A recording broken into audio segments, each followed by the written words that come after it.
Womanese 102. Mastering the Art of Female. Communication by Raymond Moya. Womanese 101. Understanding what women say versus what they mean. Dedication. This book is dedicated to the countless men who, with a mixture of bewilderment and a touch of humor, have navigated the intricate landscape of female communication. To those who have approached these conversations with genuine curiosity and a willingness to learn, rather than resorting to frustration or dismissive judgments. To the men who have stumbled, laughed, and ultimately grown from their experiences, understanding that effective communication is a journey, not a destination. This work is a testament to their persistence, their empathy, and their commitment to building meaningful connections. It is for the men who understand that "I'm fine" can sometimes mean the opposite, and who are brave enough to ask the follow-up questions. It is for the men who recognize that understanding another's perspective doesn't require a complete abandonment of one's own. It is for the men who are ready to embrace the challenge of truly understanding, rather than just trying to decode the nuances of a communication style that is, at times, profoundly different from their own, yet equally valid and expressive. It is for those who understand that true connection stems not from mastering a code, but from genuine empathy, patience, and a commitment to building a bridge of understanding, rather than erecting walls of misunderstanding. This book is for the men who are willing to laugh at themselves along the way, recognizing the humor in navigating the often subtle intricacies of human interaction and celebrating the rewards of successful communication, both in the grand gestures and the quiet moments of understanding. For those who see challenges not as obstacles but as opportunities for growth, this book is a guide, a companion, and a testament to the power of genuine connection. It is to all those who seek not dominance, but understanding, not control but connection. This work is offered in the spirit of learning, growth, and ultimately love. To those who have bravely engaged in the ongoing dialogue of human connection, thank you. May this book serve as a testament to the importance of respectful and effective communication, recognizing the multifaceted nature of human expression. This book is dedicated to you, the curious, the persistent, the empathetic, the men who strive for understanding, for connection, and for meaningful relationships. May the insights within these pages help you to traverse the complexities of communication and flourish in your relationships. Defining womanese beyond words. Let's embark on a journey to unravel the enigma of womanese, a language often misunderstood, misinterpreted, and, frankly, a source of endless frustration for many men. Before we delve into the intricacies of deciphering its nuances, let's first clarify what we mean by womanese. It's not a secret code, a hidden language only whispered amongst women, nor is it a set of rules to be memorized and manipulated. Think of it instead as a distinct communication paradigm, shaped by historical, cultural, and psychological factors that influence how women express themselves. Understanding womanese isn't about mastering a code to control or predict women's actions. It's about developing empathy, enhancing communication, and building stronger, more meaningful connections. This book provides a framework for understanding, not manipulation. It's a tool to empower you to navigate the sometimes murky waters of female communication, leading to richer, more fulfilling relationships. The goal isn't to decipher every subtle inflection or hidden meaning, but to approach conversations with a greater awareness and sensitivity, leading to better understanding and connection. The historical context plays a significant role in shaping women's communication styles. For centuries, women's voices have been marginalized, their opinions often dismissed or ignored. This societal conditioning has subtly influenced how women communicate, often leading to more indirect or nuanced forms of expression. In many cultures, women have been socialized to prioritize harmony and avoid direct confrontation. This isn't a weakness, but rather a learned survival strategy within a patriarchal structure. Understanding this historical backdrop helps shed light on why women might communicate indirectly, often relying on subtle cues and implied meanings rather than direct statements. The cultural context adds another layer of complexity. Communication styles vary significantly across cultures, and gender roles differ widely. What might be considered perfectly acceptable communication in one culture could be interpreted as rude or disrespectful in another. Therefore, understanding womanese requires acknowledging the interplay of both universal and culture-specific factors. A woman's communication style might be influenced by her family background, religious beliefs, or even her ethnic identity. Recognizing these cultural variations is crucial for effective and respectful communication. Consider, for example, the seemingly simple phrase, "I'm fine." On the surface, it's a straightforward declaration of well-being. However, in the context of womanese, this phrase can carry a multitude of hidden meanings, ranging from genuine contentment to simmering resentment. The tone of voice, the accompanying body language, and the context of the conversation all play a crucial role in deciphering its true meaning. The same sentence delivered with a flat, emotionless tone and slumped shoulders might signal underlying distress, while the same words delivered with a bright smile and energetic body language might genuinely express well-being. This illustrates the importance of reading beyond the literal words to grasp the underlying message. Let's examine a common scenario. A couple is out for dinner. The woman orders a salad, and the man, noticing she only eats half, asks, "And is everything all right? You barely touched your salad." The woman might reply, "I'm fine." A man, unfamiliar with womanese, might take this at face value, but a man attuned to the nuances of female communication might recognize that something is amiss. He might observe her body language. Perhaps she's unusually quiet. Her shoulders are slumped, and she avoids eye contact. The "I'm fine" isn't a reflection of her true emotional state. It's more of a protective mechanism, a way to avoid confrontation or further discussion. Her indirect communication signals the need for a different approach. He might try a more gentle approach, something like, "Oh, you seem a little quiet tonight. Is there anything you'd like to talk about?" This shows that he's paying attention not just to her words, but also to her nonverbal cues and overall emotional tone. This book emphasizes that womanese is not a monolithic entity. There is no single, unified communication style that applies to all women.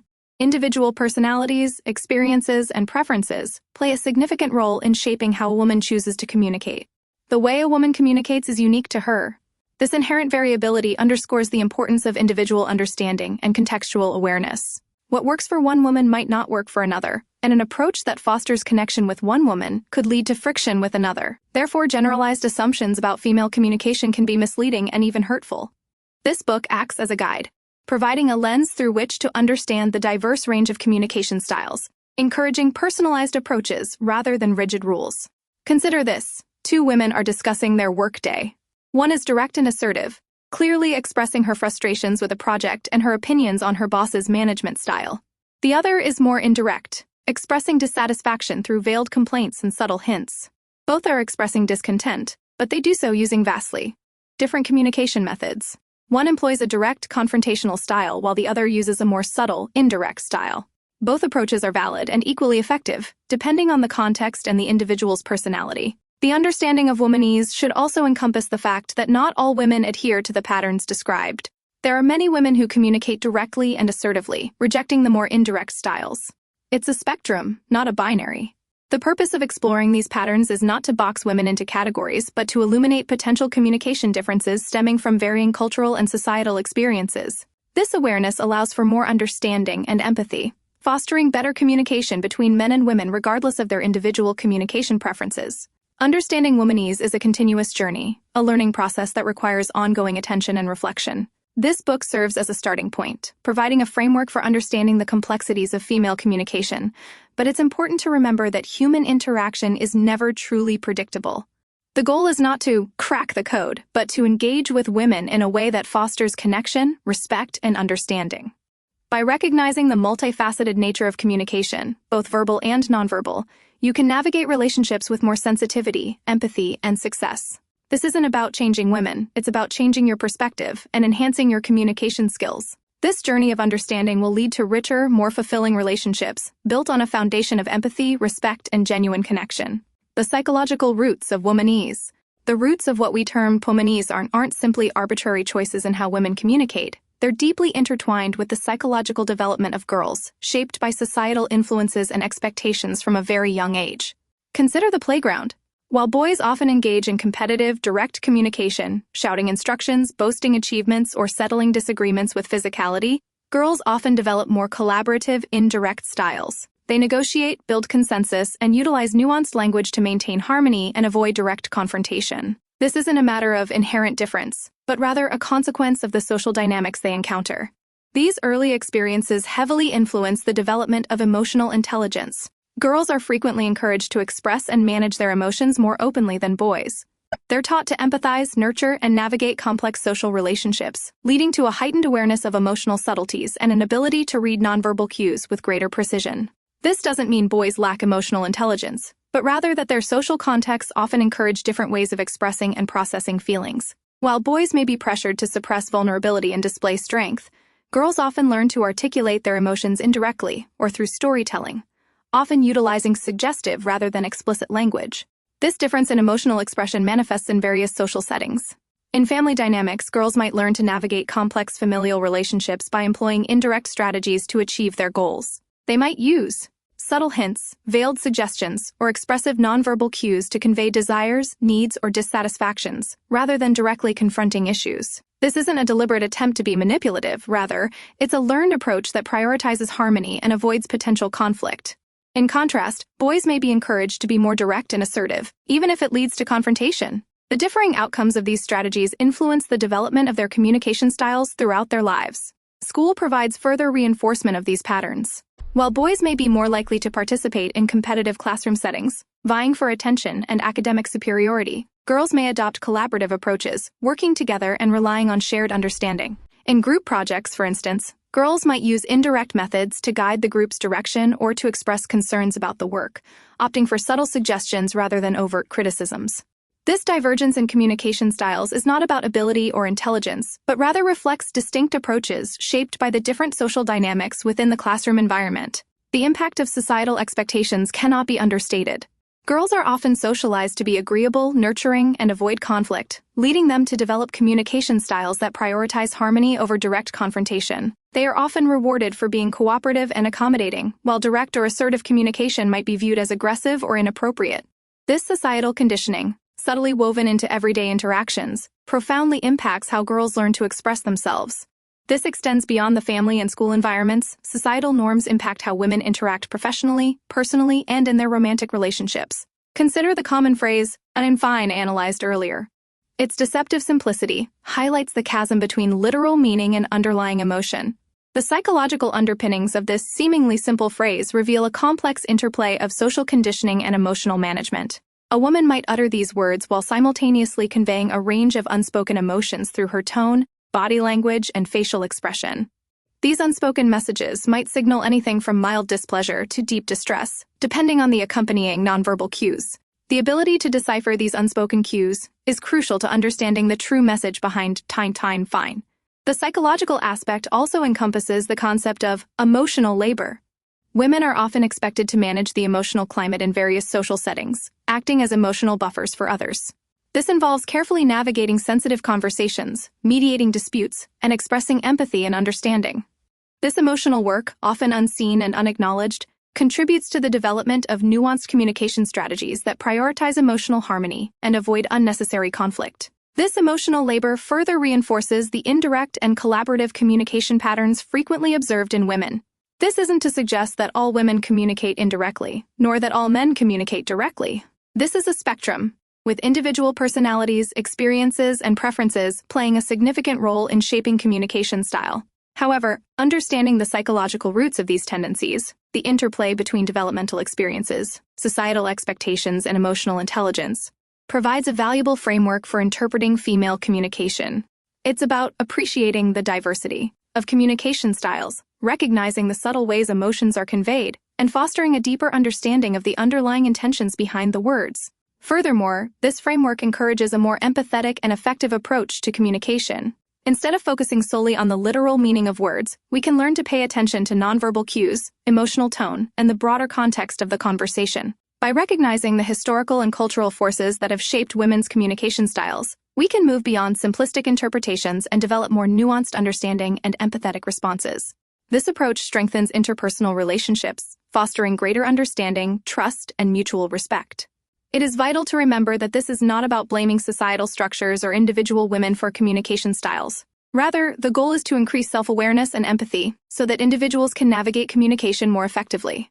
Understanding the psychological basis behind communication styles empowers individuals to adapt their approach accordingly, fostering better understanding and stronger relationships. It's important to reiterate that this is not about decoding women like a secret code.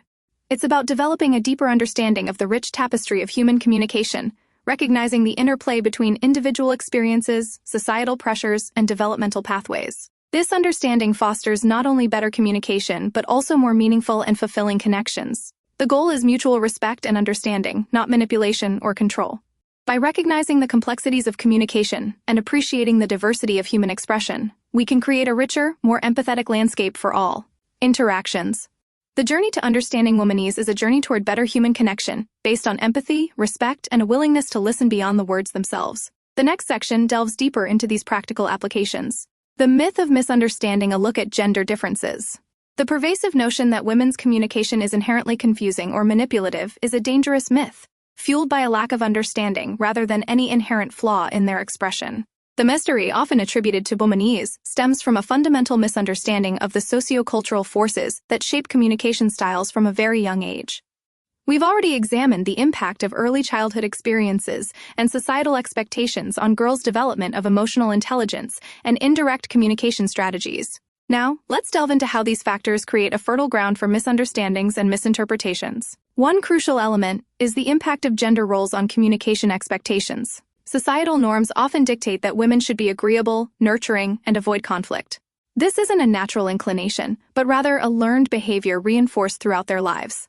Girls who express their opinions assertively might be labeled as bossy or aggressive, while boys exhibiting the same behaviors are often seen as leaders or assertive. This double standard creates a climate where women learn to express themselves indirectly, subtly hinting at their needs and desires rather than stating them outright. This isn't an attempt at manipulation. It's an adaptive strategy learned to navigate social expectations and avoid negative repercussions. Consider the workplace. A woman might express concerns about a project's timeline, not by directly confronting her superior, but by suggesting alternative approaches or highlighting potential roadblocks subtly, perhaps through indirect questioning. A male colleague might directly state his concerns, potentially leading to a more assertive exchange, even a confrontation. However, the woman's indirect approach doesn't automatically equate to a lack of assertiveness or clear communication. It merely reflects a learned strategy to express her concerns while maintaining harmony. The misinterpretation arises from the male colleague's expectation of direct communication, leading him to potentially miss the subtle cues and leaving the woman feeling unheard. This difference in communication style also plays out in personal relationships. A woman might express dissatisfaction with a lack of romance in her relationship not by directly criticizing her partner, but through subtle cues, such as a change in body language, a wistful sigh, or a seemingly unrelated comment about a romantic movie. A man, accustomed to direct communication, may miss these subtle indicators, interpreting her silence as contentment rather than unhappiness. The ensuing conflict stems not from the woman's communication style, but from the failure to recognize and interpret the nuanced cues she employs. The societal pressure on women to maintain harmony extends beyond the workplace and personal relationships. In social gatherings, women are often expected to be agreeable and avoid confrontation, even when they disagree with others. They may use indirect methods, such as gentle humor or agreement punctuated by subtle facial expressions, to express their disagreement without causing conflict. This is not a sign of indecisiveness or a lack of opinion. Rather, it's a learned strategy to maintain positive relationships and avoid upsetting others. Let's examine a real-life example. Imagine a scenario where a woman is feeling overwhelmed at work due to an increasing workload. A direct approach, expressing this directly to her supervisor, could lead to a direct response, however. There's a risk of being seen as complaining or incapable. Therefore, she might choose to approach the situation indirectly. She could start by expressing fatigue or stress in conversations with colleagues, casually mentioning her overloaded schedule or subtly hinting at the need for assistance. Her supervisor, unaware of the indirect cues, might miss the underlying message, leading to a continued buildup of stress and potentially a burnout. This scenario highlights how well-intentioned indirect communication can lead to miscommunication and negative consequences. This pattern is not limited to Western societies. Cultural contexts significantly influence the development and interpretation of communication styles. In some cultures, direct communication is considered rude or confrontational, while indirect communication is the preferred norm. For example, in many Asian cultures, maintaining harmony and avoiding open conflict are highly valued. Women in these cultures may employ highly indirect communication strategies, relying on subtle nonverbal cues and suggestive language to express their needs and concerns. Ignoring these cultural nuances can lead to profound misunderstandings and communication breakdowns. It's crucial to acknowledge that miscommunication isn't solely a woman's problem. Men also face communication challenges, often stemming from societal expectations of emotional stoicism and directness. However, the societal pressure on women to be indirect, coupled with the often inaccurate perceptions of their communication styles, creates a unique set of hurdles. The key to bridging this communication gap lies not in trying to decode women as if they were speaking a secret language, but in cultivating a culture of understanding and empathy. It requires active listening, a willingness to recognize and interpret nonverbal cues, and an awareness of the socio-cultural factors that shape communication styles. Men need to be mindful of their own assumptions about directness and assertiveness, realizing that indirect communication doesn't equate to weakness or manipulation. Women, in turn, can strive to communicate their needs as clearly as possible, while also recognizing that their indirect communication is often a learned adaptive behavior, Another significant aspect frequently overlooked is the concept of emotional labor.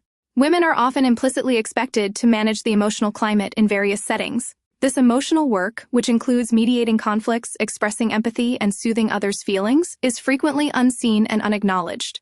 This heavy emotional burden can lead to a communication style that prioritizes maintaining harmony and avoids direct confrontation, even at the expense of their own needs being clearly expressed. The challenge lies in creating an environment where both men and women feel comfortable expressing themselves authentically, without fear of judgment or misinterpretation. This requires conscious effort from both sides to understand the socio-cultural factors influencing communication, the power dynamics in play, and the importance of emotional intelligence in interpersonal relationships. To break down the myth of misunderstanding, we need to move beyond simplistic binary classifications of male-male and female communication styles. Instead, we should embrace the diversity within both genders, acknowledging individual differences and the complex interplay of personal experiences and socio-cultural influences. The true goal is to create a space for clear, open, and respectful communication where each person feels heard, understood, and valued. This involves not only understanding the words spoken, but also appreciating the unspoken messages conveyed through tone, body language, and context, the often unseen emotional labor that underpins so much of human interaction. Understanding womanese is not about cracking a code. It's about building bridges of understanding and empathy, fostering stronger, more fulfilling relationships based on mutual respect and appreciation. The journey toward more effective communication is a shared journey, requiring awareness, patience, and a sincere commitment to understanding each other's unique perspectives and emotional landscapes. The womanese spectrum variations in communication styles. The previous discussion established the broad strokes of womanese, the often indirect communication style prevalent among women, shaped by societal expectations and cultural nuances. However, it's crucial to acknowledge that womanese, like any communication style, isn't monolithic. To assume all women communicate in a single, predictable way is to grossly oversimplify a complex and multifaceted reality. This section delves into the vibrant spectrum of communication styles found within the female population, revealing the rich diversity that challenges any attempt at a one-size-fits-all interpretation. Personality plays a significant role. Consider the extroverted woman, comfortable expressing her opinions and needs directly, even assertively. She may readily initiate conversations, openly share her feelings, and readily engage in debates. Her communication style, while still potentially nuanced and emotionally intelligent, contrasts sharply with the more introspective woman, who prefers quieter, more thoughtful interactions. She may communicate more subtly, relying on observation and indirect cues to convey her thoughts and feelings. The extroverted woman might directly express frustration with a project's deadline, while the introspective woman might subtly hint at her stress through changes in her demeanor, or perhaps by simply withdrawing from social interactions. Both communicate effectively, but through vastly different channels. Culture significantly influences communication patterns. In some cultures, direct confrontation is frowned upon, leading women to favor indirect communication styles that prioritize harmony and avoid conflict. This might manifest as subtle hints, gentle suggestions, or a reliance on nonverbal cues to express dissent or discontent. In other cultures, open and direct communication is valued, with women expressing their opinions assertively and forthrightly. A woman raised in a collectivist culture might express her disagreement with a friend's decision through subtle nonverbal cues and veiled suggestions, whereas a woman raised in an individualistic culture might be more likely to express her opinion directly and frankly. Individual experiences also sculpt communication styles. A woman who has faced dismissal or criticism for assertive communication in the past might develop a more indirect style to protect herself from further negativity. Conversely, a woman who has consistently been validated and supported for expressing her views directly might maintain a more assertive communication pattern. A woman who's experienced gaslighting or manipulation might be hypervigilant in her communication, employing subtle checks and indirect questioning to gauge the sincerity and intentions of others. These personal experiences leave indelible marks on how individuals communicate, leading to a wide range of approaches within the broader category of womanese. The context of the interaction further modulates communication styles. A woman might communicate directly and assertively with her close friends and family, while adopting a more indirect and cautious approach in professional settings. The formality of the setting, the power dynamic between individuals, and the subject matter itself all influence how a woman might choose to express herself. A woman discussing a personal issue with a close friend might pour out her emotions openly, whereas the same woman might approach a sensitive topic with her boss through a carefully crafted email, employing a more formal and indirect style to ensure her message is well received. Let's explore some specific examples to illustrate this diversity. Consider 3 women facing the same issue, a significant workload leading to burnout. Woman A, an extroverted, assertive personality in a highly individualistic culture, might address her workload directly with her supervisor, clearly stating her concerns and requesting assistance. Her communication is direct, confident, and leaves no room for misinterpretation. And I'm feeling overwhelmed by my current workload. I need to either have some tasks delegated or have the deadlines extended. Woman B, with an introverted personality and coming from a more collectivist background, might approach the situation more indirectly. She might mention feeling tired and stressed to colleagues, hinting at the pressure she's under without directly criticizing her workload or her supervisor. She might even subtly look for help, dropping hints about specific tasks she's struggling with, hoping someone will offer assistance. Woman C, having previously experienced negative repercussions for direct communication in the workplace, might utilize a different strategy altogether. She might begin by documenting all her tasks and deadlines meticulously, subtly hinting to her supervisor about the sheer volume of work. She might use nonverbal cues like a prolonged sigh or a subtle wince when discussing her workload to convey her stress without explicit criticism. If those cues are ignored, she might eventually create a presentation to her supervisor showing the unsustainable level of her workload and proposing practical solutions. These three scenarios exemplify how the same underlying issue, an excessive workload, can elicit vastly different communication strategies depending on personality, cultural background, past experiences, and the specific context. They all aim to convey the same fundamental message, yet the methods differ significantly. The challenge for those attempting to understand womanese intent isn't to decipher a hidden language, but rather to appreciate this spectrum of styles and to develop the skills of active listening and empathetic interpretation. Furthermore, the power dynamic within the interaction can substantially influence communication patterns.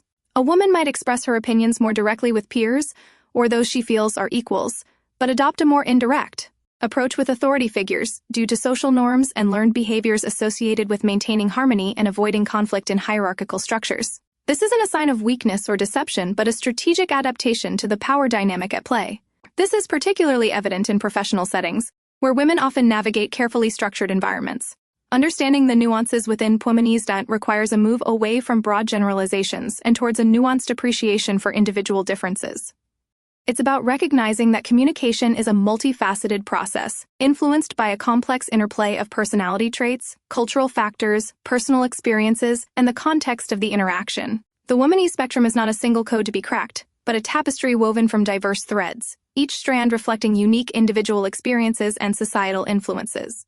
To effectively communicate with women, one must learn to become a keen observer, actively listening not just to the words spoken, but also interpreting the nonverbal cues, reading between the lines, and understanding the subtle nuances that shape the expression of thought and emotion. This is not about decoding a secret language, but about cultivating a genuine understanding and appreciation for the multifaceted nature of human communication.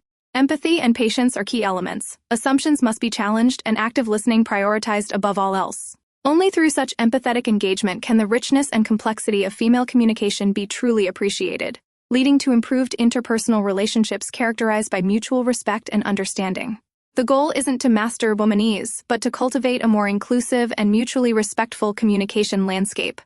Setting the stage for success, preparing for effective communication. Building upon our exploration of the diverse tapestry of female communication, let's now shift our focus to practical strategies for fostering more effective interactions. This isn't about mastering a secret code, but rather about developing a nuanced understanding of the factors that shape communication styles and applying that understanding to improve your interactions. Think of it as learning a new dialect, not a foreign language. While the core language, human emotion and experience, remains the same, the accent and inflection vary dramatically.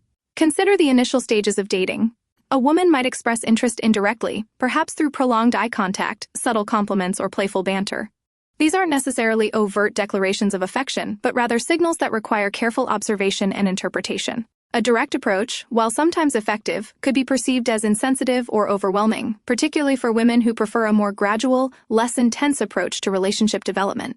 Conversely, a man might unintentionally miss these subtle cues, misinterpreting them as mere politeness or friendly interaction, leading to missed opportunities for connection.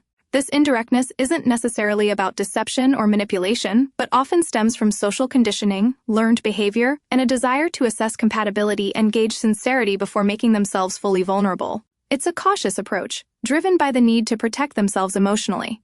Men, often socialized to be more direct and assertive, may struggle to perceive these nuances, interpreting indirect communication as disinterest or lack of clarity. However, the dynamic shifts as relationships deepen.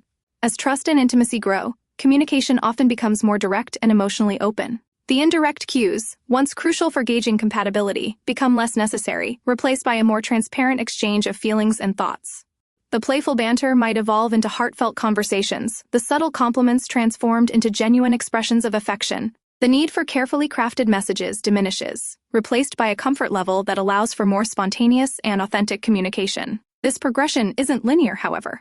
Even within long-term relationships, indirect communication can persist, often triggered by specific contexts or underlying anxieties. A woman might express dissatisfaction with a situation indirectly, perhaps through passive-aggressive behavior or subtle hints, rather than engaging in direct confrontation. This isn't necessarily a deliberate attempt to manipulate, but a reflection of past experiences, learned communication patterns, or a fear of conflict. Understanding the root of these indirect communication patterns, the underlying emotions and anxieties, is key to responding effectively. The context of the interaction itself significantly influences communication styles.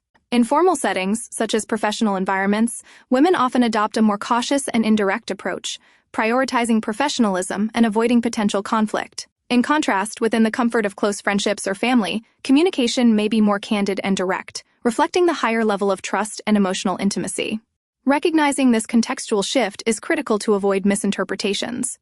A woman who is reserved and indirect in professional settings might be quite candid and emotionally expressive in personal contexts, and confusing the two could lead to misunderstandings. Preparing for effective communication involves cultivating a mindset of attentiveness and empathy. It's about moving beyond simple decoding of words and paying close attention to nonverbal cues, body language, facial expressions, tone of voice, and even silences. These subtle signals often carry more weight than the spoken words themselves. A clenched jaw, a hesitant smile, a prolonged silence. These are all pieces of the communication puzzle. Active listening is paramount. This isn't just about hearing the words, it's about truly understanding the message being conveyed, both verbally and non-verbally. It involves reflecting back what you've heard, clarifying ambiguities, and asking thoughtful questions to ensure mutual understanding. Avoid interrupting or formulating your response while the other person is speaking. Instead, focus on actively listening and comprehending their message before formulating your response. Emotional validation is also crucial. This means acknowledging and respecting the other person's emotions, even if you don't necessarily agree with their perspective. It's about creating a safe space for emotional expression, fostering empathy, and avoiding judgmental responses. Instead of dismissing or minimizing their feelings, try phrases like, "I understand that you feel frustrated," or "It sounds like you're feeling hurt." This acknowledgement can go a long way in building trust and fostering a more constructive dialogue. Cultivating self-awareness is equally important.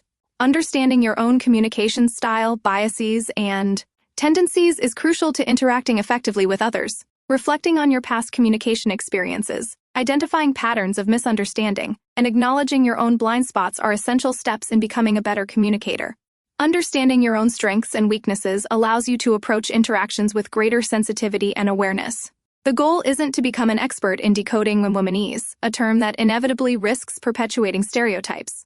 Instead, it's about developing a broader understanding of communication dynamics, recognizing the diversity of communication styles, and cultivating empathy, active listening, and emotional intelligence. These skills are applicable to all relationships, not just those with women. Consider this scenario: a couple is planning a vacation. He suggests a hiking trip. She responds, "That sounds interesting." This seemingly ambivalent response might be interpreted as disinterest, but consider the context. Perhaps she doesn't enjoy strenuous hikes. Perhaps she's tired and not feeling up to planning a complex trip. Perhaps she wants to discuss alternative options. Instead of jumping to conclusions, asking clarifying questions, such as "What aspects of the hiking trip do you find interesting, and what might make it more appealing?" opens a dialogue, allowing her to express her preferences openly. Another example: a wife is upset about her husband's late arrival home. He might assume she's just angry, but a more attentive approach involves asking, "What's bothering you?" or "What can I do to help?" Active listening, combined with validation of her feelings, regardless of the cause of her upset, demonstrates empathy and creates space for honest communication. Finally, remember that effective communication is a two-way street. It requires mutual effort, active listening, and a willingness to understand each other's perspectives. It's not about mastering some secret code, but about cultivating a genuine understanding and respect for the complexity of human communication, regardless of gender. By developing these communication skills, you build stronger, healthier relationships based on trust, understanding, and mutual respect. The journey is about ongoing learning, continual adaptation, and a persistent commitment to understanding the nuances of human interaction. and that's a journey worth taking. Body language basics: understanding the unspoken.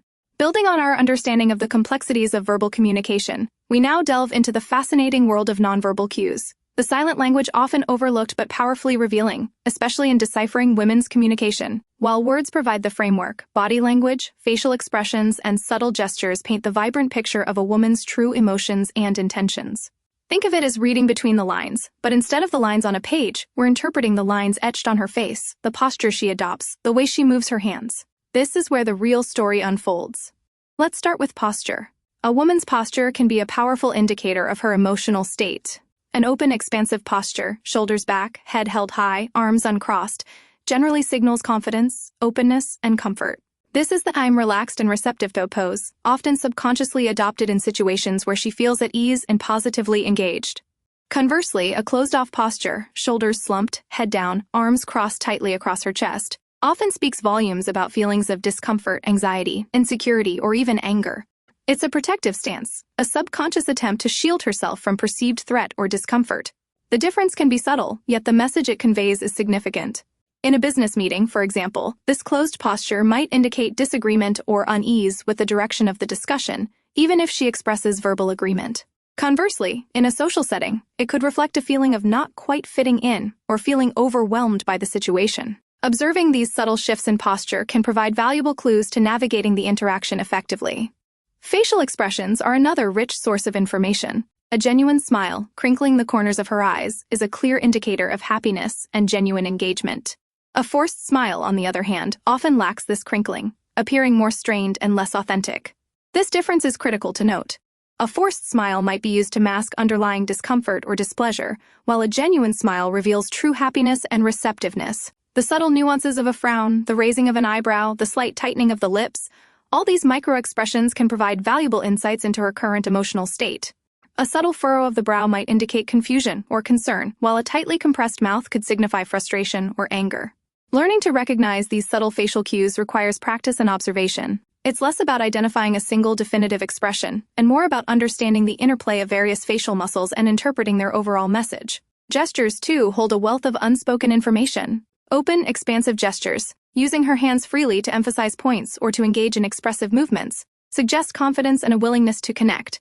Conversely, small, constrained gestures, keeping her hands close to her body or making minimal movements, can indicate nervousness, apprehension, or a desire to distance herself. The way she touches her hair, plays with her jewelry, or adjusts her clothing can also be telling.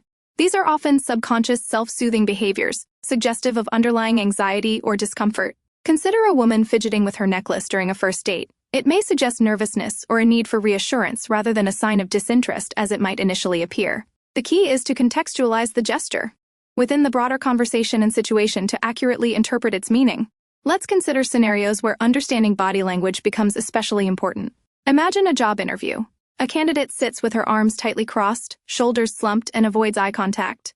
While she may verbally express her enthusiasm for the position, her body language suggests a level of discomfort or anxiety.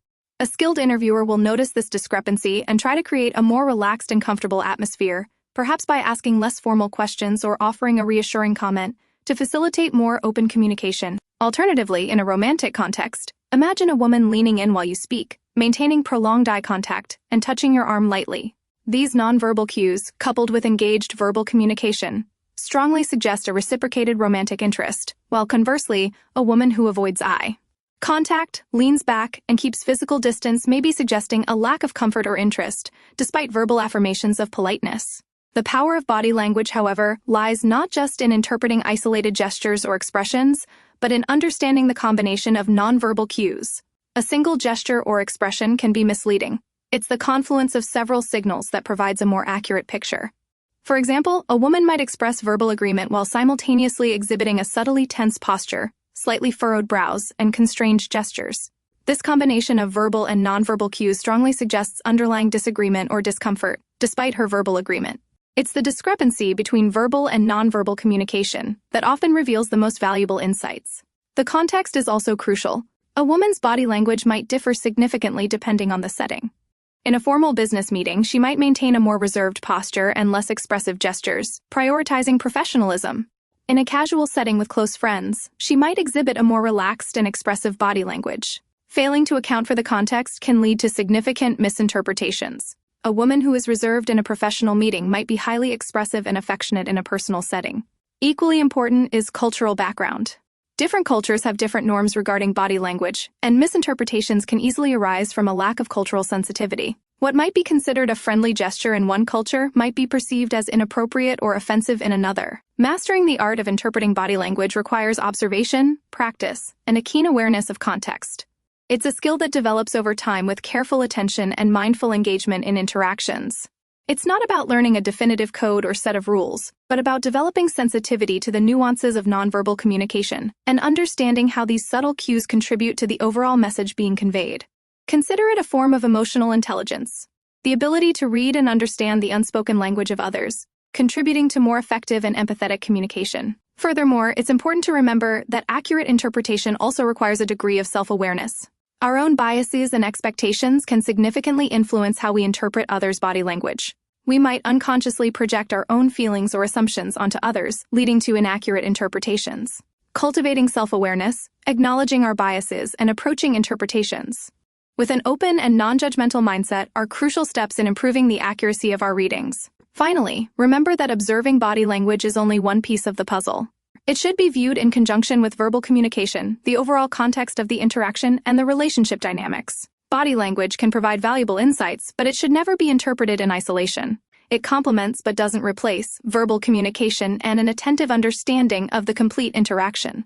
Integrating the insights gained from observing body language with active listening and empathetic responses fosters deeper understanding and stronger connections. It's about building a comprehensive understanding of the message, weaving together words, actions, and expressions to arrive at a more nuanced and accurate interpretation. By doing so, we move beyond superficial interactions and enter a realm of genuine connection and mutual understanding.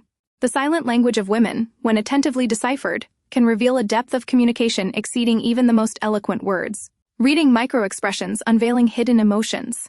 Building upon our exploration of posture, facial expressions, and gestures, we now delve into the fascinating world of microexpressions, fleeting, involuntary facial expressions that reveal a person's true emotions, often contradicting their spoken words. These subtle shifts in facial muscles, lasting only a fraction of a second, are like fleeting glimpses into the subconscious mind, offering a window into the hidden emotional landscape of a woman's communication. Unlike the more readily observable facial expressions, microexpressions are difficult to consciously control. They are involuntary reactions, revealing the emotions a woman might be trying to conceal or suppress. Imagine a woman receiving unwelcome news at a business meeting. She might verbally respond with polite agreement, yet a fleeting flash of anger or disappointment, a microexpression, might momentarily cross her face before she regains composure. Observing this subtle flicker could provide invaluable insight into her true feelings, suggesting that further investigation or a more empathetic response is needed. This discrepancy between verbal and nonverbal communication is where the art of truly understanding women's communication lies. Learning to identify these microexpressions requires practice and attention to detail. It's not about simply observing a single muscle twitch, but rather understanding the complex interplay of various facial muscles and their subtle movements.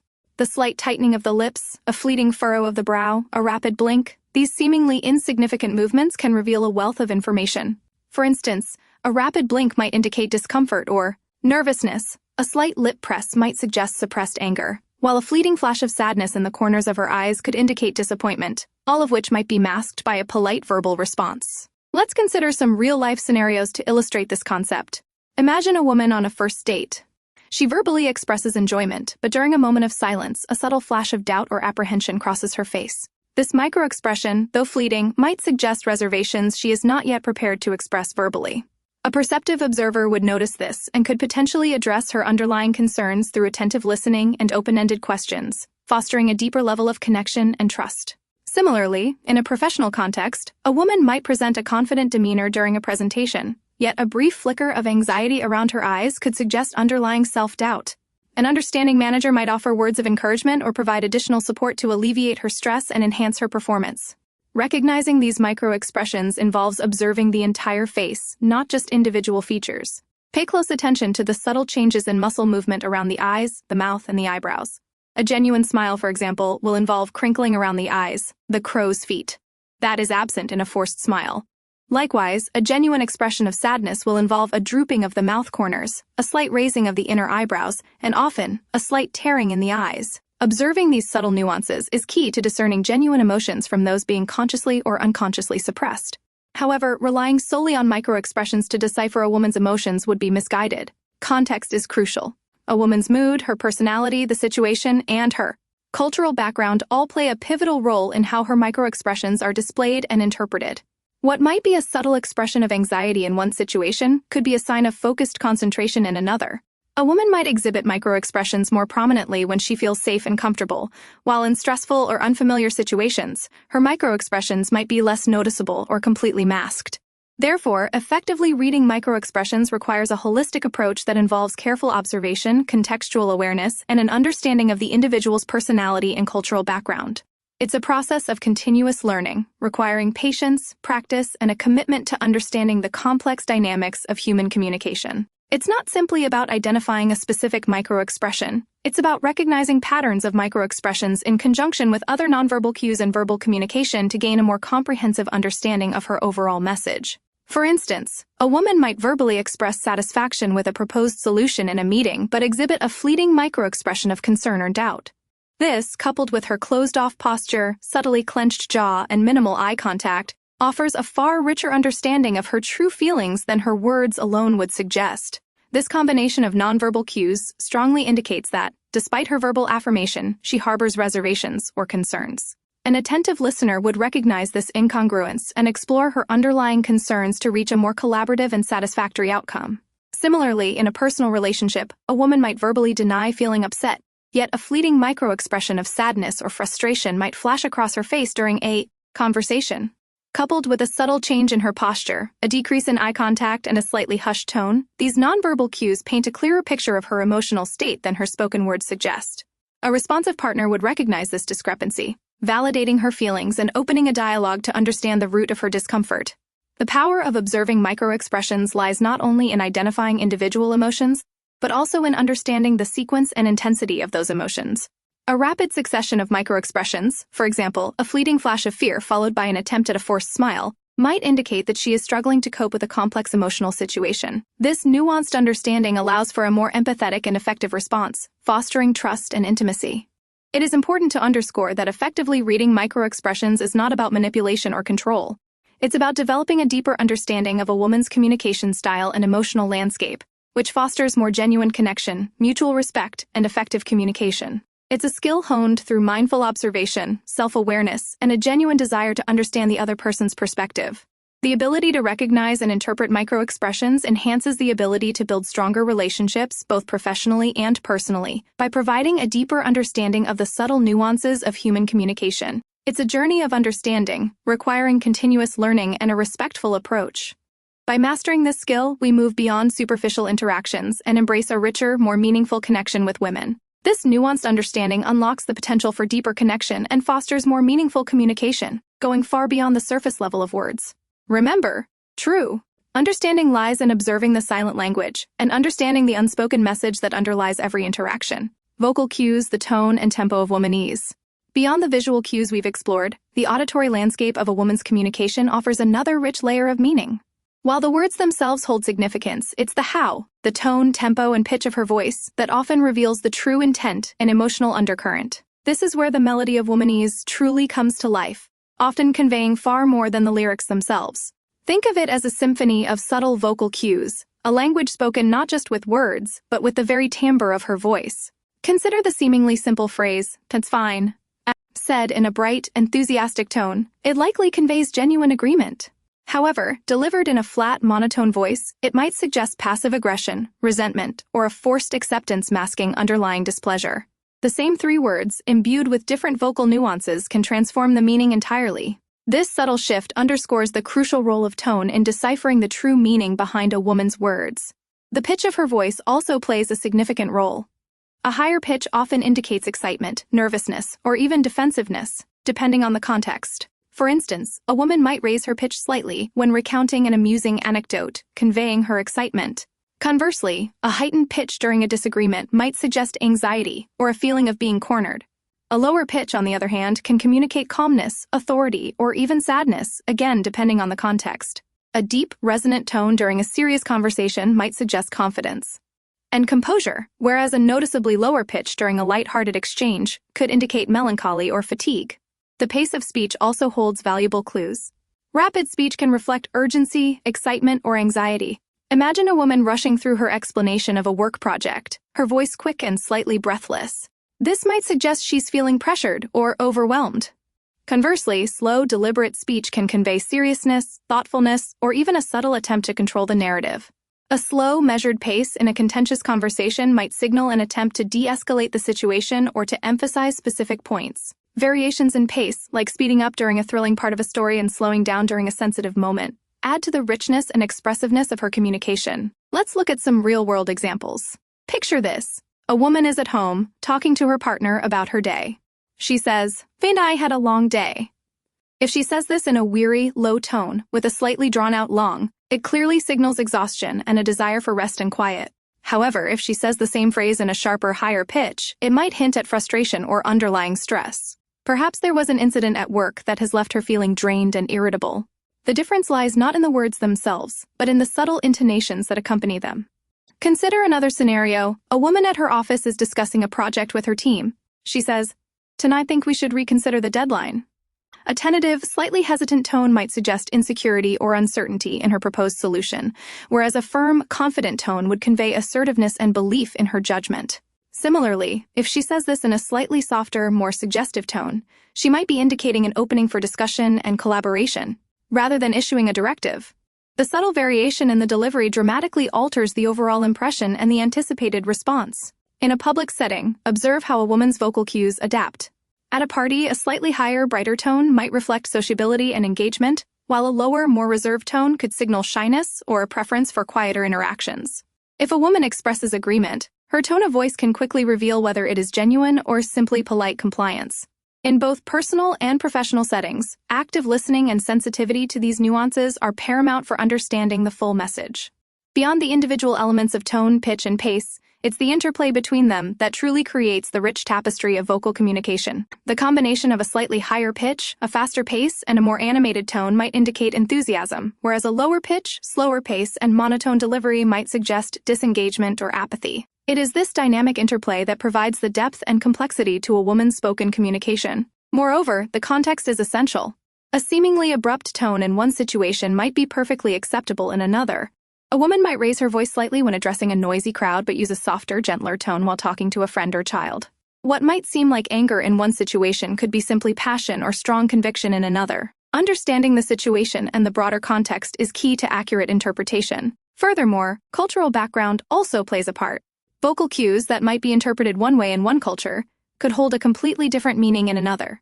What might be considered assertive in one culture could be seen as rude or aggressive in another. Therefore, sensitivity and cultural awareness are essential for accurate understanding.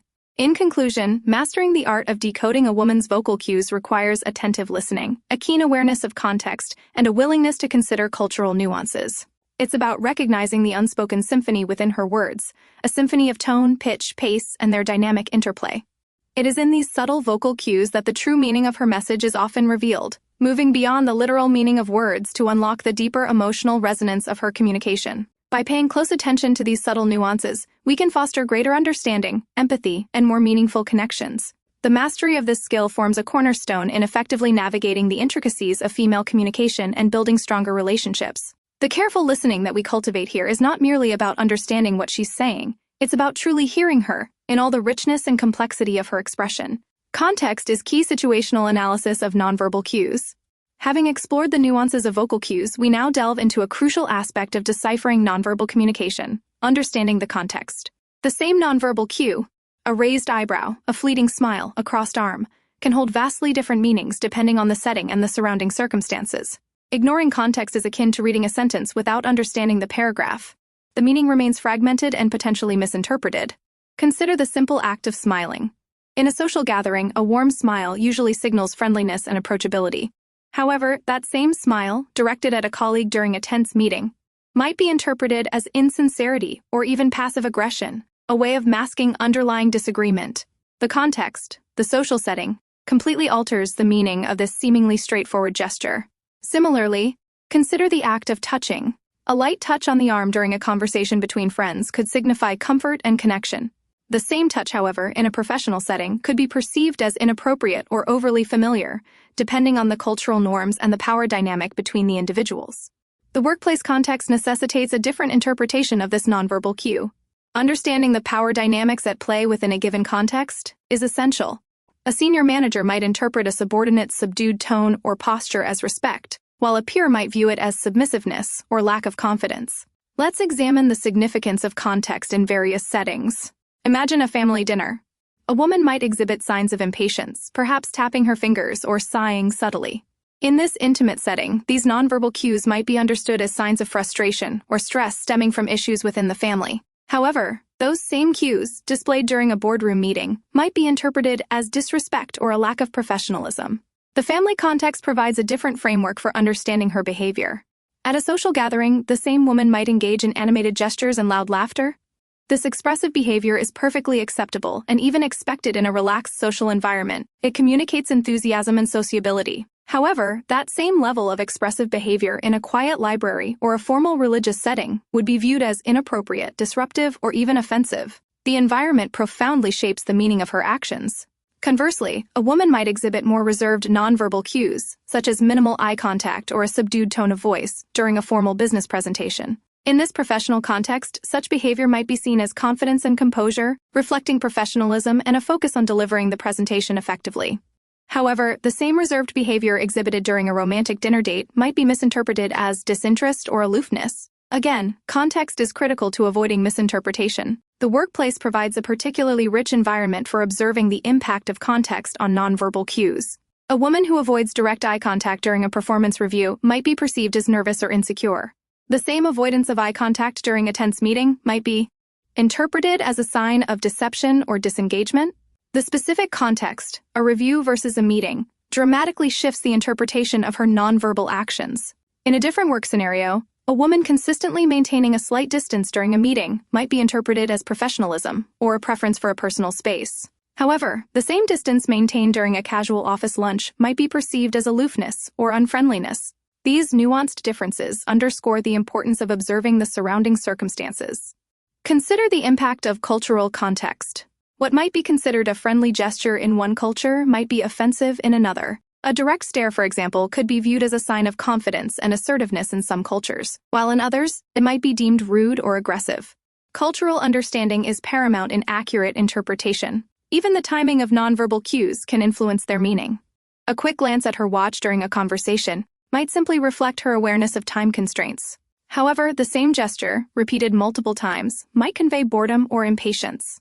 The repetition, the frequency, and the timing within the conversation all contribute to the meaning. Finally, it's crucial to recognize that nonverbal cues are often subtle and may occur unconsciously. They are not always deliberate attempts to communicate a specific message. Therefore, interpreting them requires careful observation, a sensitivity to context, and a willingness to consider multiple potential meanings. It is rarely a case of one-size-fits-all in deciphering nonverbal communication. Ultimately, mastering the art of understanding a woman's nonverbal cues requires more than just recognizing the individual gestures or expressions. It demands a holistic approach that carefully considers the setting, the individuals involved, the cultural backdrop, and the overall flow of the interaction. It's about piecing together a complex puzzle, using the context as a crucial guide to uncover the true meaning behind the silent language. Only through this mindful observation can we truly appreciate the richness and complexity of nonverbal communication and build stronger, more understanding relationships. By understanding the context, we move beyond simple decoding of individual signals towards a nuanced comprehension of the entire communicative landscape. Putting it all together, integrating verbal and nonverbal clues. Putting it all together requires a holistic approach, moving beyond simply cataloging individual nonverbal cues, and instead weaving them into the rich tapestry of the entire communicative exchange. Imagine a woman saying, "And I'm fine," while simultaneously clenching her jaw, avoiding eye contact, and crossing her arms.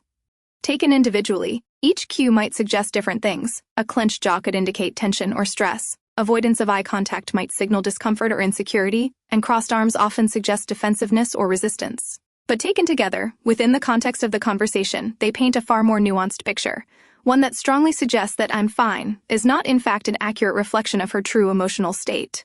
She's likely suppressing negative feelings, perhaps frustration or anger. This is the power of integration. It's about recognizing the synergy of verbal and nonverbal signals, appreciating how they complement, contradict, or even modify each other. A slight smile accompanying a complaint, for example, might indicate an attempt at maintaining a positive relationship dynamic, despite the underlying frustration. The smile softens the criticism, suggesting the complaint isn't intended as a personal attack, but rather as a constructive suggestion or a necessary expression of concern.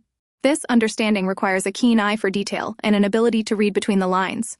Let's explore some case studies to illustrate this point. Consider a scenario at a work meeting. A woman verbally agrees to a proposed project, but her body language reveals subtle signs of disagreement.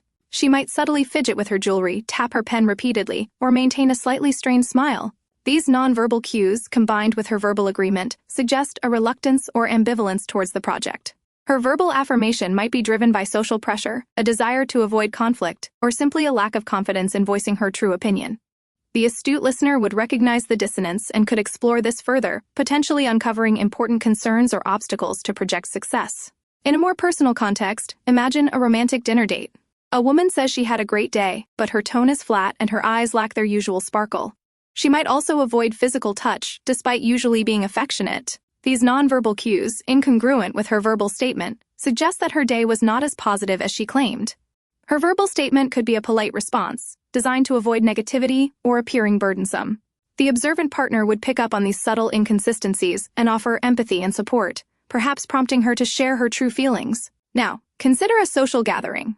A woman is actively engaging in conversation, laughing and making eye contact. However, she keeps glancing at her watch and occasionally sighs subtly. These seemingly minor cues, coupled with her otherwise positive verbal and nonverbal communication, indicate a time constraint or perhaps a desire to leave. It's crucial to understand that these nonverbal cues don't necessarily negate the positive aspects of her interaction. Rather, they add depth and nuance, providing a richer understanding of her current state and intentions.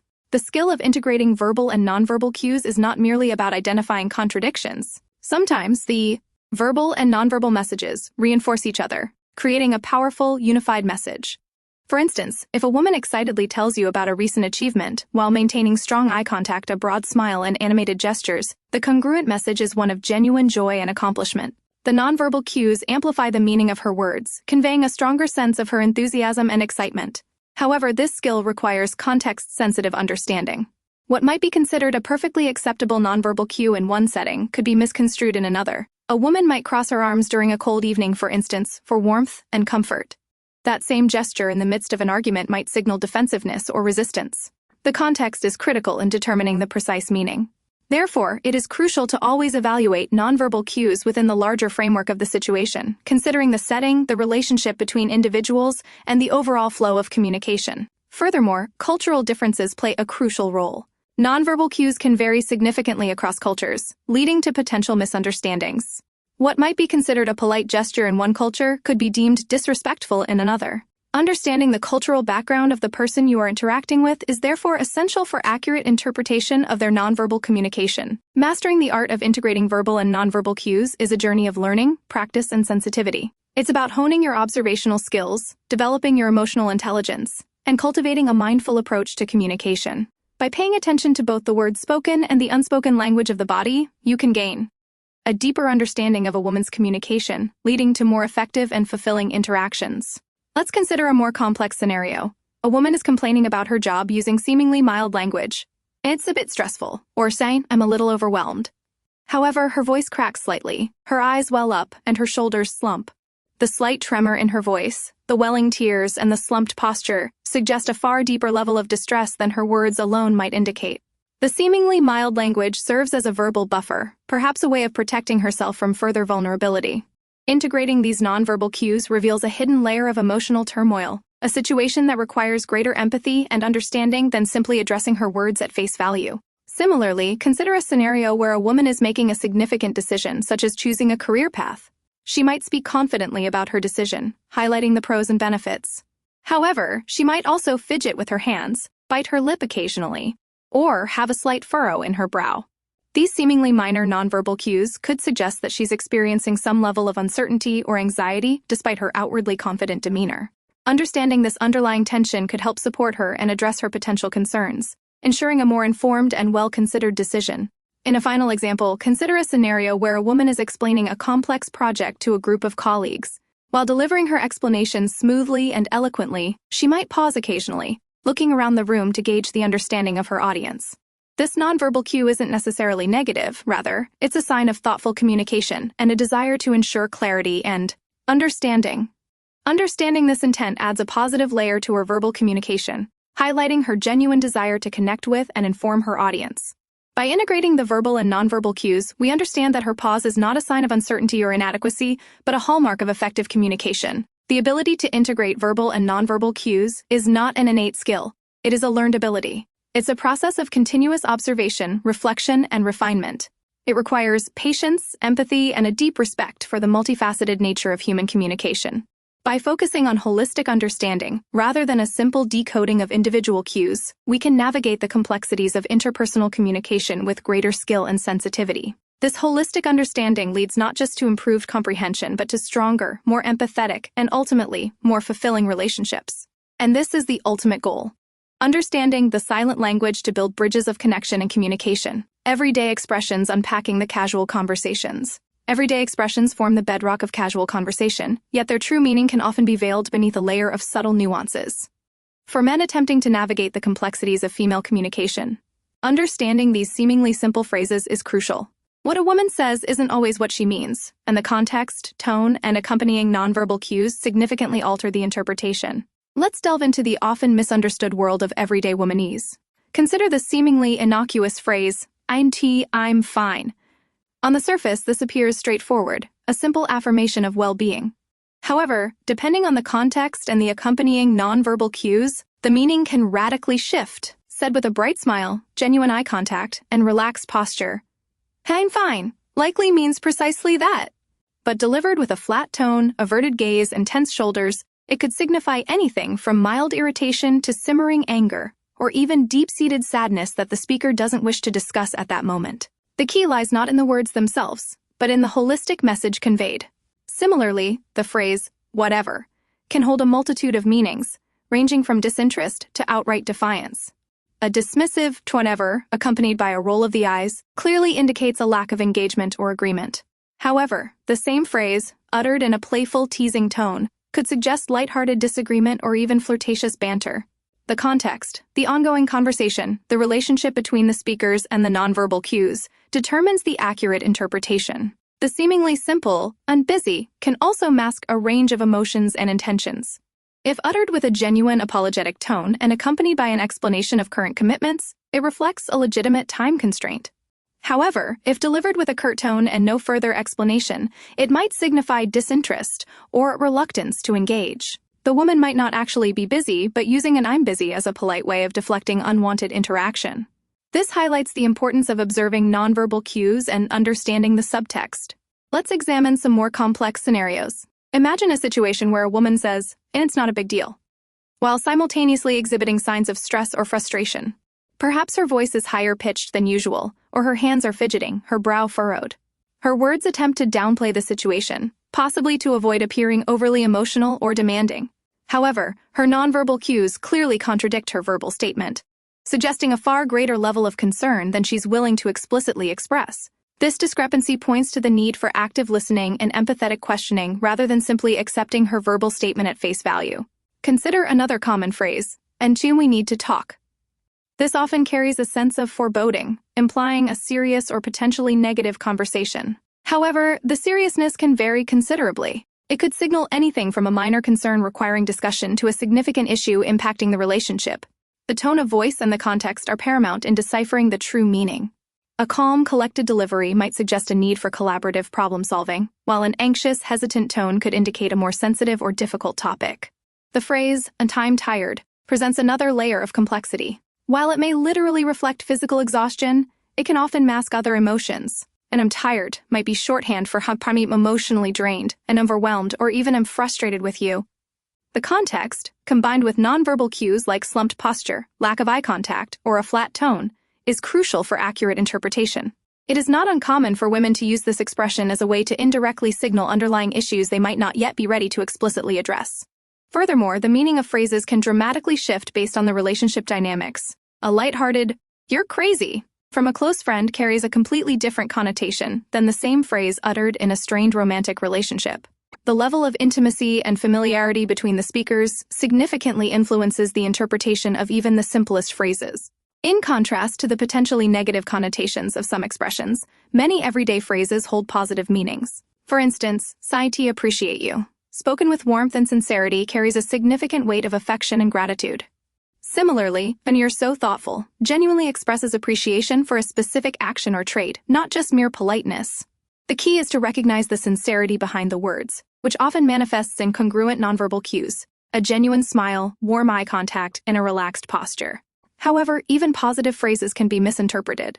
A seemingly innocuous compliment like "and you look nice today" can carry additional meanings depending on the context. Said with enthusiasm and genuine admiration, it's a simple compliment. But said after a period of conflict or tension, it might signal an attempt to smooth things over rather than a spontaneous expression of appreciation. Understanding the true meaning behind these phrases requires more than just hearing the words. It necessitates active listening, careful observation of nonverbal cues, and a deep understanding of the context.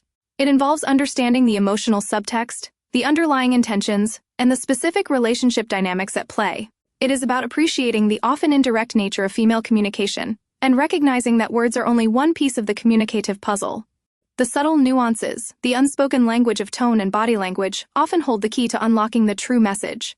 Mastering this art of interpreting the nuances of everyday womanese is not about deciphering a secret code, but about cultivating empathy, practicing active listening, and developing a genuine understanding of the multifaceted nature of human communication. By doing so, men can significantly improve their understanding of women and create stronger, more fulfilling relationships. Relationship phrases navigating the complexities of romance.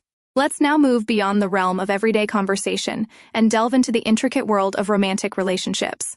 Here, the complexities of womanese reach a new level, with phrases carrying a weight of emotional implication far exceeding their literal meaning. Understanding these nuances is crucial for navigating the delicate dance of romance, fostering deeper connection, and avoiding misunderstandings that can strain even the strongest bonds. Consider the phrase, "we need space." While seemingly straightforward, this request can hold a multitude of meanings depending on the stage of the relationship and the accompanying context. In the early stages of dating, it might signal a need for individual time to process feelings or reflect on the budding connection. It's not necessarily a rejection, but rather a healthy request for self-reflection, allowing each individual to maintain a sense of self within the developing relationship. However, in a long-term relationship, a need space could indicate underlying issues requiring attention. It might signify emotional distance, unresolved conflict, or a feeling of being overwhelmed. The tone of voice and accompanying nonverbal cues are paramount in deciphering the true meaning. A calm, measured delivery might simply reflect a need for temporary solitude, while a strained, distant tone suggests a deeper, more serious concern needing immediate address. Then there's the classic, "I'm not ready for a relationship." This phrase, often a source of heartbreak for men, requires careful consideration. It's essential to avoid jumping to conclusions. This statement could reflect past relationship trauma, fear of commitment, or simply a need for personal growth and self-discovery before embarking on a new romantic journey. The sincerity of the statement should be judged by the woman's overall behavior and consistency in her actions. It's important to respect her decision and avoid pressuring her. If she truly means it, respecting her boundaries is crucial, but maintaining a friendly, supportive connection could lay the groundwork for a future relationship when she is ready. Let's examine "I'm thinking about things." This seemingly innocuous phrase can carry significant weight, particularly in the context of a developing relationship. It suggests introspection and consideration of the relationship's direction. The ambiguity of the phrase allows the woman to reflect without feeling pressured to provide immediate answers. However, it also leaves room for interpretation, meaning the man must be observant of the accompanying nonverbal cues and the overall context. A thoughtful pause before uttering this phrase suggests genuine contemplation. A nervous fidgeting or avoidance of eye contact might hint at uncertainty or potential conflict. Now, let's explore the complexities within established relationships. Consider a need to talk. In a long-term relationship, this phrase often carries a weight of anticipation, suggesting the need to discuss a significant issue. The tone of voice is crucial here. A calm and collected tone might imply a need for collaborative problem-solving. An anxious, hesitant tone, however, could suggest a sensitive or difficult topic, potentially involving hurt feelings or disagreements. It's vital to approach such conversations with empathy and understanding, creating a safe space for open and honest communication. The seemingly simple "and I love you" also demands close examination. While it signifies a profound emotional connection, its meaning can evolve over time. In the early stages of a relationship, it might be an expression of intense attraction and emerging affection. In a long-term relationship, it represents a deeper bond, encompassing years of shared experiences, mutual respect, and unwavering commitment. The sincerity of this expression is reflected in consistent actions of love and support, showing through gestures both big and small. Then consider phrases like, "It's not you, it's me." This classic breakup line often masks deeper complexities. While it might genuinely reflect internal struggles or self-doubt unrelated to the relationship, it can also serve as a softer way of ending a relationship without explicitly stating the reasons for the breakup. It's crucial for men to respect this boundary and not press for further explanations. It can also be a way to soften the blow of a breakup and avoid direct confrontation or hurt feelings. Conversely, a phrase like, "I'm so proud of you," holds a profound meaning in a relationship, signifying admiration, respect, and genuine support for the partner's achievements. It speaks volumes about the level of trust and emotional intimacy within the partnership. However, even this seemingly positive phrase could have hidden layers. If the expression seems forced or lacking in genuine warmth, it could imply a desire to maintain a facade rather than genuine pride. Now, let's move beyond the verbal realm and consider the powerful influence of nonverbal cues. A gentle touch, a lingering gaze, a soft smile. These subtle gestures carry immense significance within a romantic relationship. They can speak volumes about a woman's feelings, often conveying emotions that words fail to capture. These nonverbal cues should be observed and interpreted within the larger context of the relationship. Another critical aspect to consider is how womanese evolves throughout the various stages of a relationship. The nuances of communication differ significantly between dating, courtship, cohabitation, and marriage. For example, the phrase "I'm busy, dated" might carry a lighter implication during the early stages of dating, but in a long-term marriage, it could indicate deeper issues such as feelings of neglect or resentment. Furthermore, cultural backgrounds and personal experiences dramatically influence how women express themselves.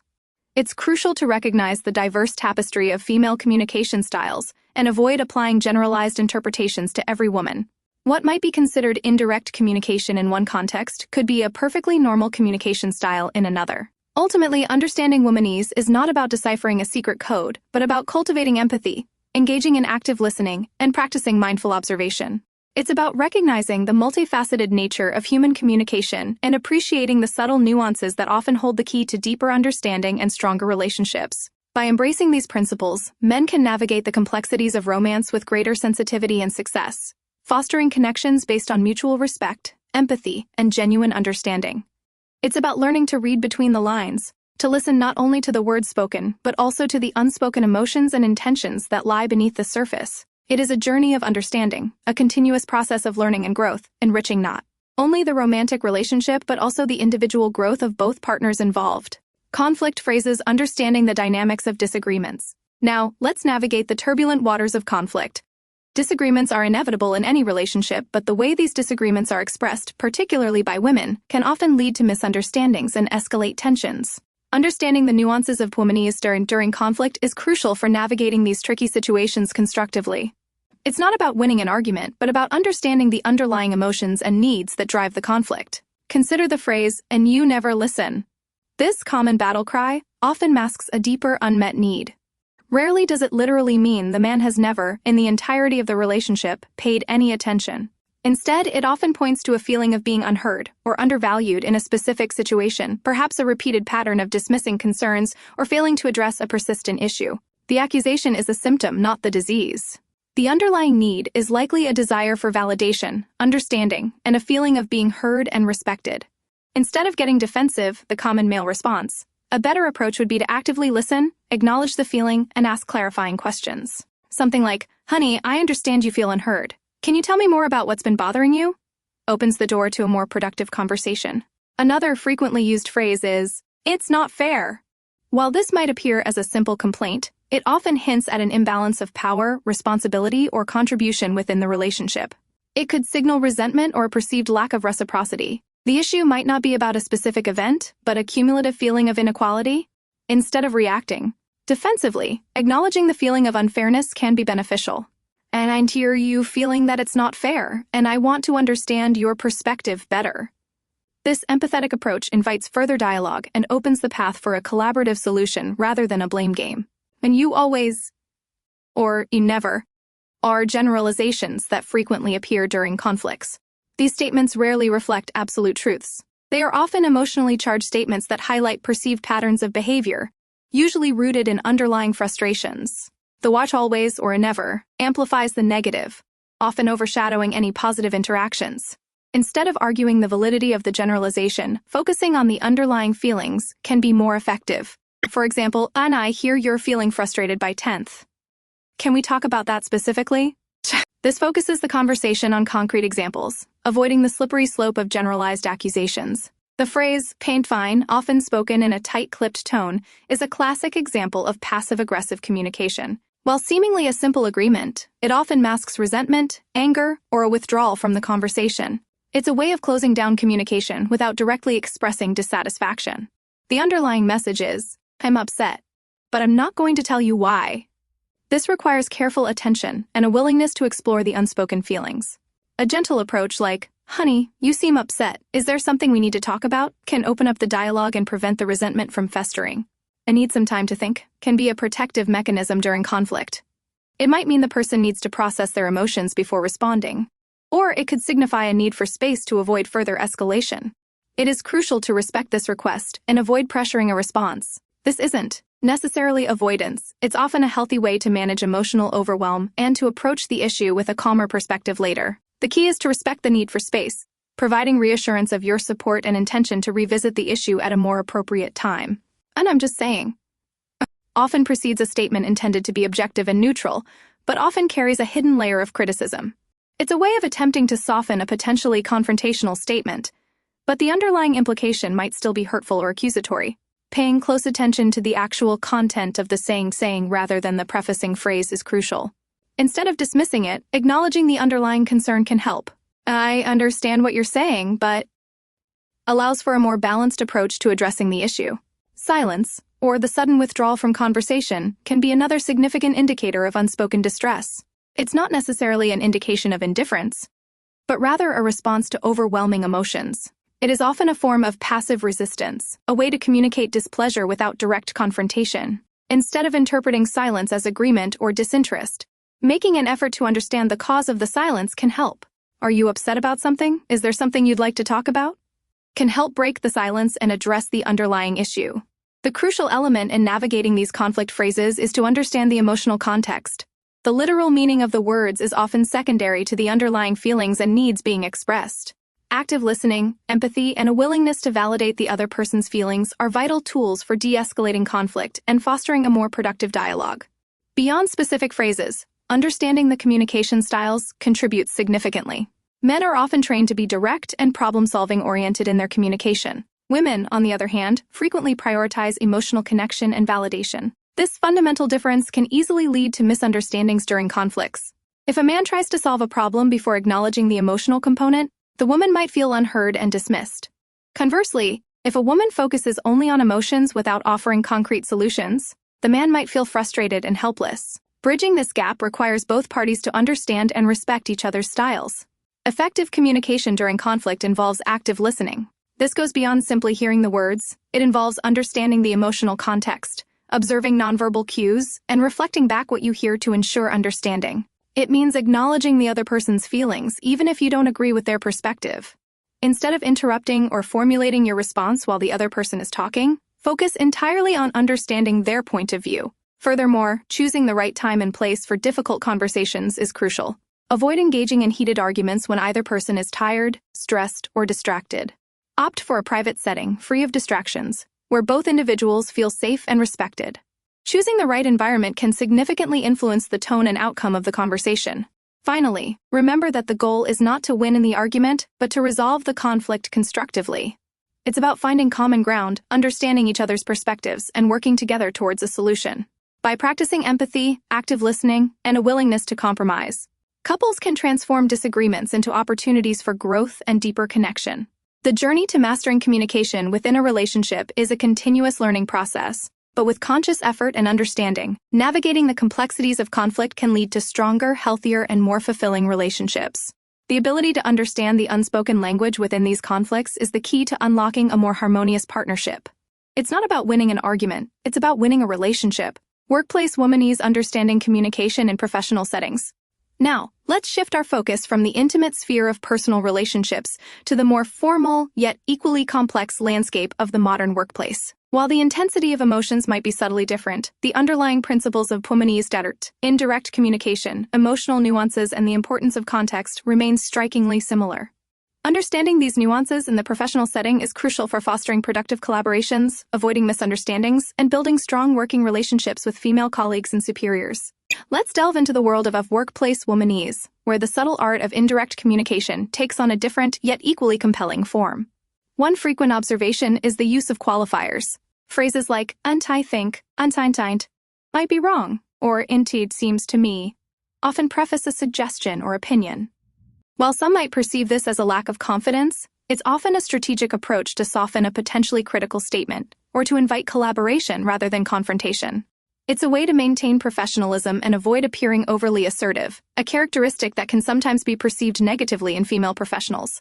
It's not necessarily a sign of uncertainty, but rather a reflection of a communication style that prioritizes teamwork and shared decision-making. For example, a female employee might say, "And I think we might want to reconsider our marketing strategy," rather than bluntly stating, "And our marketing strategy is flawed."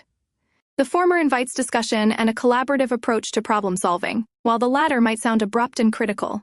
The key lies in discerning the intent behind the qualifier. It's usually an invitation to open dialogue, not a sign of weakness. Another common workplace phenomenon is the subtle use of self-deprecating humor.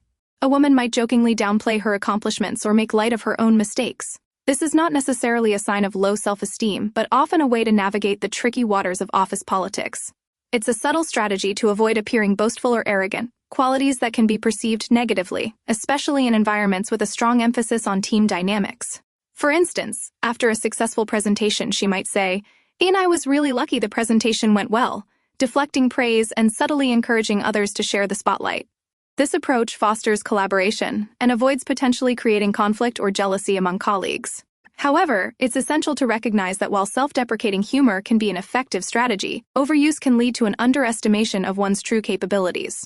The fine line lies in the balance, utilizing it strategically, not as a default communication mode. The use of indirect requests is another significant aspect of workplace womanese. Instead of directly stating her needs, a woman might hint at them or frame them as questions. For instance, instead of saying, "Please help me with this report," she might say, "As I'm a little overwhelmed with this report, would you be able to assist me?" This approach often reflects a desire to foster collaboration and avoid putting pressure on colleagues. It's a way to invite help without sounding demanding. However, the indirect nature might be misinterpreted by colleagues who are less attuned to these subtle cues, leading to missed opportunities for assistance and frustration for the person making the request. The key is to recognize that these indirect requests are invitations to engage and to respond thoughtfully, not just passively. Active listening and an understanding of the underlying meaning are crucial for productive workplace relationships. The seemingly simple phrase, "And I'm fine," often carries a completely different meaning in the professional setting. In a personal context, it often masks deeper dissatisfaction, as we've explored. However, in a workplace scenario, "I'm fine" can simply reflect professional courtesy or an attempt to keep a conversation brief and focused on the task at hand. When a colleague asks, "How's your project going?" a response of "I'm fine," especially if it's said with a neutral tone and without additional contextual information, likely signifies that the project is on schedule and there are no significant issues to report. However, it's essential to watch out for accompanying nonverbal cues like facial expressions, tone of voice, and body language. These cues, when closely observed, can provide additional insights into the true meaning behind seemingly simple phrases. Another common pattern is the use of emotional language, even in meetings or discussions about seemingly objective topics. This isn't always a sign of unprofessionalism or emotional instability. Instead, it can reflect a more holistic approach to decision-making, prioritizing the human element alongside the purely factual. For instance, during a budget meeting, a woman might express concern about the potential impact of a cut on employee morale, a factor often overlooked in purely numbers-driven discussions. This emotional intelligence, far from being a weakness, adds a valuable layer to the process, ensuring that human considerations are taken into account. The ability to articulate these emotional consequences, often seen as intuitive, is a powerful asset in the workplace. This highlights the critical need for men to go beyond the purely factual data and engage with the emotional components of professional dialogue. Furthermore, women in the workplace may employ a communication style that emphasizes relationship building and consensus building. They may prioritize the interpersonal aspects of interactions, ensuring that everyone feels heard and valued. For example, in team meetings, instead of immediately jumping to problem solving, they might begin by facilitating a discussion to ensure everyone has a chance to express their ideas and perspectives. This approach, while possibly appearing less efficient at first glance, can foster a more collaborative environment and lead to more creative and well-rounded solutions. Moreover, nonverbal cues are just as important in professional settings as in personal ones. A slight frown, a hesitant tone of voice, or the avoidance of eye contact can be potent indicators of dissatisfaction, even when words express agreement or compliance. Ignoring these subtle nonverbal cues can lead to significant misunderstandings. A woman might, for example, nod agreement to a proposal, but show visible hesitations through subtle body language, such as fidgeting or a furrowed brow. A skilled communicator would recognize these nonverbal signals as an invitation to inquire further about her reservations or concerns. This highlights the importance of attentiveness and observation in understanding the complete message conveyed. However, it's crucial to note that these observations are not generalizations about all women. They highlight common tendencies and patterns. Individual communication styles vary significantly, influenced by personality, cultural background, and personal experiences. This guide aims to provide a framework for understanding certain communication dynamics often observed in workplace interactions between men and women. Understanding workplace womanese is not about manipulating or deciphering secret codes, rather, it's about improving communication and fostering collaboration. It's about recognizing the nuances of indirect communication, appreciating emotional intelligence, and valuing the importance of building relationships in a professional setting. By paying close attention to both verbal and nonverbal cues, actively listening, and practicing empathy, men can build stronger and more productive working relationships with their female colleagues, leading to more effective teamwork and a more harmonious work environment. The goal isn't to translate womanese, but to understand and appreciate the richness and depth it brings to professional interactions. The modern workplace benefits from diverse perspectives, and recognizing and appreciating the nuances of communication styles is a crucial step towards fostering inclusivity and maximizing collective potential. The ultimate aim is to create a workplace where everyone feels heard, respected, and empowered to contribute their unique strengths. Family dynamics decoding communication within the family unit. Now, let's turn our attention to the often uncharted territory of family dynamics. The communication patterns we've observed in personal and professional settings take on a unique character within the family unit, a space characterized by deeply ingrained relationships, complex emotional histories, and a unique blend of intimacy and conflict. While the womanese dictionary we've been building thus far applies, the context profoundly shapes the meaning and interpretation of phrases. Understanding these familial nuances is key to navigating the intricate web of relationships that define our family lives. Consider the seemingly innocuous phrase, "and I'm fine." In a workplace setting, it often signals neutrality or an attempt to keep the conversation brief. However, within the family context, "I'm fine" can be a potent indicator of unspoken discontent or simmering resentment. The tone, the accompanying body language, and the overall family dynamic drastically alter its meaning. A strained voice, averted gaze, or a tense posture might reveal a deeper emotional layer to this simple statement. It's a red flag, hinting at a need for deeper connection and open communication. Instead of accepting "I'm fine" at face value, a skilled communicator would ask follow-up questions, gently probing for underlying feelings and concerns. "And is something bothering you? Can we talk about it?" These kinds of empathetic inquiries can foster open communication and strengthen familial bonds. Similarly, the phrase "and I'm busy" requires careful contextual understanding. In the workplace, it signifies an actual work overload. However, within a family, it might camouflage a desire for personal space, a feeling of being overwhelmed by family responsibilities, or even a subtle avoidance of a challenging conversation. A husband might use it to avoid helping with household chores, while a mother might employ it to escape the pressure of constant family demands. Recognizing these subtleties is crucial for healthy communication. Instead of taking "I'm busy" as an absolute, empathetic listening might uncover the underlying reasons behind the statement, facilitating healthier communication and shared responsibilities. The family setting also highlights the complexities of indirect communication. Women often use indirect requests or hints to express their needs. This might manifest as a seemingly casual comment like, "And the kitchen is really messy," instead of directly asking for help with the dishes. While this might seem passive-aggressive, it often stems from a desire to avoid direct confrontation or the fear of appearing demanding. It's a subtle appeal for support, reflecting a need for collaboration and shared responsibilities within the family. Responding effectively requires actively listening, picking up on the unspoken requests, and offering help proactively. Instead of ignoring the comment, a thoughtful response would be, "You're right, the kitchen needs cleaning. Let's do it together," converting the indirect request into a collaborative effort. Conversely, men often communicate more directly, potentially overlooking the subtle cues women may employ. This difference can lead to miscommunication and frustration. A husband directly asking, "Did you finish the laundry?" might be seen as critical or uncaring, even if that's not his intention. A softer approach, focusing on collaboration and appreciation, would create a healthier communication pattern. A phrase like, "Honey, I could really use some help with the laundry. Would you be able to give me a hand?" emphasizes partnership and shared responsibility, fostering a more positive family dynamic. Family arguments frequently showcase the stark differences in communication styles. Women tend to focus on emotions and feelings, expressing their hurt or frustration directly. Men, often focused on problem-solving, might attempt to offer immediate solutions before fully understanding the emotional context of the argument. This can lead to women feeling unheard and misunderstood, while men feel frustrated by what they perceive as emotional outbursts. The solution lies in active listening and empathy. Men need to validate their wives' feelings before jumping into problem-solving, acknowledging their emotions before suggesting solutions. Likewise, women need to articulate their needs and concerns clearly, avoiding indirect communication that can lead to misinterpretations. The use of qualifiers, a common feature of female communication, also takes on a different meaning in family interactions. "And I think we should," or "maybe we could," often serve as a way to soften a suggestion or avoid appearing overly assertive, especially when navigating sensitive family issues. However, these qualifiers can sometimes be misinterpreted as lacking confidence or indecisiveness. Understanding the intent behind these qualifiers is vital. It's crucial to listen attentively to the underlying message beyond the qualifiers themselves. Moreover, nonverbal cues within the family unit hold significant weight. A sigh, a tense posture, or a forced smile can speak volumes about underlying emotions. These cues often reveal the true meaning behind seemingly neutral statements. A wife who says, "I'm fine," while simultaneously sighing and avoiding eye contact is clearly communicating something different. Responding effectively requires recognizing and addressing these nonverbal signals, demonstrating empathy and understanding. Furthermore, the concept of testing within relationships, previously discussed, takes on a heightened significance in the family context. Women might use indirect testing strategies, such as subtle hints or carefully chosen words, to gauge their partner's emotional support and responsiveness.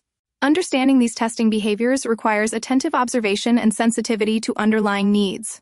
A husband might inadvertently fail these tests if he focuses solely on the literal meaning of his wife's words, missing the emotional subtext. Effective communication within the family unit necessitates recognizing and responding appropriately to these tests of emotional connection and support. The dynamics of womanese and within family communication are complex and nuanced, intertwined with a unique history, shared experiences, and established patterns of interaction. While a simple dictionary can provide some guidance, genuine understanding requires an empathetic approach, active listening, and a willingness to delve beyond the surface meaning of words to comprehend the emotional context and unspoken messages that form the core of family communication. Effective family communication hinges on recognizing and valuing the multifaceted nature of these interactions, appreciating the subtleties, and fostering a supportive environment where all members feel heard, understood, and valued. The goal isn't simply to decipher a code, but to cultivate a deeper level of understanding and connection within the family unit. By approaching family conversations with sensitivity, empathy, and a dedication to active listening, we can transform potentially contentious exchanges into opportunities for growth, connection, and strengthening the bonds that define our families. Testing and validation. Understanding relational strategies. The previous sections have laid the groundwork for understanding the complexities of womanese, particularly within the family unit. Now we delve into a crucial yet often misunderstood aspect of relational dynamics: testing. Testing, in the context of relationships, isn't about manipulation or gamesmanship. Rather, it's a subtle, often unconscious way of gauging the strength and depth of a connection. Women, in particular, frequently utilize indirect testing strategies to assess their partner's commitment, responsiveness, and emotional intelligence. Understanding these testing mechanisms is critical for navigating relationships successfully, from the initial stages of dating to the long-term commitment of marriage. Imagine the early days of a budding romance. A woman might casually mention an upcoming event, a concert perhaps, or a family gathering. She's not explicitly asking for a date or an invitation. Instead, she's subtly testing the waters, gauging her partner's interest and willingness to invest time and effort in the relationship. A positive response, an enthusiastic "and I'd love to go," signifies a successful test, reinforcing the woman's belief in the potential of the relationship. Conversely, a lukewarm or dismissive response, perhaps a vague assent, "I'll see," or worse, a complete lack of response, might trigger doubt and uncertainty, potentially leading to hesitation or withdrawal. This testing behavior doesn't disappear once a relationship solidifies. In fact, it evolves and adapts to the changing dynamics of commitment. Consider a couple who've been together for several years. The tests become more nuanced, less overtly reliant on explicit requests. Instead, they might involve subtle inquiries about feelings or carefully worded comments about shared experiences. For instance, a woman might express concern about a recent argument or casually mention a shared friend's success, subtly testing her partner's capacity for empathy, understanding, and celebrating her achievements. These subtle tests serve multiple purposes. They provide a gauge of emotional availability, a way to assess how well the partner understands and responds to her emotional needs. A man who brushes off her concerns or fails to acknowledge her achievements is failing a critical test, signaling a potential disconnect in emotional intimacy. This doesn't necessarily mean the relationship is doomed, but it highlights a communication breakdown that needs to be addressed. It's a wake-up call, signaling the need for greater empathy and active listening. The frequency and intensity of these tests often correlate with the woman's own level of emotional security within the relationship. When feeling secure and supported, she's less likely to engage in frequent testing. Conversely, feelings of insecurity or uncertainty might lead to more frequent and subtle testing behaviors. This dynamic is crucial for understanding the underlying motivations behind the tests. A man's response to these tests isn't merely about providing the right answer. It's about demonstrating emotional intelligence and a consistent commitment to the relationship. This testing process plays out differently in the various stages of a relationship. In the early stages, the tests are often more overtly focused on compatibility and interest. As the relationship progresses, the tests become more nuanced, exploring deeper levels of emotional intimacy and commitment. In established relationships, tests often revolve around evaluating the partner's support during challenging times, his ability to understand and respond to her emotional needs, and his capacity for empathy and understanding. The tests might involve indirect expressions of vulnerability, subtly designed to gauge his responsiveness to her emotional state. Let's examine a few specific examples to illustrate this. A woman might express frustration about a challenging day at work, not explicitly asking for help, but implicitly seeking reassurance and support. Her partner's response will reveal much about his level of emotional intelligence. A dismissive response like, just get over it, will fail the test, potentially damaging her sense of security. A supportive response, offering comfort and empathy, will reinforce her belief in the strength of their bond.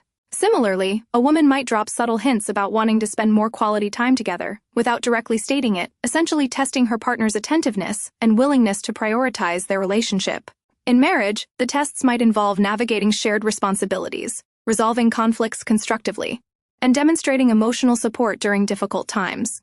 A wife might indirectly raise concerns about their finances or express discontent about household chores, not as direct accusations, but as opportunities to gauge her husband's ability to address her concerns and take initiative. These tests are not attempts at control or manipulation, but rather subtle ways of assessing the health and stability of the marital bond.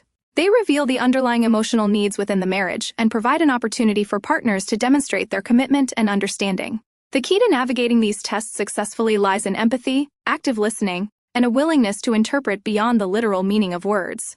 A man shouldn't treat these tests as riddles to be solved, but rather as opportunities to demonstrate understanding, empathy, and a commitment to nurturing the relationship. Instead of reacting defensively, he should strive to actively listen, interpret the underlying emotional message, and respond with genuine care and understanding. This involves not just responding to her expressed concerns, but also identifying and addressing the underlying emotional needs that might be driving her indirect testing behaviors. Recognizing these testing patterns isn't about manipulating the woman or attempting to decode a secret code. It's about cultivating a deeper understanding of her communication style and nurturing a healthy, emotionally supportive relationship. The tests are an integral part of relational dynamics, providing valuable insights into the emotional needs and desires within a partnership. By responding effectively, men can strengthen their relationships and create a more secure and fulfilling connection. The ultimate goal isn't to pass or send the tests, but to foster a genuine connection built on empathy, mutual respect, and open communication. Failing to understand these subtle cues can lead to significant misunderstandings and relationship challenges, while responding thoughtfully and attentively can significantly strengthen the bond and create a more emotionally secure partnership. The ability to recognize and respond to these testing mechanisms is a cornerstone of building healthy and lasting relationships. Emotional intelligence, responding to feelings, not just words. Understanding women's communication often requires moving beyond the literal meaning of their words and delving into the realm of emotions. This isn't about deciphering a secret code, but rather about cultivating emotional intelligence, the ability to recognize, understand, and manage your own emotions and those of others. In the context of relationships, this translates to responding not just to the words a woman speaks, but also, and perhaps more importantly, to the underlying feelings she's expressing. Imagine a scenario: your partner, after a long day at work, blurts out, "I'm just so tired." On the surface, this seems straightforward enough. However, a truly emotionally intelligent response goes beyond simply acknowledging her tiredness. It requires digging deeper. Is she tired physically, emotionally, or both? Is this a simple statement of fatigue, or is it a veiled cry for support, a hint that she needs a comforting hug, a listening ear, or perhaps just some space to unwind? The key lies in observation and active listening. Notice her body language. Is she slumped in her chair, shoulders tensed? Is her tone flat or laced with frustration? These nonverbal cues often speak volumes more than her words. Following her initial statement with a simple, "What happened today?" opens the door for her to elaborate. Instead of offering solutions prematurely, focus on understanding her experience. Statements like, "Tell me more," or "I'm here to listen," create a safe space for her to express her feelings without feeling judged or pressured. The crucial element here is validation. Validation doesn't mean agreeing with her perspective. It means acknowledging the legitimacy of her feelings. Even if you don't fully comprehend the reason behind her frustration, acknowledging her experience as valid is incredibly important. A statement like, "10 sounds incredibly frustrating," or "Any can see why you're feeling tired," goes a long way in building emotional connection. This shows empathy, which is fundamental in successful communication, particularly with women who often prioritize emotional connection over the transactional aspect of communication. Consider another example. A friend confides in you about a disagreement with her boss. She recounts the situation, her voice laced with anger and disappointment. Your instinctive response might be to offer advice and just quit your job, or talk to HR.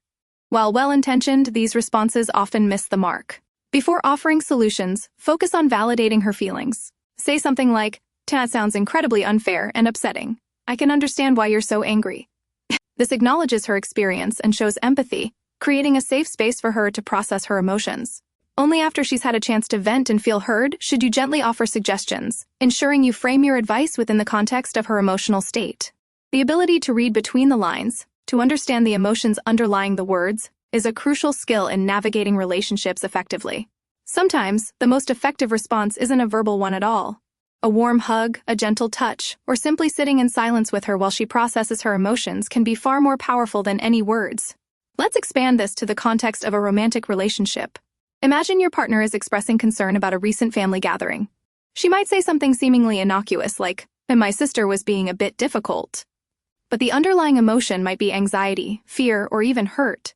An emotionally intelligent response wouldn't be to dismiss her concerns with a simple, "Oh, well." Instead, it would involve asking follow-up questions to understand the underlying issue. What exactly made things difficult? How did that make you feel? These questions demonstrate a commitment to understanding her emotional experience, creating a safe space for vulnerability and deepening emotional intimacy. This approach transcends specific scenarios. Consider a discussion about household chores, a common source of friction in many relationships. Instead of responding defensively to a comment about uneven distribution of tasks, focus on understanding her feelings. A statement like, "And I understand you feel overwhelmed with the household tasks. Let's talk about how we can better manage things," displays emotional intelligence and a willingness to collaborate. This approach moves the conversation away from blame and towards a collaborative problem-solving approach. Emotional intelligence isn't about magically understanding everything a woman thinks or feels.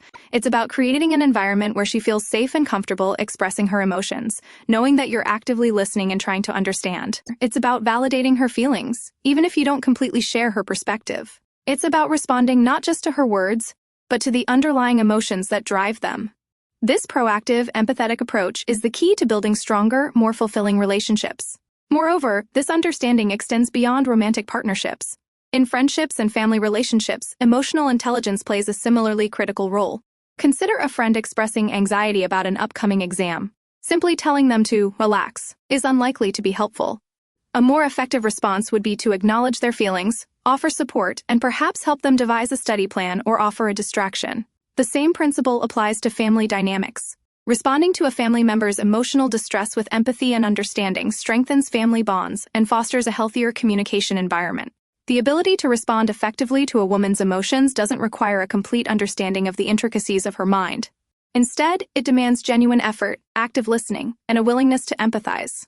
The focus should be on creating a safe space for her to express herself openly, acknowledging her feelings as valid, and demonstrating a sincere commitment to understanding her perspective. This approach builds trust, strengthens relationships, and ultimately fosters more meaningful and fulfilling connections. Furthermore, it's vital to remember that emotional intelligence is not a one-size-fits-all solution. Each individual, regardless of gender, processes emotions differently. What might resonate with one woman might not resonate with another. The key is to be adaptable and responsive to the specific individual and the unique context of the situation. Paying close attention to nonverbal cues, actively listening, and asking clarifying questions are key strategies in achieving a deeper understanding of the emotional landscape. Finally, it's important to acknowledge that cultivating emotional intelligence is an ongoing process. It requires self-awareness, empathy, and a constant willingness to learn and improve. It's a journey, not a destination, and the rewards of strengthening relationships through deeper emotional understanding are invaluable. By focusing on responding to feelings as much as words, men can navigate the complexities of female communication with greater ease, empathy, and ultimately success. The payoff? Deeper connections, stronger relationships, and a more fulfilling understanding of the people around them. Mastering this aspect of womanese is not about winning some sort of communication game. It's about building genuine connection and trust. Navigating indirect communication, the art of subtlety. Indirect communication, a hallmark of womanese, often presents itself as a subtle dance of hints, suggestions, and unspoken expectations. It's not a deliberate attempt to be cryptic, but rather a communication style shaped by cultural norms, social conditioning, and inherent differences in how men and women process and express emotions. Mastering the art of deciphering this indirectness is crucial for navigating relationships successfully. It's about learning to read between the lines. Not to manipulate or control, but to foster deeper understanding and genuine connection. Consider a scenario where your female friend or partner mentions casually, "It's cold in here," while snuggling under a blanket. The literal meaning is simple enough. The temperature is low. However, the subtext might be far richer. She might be subtly hinting that she's feeling a little chilly, both physically and emotionally, seeking closeness and comfort. This isn't about decoding a secret code. It's about recognizing the emotional cues wrapped within her statement. A simple, "Are you cold? Can I get you a blanket?" directly addresses the literal meaning, but a more insightful response might be, "You seem a little chilly. Want to cuddle up?" This acknowledges both the physical and potential emotional coldness, offering connection and empathy.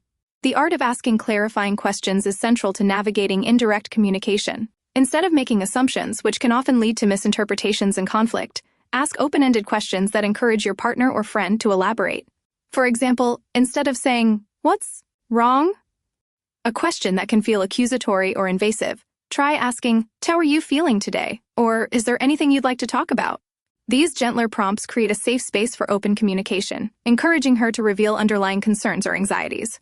Let's examine a more complex scenario involving a conflict. Imagine a disagreement about household chores. Instead of a direct confrontation, she might say, "I feel overwhelmed with everything lately." This isn't a direct accusation of you neglecting your chores, but rather an expression of her emotional state. Responding directly to the workload might miss the point entirely. A better approach involves addressing the underlying emotion. "Hisai, here you're feeling overwhelmed. Tell me more about what's been stressing you out." This response acknowledges her feelings without immediately jumping to solutions or assigning blame. It opens the door for her to express herself fully, allowing you to understand the root of her frustration. This approach requires active listening, paying close attention not only to her words, but also to her nonverbal cues. Is her tone flat or strained? Is her body language tense or withdrawn? These subtle indicators can provide valuable clues to her underlying emotions. Sometimes simply mirroring her emotions can be a powerful communication tool. If she seems upset, acknowledging her upset, even without fully understanding the reason, demonstrates empathy and understanding. For example, saying, "And I can see that you're upset. I want to help you feel better," conveys care and support. Furthermore, avoid jumping to conclusions or offering unsolicited advice. Before attempting to solve the problem, ensure you understand the problem itself. Often the goal of indirect communication isn't to receive solutions, but rather to receive validation and understanding. Allowing your partner or friend to express themselves fully, without interruption or judgment, often suffices as the most effective response. Simply listening attentively and offering emotional support can build trust and strengthen the relationship far more than any proposed solution. Consider the context of a workplace scenario. A female colleague might subtly express her dissatisfaction with a project by mentioning feeling overworked during a casual conversation. This indirect communication might not be a direct complaint, but rather a subtle signal of her discontent. Approaching her with a direct question like, "Is there something wrong with the project?" could feel accusatory. A gentler approach would be, "You seem a little stressed. Is there anything I can do to help?" This approach demonstrates empathy and willingness to assist, offering support without putting her on the defensive. Navigating these indirect communications also requires recognizing the potential for misunderstanding. Men, often conditioned to communicate directly, may interpret indirect cues literally, missing the emotional subtext. This can lead to conflict and frustration. Being mindful of this inherent difference in communication styles is crucial for successful interactions. Remember, indirect communication is not necessarily a sign of manipulation or game playing. It's a different style of communication that deserves careful consideration and understanding. The ability to decipher indirect communication requires practice and patience. It's a skill that develops over time through increased self-awareness, improved active listening, and a consistent effort to understand the emotional landscape of your interactions. Avoid the tendency to assume you know what she means. Instead, focus on fostering open communication and creating a safe space where she feels comfortable expressing herself freely. In addition to verbal communication, nonverbal cues play a critical role in interpreting indirect messages. Body language, tone of voice, and facial expressions can all provide important clues to a person's emotional state. For example, if someone is speaking softly and avoiding eye contact while expressing dissatisfaction, this nonverbal communication signals deeper discontent than their words alone might suggest. Paying close attention to these subtle cues, alongside the verbal message, will help you more accurately interpret the full meaning behind their communication. Moreover, the level of indirectness can vary across cultures and individual personalities. What might be considered subtly indirect in one culture might be seen as overtly vague in another. Similarly, some individuals are naturally more indirect than others, regardless of their gender. Therefore, understanding the specific cultural and personality contexts is equally important in interpreting indirect communication accurately. Context matters greatly. The same phrase spoken in different contexts can carry vastly different meanings. Beyond romantic relationships, this understanding applies equally to professional and platonic contexts. A friend casually mentioning feeling busy might be indirectly signaling that they need some space or are unable to commit to a specific plan.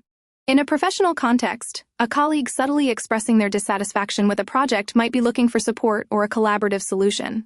Mastering the art of navigating indirect communication is not about learning a secret code to crack women's communication. It's about cultivating emotional intelligence and developing strong communication skills. It's about recognizing the value of empathy, patience, and active listening. It's about creating a safe and supportive environment where open and honest communication can flourish. By actively seeking to understand the emotional subtext of communication, men can build stronger, more fulfilling relationships with the women in their lives, fostering genuine connection and mutual respect.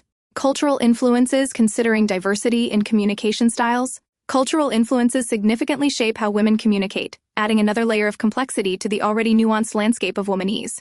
Understanding these cultural variations is paramount to effective and respectful communication. A phrase interpreted as a gentle hint in one culture might be perceived as a blunt statement in another, leading to misunderstandings and potentially damaging the relationship.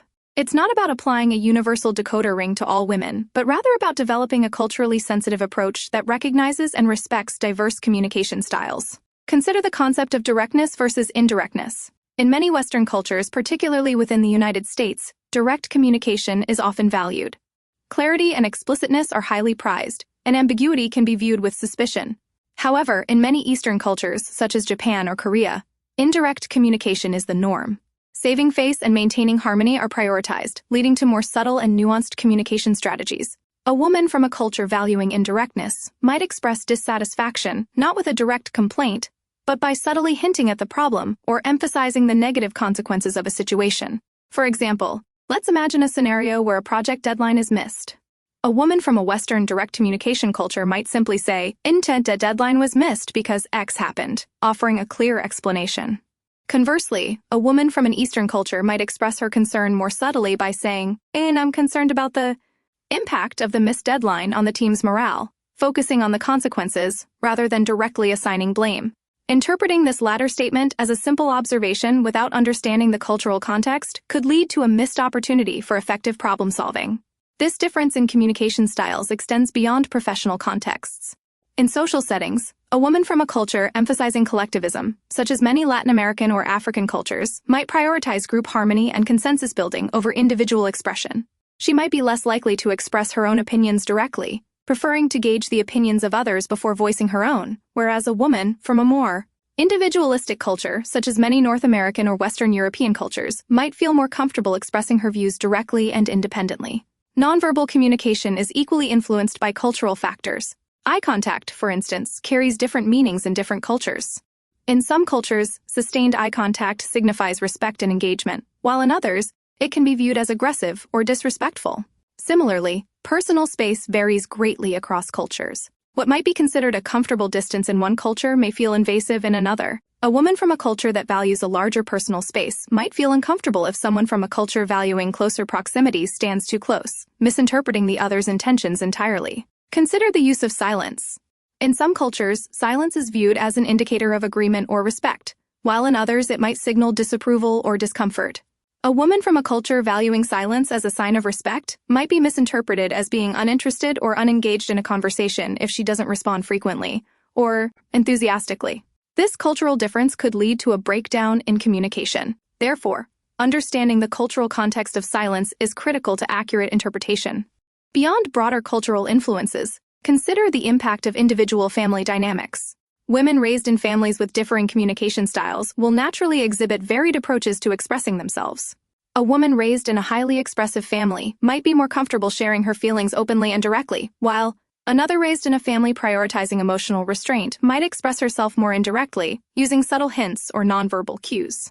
This variation within cultural groups adds an extra level of intricacy to understanding womanese. Moreover, the influence of religion and spirituality can significantly affect a woman's communication style.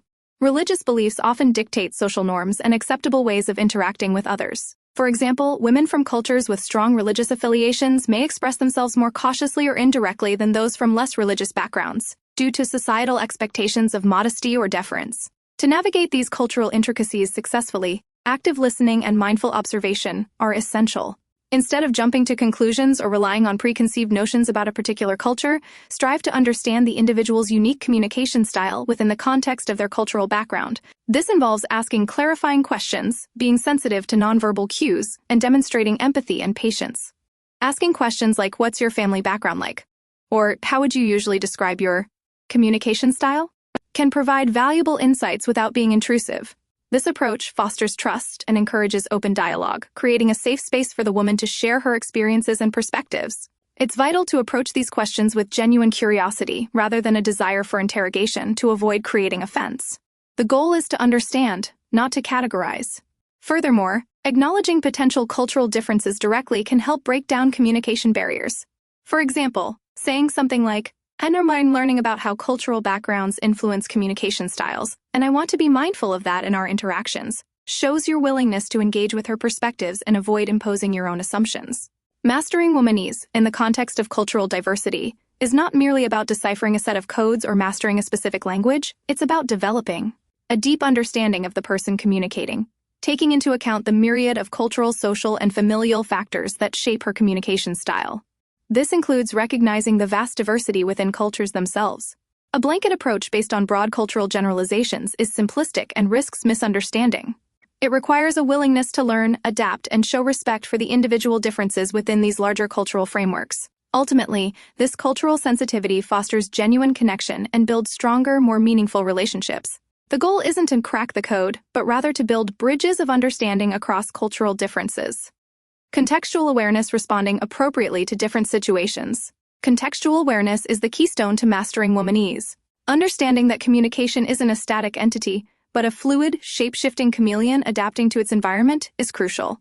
Just as a chameleon changes color to blend with its surroundings, women adjust their communication style depending on the context, the setting, the relationship, and even the mood of the moment. Ignoring this dynamic aspect of womanese is like trying to decipher a coded message without the key. Frustrating, inefficient, and likely to lead to misunderstandings. Consider the stark contrast between a professional meeting and a cozy evening at home. In a formal business setting, a woman might adopt a direct and concise communication style. She'll articulate her points clearly, avoid unnecessary embellishments, and focus on achieving specific goals. This is the unbusiness womanese, often characterized by efficiency and precision, mirroring the norms of the professional world.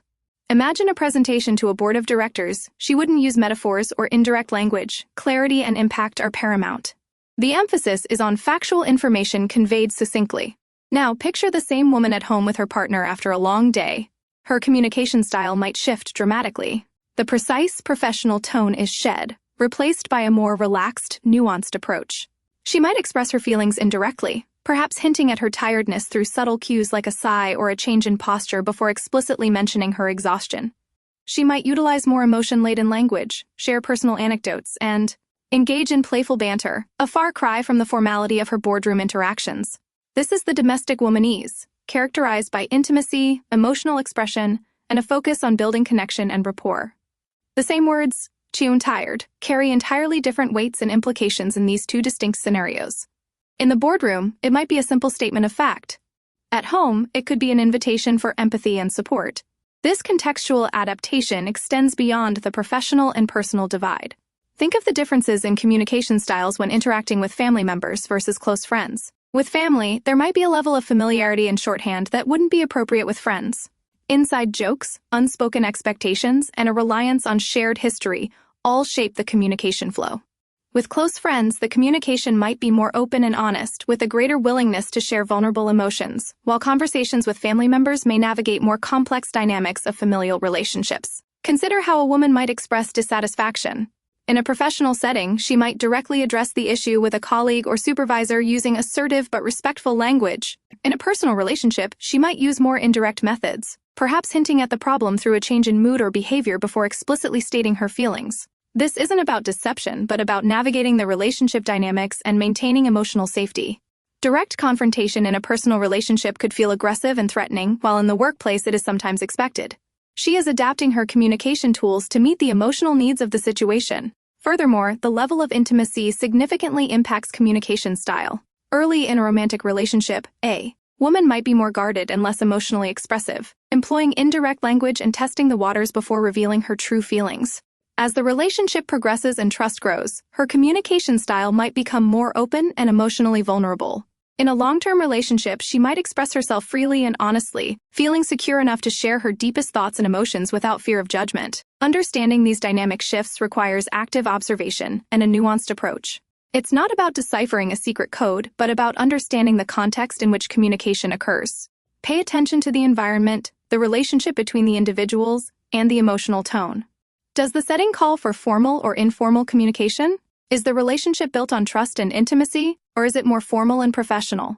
These questions serve as crucial signposts in understanding the womanese being used. Let's consider another example. Imagine a woman expressing her opinion in a group setting. In a group of close friends, she might speak freely, sharing her opinions directly and with humor. However, in a professional meeting filled with high-ranking officials, her communication style might be more formal, precise, and she might carefully choose her words to maintain a professional tone and avoid misunderstandings. She's not being insincere, she's adapting to the context. She might even choose to defer to other opinions first, gauging the group's feelings before offering her own.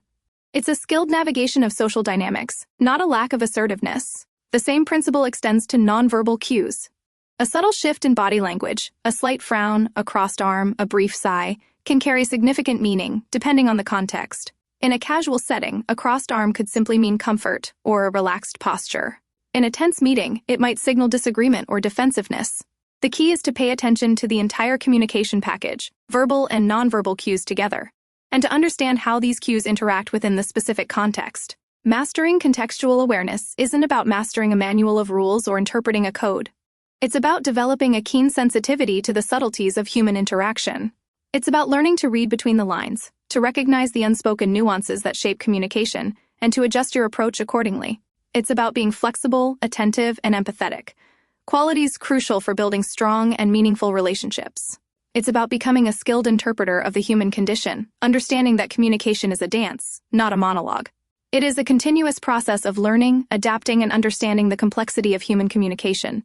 By paying attention to the context, you begin to build a stronger connection, fostering trust and empathy in your communication, regardless of the social context. Dating dynamics decoding early communication signals. The dating phase is a fascinating microcosm of womanese, a period characterized by a delicate dance of indirect communication, subtle testing, and a gradual unveiling of emotions. Unlike the established comfort of a long-term relationship, dating involves navigating uncharted waters, where misinterpretations can easily derail progress. Understanding this dynamic communication landscape is key to navigating the early stages successfully. Consider the initial encounter, the first date, often fraught with a mixture of excitement, nervousness, and a healthy dose of apprehension. Women, often more attuned to emotional subtleties, may not express their interest overtly. Instead, they might employ subtle cues like prolonged eye contact, lingering touches, or an easy, engaging conversational style.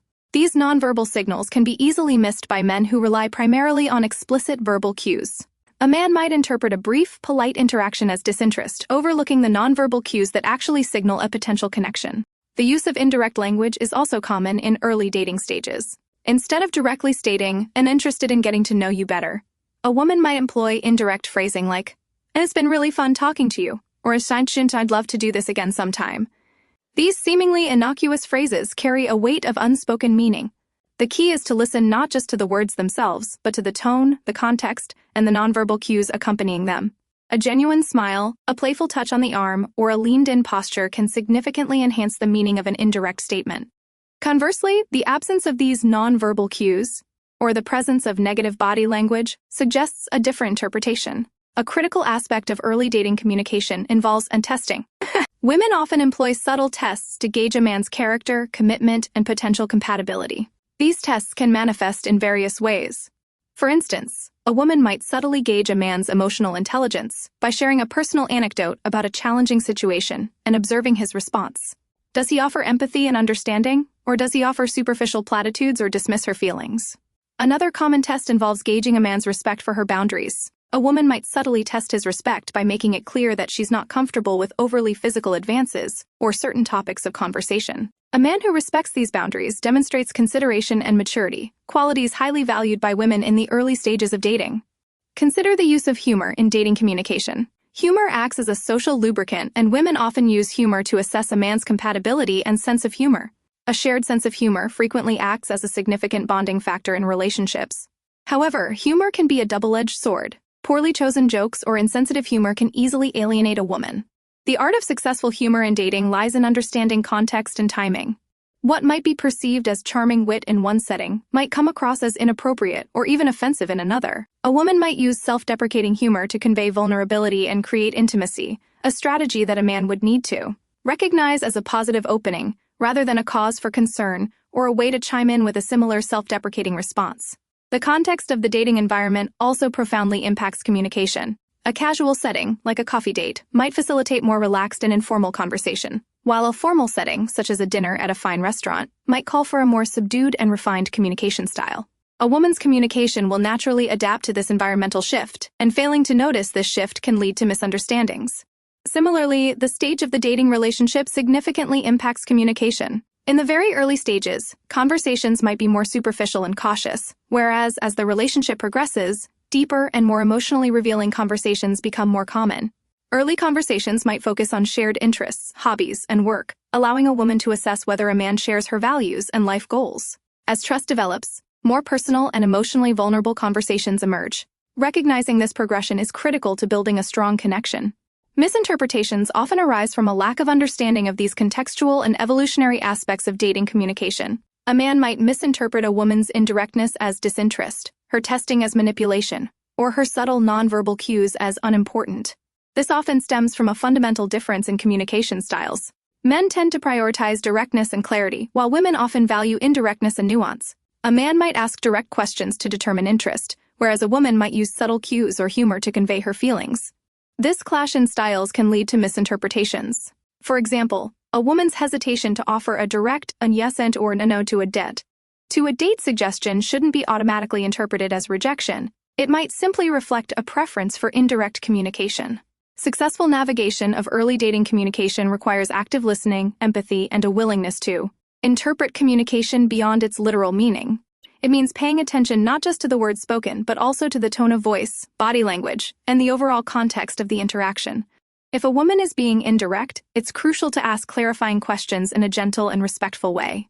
Don't assume you understand her intent. Actively seek to clarify, demonstrating your interest in truly understanding her perspective. It also means being mindful of nonverbal cues. A shy smile, nervous laughter, or slight hesitation might speak volumes about her feelings. Furthermore, being responsive to the tests employed by women is crucial. Respond with empathy, respect her boundaries, and demonstrate emotional intelligence. Being attentive to her need for a safe space for communication is invaluable in building a trusting and respectful relationship. If you sense you are misinterpreting her cues, directly asking is preferable to making assumptions that could permanently derail the chance at a relationship. In cases where a more direct approach is desired, remember to approach it from a position of respect and understanding. The dating phase is a period of discovery, not just for the individuals involved, but also for their communication styles. It's a time of learning and adapting, a process of understanding how each person communicates and what makes them feel comfortable and secure. By actively engaging in this process of mutual understanding, couples can lay the foundation for a healthy and successful relationship. By approaching this phase with sensitivity and empathy, focusing on active listening and clear communication, while recognizing and responding to indirect cues, men can increase their success rates in navigating this stage and establishing meaningful connections. It's about understanding the subtleties, the context, and the unspoken nuances, which will improve the quality of the relationship as it develops. This delicate dance of unspoken cues and indirect expressions, characteristic of early dating womanese, should not be viewed as confusing or manipulative, but as a key to unlocking deeper connection. It's a subtle communication that, when understood, can pave the way for a strong and lasting relationship. Learning to interpret the quiet language of early dating is not only a key to navigating this initial stage, but also a testament to the power of attentive and empathetic communication in all relationships. The early stages of a relationship: building communication foundations. Building a strong foundation of communication in the early stages of a relationship is paramount. It's not merely about exchanging pleasantries, it's about establishing a pattern of understanding, empathy, and mutual respect that will serve as the bedrock for future growth. This initial phase, often characterized by a blend of excitement, uncertainty, and cautious exploration, presents a unique opportunity to establish healthy communication patterns that will weather the storms of later relationship stages. Think of it as constructing a house. The initial foundation dictates its stability and resilience against future challenges. One common challenge is the delicate balance between expressing interest and avoiding overwhelming the other person. While directness is valued by many, women often employ a more nuanced approach, utilizing indirect communication to gauge interest and compatibility before fully committing. Imagine Sarah, a successful architect, meeting Mark, a charming history professor, at a mutual friend's party. While she finds him engaging and attractive, she wouldn't outright say, "I'm completely smitten and want to spend the rest of my life with you." Instead, she might initiate a conversation about shared interests, lingering slightly longer than necessary during their interactions, and subtly mirroring his body language to indicate rapport and comfort. These seemingly insignificant gestures hold significant meaning for those attuned to the subtle language of unspoken communication. Mark, in turn, needs to recognize these cues and respond in kind, perhaps suggesting a casual coffee date rather than launching into a grand romantic gesture. Another crucial element is the concept of testing. This is not a manipulative tactic but a natural process whereby individuals assess compatibility and trustworthiness. A woman might casually mention a past difficult experience, observing how her partner responds. Does he offer genuine empathy and support, or does he dismiss her feelings with platitudes? This seemingly innocuous anecdote offers invaluable insights into his emotional intelligence and ability to handle emotional vulnerability. Similarly, she might gently test his boundaries, observing his reaction to a polite refusal or a change in conversational topic. This isn't about manipulation, it's about gauging his respect for her autonomy and personal space. Respectful boundaries are the cornerstone of a healthy relationship, and a man who honors them demonstrates maturity and consideration. He needs to understand this isn't a test to be passed, but an opportunity to reveal his genuine character. The role of humor should not be underestimated. Humor acts as a social lubricant, helping to build rapport and ease tension. However, it's vital to understand that humor's effectiveness hinges heavily on context and timing. A well-placed joke can break the ice and reveal shared values, whereas insensitive or poorly timed humor can create distance and even offend. Consider the scenario where Emily, a witty marketing executive, shares a self-deprecating joke about her struggles with public speaking. This isn't a sign of insecurity, but a way to create a connection by revealing vulnerability and inviting her partner to reciprocate. A man who appreciates this vulnerability will respond in kind, perhaps sharing a similar anecdote, demonstrating emotional intelligence and creating an atmosphere of shared trust. Active listening is crucial in the early stages. It's not just about hearing the words spoken, but about understanding the underlying emotions and unspoken messages. This involves paying attention to nonverbal cues like body language, tone of voice, and subtle changes in facial expressions. Imagine a first date. Anna is hesitant to answer a direct question about her future goals. Her hesitation is not a rejection, but could be a sign of uncertainty or a reluctance to commit to long-term plans too early. A perceptive partner would recognize this and avoid pressure, instead opting for more open-ended questions that encourage Anna to express herself at her own pace. Furthermore, understanding the dynamics of indirect communication is crucial. Women often communicate indirectly, using suggestive language, nonverbal cues, and subtle hints rather than explicit statements. This is not to be interpreted as manipulative or confusing, but rather as a reflective communication style rooted in emotional nuance. For example, instead of directly stating, I'm not ready for a serious commitment, a woman might say, I'm enjoying getting to know you, but I need some time to focus on my career. The underlying message is clear, but it is expressed in a softer, less confrontational way. A man who understands this subtlety will avoid misunderstandings and respond with respect and consideration. Misunderstandings frequently arise from a lack of understanding and awareness of these nuances. Men, often accustomed to direct and explicit communication, may misinterpret indirect cues as disinterest or rejection. They might miss the subtle tests of character and emotional intelligence, inadvertently undermining the potential for a lasting connection. Consider the situation of David, who misinterpreted a woman's light touch on his arm as simply being friendly, failing to notice the prolonged eye contact, an engaging smile that signaled deeper interest. He consequently missed an opportunity to pursue a budding connection. Navigating these early stages requires patience, empathy, and a commitment to mutual understanding. It's about learning each other's communication styles, identifying individual preferences, and establishing a secure space for open and honest dialogue. Building trust is a gradual process, and this initial phase lays the foundation for deeper emotional connections. Regular check-ins, ensuring clarity, and demonstrating active listening are crucial in avoiding misunderstandings and fostering healthy communication. The early stages of a relationship also involve negotiating differing expectations regarding intimacy and commitment. Men and women may have varying expectations about the pace of physical intimacy and the degree of emotional investment. Open communication about boundaries and expectations is vital to avoiding conflict and fostering mutual respect. A healthy communication pattern involves expressing these needs clearly and respectfully, creating a space for negotiation and mutual understanding. Finally, remember that misinterpretations can occur due to both cultural and personal differences. Cultural background, upbringing, and individual communication styles all play a significant role in how people express themselves and interpret messages from others. Acknowledging and navigating these differences is essential to building a strong relationship. In conclusion, the early stages of a relationship are a critical period for establishing healthy communication patterns. By paying attention to both verbal and nonverbal cues, practicing active listening, navigating indirect communication, responding respectfully to implicit tests, and openly discussing expectations regarding intimacy and commitment, partners can build a strong foundation for a lasting and fulfilling relationship. The effort invested in this initial phase will yield significant dividends as the relationship progresses, leading to stronger bonds, deeper intimacy, and greater mutual understanding. It's a journey of learning, adaptation, and a willingness to engage in a continual process of mutual discovery, creating a roadmap to lasting love. Navigating long-term relationships, maintaining healthy communication. The initial bloom of romance, the heady days of courtship, often give way to the steadier, yet sometimes more challenging terrain of long-term relationships. The initial excitement and novelty fade, replaced by the rhythm of everyday life, shared responsibilities, and the inevitable ebb and flow of emotional tides.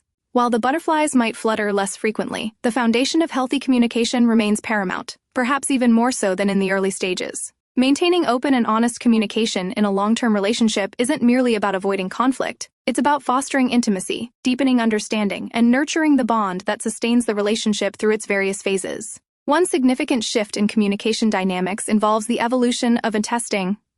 While the initial stages might involve subtle probes of compatibility, long-term relationships require a more nuanced approach to conflict resolution and emotional vulnerability. The tests become less about assessing compatibility and more about navigating the complexities of shared lives. For instance, a seemingly minor disagreement about household chores can reveal deeper anxieties about fairness and contribution, reflecting underlying power dynamics or unmet needs. The successful navigation of such disagreements relies not on passing a test, but on collaboratively identifying the root cause of the conflict and working towards a mutually acceptable solution.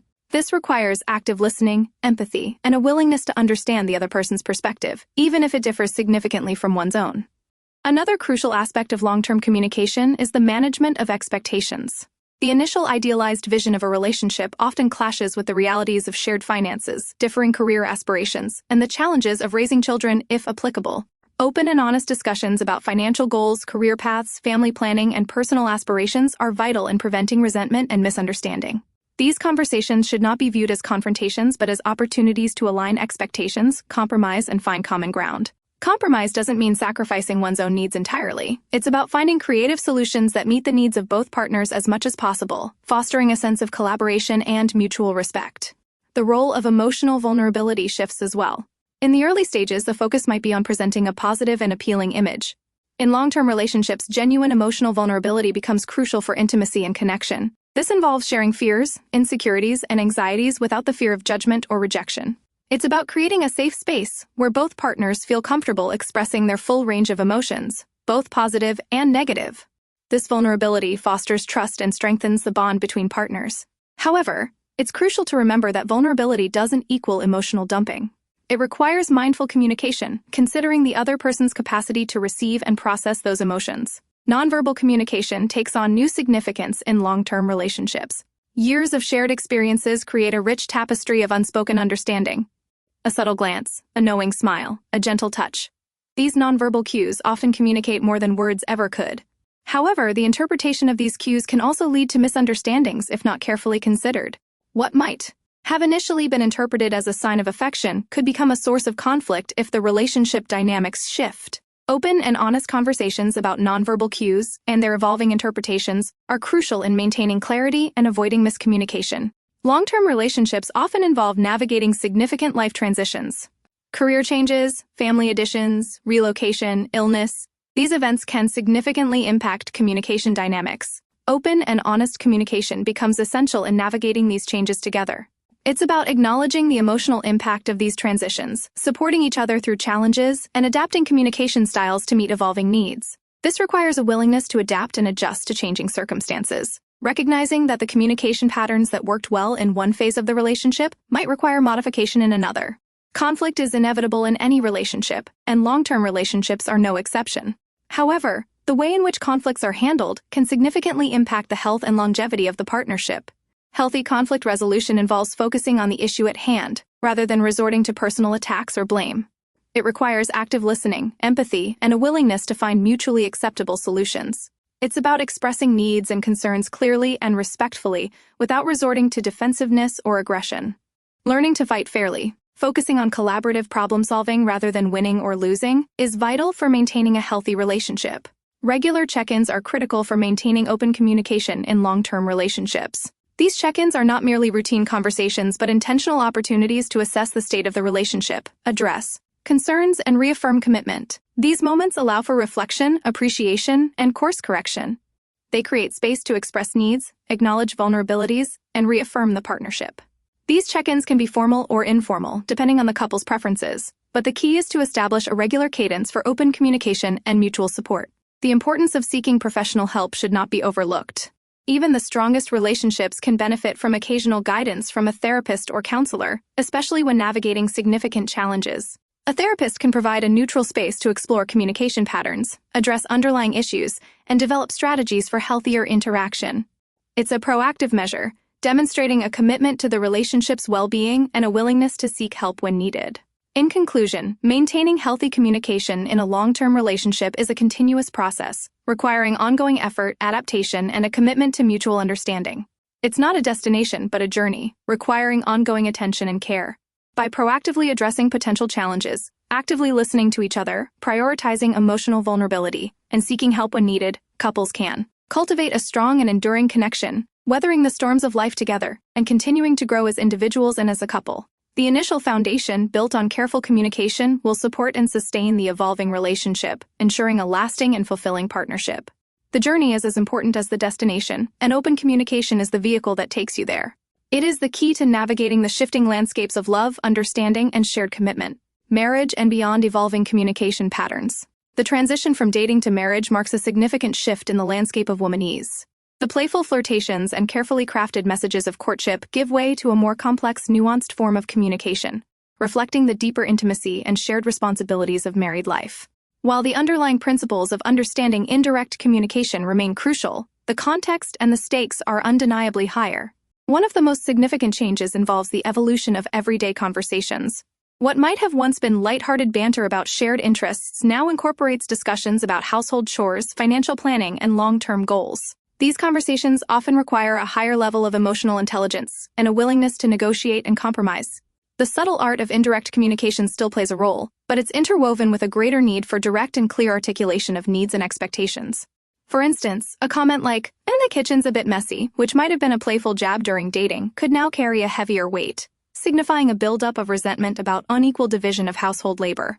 Understanding the underlying emotion. Frustration, exhaustion, perhaps even feeling undervalued, is key to responding effectively. A dismissive response like, "I'll get to it later," could easily escalate the situation, while a more empathetic approach like, "See, you're feeling overwhelmed. Let's talk about how we can better share the chores," could diffuse the tension and foster a collaborative solution. The management of expectations undergoes a dramatic transformation. The initial romantic ideal of a perfect partnership is often challenged by the realities of shared finances, diverging career aspirations, and the stresses of daily life.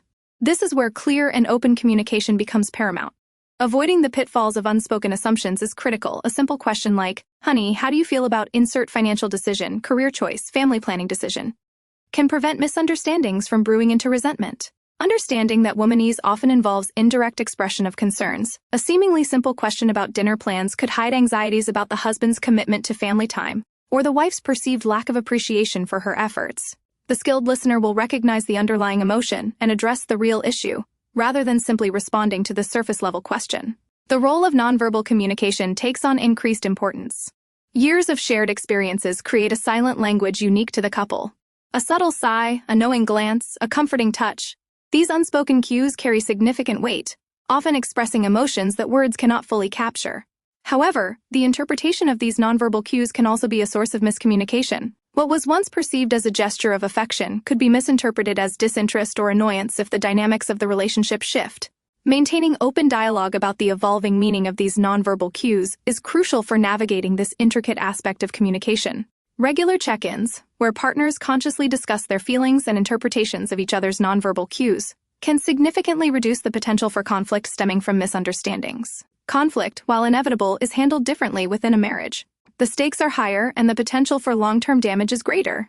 Effective conflict resolution requires a delicate balance between direct communication and emotional sensitivity. This involves learning to articulate needs and concerns clearly and assertively, yet avoiding accusatory language or personal attacks. A woman might express frustration with her husband's lack of involvement in childcare, not by launching into a tirade, but by saying something like, "Honey, I've been feeling overwhelmed with the kids lately. I really need your help, and I'd appreciate it if we could discuss how we can share the responsibilities more equitably." This approach directly addresses the issue while maintaining a respectful tone, significantly increasing the likelihood of a constructive conversation. The ability to listen empathetically and validate each other's feelings is critical. A simple statement like, "Saying I understand you're feeling stressed," can go a long way in de-escalating tension and creating space for mutual understanding. The management of emotional vulnerability also evolves. The initial guardedness of dating gives way to a deeper level of intimacy and trust within marriage. Sharing fears, insecurities, and anxieties becomes essential for maintaining emotional connection. However, this vulnerability must be communicated carefully, considering the partner's emotional capacity and the context of the communication. Oversharing sensitive information at an inopportune moment can be counterproductive, leading to feelings of being overwhelmed or invalidated. Understanding the subtle cues of readiness to receive and process sensitive information is crucial. A woman, for instance, might express a deep-seated fear about financial insecurity not by launching into a detailed explanation during a stressful work week, but by choosing a calmer moment to share her concerns, perhaps during a relaxing weekend activity. The timing and approach are just as important as the content of the message. The evolution of womanese in marriage extends to handling larger life transitions. Career changes, relocation, illness, or the birth of a child profoundly impact communication dynamics. These major life changes often amplify existing tensions or create entirely new ones. Open and honest communication becomes not just helpful, but crucial for navigating these challenges together. Understanding that each partner may be experiencing different emotions and coping mechanisms requires patience, empathy, and a willingness to adjust communication styles to meet the evolving needs of the relationship. For example, if one partner experiences a job loss, the other might need to adjust their communication to provide support, validation, and encouragement without becoming overly critical or offering unsolicited advice. Recognizing the emotional impact of such events and creating space for open discussion about feelings is essential for maintaining the emotional health of the marriage. The addition of children to the family dynamic further complicates communication patterns. The demands of parenthood often create stress and strain on the relationship, requiring couples to adapt their communication strategies to accommodate sleep deprivation, hormonal changes, and the overwhelming responsibilities of raising children. Prioritizing quality time together, even amidst the chaos, is crucial for maintaining connection and preventing resentment. This might involve scheduling regular date nights, even if it's just a few hours at home after the children are asleep. Finding ways to maintain intimacy and connection amidst the demands of parenting is a significant challenge, but it's a crucial element of sustaining a healthy marriage. Finally, ongoing self-reflection and a willingness to seek professional help are crucial for navigating the complexities of marital communication. Regular check-ins with each other, involving a conscious effort to understand each other's perspectives, needs, and anxieties, are vital for maintaining a strong connection. Understanding that the process of communication is not static and requires ongoing effort and adjustment is essential for long-term success. Recognizing the limitations of one's own communication skills and seeking external guidance when necessary demonstrates a commitment to the relationship's health and longevity. A therapist can offer a neutral space to work through communication patterns, address underlying issues, and develop healthier ways of interacting. In essence, navigating the evolving landscape of womanese in marriage requires ongoing commitment, adaptability, and a deep understanding of the nuances of female communication. It's a continuous process of learning, growing, and adapting together, acknowledging the inevitable changes and challenges that long-term relationships face. By prioritizing open and honest communication, fostering empathy and understanding, and utilizing a range of communication strategies to address the unique demands of married life, couples can cultivate a strong, enduring, and fulfilling partnership, creating a love story that evolves and deepens over time. The journey, with its challenges and rewards, is as important as the destination. The destination, a loving, enduring marriage, is reached only through the continuous effort of navigating the ever-changing waters of communication. Conflict resolution in committed relationships, effective communication strategies. Conflict is an inevitable part of any long-term relationship, a natural consequence of two distinct individuals navigating life together. However, the way conflict is handled significantly impacts the health and longevity of the relationship. In the context of womanese, understanding the nuances of female communication during conflict becomes paramount for effective resolution. While directness is valuable, the emotional undercurrents often need careful decoding. A seemingly minor disagreement about household chores might mask deeper feelings of resentment or feeling undervalued. A sharp tone might reflect exhaustion rather than a deliberate attempt to be aggressive. The key lies in recognizing these underlying emotions and addressing them with empathy and understanding. One common pitfall in conflict resolution is the tendency to fall into a pattern of blame and accusations. Instead of focusing on the issue at hand, partners might resort to personal attacks, dredging up past grievances, or engaging in defensive posturing. This only serves to escalate the conflict and damage the relationship further. A more effective approach involves focusing on I statements, expressing personal feelings and needs without placing blame. For instance, instead of saying, "And you always leave the dishes unwashed," a more constructive approach would be, "And I feel overwhelmed when the kitchen is messy, and I'd appreciate it if we could work together to keep it clean." This approach shifts the focus from blame to shared responsibility, fostering a collaborative spirit. Active listening plays a crucial role in effective conflict resolution. This involves not only hearing your partner's words, but also understanding their underlying emotions and perspectives. It requires putting aside your own immediate reactions and truly trying to see the situation from their point of view. This means actively paying attention to their nonverbal cues, such as body language and tone of voice, which can often convey more than words alone. Reflecting back what you've heard, paraphrasing their concerns to ensure understanding, is a powerful tool for demonstrating empathy and showing that you're genuinely listening. For example, after your partner expresses frustration about a missed deadline, responding with, "And so you're feeling stressed and disappointed because the deadline was missed, and you're worried about the consequences?" demonstrates active listening and validates their feelings. Compromise and negotiation are essential components of successful conflict resolution. Rarely is there a perfect solution that satisfies both partners completely. Instead, the goal is to find a mutually acceptable compromise that addresses the needs and concerns of both individuals. This requires flexibility, a willingness to give and take, and a focus on finding common ground. It involves considering different perspectives, exploring alternative solutions, and being willing to adjust your own position to reach a resolution that works for both partners. A couple facing a disagreement about vacation plans, for example, could compromise by splitting their vacation time between each person's preferred destination. Emotional validation is a powerful tool for de-escalating conflict and fostering understanding. It involves acknowledging and affirming your partner's feelings, even if you don't necessarily agree with their perspective. It's about recognizing their emotions as valid and showing empathy for their experience. A simple statement like "understand you're feeling hurt and frustrated" can go a long way in calming emotions and creating space for constructive dialogue. Even if you believe their reaction is disproportionate, validating their feelings can diffuse the tension and pave the way for a more productive conversation. The frequency and intensity of conflicts can vary throughout the different stages of a relationship. During the dating phase, disagreements might be more superficial, revolving around minor preferences or scheduling conflicts. As the relationship progresses into marriage, however, the stakes become higher, and conflicts can involve deeper issues like finances, child rearing, or long-term goals. Therefore, conflict resolution strategies need to adapt to the evolving dynamics of the relationship.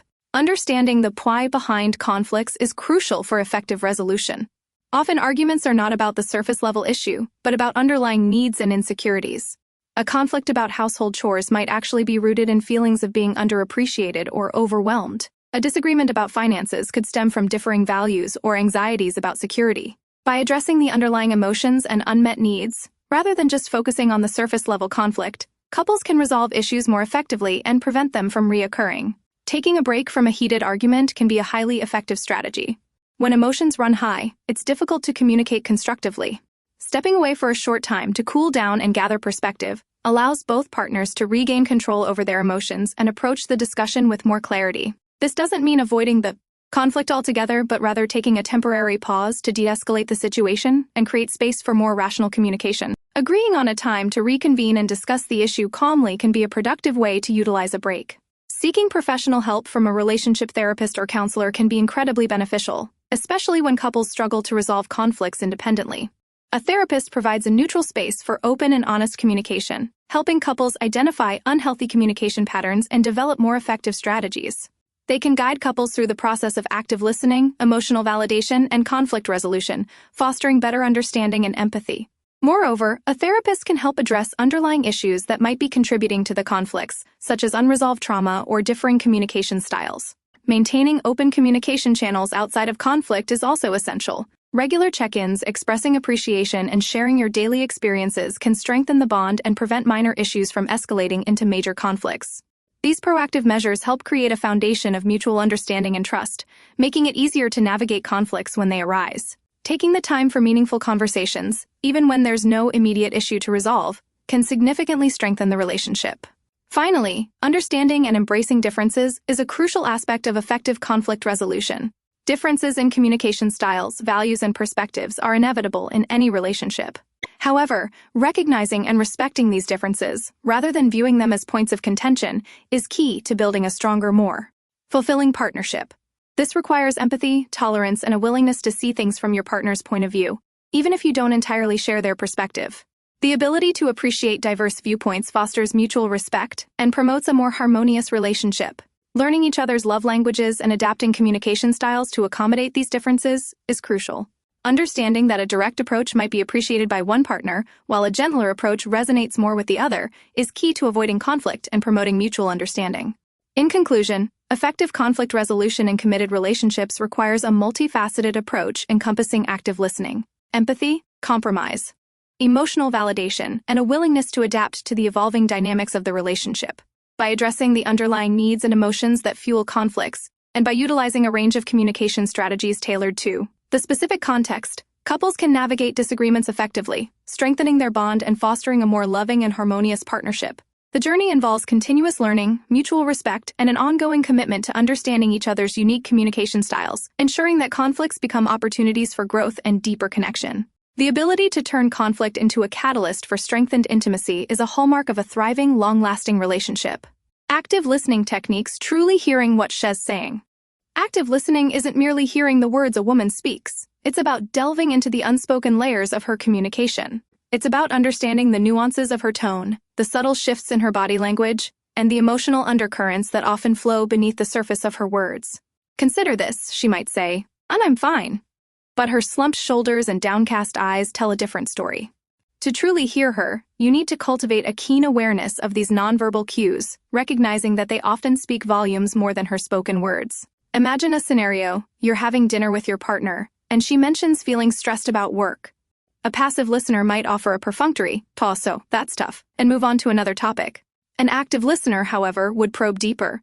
They might ask open-ended questions like, "Tell me more about what's stressing you out," or "What specifically is making you feel this way?" This shows genuine interest and encourages her to articulate her feelings more fully.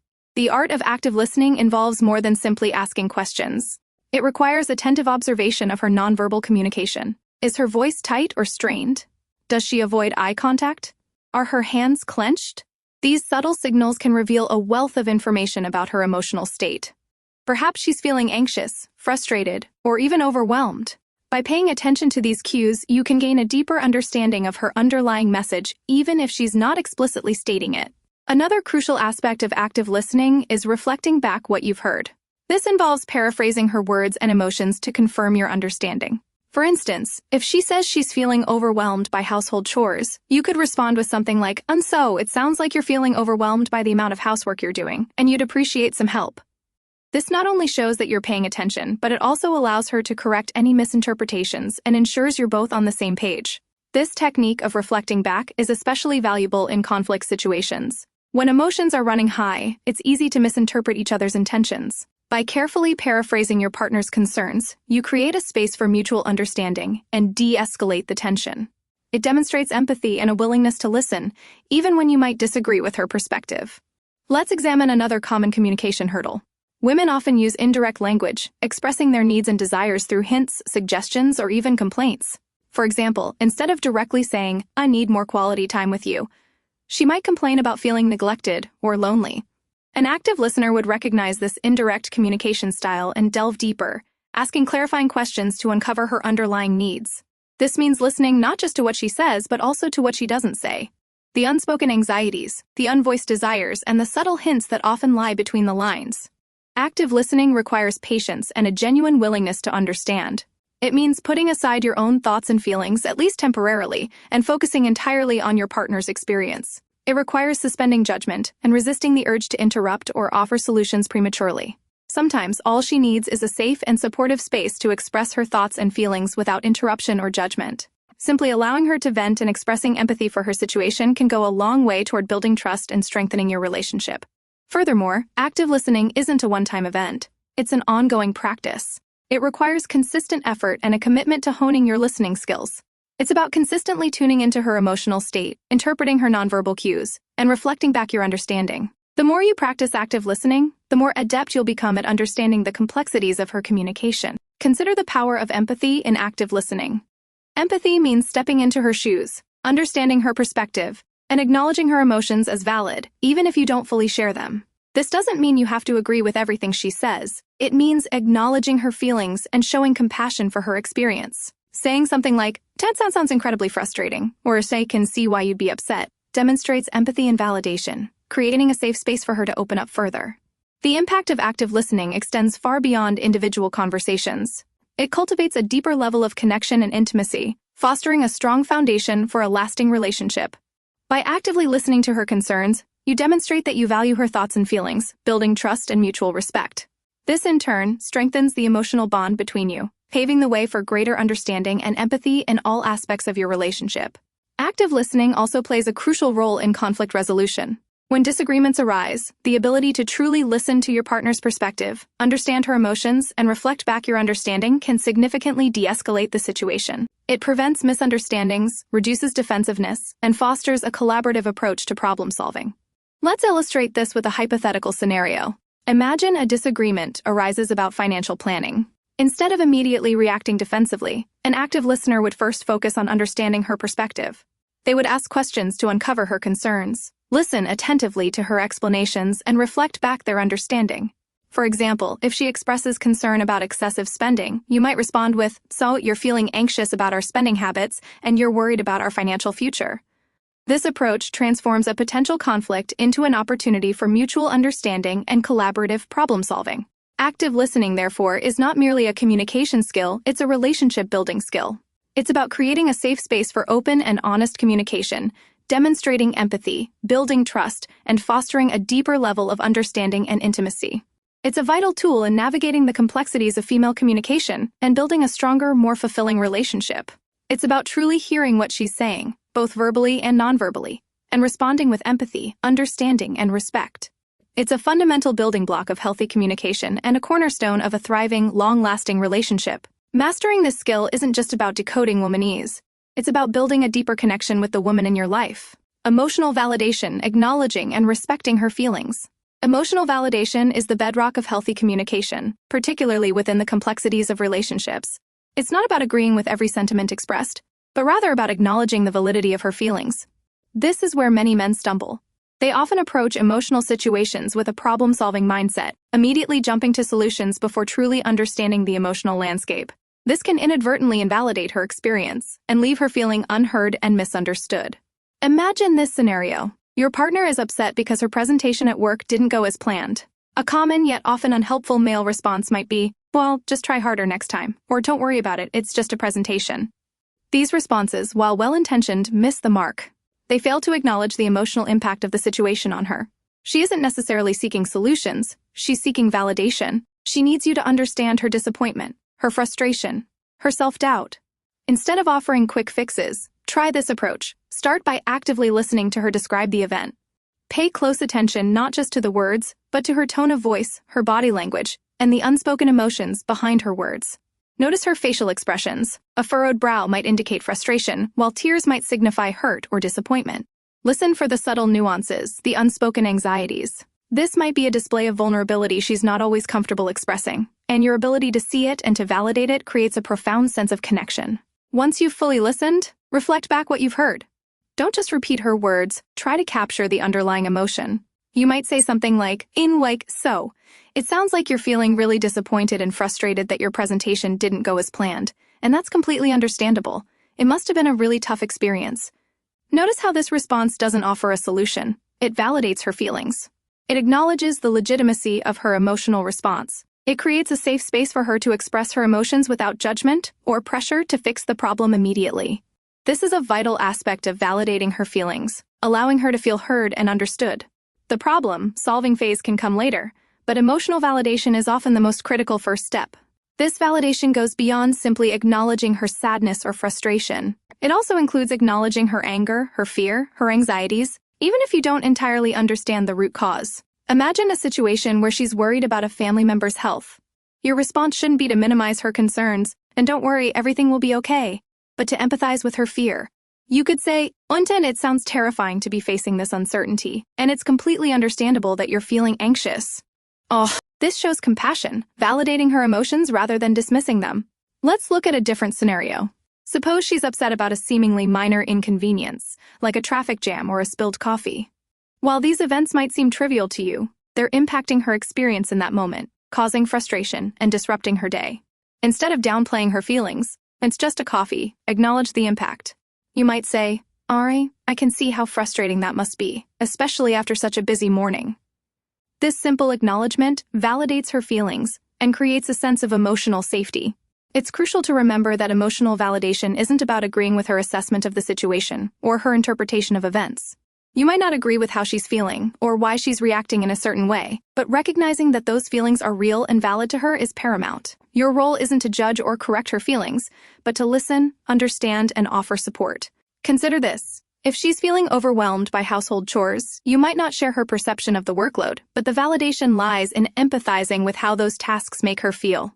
This involves a subtle shift in mindset. Instead of focusing on resolving the problem, focus on understanding and validating her emotional experience.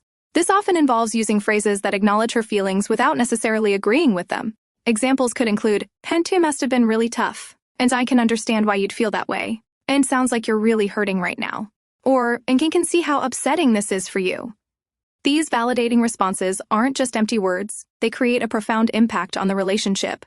They build trust, showing her that her feelings are respected and understood, even if you may not fully grasp the reason behind them. This builds a stronger foundation of mutual respect and creates a safe space for open and honest communication. Remember, women often use indirect communication to express their needs. They might express frustration through subtle hints or complaints rather than direct statements.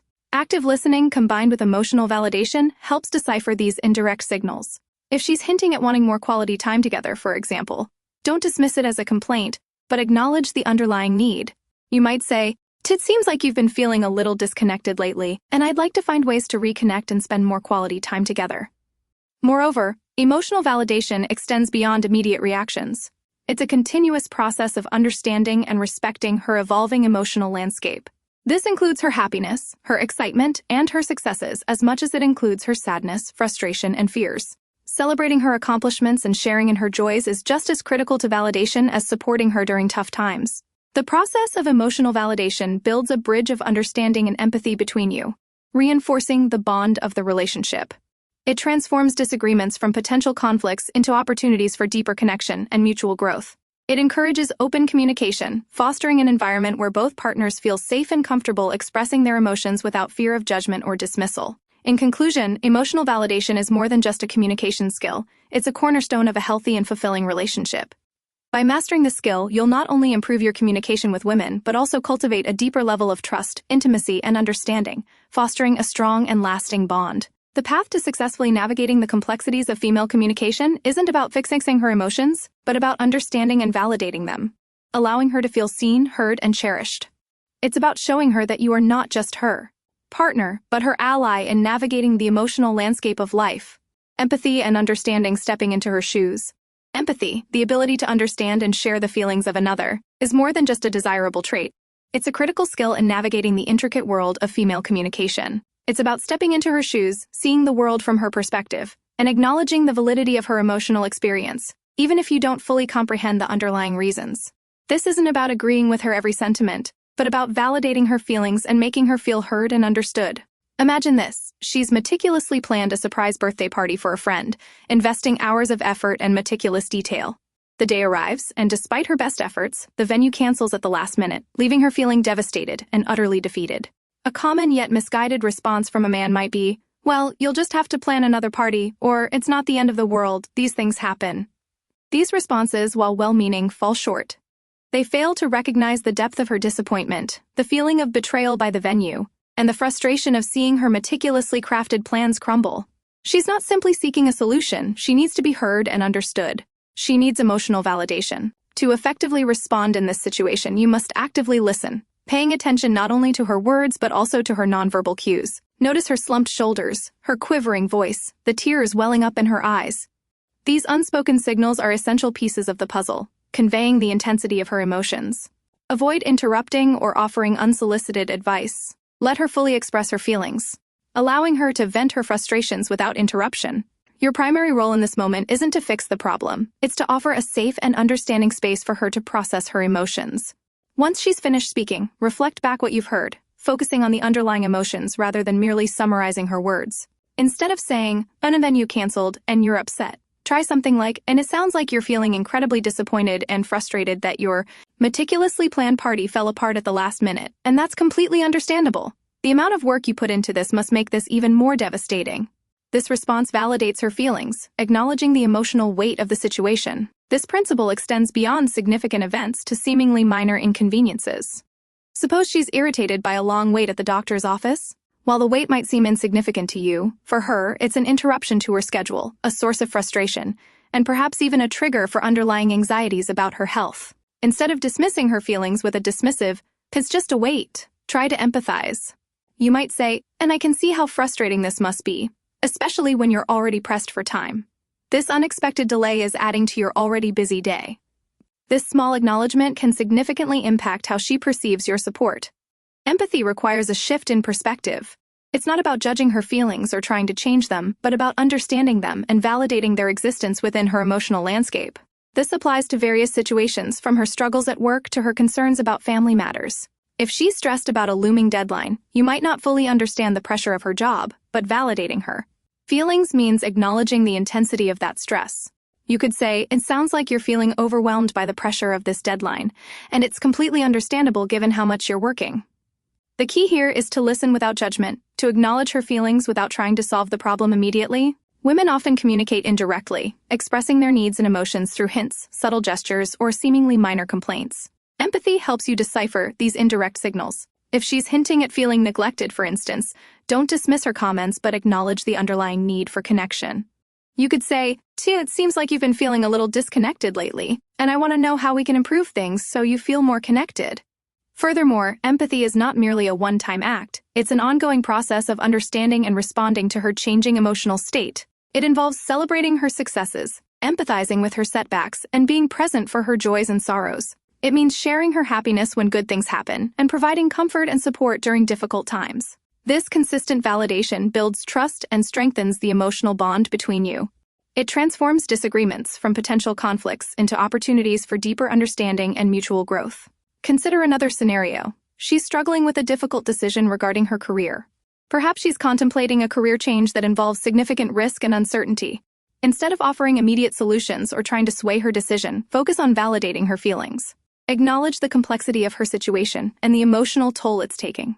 You could say, "This is a huge decision, and it sounds like you're feeling a lot of pressure and uncertainty. It's completely understandable that you're weighing the pros and cons carefully, and it's okay to feel overwhelmed."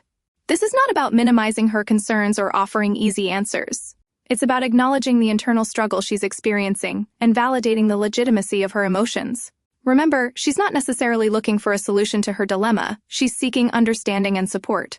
Your role is to be present, to listen without judgment, and to create a safe space where she can explore her options without feeling pressured or criticized. Stepping into her shoes involves understanding that her emotional responses are valid, even if you don't personally relate to them.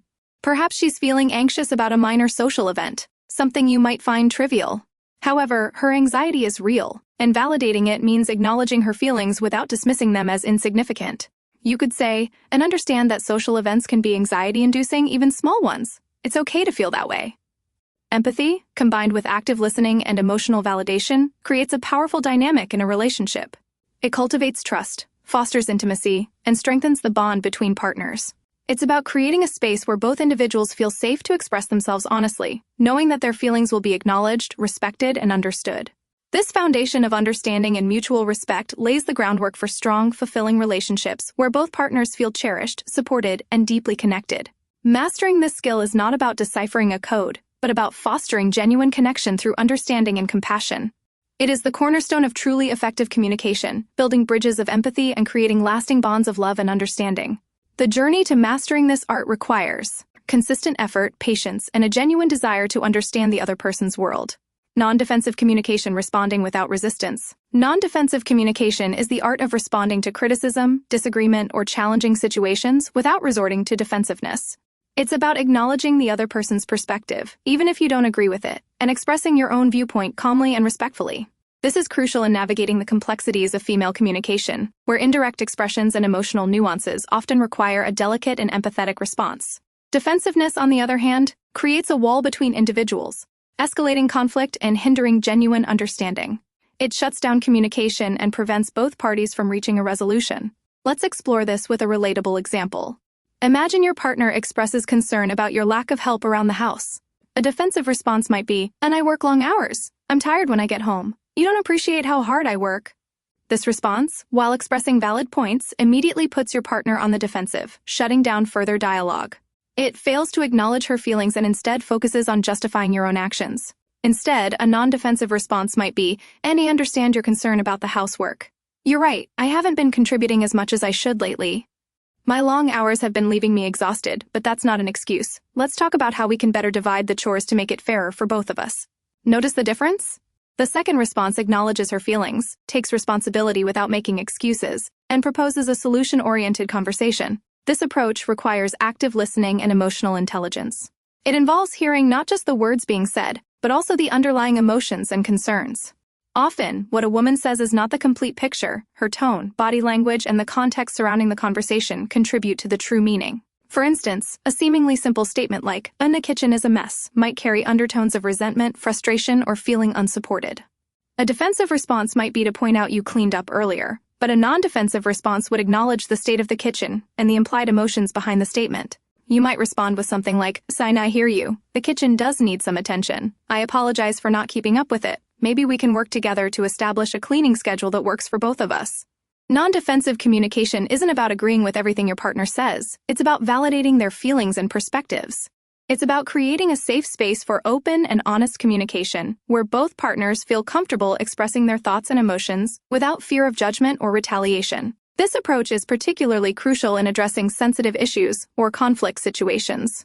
Consider a scenario where you've unintentionally hurt your partner's feelings. A defensive response might be to minimize her feelings, claiming you didn't mean to hurt her, or suggesting she's overreacting. However, a non-defensive response would acknowledge her pain and take responsibility for your actions, regardless of your intent. For example, if you forgot her birthday, a defensive response might be, "And I had a really stressful week at work. It totally slipped my mind." While this explains the situation, it doesn't address her feelings. A non-defensive response would be, "And I am so incredibly sorry that I forgot your birthday. I know how much it means to you, and I feel terrible that I let you down. It's not an excuse, but I was under a lot of stress at work. How can I make it up to you? Notice the difference. The non-defensive response prioritizes her feelings and takes ownership of the mistake. This skill is not about being a pushover, it's about communicating effectively and respectfully, even in disagreements. It allows for healthy conflict resolution and strengthens the emotional bond between partners. It's about finding common ground and working toward solutions collaboratively. Let's look at another scenario. Your partner expresses frustration about your spending habits. A defensive response might immediately counter with, "Or it's you're too controlling. I work hard for my money. I can spend it how I want." This approach shuts down communication. Instead, a non-defensive approach would involve listening to her concerns without immediate rebuttal. You might say, "Sen, I understand you're concerned about our spending. Can you help me understand what specifically worries you?" This invites her to articulate her concerns and opens a space for a collaborative discussion on budgeting and financial management. Mastering this skill takes time and practice. It requires self-awareness, empathy, and a commitment to creating a healthy communication dynamic. It's about understanding that disagreements are inevitable, but how you respond to them shapes the overall health and strength of your relationship. Imagine a situation where your partner expresses disappointment about your lack of romantic gestures. A defensive response might be, "I work hard. I provide for the family. What more do you want from me?" This reaction, while expressing valid points about your contributions, fails to address the emotional need for romance and affection. A non-defensive response would be, "I understand your disappointment, and I'm sorry I haven't been as romantic lately. You're right, I haven't been as attentive as I should be. Let's talk about ways to improve this aspect of our relationship." This response acknowledges her feelings, accepts responsibility for the lack of romance, and opens a dialogue for finding solutions together. Non-defensive communication is not about surrendering your own needs and opinions. It's about finding a balance between expressing yourself assertively and respecting your partner's perspective.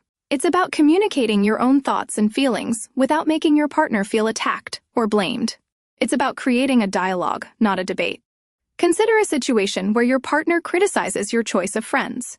A defensive response might be to become angry and defensive, defending your friendships. Instead, a non-defensive response would involve active listening and seeking to understand her concerns.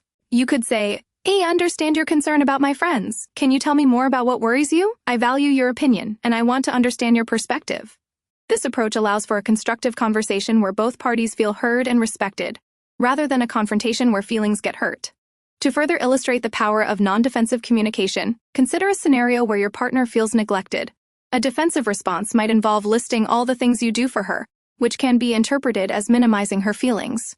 However, a non-defensive response would acknowledge her feelings of neglect without justification. You could say, I hear you saying you feel neglected, and I'm sorry you feel that way. It's important to me that you feel loved and appreciated. Let's talk about ways to improve our connection and make you feel more cherished." This shows empathy and a willingness to work together to address the issue. In every scenario, remember that non-defensive communication is about empathy, understanding, and a commitment to resolving conflict constructively. It's about building a stronger, more compassionate, and understanding relationship. It's about recognizing the emotional landscape of your partner and responding in a way that fosters connection rather than disconnection. Mastering this crucial skill is not just about navigating disagreements, it's about building a strong foundation for a fulfilling relationship built on mutual respect and understanding. It's about creating a safe space where both partners can thrive, emotionally and psychologically. This ongoing effort towards understanding and empathy is a constant investment in the health and well-being of your relationship. It's the foundation upon which enduring love is built. Building trust and rapport, the foundation for healthy communication. Building trust and rapport is the bedrock of any successful relationship, and this is especially true when navigating the complexities of communication between men and women. Without a foundation of trust, even the most well-intentioned attempts at communication can fall flat, leading to misunderstandings, hurt feelings, and ultimately, distance. Trust isn't something that's instantly bestowed. It's cultivated over time through consistent actions, mindful communication, and a genuine effort to understand and empathize with your partner's perspective. One crucial aspect of building trust is demonstrating consistent reliability. This goes beyond simply keeping promises. It's about being a dependable presence in your partner's life, someone she can count on to be there for her, both in good times and bad. This might involve being present and attentive during conversations, offering support during challenging periods, and consistently following through on commitments, both big and small. A simple act like remembering a detail she shared weeks ago, or offering to help with a task without being asked, can go a long way in demonstrating your attentiveness and reliability. Beyond reliability, building rapport involves actively listening and showing genuine interest in your partner's thoughts, feelings, and experiences. It's not just about hearing her words, it's about truly understanding her perspective, even if you don't necessarily agree with it. Ask open-ended questions that encourage her to elaborate and show genuine curiosity about her responses. Avoid interrupting or dismissing her concerns and instead create a safe space where she feels comfortable expressing herself freely. This might involve putting away your phone, making eye contact, and focusing entirely on her when she's speaking. Nonverbal communication plays a significant role in building trust and rapport. Your body language should reflect your attentiveness and genuine interest. Maintain appropriate eye contact. Nod to show that you're listening and use open and inviting body posture. Avoid crossing your arms or looking away, as these signals can convey disinterest or defensiveness. Mirroring your partner's body language subtly can also foster a sense of connection and understanding. However, this should be done naturally and not in an exaggerated way that would come across as disingenuous. Active listening is not just about hearing words, it's about interpreting the underlying emotions and unspoken messages conveyed through tone, facial expressions, and body language. A woman might express a seemingly simple concern, such as "I'm tired," but the true meaning might be far more complex. It could be an expression of feeling overwhelmed, unappreciated, or needing more support. By paying attention to the nuances of her communication, both verbal and nonverbal, you can gain a deeper understanding of her underlying needs and emotions. Emotional validation is a crucial element in building trust and rapport. It means acknowledging and accepting your partner's feelings without judgment, even if you don't necessarily agree with their perspective. It's about demonstrating empathy and understanding, and letting her know that her feelings are valid and important. For example, if she expresses frustration about a work situation, a validating response might be, "That sounds incredibly frustrating. I can only imagine how challenging that must be." This doesn't necessarily mean you're condoning the situation, but rather that you're acknowledging her emotions and empathizing with her experience. Another important aspect of building rapport is creating a sense of shared understanding and connection. This might involve finding common interests, engaging in activities you both enjoy, and openly sharing your own thoughts, feelings, and experiences.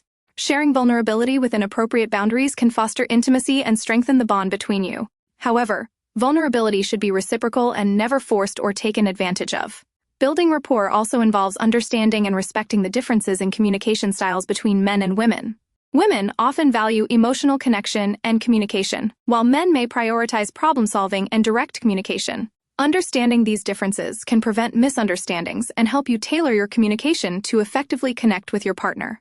For instance, recognizing that a woman might use indirect communication to express her feelings means you should be attentive to her emotional cues rather than focusing solely on the literal meaning of her words. Conflict resolution is a crucial test of trust and rapport. How you navigate disagreements will significantly impact the health and stability of your relationship. Approaching conflicts with empathy, a willingness to listen, and a desire to find mutually acceptable solutions is vital.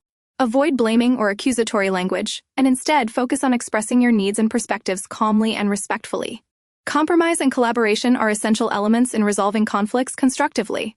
Creating a safe space for open and honest communication is paramount. This involves creating an environment where both partners feel comfortable expressing themselves without fear of judgment or ridicule. This means actively listening without interrupting, validating their feelings, and refraining from criticism or defensiveness. This environment encourages transparency and the ability to address issues openly and constructively. Respect is the cornerstone of any healthy relationship, and it's crucial for building trust and rapport. This involves valuing your partner's opinions, beliefs, and feelings, even when they differ from your own. Respectful communication involves avoiding condescending or dismissive language, actively listening to her perspective, and acknowledging her contributions to the relationship. It means respecting her boundaries, both physical and emotional. Shared experiences are another powerful way to build trust and rapport. Engaging in activities that you both enjoy strengthens the bond between you and creates shared memories. This could be anything from cooking a meal together to going on a hike, or simply spending quality time engaging in conversation. The focus should be on creating positive shared experiences that reinforce your connection and build a deeper understanding of each other. Regular communication, beyond simply discussing daily matters, is crucial. Make time for meaningful conversations where you discuss your thoughts, feelings, dreams, and concerns. These conversations deepen your understanding of each other and foster a stronger connection. It is vital to ensure these aren't merely transactional conversations, but genuine exchanges designed to enhance understanding and emotional connection. It's vital to acknowledge that trust is earned, not given. It is a continuous process that requires consistent effort, honesty, and a genuine commitment to the relationship. A single instance of betrayal can significantly damage trust, requiring time, patience, and consistent effort to rebuild. Transparency and honesty are essential components of building trust, as well as a willingness to take responsibility for your actions.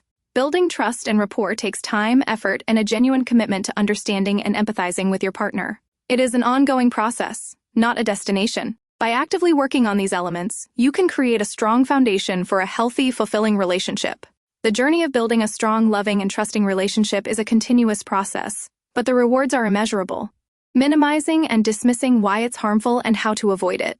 Minimizing or dismissing a woman's feelings is a significant communication pitfall, frequently leading to resentment, disconnection, and damaged trust. It's a subtle yet potent form of invalidation, often manifesting in ways that might not seem overtly malicious, but nonetheless cause considerable emotional harm. The root of the problem often lies in differing communication styles. Men frequently favor problem-solving approaches, while women often prioritize emotional expression and connection. This difference can lead to misinterpretations, where a man's attempt to offer a solution is perceived as a dismissal of the woman's underlying feelings. Consider a scenario.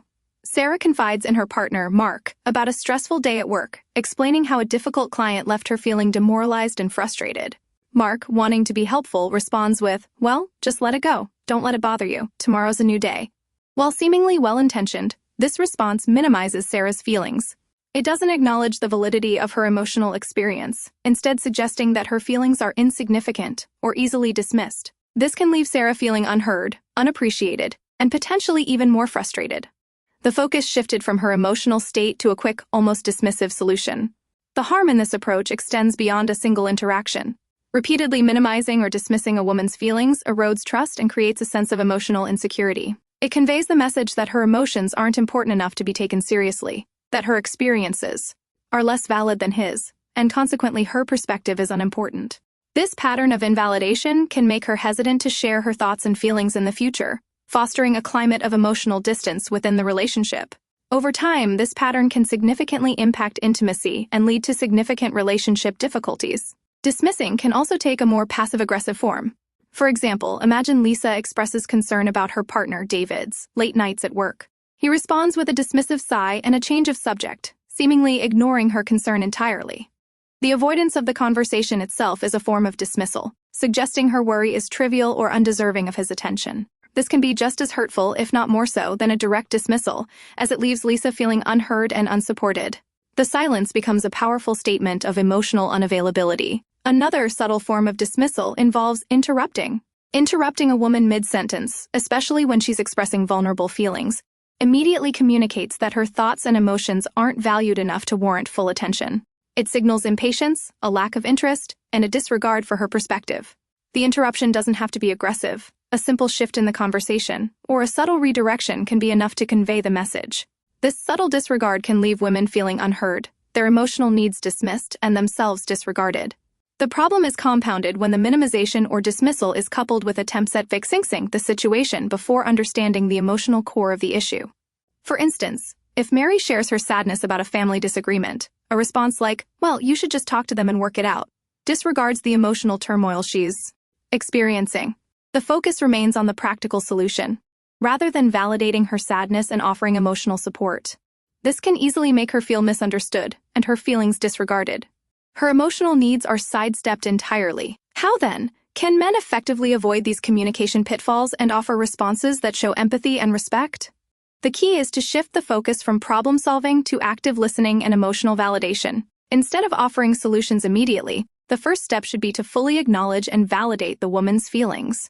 This doesn't mean condoning the situation causing the negative feelings, but it does mean respecting the validity of the emotional experience itself. Returning to Sarah's situation with Mark, a more effective response could be, "And that sounds incredibly frustrating, Sarah. I can only imagine how demoralizing that must have been. It's completely understandable that you'd feel this way."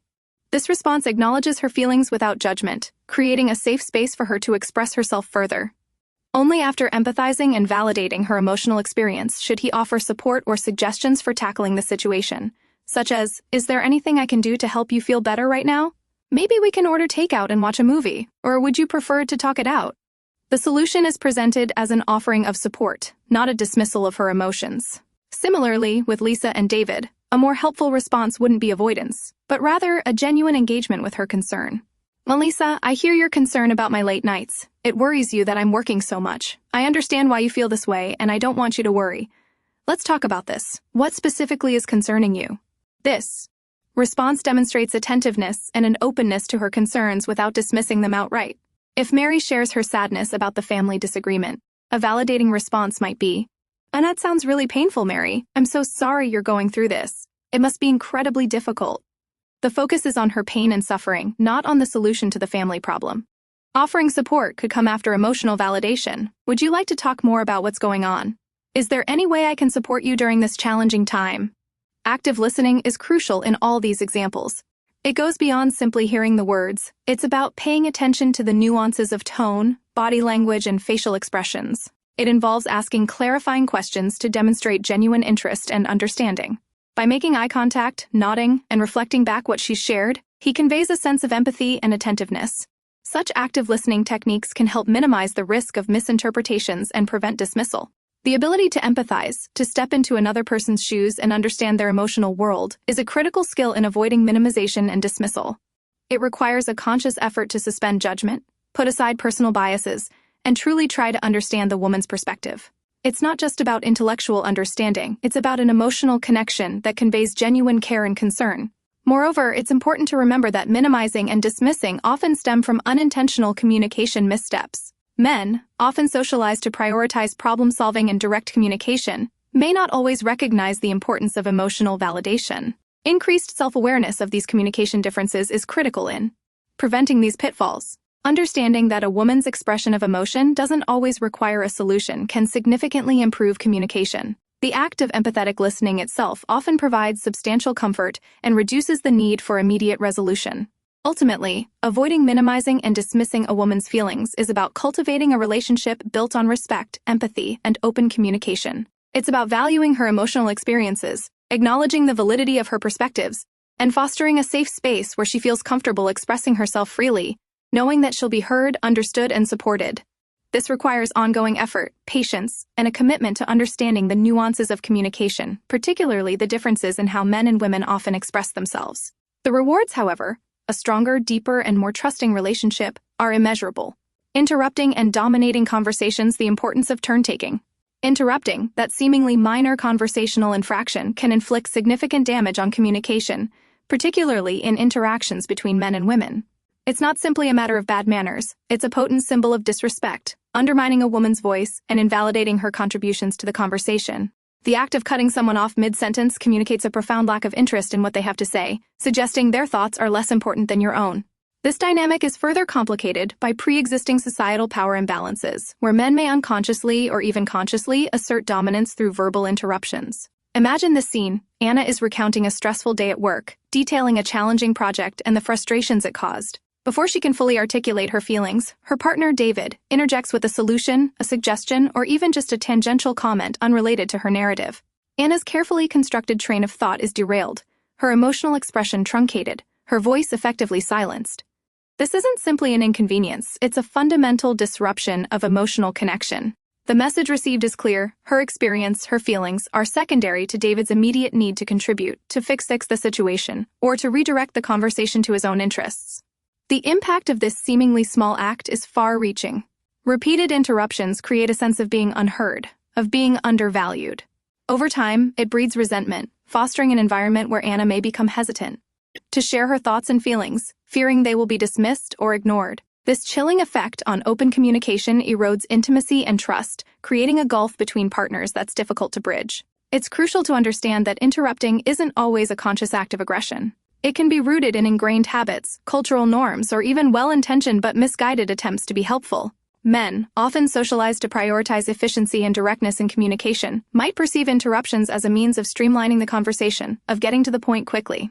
However, this approach, while seemingly harmless in some contexts, can be devastating in interpersonal relationships, particularly those built on emotional intimacy. The key to avoiding this pitfall lies in understanding the profound difference between a hearing and a listening. Hearing is a passive process, the mere reception of sound waves.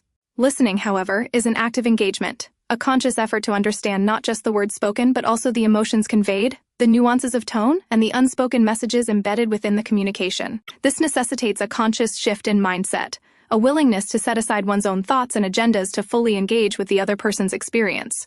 Active listening requires patience and genuine interest. It involves making eye contact, nodding to show agreement or understanding, and using verbal cues like "uh-huh" or "tai si" to acknowledge the speaker's words. It also includes asking clarifying questions to demonstrate genuine interest and ensure a complete understanding of their perspective. Perhaps most importantly, it requires resisting the urge to interrupt, to offer unsolicited advice, or to redirect the conversation. Consider a different scenario. Maria is expressing her anxieties about a forthcoming job interview. Instead of launching into advice on how to handle the interview, her partner, John, practices active listening. He listens intently, mirroring Maria's emotions with thoughtful responses. He might say, "It sounds incredibly daunting, Maria. I can only imagine how nervous you must be," showing empathy and validation of her feelings. This response acknowledges her emotions without attempting to diminish or solve them. He's not offering a solution, he's offering understanding and support. This approach emphasizes the importance of emotional validation over problem solving. While problem solving has its place, it's crucial to prioritize emotional validation first. Acknowledging and respecting a woman's feelings, regardless of whether they align with your own perspective, establishes a foundation of trust and understanding. This means creating a safe space where she feels comfortable expressing her vulnerabilities without fear of judgment or interruption. Dominating a conversation is another subtle but equally damaging form of communication breakdown. This goes beyond simply interrupting. It involves monopolizing the conversational space, consistently steering the conversation back to one's own experiences and interests, leaving the other person feeling unheard and undervalued. This dominance can manifest in various ways, through lengthy monologues, frequent interruptions, or a consistent disregard for the other person's attempts to contribute. Dominating conversations often stems from a lack of self-awareness and a failure to recognize the importance of turn-taking. The focus shifts from a shared dialogue to a one-sided performance, where the dominant individual dictates the flow of the conversation, leaving the other person feeling marginalized and disregarded. To counteract conversational dominance, conscious self-monitoring is critical. Paying attention to the amount of time spent speaking versus listening is a vital first step. Actively making an effort to create opportunities for the other person to speak, asking open-ended questions that encourage elaboration, and genuinely listening to their responses are crucial components of reciprocal communication. It also necessitates a willingness to yield control of the conversation, to allow the other person to share their thoughts and feelings without interruption or redirection. This isn't about passive acquiescence, it's about fostering an environment of mutual respect and shared understanding. The ability to listen attentively, to respond thoughtfully, and to share the conversational space equally are vital elements of successful communication. They reflect an appreciation for the other person's perspective and a genuine commitment to building a strong and healthy relationship based on mutual respect and understanding. This doesn't simply mean avoiding interruptions. It means actively working to create a communication style that values and respects the voice of the other person. By prioritizing empathy, emotional validation, and reciprocal communication, we can transform conversations from one-sided monologues into meaningful dialogues, leading to stronger relationships and more profound connections. Understanding and applying these principles is not just about improving communication, it's about building a foundation of trust and mutual respect, the very cornerstones of any successful relationship. Offering unsolicited advice, the importance of listening first. Offering unsolicited advice, especially to women, often stems from a well-intentioned but misguided desire to help. Men, often socialized to prioritize problem-solving, may instinctively jump to offering solutions before fully understanding the situation. This is particularly true in scenarios where a woman is expressing emotional distress. Instead of providing immediate solutions, it is crucial to first prioritize active listening and emotional validation. Consider Sarah, a successful lawyer who confided in her friend Mark about the stress of a high-stakes case. Before she could finish explaining the complexities and the emotional toll it was taking, Mark immediately started offering advice. "And you should just delegate some of the work. Or, have you tried using a different strategy?" While well-meaning, Mark's advice, delivered before fully grasping Sarah's emotional state, felt dismissive. Sarah wasn't seeking a legal strategy. She needed empathy and understanding. His responses inadvertently minimized her feelings and the pressures she was facing, making her feel unheard and alone in her struggle. The power of active listening goes beyond simply hearing words. It involves fully absorbing the speaker's emotional landscape. It's about recognizing the unspoken anxieties, fears, and vulnerabilities beneath the surface narrative. It requires a conscious effort to put aside one's own thoughts and perspectives, creating space for the other person's experience to be fully understood and acknowledged. In Sarah's situation, a more effective response would have involved a deeper dive into her emotional reality. A response like, "That sounds incredibly demanding, Sarah. I can only imagine how much pressure you're under," would have validated her feelings and created a safe space for her to continue sharing without the interruption of unsolicited solutions. This principle applies not only to close relationships, but also to professional and casual interactions. Imagine a colleague, Emily, expressing concerns about a looming deadline. A superior offering solutions before understanding the root of Emily's anxiety could be detrimental. Perhaps Emily isn't simply struggling with time management, she might be overwhelmed by the project's complexity, feeling unprepared or lacking necessary resources. A response like, "I understand this is stressful, Emily. Tell me more about what's specifically causing you concern," invites a more thorough exploration of her concerns, paving the way for more effective and targeted support. The difference between offering advice prematurely versus providing meaningful support is subtle but profound. Premature advice often comes across as dismissive, suggesting that the speaker's feelings are secondary to the solution. True support, on the other hand, acknowledges and validates the speaker's emotional experience before shifting to problem solving. It's about creating a safe and empathetic environment where the speaker feels heard, understood, and respected.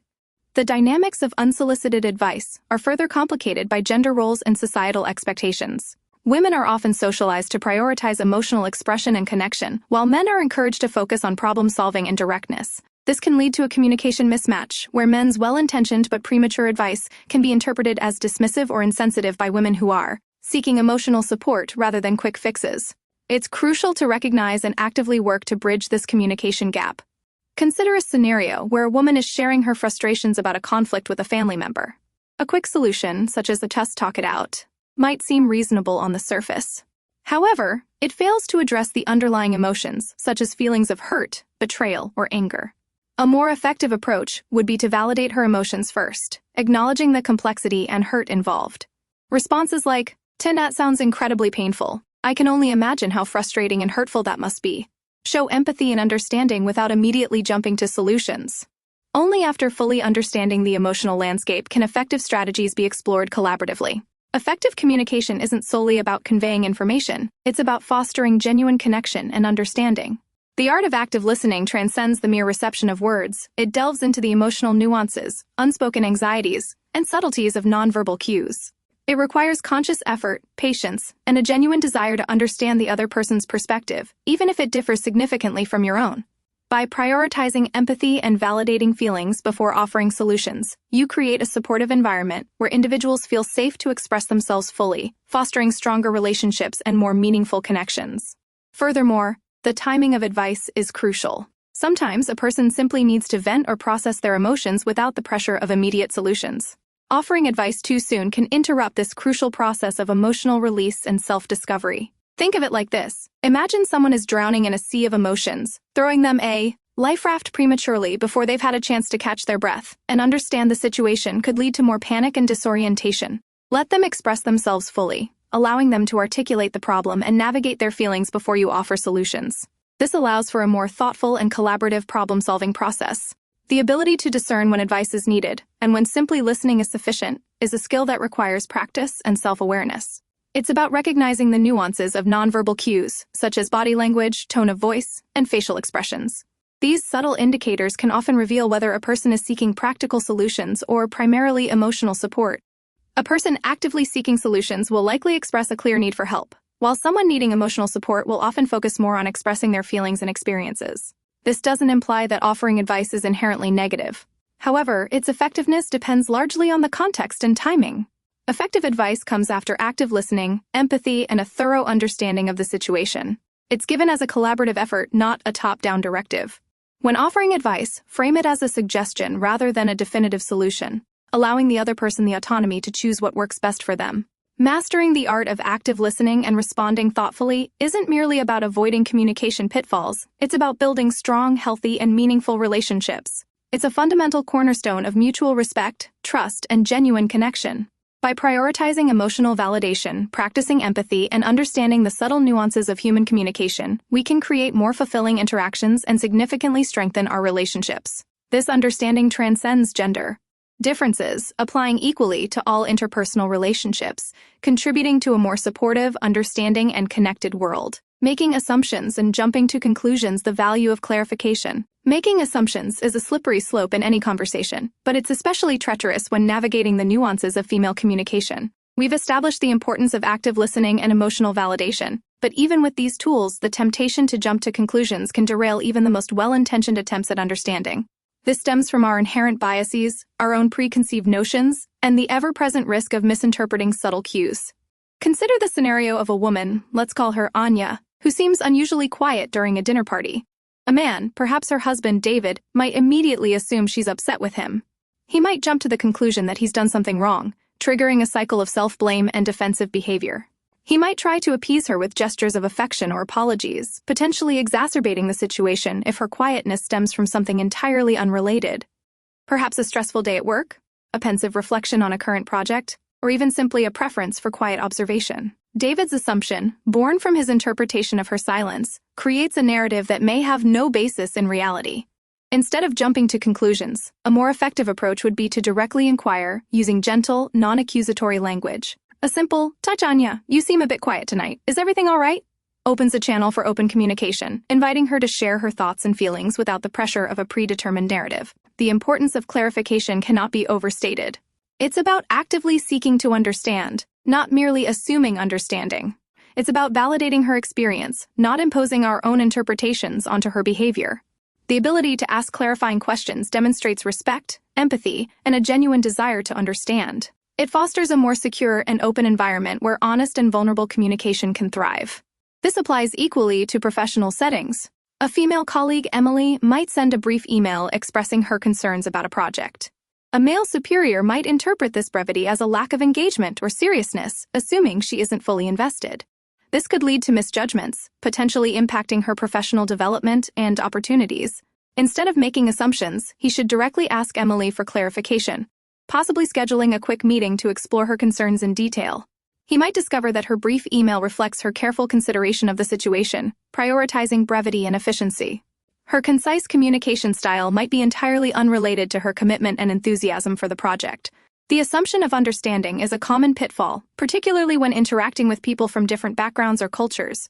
What might seem like indifference or disengagement could be a manifestation of cultural norms around communication styles. In some cultures, direct confrontation is avoided, while in others, silence might convey respect or contemplation. Without clarification, these differences can lead to serious misunderstandings and damage relationships both personally and professionally. Let's consider another example.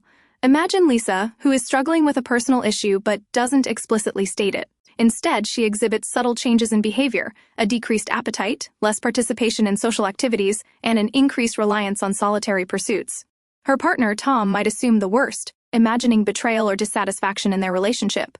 He could become consumed with guilt, leading him to overly apologize or offer grand gestures, none of which addresses the actual issue. Instead of assuming, Tom should approach Lisa with concern and ask her directly, "And I've noticed you seem a little withdrawn lately. Is there anything I can do to help?" This invites Lisa to open up in a safe environment, allowing Tom to offer support tailored to her specific needs. Even in seemingly simple conversations, assumptions can lead to significant misunderstandings. A woman might use humor to deflect a difficult question, but this might be misinterpreted as dismissiveness or indifference. A man might express his feelings through actions rather than words, leaving his partner feeling unheard or unappreciated. In each case, clarification is crucial in preventing the escalation of minor disagreements into larger conflicts. The antidote to assumption-making lies in cultivating a culture of open communication and honest self-reflection. This involves acknowledging our biases and actively challenging our own interpretations of others' behaviors. It demands a conscious effort to resist the urge to jump to conclusions and instead seek clarification through open-ended questions and active listening. Effective communication relies heavily on the ability to ask the right questions. Questions that encourage elaboration and self-expression, rather than those that lead to simple "tranchise" or "no" responses. These questions should be crafted carefully, using neutral and empathetic language, avoiding any phrasing that could be construed as accusatory or judgmental. The focus should always be on understanding the other person's perspective, not on proving or defending one's own. Furthermore, we need to be mindful of our own communication style and its potential for misinterpretation. Are we clearly articulating our thoughts and feelings? Are we offering sufficient context for others to grasp our intent? Are we receptive to feedback and willing to adjust our communication style to foster better understanding? Developing this level of self-awareness and mindful communication is an ongoing process, requiring consistent effort and practice. However, the rewards are significant. By reducing the likelihood of misunderstandings, clarifying assumptions, and fostering a culture of empathy, we create a fertile ground for stronger, more fulfilling relationships. This holds true in romantic partnerships, friendships, family dynamics, and professional collaborations. Clarification also extends to nonverbal communication. A furrowed brow might be interpreted as anger or disapproval, but it could also signal concentration or deep thought. A quiet demeanor might reflect shyness or introversion, not necessarily displeasure or disinterest. Observing nonverbal cues in conjunction with verbal communication is essential, but shouldn't be interpreted in isolation. Always seek clarification to ensure a comprehensive understanding of the message being conveyed. Moreover, the context is key. A comment made in jest might be interpreted seriously if the context is unclear. A seemingly insensitive remark might hold a different meaning, depending on the speaker's relationship with the listener and their shared history. Contextual understanding is crucial to avoid misinterpretations and prevent unnecessary conflict. This emphasis on clarification doesn't diminish the importance of empathy and emotional intelligence. It complements them, allowing us to respond with greater sensitivity and accuracy. When we seek to clarify rather than assume, we are showing respect for the other person's experience, validating their feelings, and creating a space for genuine connection. This proactive approach prevents misunderstandings from escalating into larger conflicts, fostering mutual respect and trust. Ultimately, the avoidance of assumptions and the active pursuit of clarification are not merely communication techniques. They represent a fundamental shift in perspective, from one of presumption to one of genuine curiosity and understanding. It's a commitment to fostering healthier, more meaningful relationships built on mutual respect, trust, and open dialogue. The journey towards mastering communication is ongoing, requiring constant self-reflection and a commitment to continuous learning and adaptation. By embracing the power of clarification, we pave the way for deeper connections and a richer experience in all our interactions. Using sarcasm and humor, inappropriately navigating sensitive topics with care. Sarcasm and humor, while powerful tools for connection and lightening the mood, can easily backfire, particularly when navigating sensitive topics. The line between witty banter and hurtful insensitivity is surprisingly thin, often determined by context, delivery, and the emotional landscape of the conversation. For men attempting to decode womanese, understanding this nuance is crucial, as women often employ subtle cues and indirect communication styles that can be easily misinterpreted if sarcasm or humor are used inappropriately. Imagine a scenario where a woman, Sarah, is expressing her anxieties about a significant work presentation. She's feeling vulnerable and apprehensive, sharing her concerns with her partner, Mark. Instead of offering empathy and support, Mark responds with a sarcastic quip like, "Oh, don't worry, you'll be fine. It's not like you're going to spontaneously combust on stage." While Mark might intend this as lighthearted reassurance, Sarah is likely to feel dismissed and invalidated. Her vulnerability has been met with flippancy, minimizing her genuine anxieties and potentially damaging their connection. The humor, intended to diffuse the tension, actually amplified her feelings of inadequacy. Mark's failure to recognize the seriousness of the situation and adapt his communication accordingly highlights a common pitfall.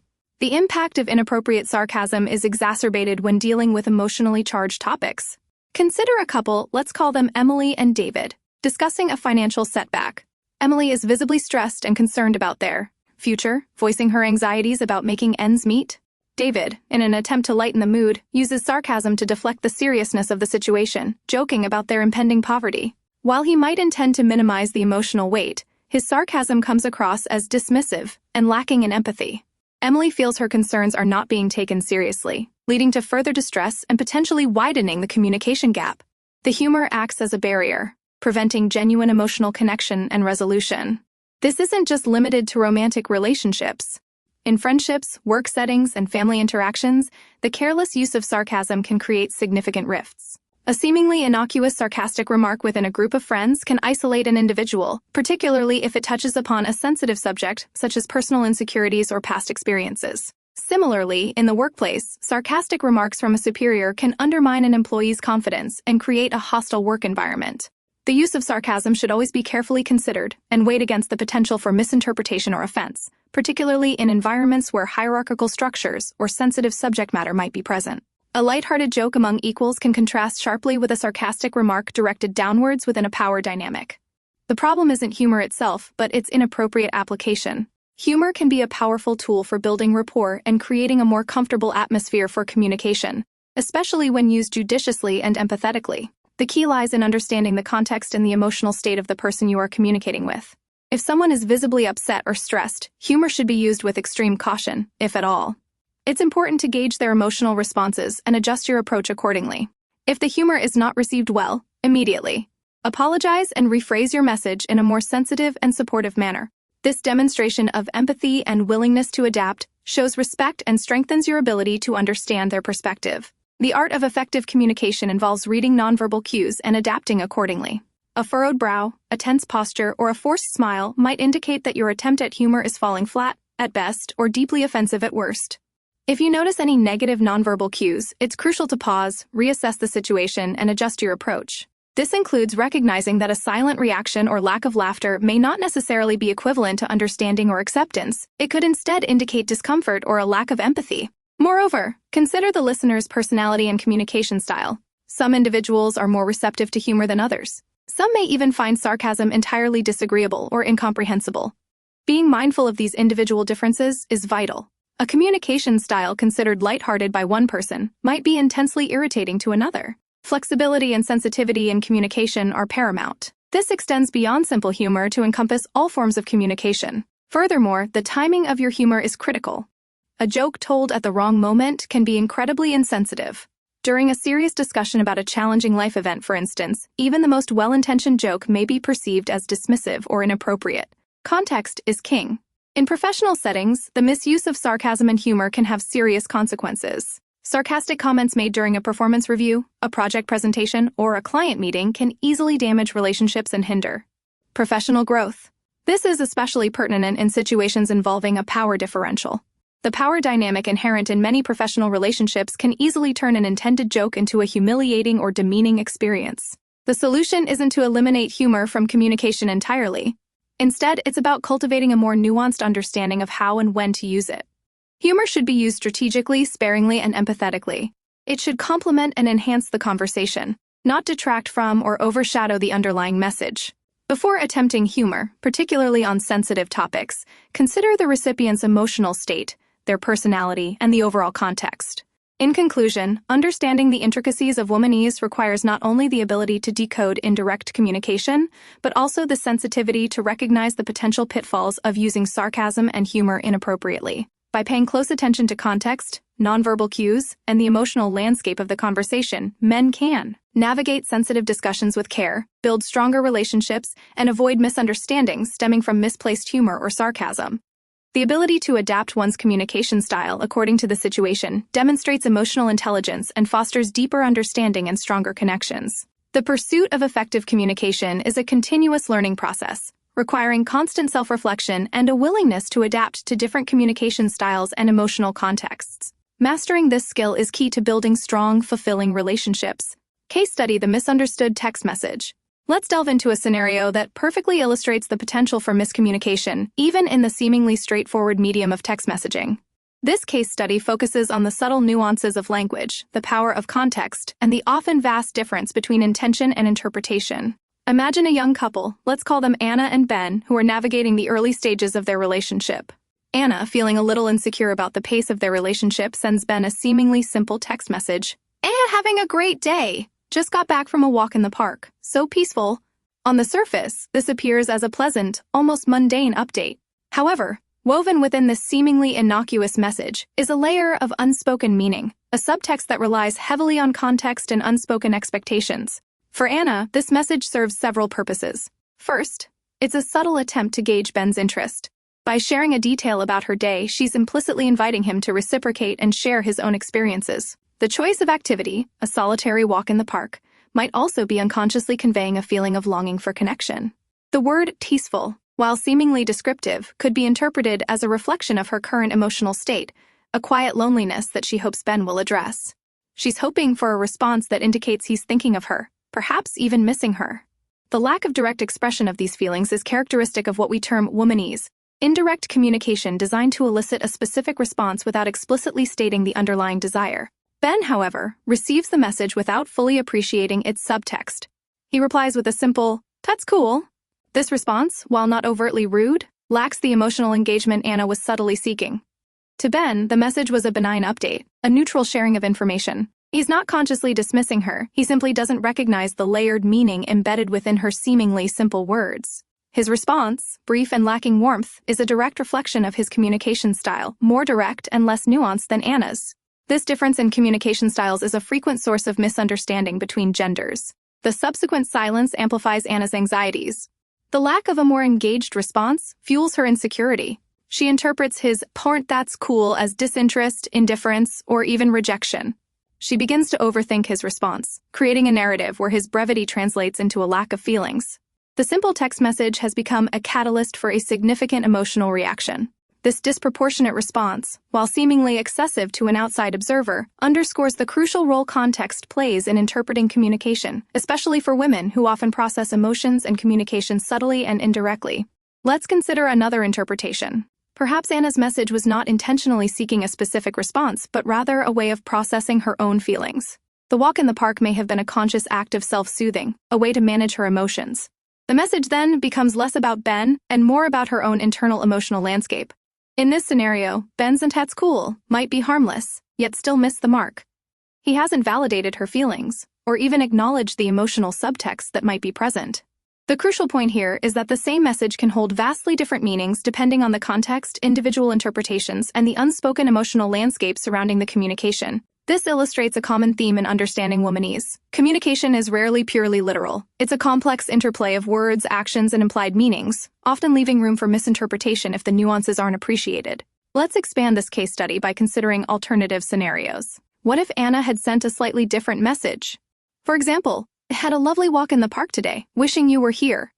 This message is far more direct in expressing her feelings of loneliness and desire for connection. Ben, even with his more direct communication style, is less likely to misinterpret this message. The addition of "wishing you were here" clearly articulates her desire for connection and removes the ambiguity. Alternatively, what if Ben had responded differently? A more engaged response like, "Sounds lovely. I wish I could have joined you. What did you see?" would have acknowledged Anna's message and provided the emotional validation she was implicitly seeking. This response would have bridged the communication gap and likely averted a potential misunderstanding. This case study exemplifies how easy it is to misinterpret even simple text messages. The lack of visual cues, vocal tonality, and the immediacy of the medium can lead to misinterpretations. Men, often used to more direct forms of communication, may not immediately recognize the underlying emotional context.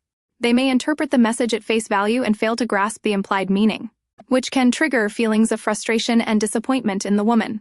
Understanding womanese isn't about deciphering secret codes, it's about recognizing the subtleties of indirect communication. It's about paying attention to the unspoken emotions and the context surrounding the message. In this case, Anna's seemingly innocent text was carrying a significant emotional burden, a burden that Ben inadvertently failed to recognize. The difference in their communication styles created a rift, highlighting the importance of active listening, emotional intelligence, and the ability to recognize and respond to the unspoken aspects of communication. The solution isn't necessarily to radically change one's communication style. Rather, it involves cultivating empathy and awareness. For men, learning to recognize the potential for indirect communication and the emotional subtext within seemingly simple messages is crucial. For women, communicating more directly when necessary can prevent potential misunderstandings. However, it's also important to recognize and accept that indirect communication is sometimes a natural and preferred style, and that open communication about the preferred style is vital. This scenario also highlights the challenges of communicating through text. The lack of nonverbal cues can easily lead to misinterpretations. The absence of facial expressions, body language, and tone of voice removes significant layers of communication, making it more difficult to grasp the intended meaning, especially when dealing with sensitive or emotionally charged topics. Therefore, understanding womanese in the context of texting requires even more careful attention to the words used and the potential interpretations that could arise. Adding emojis or using a more expressive and emotive writing style might help bridge the gap and enhance understanding. It's also important to consider the role of individual personality and communication preferences. Anna and Ben's communication styles may reflect deeply ingrained patterns of behavior. Anna's indirect communication might be a product of her personality or cultural background.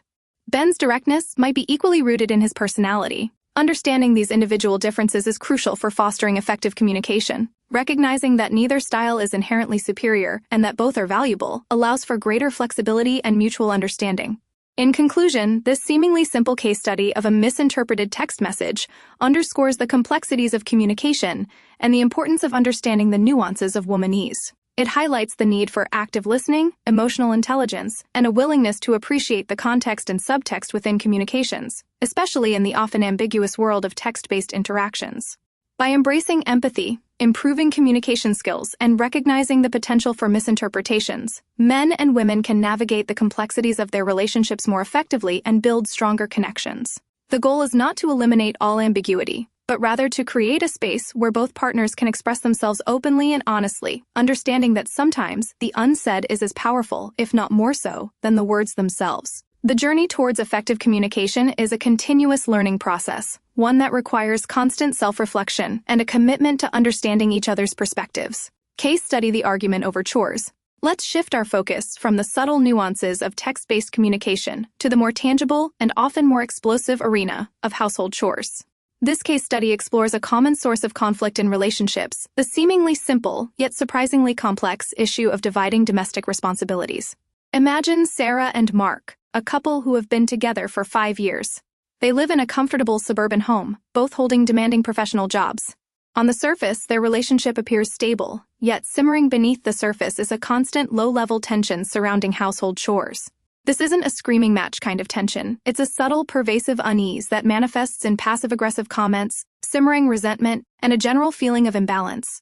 The problem isn't a lack of shared responsibilities. They both contribute. Mark consistently takes out the trash, mows the lawn, and handles minor home repairs. Sarah, on the other hand, primarily focuses on cooking, cleaning, and laundry. The division of labor, however, is not explicitly agreed upon. It's an unspoken and increasingly uneven distribution of tasks that has evolved organically over time. The crucial point here is the lack of open communication. Sarah, burdened by the silent expectation of maintaining the cleanliness of their home, begins to feel undervalued. She feels she carries a disproportionate share of the domestic burden, despite both partners working full-time jobs.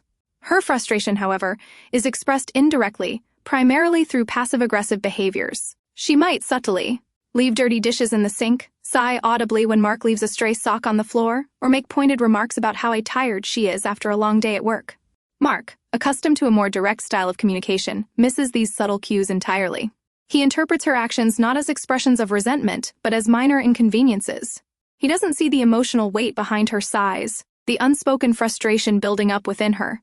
He continues his routine, unaware of the growing chasm between their perceptions of fairness and shared responsibility. One evening, the tension finally boils over. Sarah, exhausted after a particularly demanding workday, finds herself scrubbing stubborn stains from the kitchen counter, while Mark relaxes on the sofa, engrossed in a game on his phone.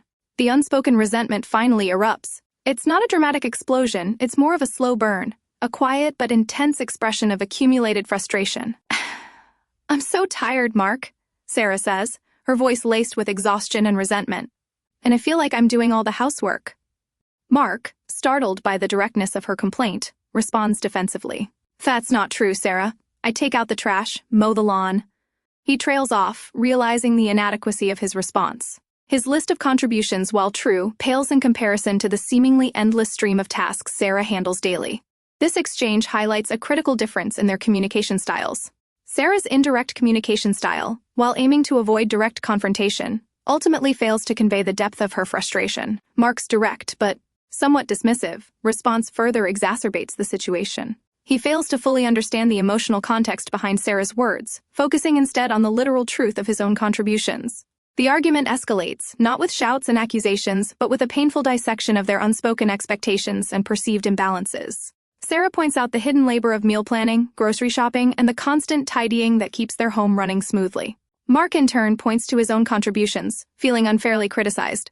The underlying issue isn't the division of chores itself, but the lack of open communication and shared understanding of each other's needs and perspectives. This case study is not unique. Many couples face similar conflicts stemming from differing expectations and ineffective communication surrounding household chores. The silent resentment, the passive-aggressive behaviors, and the ultimately explosive arguments all stem from a fundamental communication breakdown. It's a scenario where womanese, the indirect communication style often employed by women, clashes with a more direct, often less emotionally nuanced, approach favored by men. Let's dissect the communication failures in this scenario. Sarah's initial attempts to communicate her discontent were indirect. The sighs, the subtle comments, the leaving of dishes. These were all attempts to elicit a response from Mark, to signal her need for a more equitable distribution of household responsibilities. But these subtle cues, often characteristic of womanese, failed to reach Mark.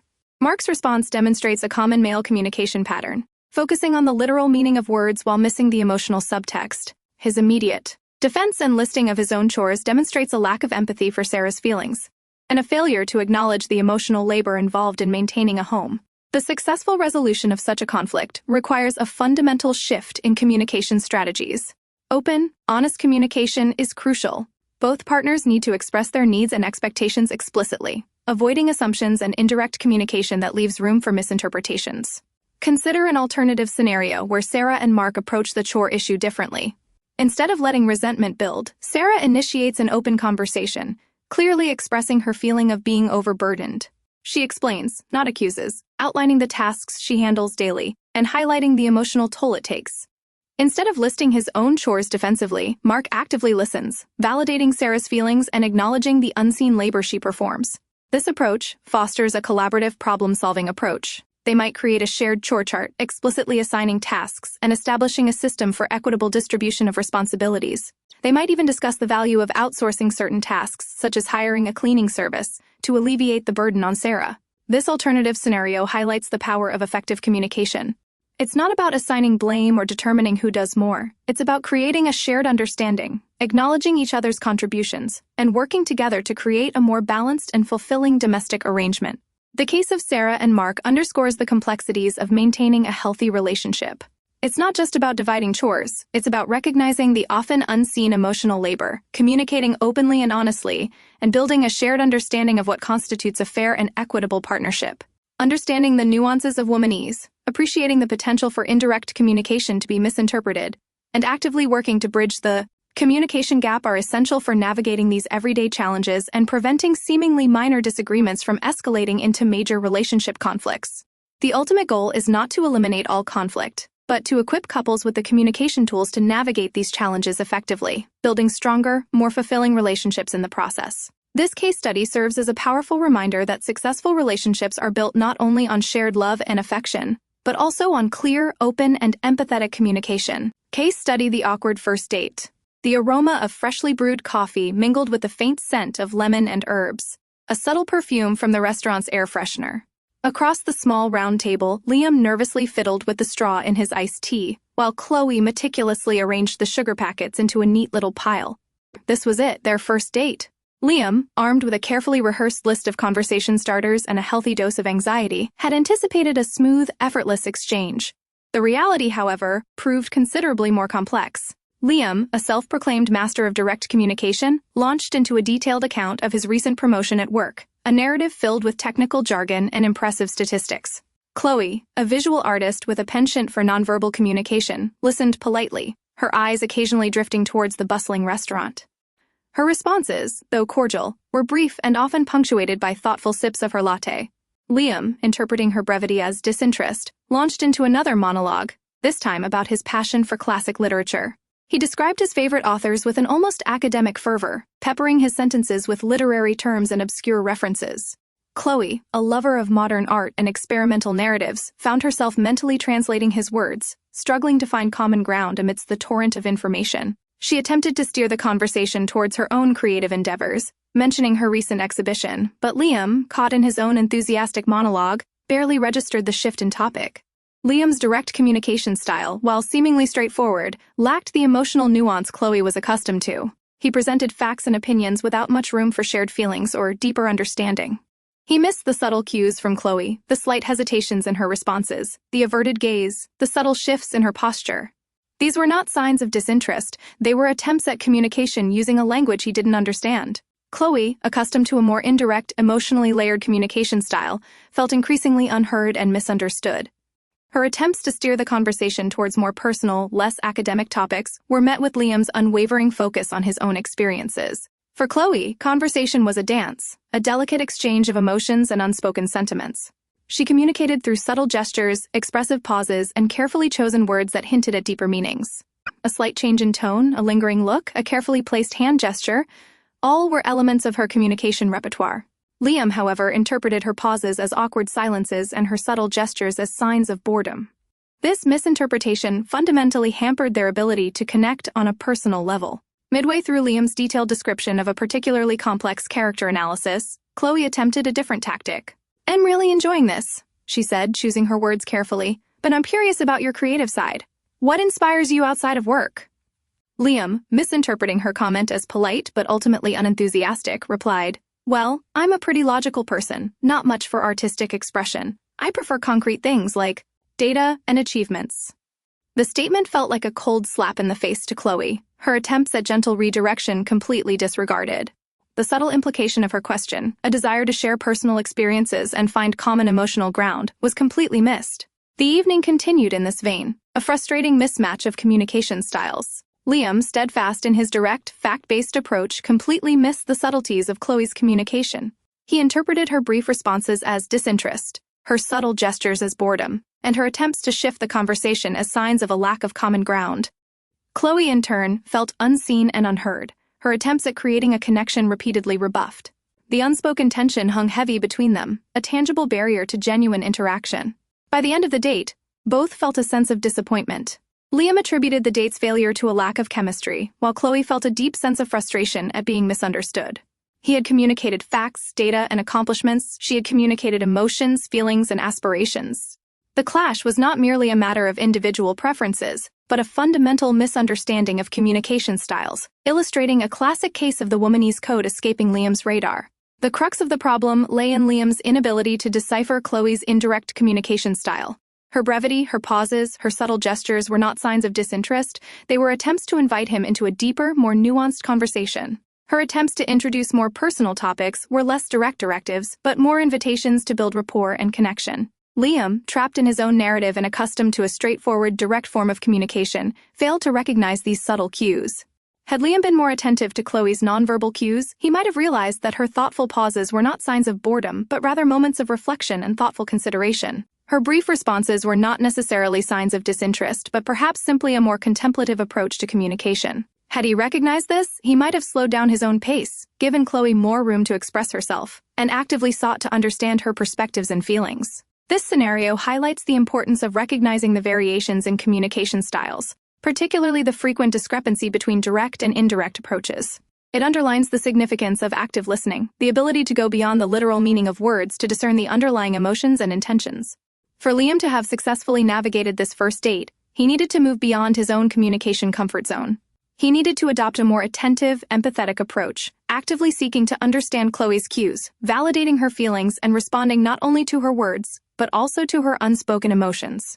Understanding womanese isn't just about deciphering specific phrases. It's about developing a deeper understanding of the nuances of indirect communication and developing the skill of attentive listening that truly hears beyond the words themselves. The success or failure of a first date, and indeed any relationship, hinges on the ability to connect not just intellectually but emotionally, a connection significantly influenced by understanding and appreciating the subtleties of communication styles. The lack of this understanding cost Liam a potentially meaningful connection, highlighting the crucial role of attentive listening and empathetic response in successful communication, a lesson particularly relevant when navigating the often subtle landscape of womanese. Case study: the workplace misunderstanding. The fluorescent lights hummed a monotonous tune above Sarah's desk, a stark counterpoint to the vibrant chaos of her creative marketing team. She'd spent the last hour meticulously crafting a presentation, a visually stunning masterpiece designed to pitch a new campaign to the board. Every image, every font, every transition had been painstakingly chosen to convey her ideas with precision and flair. She'd even incorporated subtle animations to highlight key points, believing in the power of nonverbal communication to enhance her message. She'd spent hours perfecting this presentation. It was her baby. The meeting started promptly at 2 p.m. Mark, the head of the board, a man whose communication style resembled a blunt instrument, launched straight into the agenda. The atmosphere was tense, the air thick with unspoken expectations. Sarah, nervous but confident, began her presentation. She spoke clearly, articulating her points with passion and precision. She guided the audience's gaze across the visuals, highlighting the intricate details and the subtle nuances of her design choices. However, Mark's responses were curt and dismissive. "And get to the point, Sarah," he interrupted, his tone sharp. "But no, we don't have time for this artistic expression." He clearly didn't appreciate her detailed explanations of the creative process behind her designs. His focus remained relentlessly on the hard data, the projected ROI, the quantifiable results. The subtleties of her visual communication, the carefully crafted narrative she'd woven into the design, were completely lost on him. Sarah tried to adjust her approach. She simplified her language, stripping away the nuanced descriptions of her creative choices and focusing solely on the data supporting the campaign's viability.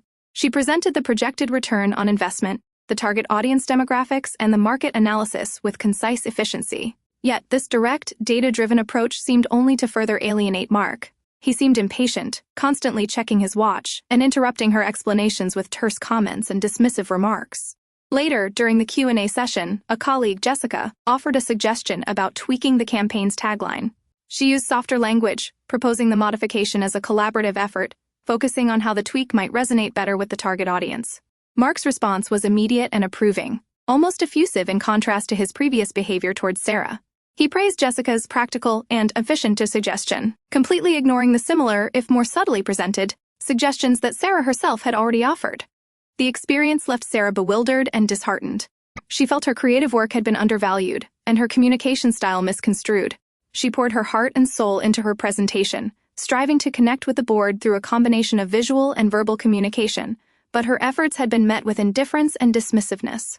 Mark's preference for direct, data-driven communication and the immediate acceptance of the suggestion posed less directly by Jessica highlighted a clear discrepancy in how different communication styles were interpreted. Sarah's communication, while equally valid and efficient, lacked the assertive directness that Mark seemed to favor. This scenario highlights a common workplace dilemma, the clash between indirect and direct communication styles. Sarah, accustomed to a more visually driven, nuanced form of communication, utilized a style that prioritized contextual details and emotional resonance. Her approach reflected the creative culture of her team and her personal preferences.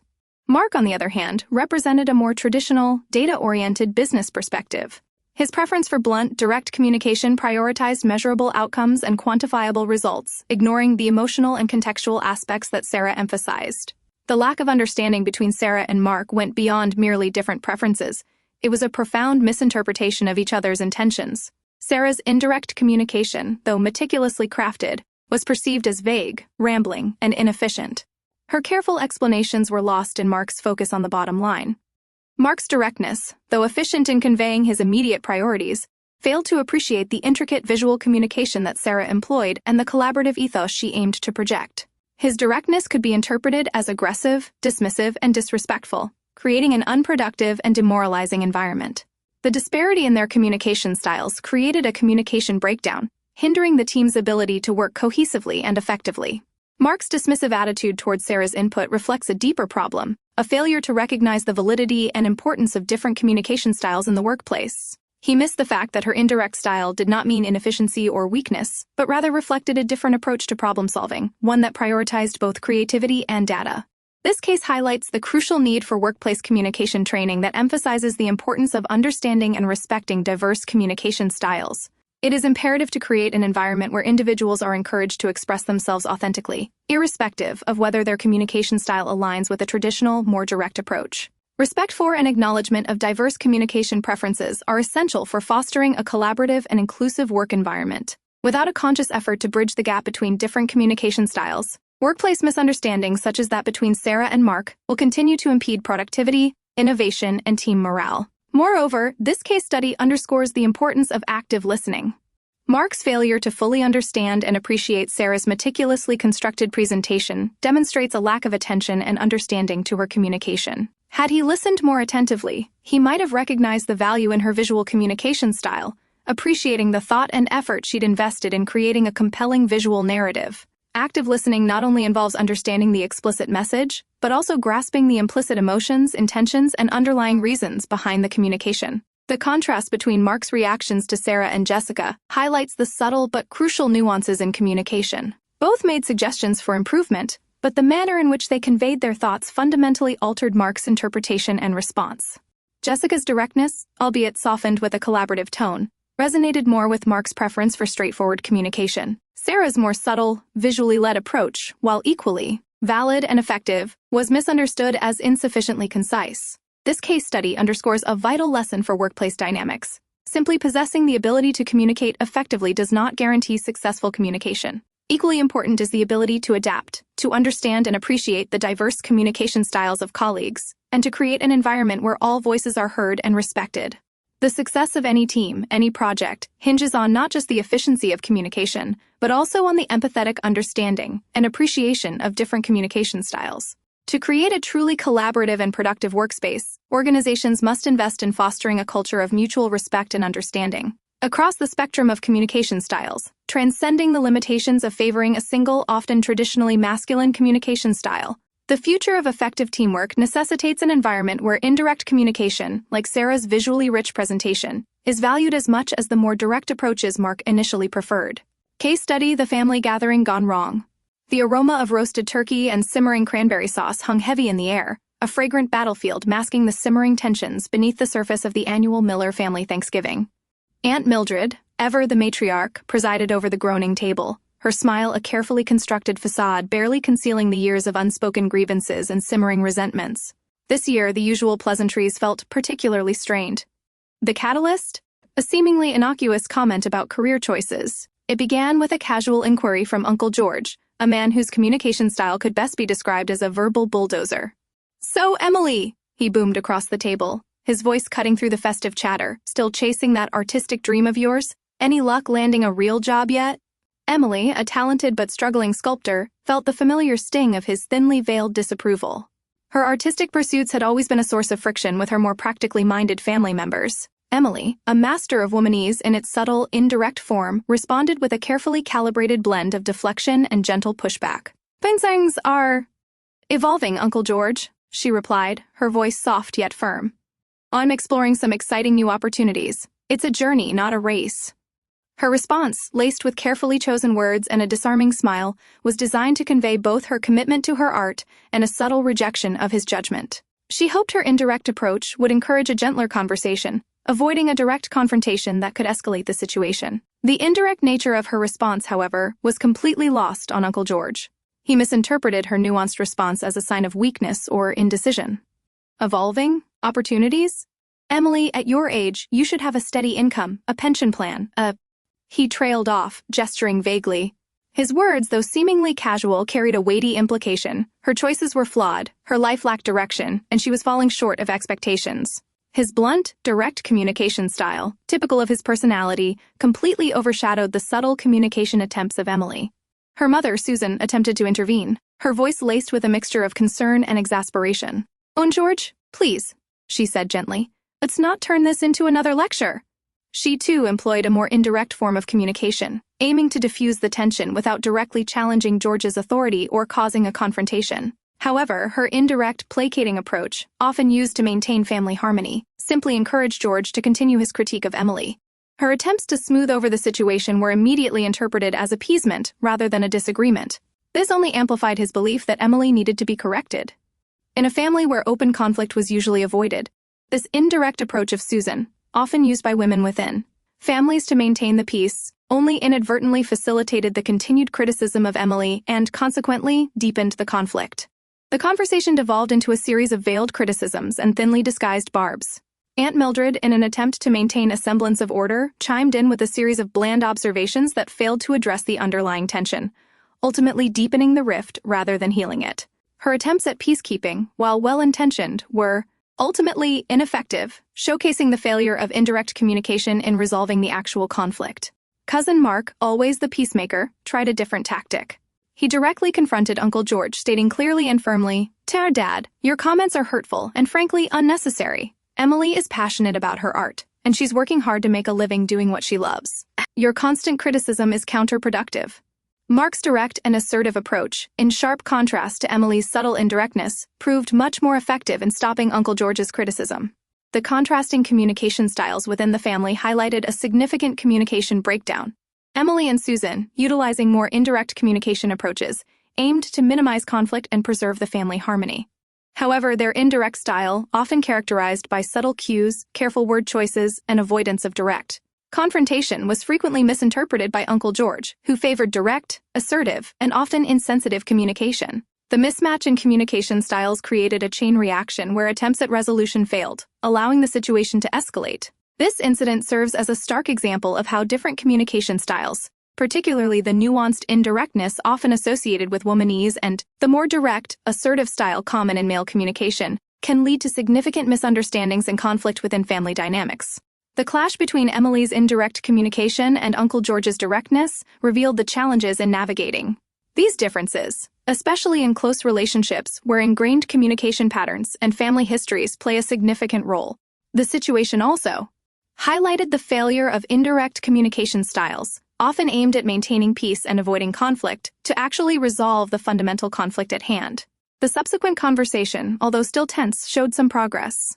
Understanding the dynamics at play, Emily articulated her frustrations more directly, expressing her hurt and disappointment at the lack of support from her family. Her more direct approach, although still laced with tact and diplomacy, finally broke through Uncle George's defensive stance, initiating a conversation about her career path and her family's expectations. This pivotal change in communication style underscored the crucial role that direct communication plays in resolving conflicts effectively, particularly in situations where indirect communication has failed. The incident underscored the importance of empathy and understanding in family communication. While Uncle George's intentions might have been well-meaning, albeit misguided, his lack of awareness of the impact of his words on Emily highlighted the need for a shift in communication styles within the family. Likewise, Susan's indirect approach, although typical within her family dynamic, proved ineffective in resolving the conflict. Ultimately, a blend of direct and indirect communication, tempered with empathy and active listening, proved to be the most successful approach in bridging the communication gap between family members. The Thanksgiving dinner, though initially fraught with tension, eventually ended on a more conciliatory note. The family acknowledged the differences in their communication styles and committed to working towards a greater understanding. This experience became a valuable learning opportunity for all involved, reminding them that open, honest communication, coupled with empathy and a willingness to listen, is paramount in maintaining healthy family relationships. The incident, though initially upsetting, ultimately served as a catalyst for positive change within the Miller family, fostering a deeper appreciation for diverse communication styles and emphasizing the importance of effective communication in building stronger family bonds. The case vividly illustrates that while womanese, with its nuances and indirectness, has its place, understanding and addressing the needs of the situation often requires a strategic and sometimes direct approach. Navigating these complexities is paramount in fostering healthy and happy relationships, both familial and otherwise. The ability to adapt and adjust communication strategies based on the situation and the individuals involved remains vital for successful communication and stronger relationships. Exploring cultural nuances communication across borders.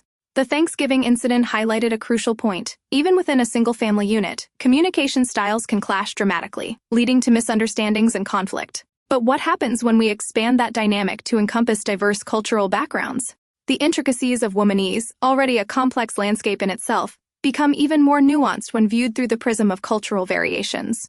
Understanding these variations is not just a matter of politeness, it's the key to unlocking truly effective and empathetic communication across borders. Consider, for instance, the concept of directness versus indirectness. In many Western cultures, particularly in North America, direct communication is often valued. Saying what you mean, clearly and explicitly, is considered efficient and honest. Ambiguity is often viewed with suspicion, interpreted as a lack of clarity or even dishonesty. This starkly contrasts with many Eastern cultures, where indirect communication, nuanced hints, and careful consideration of context are highly prized.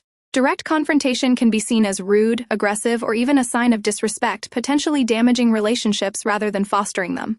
Imagine a business negotiation between an American businesswoman and her Japanese counterpart. The American, accustomed to a direct, deal-oriented approach, lays out her proposals clearly and concisely, focusing on specific figures and deadlines.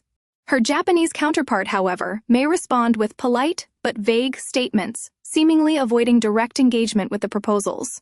The American might interpret this as a lack of interest or even rejection, leading to frustration and a premature end to negotiations. In reality, the Japanese businesswoman may be employing a culturally appropriate indirect communication style, carefully weighing her words and considering the implications of a direct response before making a commitment. Her seemingly evasive answers might, in fact, be a carefully calculated strategy for assessing the American's intentions and gauging the overall dynamics of the situation before revealing her true position.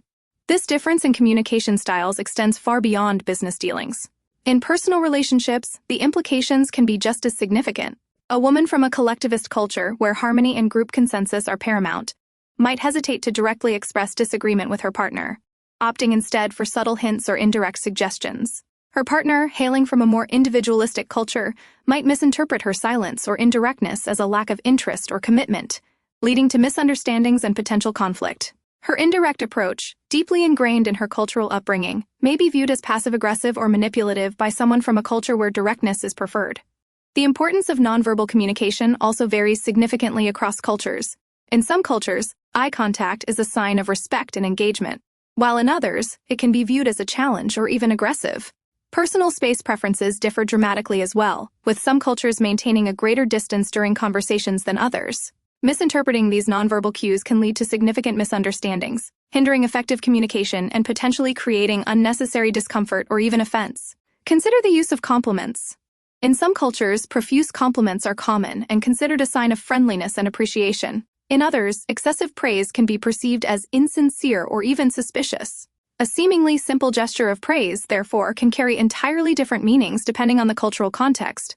In some cultures, withholding compliments might signal a desire to maintain a sense of humility, avoiding the perception of boasting or pride. The role of silence also varies considerably. In some cultures, silence is seen as a sign of respect or contemplation, while in others, it is interpreted as awkwardness, disinterest, or even disapproval. A pause in a conversation, therefore, might signal agreement in one culture and disagreement in another. A seemingly simple act of silence can therefore become a significant barrier to understanding. Navigating these cultural nuances requires a degree of cultural sensitivity and self-awareness. It's crucial to approach intercultural communication with an open mind, recognizing that there are multiple valid ways of communicating. Active listening, patience, and a willingness to learn about different communication styles are essential tools for bridging cultural gaps. Before jumping to conclusions, take the time to consider the cultural context. To understand the background and perspective of the person you are communicating with, to recognize that different cultures value different modes of expressing ideas, opinions, and emotions. Furthermore, effective intercultural communication necessitates a willingness to adapt one's own communication style to suit the context. This does not mean abandoning one's own cultural values or communication patterns. Altogether, rather, it involves showing respect for the other person's culture by being mindful of their preferences and adapting one's approach to meet them halfway.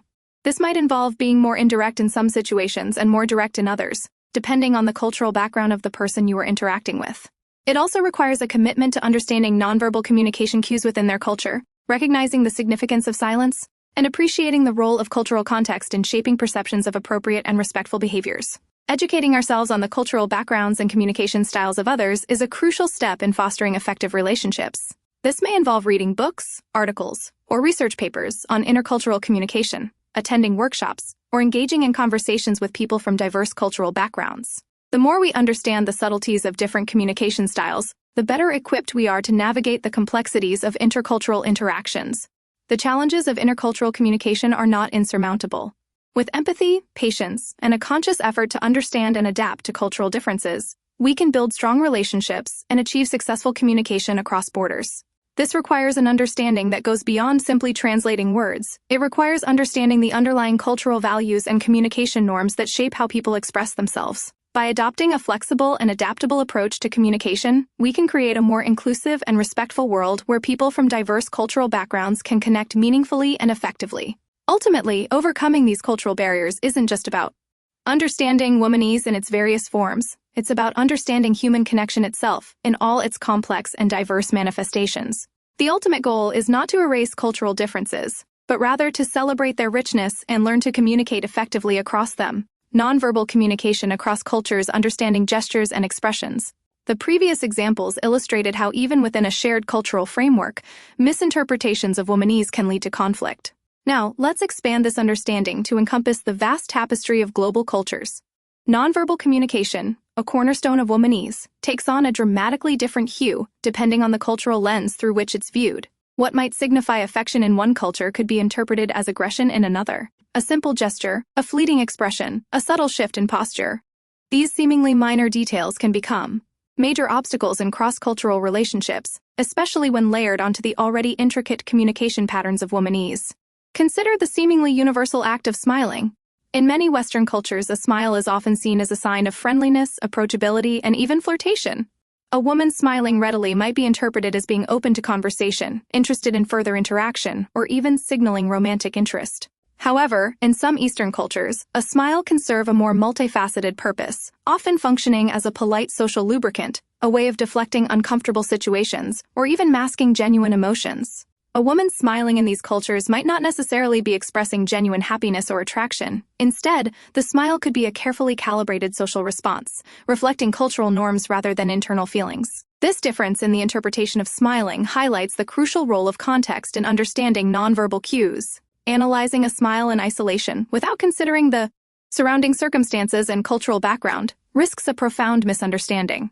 The same principle applies to other nonverbal cues, such as eye contact, personal space, and physical touch. What might be considered appropriate and even expected in one culture could be considered intrusive, disrespectful, or even threatening in another. Take the issue of eye contact. In many Western cultures, maintaining direct eye contact is seen as a sign of honesty, engagement, and confidence. Avoiding eye contact, conversely, might be interpreted as a sign of dishonesty, shyness, or lack of interest. This differs markedly in several cultures, where prolonged eye contact is seen as disrespectful or challenging, particularly in interactions between individuals of different social status or genders. A woman who avoids eye contact in these contexts might not be exhibiting shyness or deception, but rather adhering to ingrained cultural norms of deference or respect. Personal space, another crucial aspect of nonverbal communication, varies widely across cultures. In some cultures, people stand close together during conversations, considering close proximity as a sign of warmth and intimacy. In others, a greater degree of personal space is preferred, with closer proximity viewed as invasive or uncomfortable. Misinterpreting these subtle cues can lead to uncomfortable situations, with one individual feeling overwhelmed by the closeness of the other, while the other feels rebuffed by perceived distance and coldness. Consider the complexities of physical touch. In some cultures, affectionate physical contact between individuals is common and expected, even in public settings. In others, such displays of affection are considered inappropriate or even offensive, particularly in public spaces. A woman who is openly affectionate with her partner in one culture might be viewed as forward or immodest in another, while a woman who maintains a distance might be perceived as cold or distant, despite her true feelings. These cultural variations extend to more nuanced aspects of nonverbal communication, such as hand gestures, posture, and facial expressions. What might be considered a friendly gesture in one culture could be interpreted as an insult or a threat in another. A particular posture that communicates confidence in one context could signify arrogance or disrespect in another. The subtle nuances of womanese, already layered with complexities, become exponentially more intricate when navigating diverse cultural landscapes. The challenge lies not in erasing these cultural differences, but in understanding and appreciating their richness.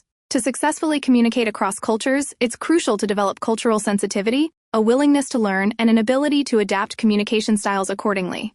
It requires actively listening, observing, and seeking clarification, moving beyond simple translation of words to understanding the deeper underlying cultural messages. A woman from a high-context culture, where meaning is heavily reliant on nonverbal cues and shared understanding, might express dissatisfaction with her partner's behavior through subtle sighs, changes in tone, or a withdrawal of physical affection.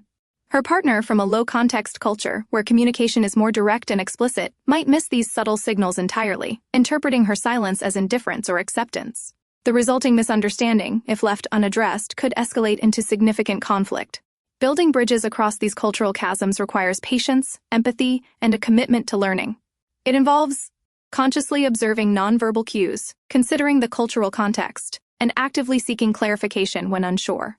This approach acknowledges the validity of different communication styles and avoids imposing one's own cultural norms onto another. Effective cross-cultural communication isn't merely about mastering a set of rules, it's about cultivating an attitude of humility, respect, and a willingness to learn. It's about recognizing that there are multiple valid ways of expressing oneself, and that understanding these variations is key to building strong, meaningful connections across cultural boundaries. Imagine a scenario where an American man is dating a woman from Japan. The American, accustomed to direct expressions of affection and clear communication, might express his feelings openly and directly. However, the Japanese woman, who might be more reserved in her outward displays of affection and prefer indirect communication, might not reciprocate in a way he expects, leading to misinterpretations and potential hurt feelings. He might misinterpret her quiet demeanor as disinterest, while she might perceive his overt expressions of affection as overwhelming or inappropriate within her cultural context. This scenario highlights the necessity of adapting one's communication style to the cultural context. While maintaining authenticity is important, demonstrating a willingness to understand and adapt to the other person's cultural norms can significantly improve communication and strengthen the relationship. To navigate these complexities successfully requires ongoing learning and self-reflection. Educating oneself about different cultures, their communication styles, and their underlying values is a crucial first step. This can involve reading books, attending cultural events, or simply engaging in open and respectful conversations with people from diverse backgrounds. In conclusion, understanding womanese in a global context demands an awareness that extends beyond linguistic comprehension. It necessitates embracing the richness of cultural variations in nonverbal communication, recognizing the potential for misinterpretations, and cultivating the skills to navigate these challenges effectively. It's a journey of continuous learning, fueled by empathy, patience, and a commitment to building meaningful connections across cultural divides. The ultimate reward is not simply avoiding conflict, but fostering deeper understanding and forging stronger, more meaningful relationships. This broader perspective allows us to appreciate the beauty and complexity of human communication in all its varied forms, enriching our understanding of both womanese and the human experience itself. Direct versus indirect communication, cultural preferences, and misinterpretations. Building upon our understanding of womanese within a single cultural framework, we now delve into the fascinating and often challenging realm of cross-cultural communication. The complexities of indirect communication, so inherent to womanese, are amplified exponentially when cultural preferences collide. Direct versus indirect communication styles represent a fundamental difference in how cultures convey information, and this divergence can easily lead to misunderstandings, especially in romantic relationships. In many Western cultures, particularly in the United States and parts of Europe, direct communication is highly valued. Clarity, efficiency, and explicitness are prized. Saying what you mean without ambiguity or nuance is considered a mark of honesty and respect. A woman expressing her needs or desires directly, without hinting or suggesting, is viewed as assertive and confident. This contrasts sharply with many Eastern cultures, where indirect communication reigns supreme. Subtlety, nonverbal cues, and context are paramount. Openly expressing strong emotions or disagreeing directly can be viewed as impolite, confrontational, or even disrespectful. A woman might express dissatisfaction not through direct criticism, but through subtle changes in tone, body language, or carefully chosen words, a form of indirect communication that requires careful decoding. Consider the simple act of expressing romantic interest. In a direct communication culture, a woman might explicitly say, "I'm interested in you, would you like to go out sometime?" This is clear, unambiguous, and leaves no room for misinterpretation. In an indirect communication culture, however, a woman might express her interest through subtle gestures, like prolonged eye contact, playful teasing, or asking about the man's future plans, all carefully calibrated hints that depend heavily on cultural context and shared understanding. A man accustomed to direct communication might completely miss these signals, attributing her behavior to mere friendliness or politeness.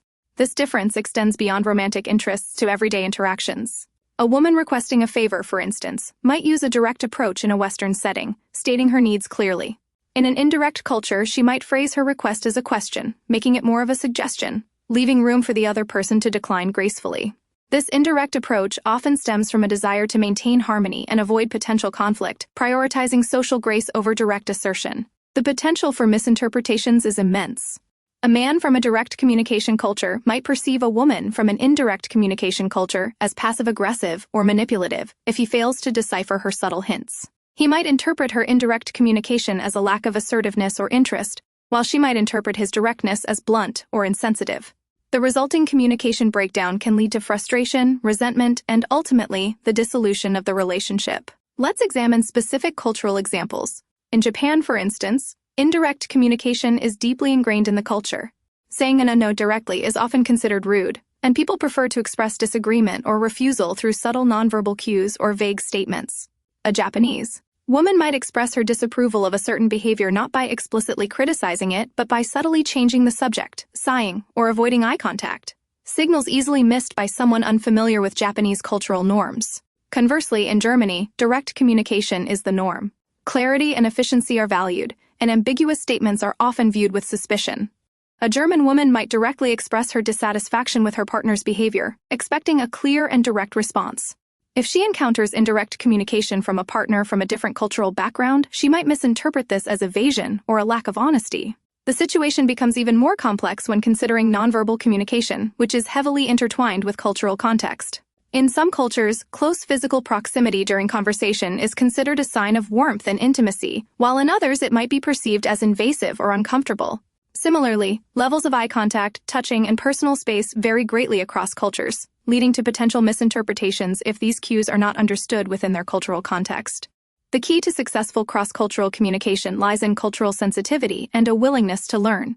This involves not just learning the language, but also understanding the underlying cultural values and communication norms that shape interactions.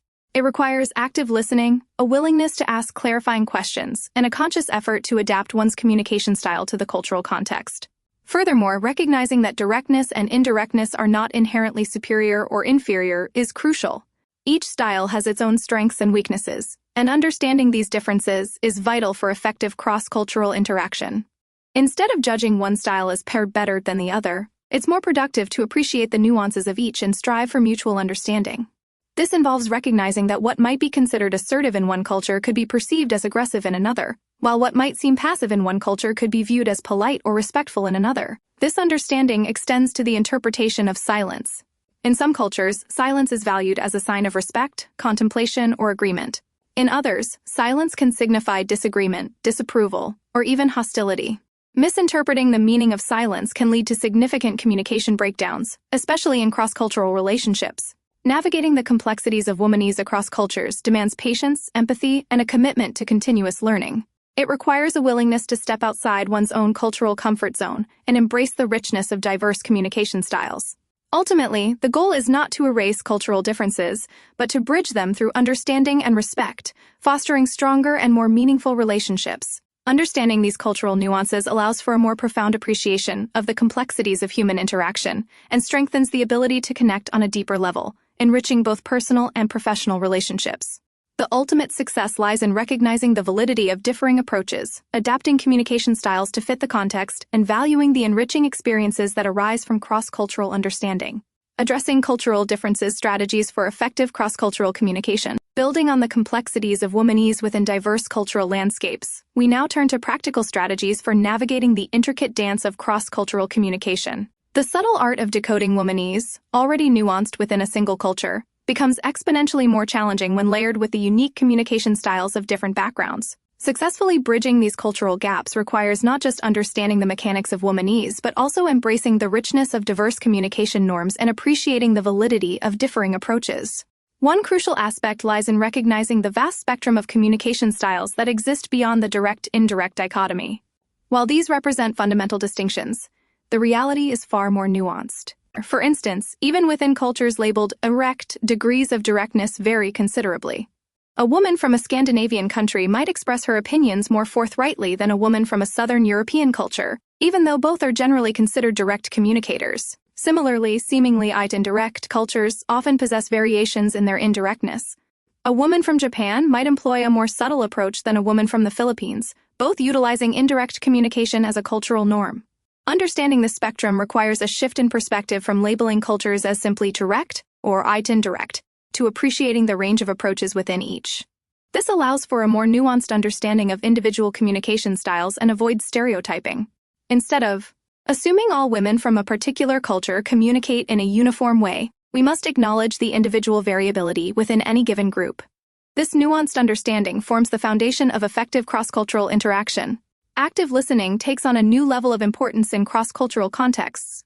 It's not just about hearing the words, but actively trying to understand the unspoken messages, the subtext, and the cultural framework influencing the communication. This requires patience, empathy, and a willingness to suspend judgment. Instead of reacting based on our own cultural filters, we need to consciously attempt to decode the message within its cultural context. Consider the scenario of a woman expressing dissatisfaction with a gift. In one culture, she might directly state, "I don't like this. It's not my style." In another, she might subtly express her disappointment through nonverbal cues, a barely perceptible frown, a hesitant thank you, or a carefully chosen phrase suggesting she prefers a different type of gift. The difference isn't merely about expressing dissatisfaction, it's about the manner of expression, deeply rooted in cultural values. The listener's task is not to judge the correct way to express dissatisfaction, but to understand the meaning conveyed within the cultural framework.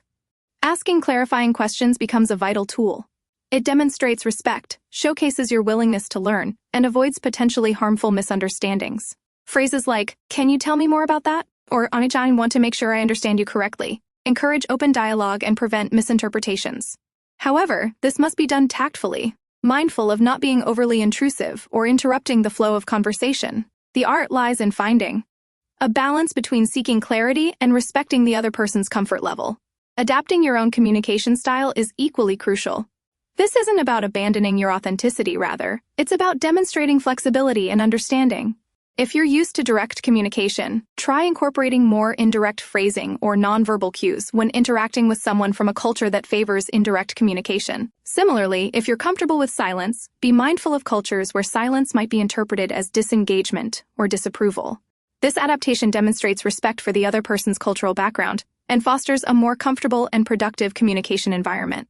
Furthermore, recognizing the role of power dynamics in cross-cultural communication is paramount. Power imbalances can significantly affect how communication unfolds, influencing the level of directness, the use of nonverbal cues, and the overall dynamics of the interaction. Awareness of these dynamics allows you to approach the communication more thoughtfully, adapting your strategies accordingly. This is particularly relevant in situations where there's a significant cultural gap and potential misunderstandings may arise from different social hierarchies or expectations. Understanding the concept of face présent, prevalent in many East Asian cultures, is equally vital. Face refers to the social standing and reputation of an individual.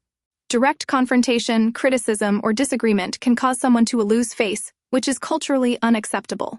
Consequently, individuals may opt for indirect communication to preserve face and maintain harmony. Understanding this concept allows you to approach interactions with more sensitivity, avoiding actions or language that could negatively impact the other person's social standing. Cultural sensitivity extends beyond language and verbal communication to encompass nonverbal cues. Gestures, body language, personal space, and eye contact all vary significantly across cultures. What might be considered a friendly gesture in one culture could be offensive or inappropriate in another. Therefore, being attentive to nonverbal cues and understanding their cultural significance is crucial for effective cross-cultural communication. This means actively observing body language, paying attention to personal space, and interpreting gestures within their cultural context.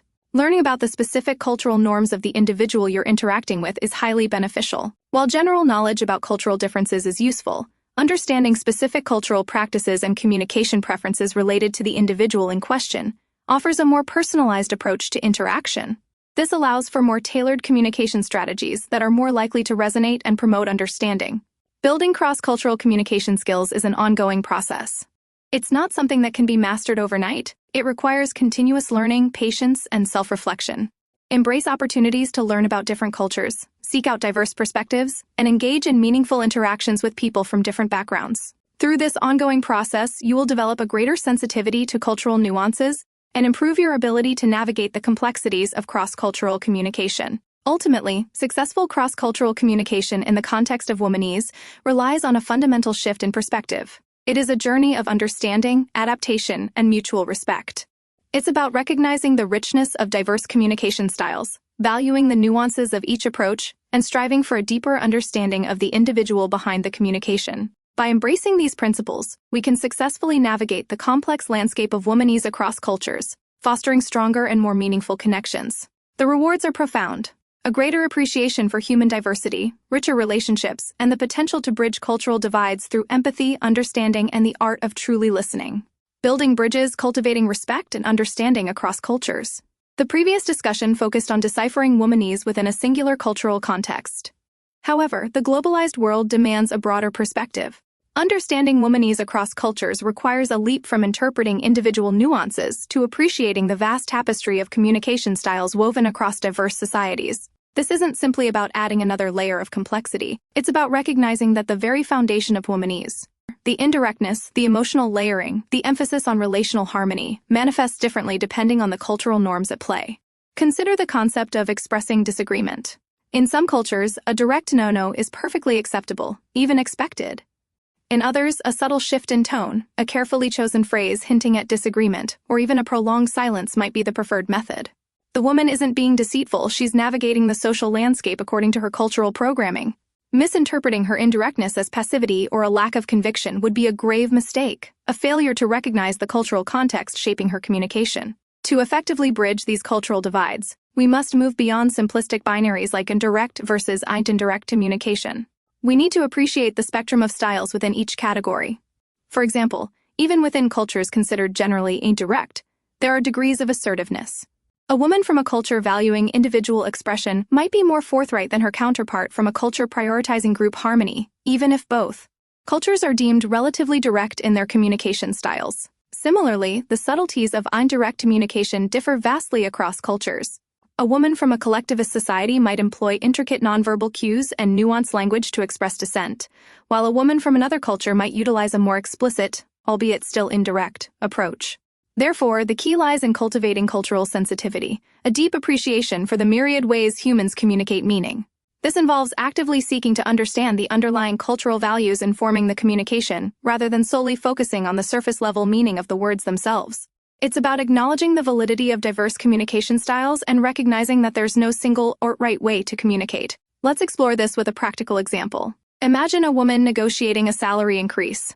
In one culture, she might confidently state her desired salary and justify her request with concrete achievements. In another, she might emphasize her dedication to the company, subtly hint at her value, and allow her colleagues or manager to suggest a suitable salary increase. Neither approach is inherently superior. Both are effective within their respective cultural contexts. The critical element is understanding the underlying cultural values driving the communication. Active listening becomes paramount in this cross-cultural context. It transcends simply hearing the words spoken. It requires deciphering the unspoken messages, the subtle cues, and the contextual nuances embedded within the communication. This involves paying close attention to nonverbal cues, such as body language, facial expressions, and tone of voice, which often carry more weight than the spoken words themselves. It requires patience, empathy, and a willingness to suspend our own cultural biases and preconceived notions. The act of asking clarifying questions is essential. However, this must be done with sensitivity and tact, mindful of not being overly intrusive or interrupting the flow of conversation. The goal is to elicit further information without causing discomfort or appearing condescending. Phrases like, "Could you elaborate on that?" or "I want to ensure I'm understanding you correctly," are powerful tools for fostering deeper understanding and preventing misinterpretations. Adapting our own communication styles is crucial. This does not mean abandoning our authenticity. Rather, it involves a conscious effort to adapt our approach based on the cultural context. If we typically communicate directly, it might be helpful to incorporate more indirect or nuanced phrasing when interacting with someone from a culture that prioritizes indirect communication. Conversely, if we are accustomed to a more expressive communication style, we might need to temper our enthusiasm and adopt a more reserved approach in a culture that values restraint and politeness. Power dynamics play a significant role in cross-cultural communication. Awareness of these dynamics is crucial for navigating interactions effectively and respectfully. In situations where there's a significant cultural gap, understanding the existing power dynamics allows for a more thoughtful approach. The concept of face, prevalent in many East Asian cultures, deserves particular attention. Face refers to an individual's social standing and reputation. Direct confrontation or criticism can lead to a loss of face, which is culturally unacceptable. Therefore, individuals might opt for indirect communication strategies to preserve face and maintain social harmony. Understanding this concept encourages sensitivity and prevents potential misunderstandings or offense. Nonverbal communication requires equal consideration. Gestures, body language, personal space, and eye contact all vary significantly across cultures. A gesture considered friendly in one culture might be offensive in another. Paying close attention to nonverbal cues and interpreting them within their cultural context is essential for building trust and rapport. Learning about specific cultural norms enhances communication. While general knowledge about cultural differences is useful, understanding the specific communication preferences and practices of the individual we're interacting with allows for a more personalized and effective approach. Building cross-cultural communication skills is a continuous process. It demands ongoing learning, patience, and self-reflection. Embracing opportunities to learn about different cultures, engaging with diverse perspectives, and participating in meaningful interactions with individuals from diverse backgrounds enriches our understanding and improves our abilities. Ultimately, building bridges of understanding across cultures in the realm of womanese necessitates a profound shift in perspective. It's a journey of continuous learning, mutual respect, and a genuine appreciation for the richness and complexity of human communication. It's about embracing the beauty of diverse communication styles, valuing the unique perspectives they represent, and striving to create more meaningful and effective interactions through empathy, understanding, and a willingness to bridge cultural divides. The rewards are immense, fostering deeper connections and a richer understanding of the world around us. By cultivating these skills, we enhance our ability to navigate the nuances of womanese across cultures, leading to stronger relationships and a greater appreciation for human diversity. The ultimate goal is not merely to decode womanese, but to understand and appreciate the individual woman within her unique cultural context. Texting and instant messaging decoding digital signals. The transition from face-to-face communication to the digital realm introduces a new layer of complexity to deciphering womanese. Texting and instant messaging, while seemingly straightforward, are rife with potential for misinterpretation. The absence of nonverbal cues, tone of voice, facial expressions, body language, forces us to rely heavily on the written word, which, as we've seen, can be easily misunderstood. Sarcasm, for example, often gets lost in translation. A seemingly innocuous comment can be interpreted as biting critique, leading to unnecessary conflict. The immediacy of these platforms also adds pressure. A quick response is often expected, leaving little time for thoughtful consideration. This urgency can lead to impulsive replies that later cause regret. Let's consider the simple act of responding to a text message. A quick okay can be interpreted in multiple ways. In a face-to-face conversation, the tone of voice, a slight head nod, or a lingering glance would clarify its meaning. But over text, it lacks the richness of nuance. It could indicate simple acknowledgement, enthusiastic agreement, passive acceptance, or even silent resentment. The lack of visual cues forces the receiver to rely on context and prior interactions to decipher its true meaning. A woman might use "It's okay" to subtly signal her displeasure without initiating a conflict. Conversely, a man might interpret it as genuine agreement, leading to a misalignment of expectations. Emojis and emoticons, while intended to add emotional context, can further complicate matters. What one person finds endearing, another might find childish or insincere. The overuse of emojis can be perceived as overly enthusiastic or even desperate, while their absence can be interpreted as coldness or disinterest. The choice of emoji itself is significant. A simple smiley face might be perfectly acceptable, whereas a more expressive emoji could be seen as overly dramatic or insincere, depending on the context and the individual involved. The subtle differences in the interpretations of digital communication can lead to significant misunderstandings. The timing of responses also holds significant weight in the digital realm. An immediate response might suggest eagerness and enthusiasm, while a delayed response can be interpreted as disinterest, preoccupation, or even deliberate avoidance. The length of the delay itself can also carry different meanings. A few minutes might be understandable, but a prolonged delay, particularly in the midst of an ongoing conversation, can generate anxiety and uncertainty, leading to unnecessary emotional distress. Understanding the cultural context is also critical. Some cultures expect immediate responses, while others are more relaxed about the speed of digital communication. The brevity of text messages can also be a source of miscommunication. Women, more often than men, may use indirect or suggestive language to express their thoughts and feelings. This indirectness, often misinterpreted in face-to-face interactions, can be amplified in the condensed format of text messages. A seemingly innocuous comment might contain a hidden layer of meaning that goes unnoticed by the receiver, leading to missed opportunities for connection or unnecessary conflict. This subtle layering of meaning is often lost in the brevity of the digital format. Instant messaging platforms, with their added features like read receipts and typing indicators, introduce yet another layer of complexity. The pressure to respond immediately, especially when the typing indicator is visible, can lead to poorly thought-out messages and increased stress. Read receipts, while seemingly innocuous, can be a source of anxiety. Unanswered messages can trigger insecurity and feelings of rejection. The lack of a timely response can be interpreted in various ways, leading to unnecessary speculation and emotional distress. A delayed response, for instance, might simply be due to a busy schedule, but it could be perceived as intentional avoidance or disinterest. Furthermore, the use of capitalization, punctuation, and sentence structure can significantly influence the tone and meaning of a message. The overuse of capitalization, for example, can be interpreted as shouting or aggression, even if not intended that way. Similarly, the absence of punctuation can make a message appear rushed and less thoughtful. The choice of words, even seemingly insignificant ones, can convey a level of formality or informality, potentially impacting the recipient's perception of the sender's intentions and emotional state. Therefore, navigating the digital landscape of womanese requires careful attention to detail. Understanding the nuances of digital communication, the timing of responses, the use of emojis, and the interpretation of concise language is crucial for avoiding miscommunications and strengthening relationships. Active listening, even in the digital context, remains essential. Taking the time to read carefully, consider the context of the message, and respond thoughtfully can significantly improve the effectiveness of digital communication. Asking clarifying questions, if needed, is vital to eliminate ambiguity and prevent misunderstandings that could arise from the limitations of digital communication. Moreover, it's important to acknowledge the limitations of the medium. Texting and instant messaging are not ideal platforms for complex or emotionally charged discussions. For sensitive topics, a face-to-face conversation or even a phone call is often preferred to minimize the risk of misinterpretations. Recognizing when a digital medium is insufficient and choosing a more appropriate mode of communication demonstrates respect and consideration. Furthermore, recognizing the potential for misinterpretation and proactively addressing concerns can prevent escalation. If you're unsure about the meaning of a message, it's always best to clarify rather than assume. A simple question like, "Are you okay? You seem a little quiet today," can alleviate anxiety and prevent misunderstandings.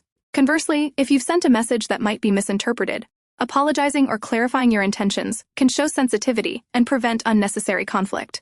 Transparency and honesty, even within the constraints of digital communication, are vital for building trust and strong relationships. In conclusion, while texting and instant messaging offer convenience and efficiency, they also present unique challenges for communication. particularly in navigating the nuances of womanese. By paying attention to detail, practicing active listening, acknowledging the limitations of the digital format, and prioritizing clear communication, we can minimize misunderstandings and foster stronger, more meaningful relationships even in the digital age.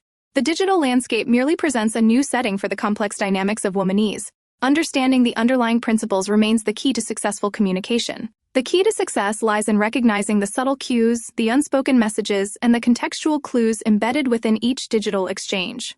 It requires patience, empathy, and a willingness to bridge the gap between intention and interpretation, even when separated by a screen.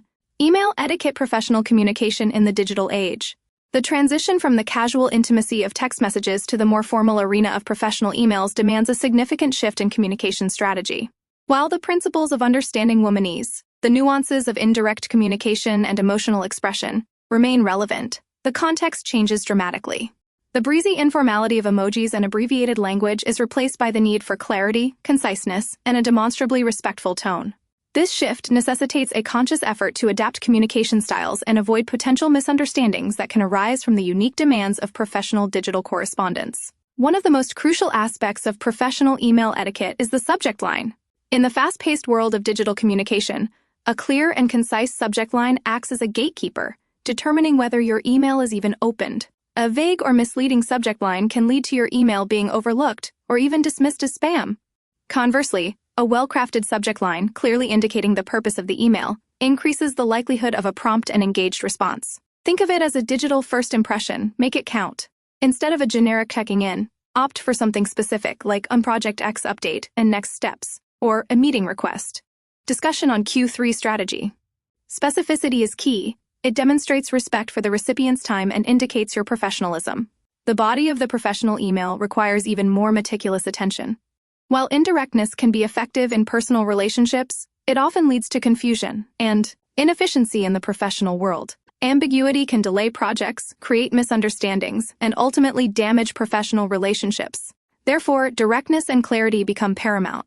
State your purpose upfront, clearly articulating your main points in a concise and organized manner. Use bullet points or numbered lists to break down complex information into easily digestible chunks. Avoid jargon or overly technical language unless you are certain your recipient understands it.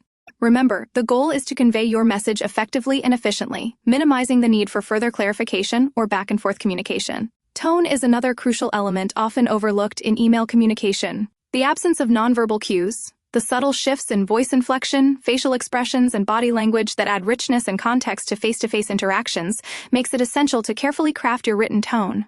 While enthusiasm is positive, avoid overly effusive language that might be interpreted as unprofessional or insincere. Maintain a respectful and formal tone, avoiding slang, colloquialisms, and overly casual phrasing. Proofread your email meticulously before sending. Grammatical errors or typos can undermine your credibility and leave a negative impression. Imagine the email as a formal letter. The same level of care and attention to detail should be applied. The use of humor in professional emails requires extreme caution. What might be considered a witty remark in a casual conversation could easily be misinterpreted in a formal email, potentially causing offense or undermining your authority. Unless you know the recipient exceptionally well and are confident about their sense of humor, it's best to err on the side of caution and avoid humor altogether. Professional communication should prioritize clarity and respect, leaving little room for potentially misconstrued jokes. Responding promptly to emails is also a hallmark of professionalism.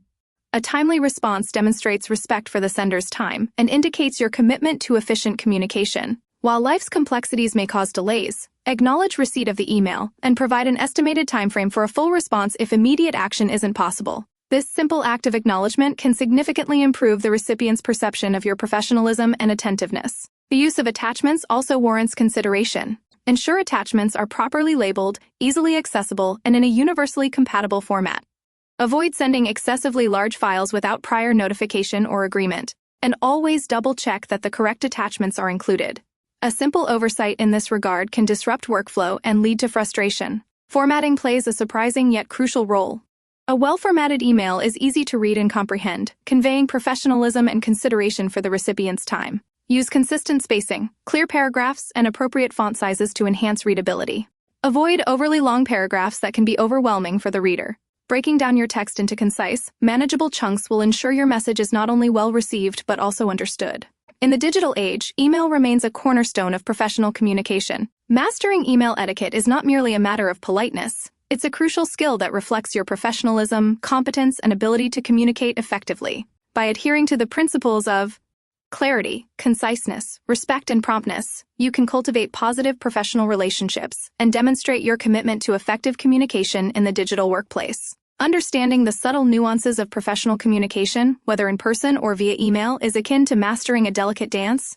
A precise coordination of words, tone, and timing, all working in harmony to convey your message with accuracy and grace. It is not just about conveying information, it is about building bridges, establishing trust, and ultimately achieving your professional goals. The mastery of professional email etiquette is therefore not merely a technical skill but a crucial element of professional success. The ability to adapt your communication style to the digital platform while maintaining the integrity and effectiveness of your message is a skill that will pay dividends throughout your professional journey. It is an investment in your professional image and reputation, one that will prove invaluable in the ongoing dance of professional communication. Remember, every email represents an opportunity to showcase your skills, professionalism, and dedication to effective communication. Make it count. Social media interactions navigating online communication dynamics. The transition from the formal world of professional emails to the often chaotic landscape of social media requires a completely different approach to communication. While the core principles of understanding womanese, the nuanced indirectness and emotional depth of female communication, remain crucial, the context shifts dramatically. The carefully constructed sentences and formal tone of emails give way to the rapid-fire exchanges, emojis, and abbreviated language prevalent on platforms like Twitter, Instagram, Facebook, and TikTok. This shift necessitates a high degree of adaptability and a keen understanding of the unique cultural norms governing each platform. One of the primary challenges of social media communication lies in the inherent ambiguity of the medium. Unlike face-to-face interactions or even phone calls, social media lacks the richness of nonverbal cues, the subtle shifts in tone, facial expressions, and body language that often clarify the intended meaning of spoken words. This absence of nonverbal context frequently leads to misunderstandings, particularly when dealing with the inherently nuanced nature of womanese. A seemingly innocuous comment, detached from the full context of tone and body language, can be easily misinterpreted, leading to conflict or hurt feelings. Consider the case of a simple eye chain on a social media post. In a face-to-face conversation, a simple nod or smile might convey the same level of approval, but on social media, a like can be interpreted in many ways depending on the context. Is it a genuine expression of appreciation, a polite acknowledgement, or a mere formality? The absence of contextual clues renders the interpretation highly subjective, often leaving room for misinterpretation. Similarly, a seemingly simple comment can be fraught with ambiguity. Sarcasm, for instance, is notoriously difficult to convey in text, often leading to misunderstandings and unintended offense. What might be intended as lighthearted banter can easily be perceived as criticism or aggression, depending on the recipient's interpretation. Each social media platform presents its own unique communication challenges. Twitter, with its character limits, demands extreme conciseness and often encourages a more informal, even abbreviated style of writing. Instagram, heavily reliant on visuals, necessitates a different approach, emphasizing imagery and brevity over lengthy narratives. Facebook, with its diverse user base and varied groups, requires a more flexible approach, adapting communication styles to the specific audience and context. The ephemeral nature of platforms like Snapchat and TikTok adds another layer of complexity, demanding a responsiveness and awareness of time-sensitive content. The use of emojis and other digital symbols adds another layer of complexity. While emojis are intended to convey emotion and enhance communication, their interpretation can be highly subjective and culturally dependent. What might be considered a playful wink in one culture could be seen as condescending or inappropriate in another. The same can be said for abbreviations and informal language, which can create significant barriers to understanding across different age groups and cultural backgrounds. Furthermore, the public nature of many social media platforms necessitates a careful consideration of the potential audience. A comment made in a private message might be acceptable, but the same comment made publicly could have unintended consequences, sparking controversy or damaging relationships. This underscores the importance of cultivating a heightened awareness of both the immediate audience and the broader online community when engaging in social media communication. Navigating these complexities requires a heightened level of self-awareness and emotional intelligence. Before posting or commenting, it's crucial to consider the potential impact of your words and the potential for misinterpretation. Reading your message aloud before sending it can help you identify potential ambiguities or unintentional offenses. Similarly, taking the time to consider the context of the communication and the recipient's perspective can help you craft a message that is clear, respectful, and effective. In the context of womanese, this heightened awareness is especially critical. The indirectness and emotional depth often characteristic of female communication can be easily lost or misconstrued in the truncated and often impersonal format of social media. Men attempting to navigate these nuances should make a conscious effort to interpret messages within the broader context of the relationship, paying close attention to subtleties that might be easily missed in a quick online exchange. Active listening, while challenging in the digital realm, remains paramount. This involves not only reading the words, but also understanding the underlying emotions and intentions, paying attention to the tone and context of the message. This may require a more conscious effort than in face-to-face conversations, but it's crucial for preventing misunderstandings and fostering stronger relationships. Responding thoughtfully, rather than impulsively, allows for a more considered and effective communication. Taking time to reflect on the message and formulate a measured response can prevent regrettable comments and unnecessary conflict. The ability to adapt one's communication style to the specific platform and audience is also essential. What works on one platform might not work on another. A casual, informal tone might be suitable for Twitter, but the same approach would be inappropriate for LinkedIn. Understanding the norms and expectations of each platform is critical for ensuring effective and respectful communication. Finally, it's crucial to remember that social media is a tool, not a substitute for genuine human connection. While it offers convenient ways to stay connected, it can't fully replace the depth and richness of face-to-face interactions. Therefore, while mastering online communication is important, it shouldn't come at the expense of prioritizing meaningful in-person connections. The goal is not to replace real-life communication but to enhance it, using social media as a supplement rather than a substitute for genuine human interaction. The nuanced dance of womanese, with its complexities and subtleties, demands a level of understanding and attentiveness that transcends the limitations of any digital platform. The ability to bridge the gap between the digital and the personal is crucial for successful communication, building stronger relationships both online and off. The key to navigating the social media world effectively lies in cultivating empathy, respecting boundaries, and valuing the richness of human connection, always remembering that words, regardless of the medium, hold the power to build bridges or break them.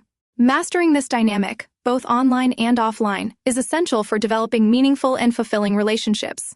Virtual relationships, building connections in the digital world. The digital age has revolutionized the way we connect, creating a vast landscape of virtual relationships. While the principles of understanding womanese, the nuanced and often indirect nature of female communication, remain fundamental, their application in the digital realm requires a unique adaptation. The absence of physical cues, the immediacy of online interactions, and the diverse range of platforms introduce new complexities. This section delves into the specifics of navigating these complexities, offering guidance on building and maintaining healthy virtual relationships. One of the most significant challenges of virtual relationships lies in the interpretation of nonverbal cues, or rather, the lack thereof. In face-to-face interactions, subtle body language, facial expressions, and tone of voice provide crucial context, enriching the meaning of words. Online, however, these cues are largely absent, replaced by emojis, text formatting, and the often ambiguous nature of written communication. A simple sentence, bereft of the nuances conveyed through facial expressions and tone, can be easily misinterpreted, leading to misunderstandings and potential conflict. For instance, a seemingly casual remark, intended as playful banter, might be perceived as sarcastic or dismissive in the absence of accompanying nonverbal cues. This underscores the critical need for heightened awareness and careful consideration when communicating online. Virtual dating, in particular, presents unique challenges. The initial stages of getting to know someone rely heavily on textual communication, photographs, and limited video interactions. This can create an environment ripe for misinterpretations and the development of unrealistic expectations. A carefully curated profile might not accurately reflect a person's true personality, while the limitations of online communication can obscure subtle aspects of their character. Therefore, it's essential to approach virtual dating with a healthy dose of skepticism and a conscious effort to verify information and assess compatibility based on genuine interaction rather than idealized online personas. The use of emojis and other digital symbols adds another layer of complexity. While intended to enhance communication by conveying emotion, their interpretation can be highly subjective and culturally dependent. A seemingly harmless emoji might be interpreted differently depending on the context and the recipient's cultural background. What one person perceives as playful might be seen as inappropriate or even offensive by another. The absence of clear, universally understood meanings necessitates caution and an awareness of the potential for miscommunication. When in doubt, it's always best to err on the side of caution and avoid ambiguous language or potentially offensive imagery. Furthermore, the pace of online communication can be significantly faster than in-person interactions. This immediacy can lead to impulsive responses and a lack of careful consideration before sending a message. An ill-considered comment, made in the heat of the moment, can easily escalate a situation and damage a budding relationship. This underscores the importance of pausing before responding, taking the time to reflect on the message received and formulate a thoughtful reply.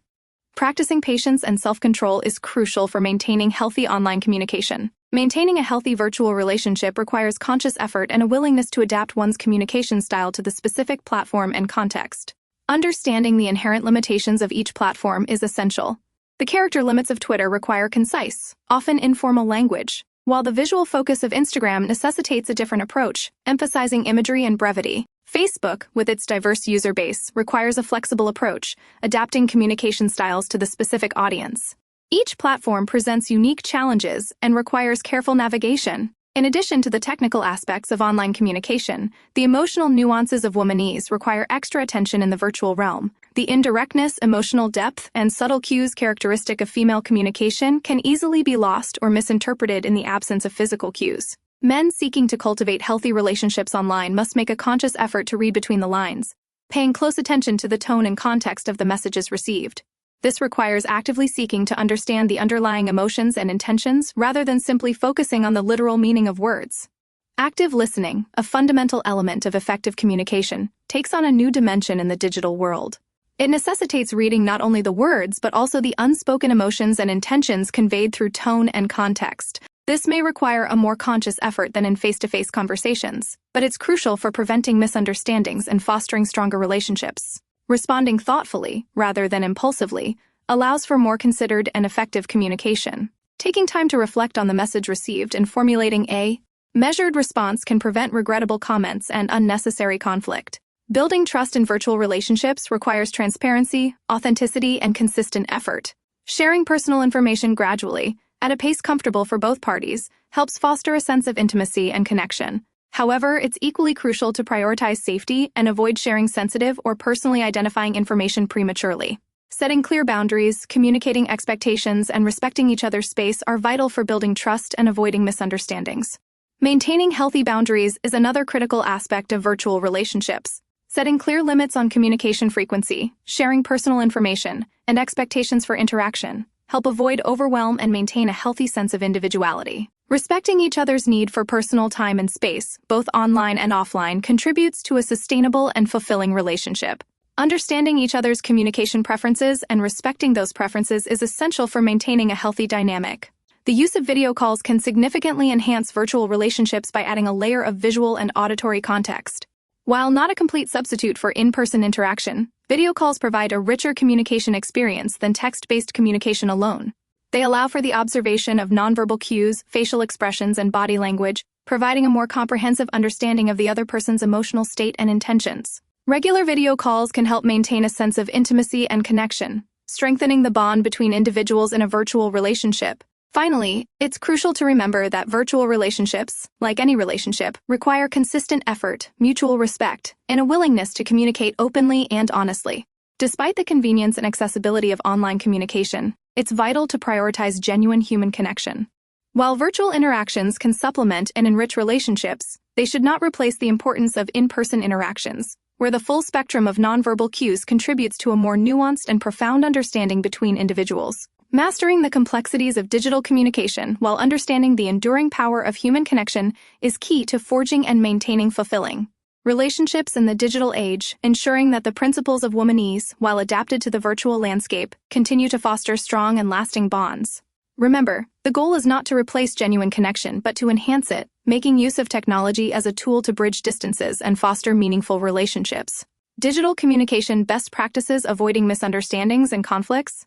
The digital age presents a unique set of challenges and opportunities for communication, especially when navigating the complexities of womanese. The absence of nonverbal cues, the immediacy of online interactions, and the varied nature of digital platforms necessitate a refined approach to avoid misunderstandings and conflicts. This requires a deeper understanding of how to communicate clearly, respectfully, and effectively in the digital realm. One significant challenge lies in the interpretation of tone. Sarcasm, humor, and even genuine affection can be easily misinterpreted in text-based communication.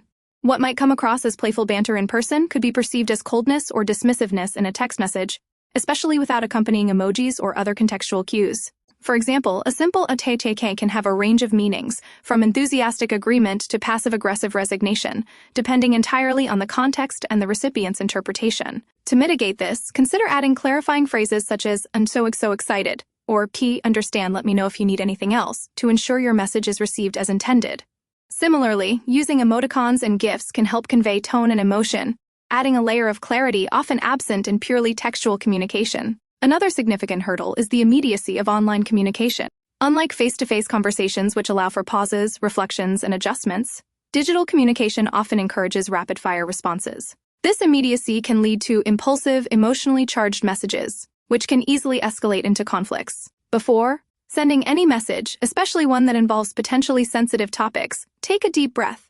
Step away from your device for a few minutes to clear your head and allow yourself time to formulate a well-thought-out response. This conscious pause can significantly reduce the likelihood of misunderstandings and regrettable statements.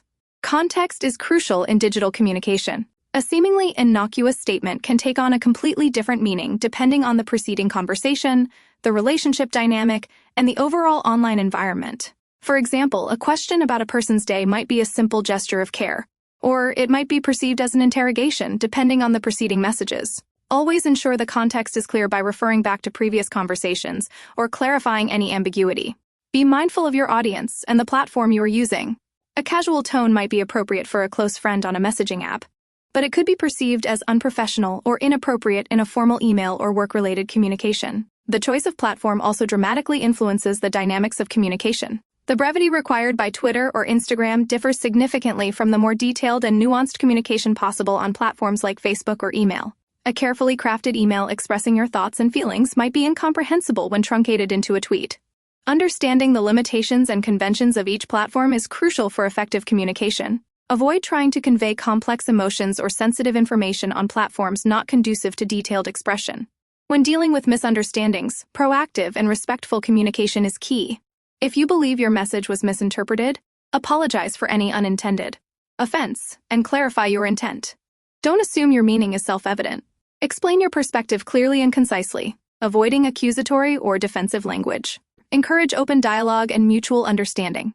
If necessary, suggest a phone call or video chat to bridge the communication gap and add nonverbal cues to the conversation. This willingness to clarify and adjust demonstrates respect and commitment to building a healthy communication dynamic. Digital communication also presents unique challenges in the context of emotional expression, especially considering the nuances of womanese. The indirectness and subtlety often associated with female communication can be easily lost or misinterpreted in digital interactions. Men need to be especially attentive to the nuances of online communication, paying close attention to both the explicit content and the subtext. Look for clues beyond the literal meaning of words. Consider the timing of messages, the frequency of communication, and the overall tone of the interactions. Does the reply seem delayed, brief, or unenthusiastic? These subtle clues can provide valuable insight into the underlying emotional state of the other person. Don't hesitate to ask clarifying questions if something seems ambiguous. Demonstrating genuine interest and a willingness to understand the other person's perspective can foster healthier communication. Privacy and boundaries are crucial in the digital realm. Be cautious about sharing overly personal information online, especially in the early stages of a relationship. Respect the other person's need for privacy and avoid prying or pressuring them to reveal more than they are comfortable sharing. Setting clear boundaries about communication frequency and expectations can prevent misunderstandings and maintain a healthy balance in the relationship. Establish healthy limits regarding contact time, response times, and the types of information you share online. These boundaries not only protect your privacy, but also promote mutual respect and healthy relationship dynamics. The use of technology to enhance communication, such as video calls, can significantly improve understanding and connection. While text-based communication can often lead to misinterpretations, video calls allow for the inclusion of visual cues, mirroring the richness of face-to-face interactions. The ability to see facial expressions and body language can dramatically reduce the potential for misunderstandings. Regular video calls can strengthen bonds and foster a deeper sense of connection, particularly important in long-distance relationships or when dealing with sensitive topics. Finally, remember that digital communication is a tool, not a replacement for genuine human interaction. While technology offers convenience and efficiency, it cannot entirely replicate the depth and nuance of face-to-face communication. Strive for a balance between digital and in-person interactions. Use technology to augment your relationships, but don't let it replace the essential need for personal connection and real-time communication, where emotional cues are easily accessible. The best practices for digital communication involve a conscientious effort to bridge the gap between the virtual and real worlds, ensuring that technology enhances, rather than detracts from, the richness and depth of relationships. By mastering these principles, navigating the complexities of womanese in the digital age becomes significantly easier, fostering stronger, more fulfilling connections. Identifying the root causes of conflict, understanding underlying issues. The seemingly insignificant disagreement over whose turn it is to do the dishes can escalate into a full-blown argument, leaving both partners feeling hurt and misunderstood. Understanding the root causes of conflict requires delving beneath the surface of the immediate issue. Often, the superficial disagreement masks deeper, unresolved tensions within the relationship. These underlying issues can stem from a variety of sources, including unmet needs, differing communication styles, unresolved past traumas, and differing expectations about roles and responsibilities within the partnership. One common root cause is unmet needs. We all have fundamental emotional needs, such as the need for security, affection, validation, and autonomy. When these needs are consistently unmet within a relationship, resentment and frustration build up, creating fertile ground for conflict. For example, a woman who feels consistently undervalued in her contributions to the household might lash out during a seemingly trivial argument about household chores. The argument about the dishes, therefore, isn't about the dishes at all. It's a manifestation of her deeper need for appreciation and recognition. Similarly, differing communication styles can significantly contribute to conflict. Men and women often communicate in vastly different ways. Men are more likely to adopt a direct, task-oriented communication style, focusing on problem-solving and finding quick resolutions. Women, on the other hand, often employ a more indirect, emotionally focused style, prioritizing connection and understanding. This difference in approach can lead to misunderstandings and frustration. A man might view a woman's indirect complaints as vague or manipulative, while a woman might perceive a man's direct approach as insensitive or dismissive. The past profoundly impacts the present. Unresolved past traumas, experiences, and relationship patterns can significantly shape how we interact in our current relationships. A woman who has experienced emotional neglect in previous relationships might be hypersensitive to perceived criticism or indifference in her current relationship.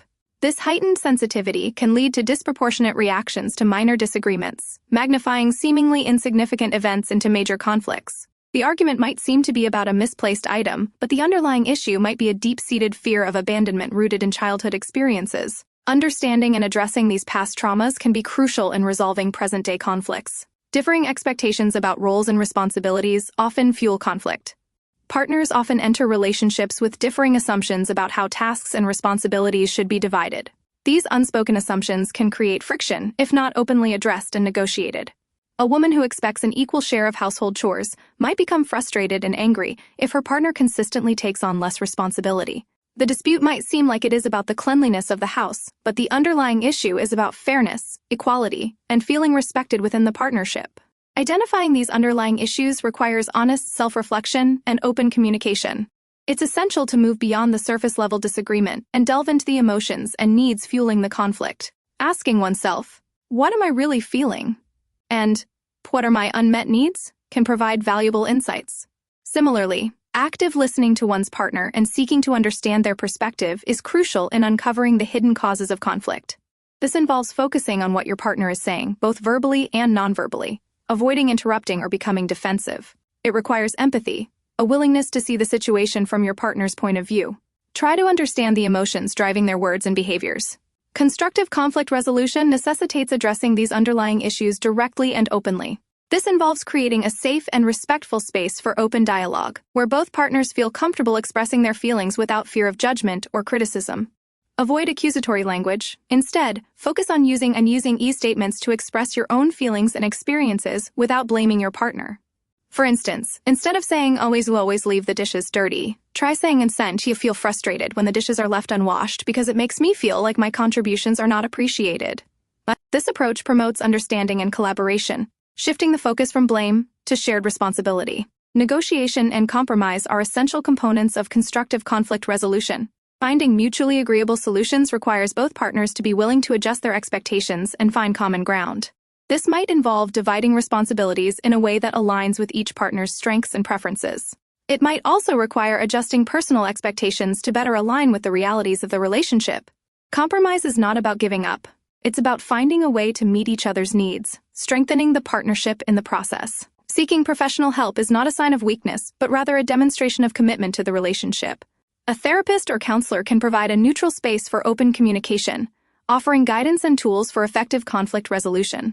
They can help identify and address underlying issues, teach healthy communication skills, and support both partners in building a stronger, more fulfilling relationship. They can facilitate the difficult conversations, offering strategies and techniques for managing conflict effectively. The goal is not to eliminate conflict entirely, as conflict is an inevitable part of any relationship. The goal is to learn how to navigate conflict constructively, using disagreements as opportunities for growth and deeper understanding. By identifying and addressing the root causes of conflict, understanding unmet needs, and improving communication styles, couples can transform disagreements from destructive battles into constructive dialogues, fostering a more resilient and fulfilling partnership. The journey might be challenging, but the rewards of building a healthier, stronger relationship make the effort worthwhile. Remember that even seemingly insignificant conflicts often hide deeper issues waiting to be understood and resolved. Effective communication strategies de-escalating tense situations. Effective communication is the cornerstone of any healthy relationship, and this is particularly true when navigating disagreements. While conflict is inevitable, the way we handle it significantly impacts the strength and longevity of our bonds. The ability to de-escalate tense situations before they spiral out of control is a crucial skill, one that requires understanding both the verbal and nonverbal cues exchanged during conflict. This understanding is further complicated by the inherent differences in communication styles between men and women, making it all the more important to develop strategies tailored to these specific dynamics. One of the most effective de-escalation techniques involves recognizing and acknowledging the emotions involved. Often, the words spoken during an argument only scratch the surface of the underlying emotional turmoil. A woman might express frustration about a misplaced item, but the real issue might be a feeling of being overlooked or undervalued. A man might bristle at perceived criticism regarding his work performance, but the true source of his anger could be insecurity about his capabilities or a fear of failure. Understanding the emotional subtext requires careful attention to nonverbal cues like body language, tone of voice, and facial expressions. A clenched jaw, averted gaze, or a tense posture often speaks volumes more than the words being used. Active listening is paramount in this process. This means truly hearing and understanding your partner's perspective, even if you don't agree with it. It requires setting aside your own immediate reactions and focusing on empathizing with their feelings. This doesn't necessarily mean agreeing with everything your partner says. Rather, it means demonstrating that you are actively trying to understand their point of view. Ask clarifying questions like, "Can you tell me more about that?" or "What made you feel that way?" These seemingly simple questions can unlock a deeper understanding of the underlying issues fueling the conflict. Avoid interrupting or becoming defensive. Instead, focus on creating a safe space for your partner to express themselves fully. When a situation is heating up, utilizing calming techniques can be crucial. This could include suggesting a brief break to allow both individuals to calm down before resuming the conversation. A short walk, some deep breaths, or a few minutes of quiet reflection can often diffuse tension and create a more conducive environment for productive communication. This pause isn't a sign of weakness, but rather a strategic maneuver to prevent the conflict from escalating further. The aim is to create space for emotional regulation, allowing both partners to regain composure and approach the discussion with more clarity and empathy. The choice of words is critical. Avoid accusatory language, focusing instead on using I-line statements to express your feelings without placing blame.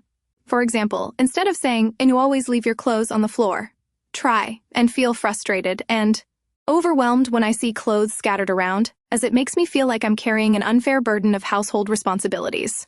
This approach emphasizes personal feelings rather than directly accusing your partner, fostering a more collaborative atmosphere. Nonverbal communication plays a critical role here as well.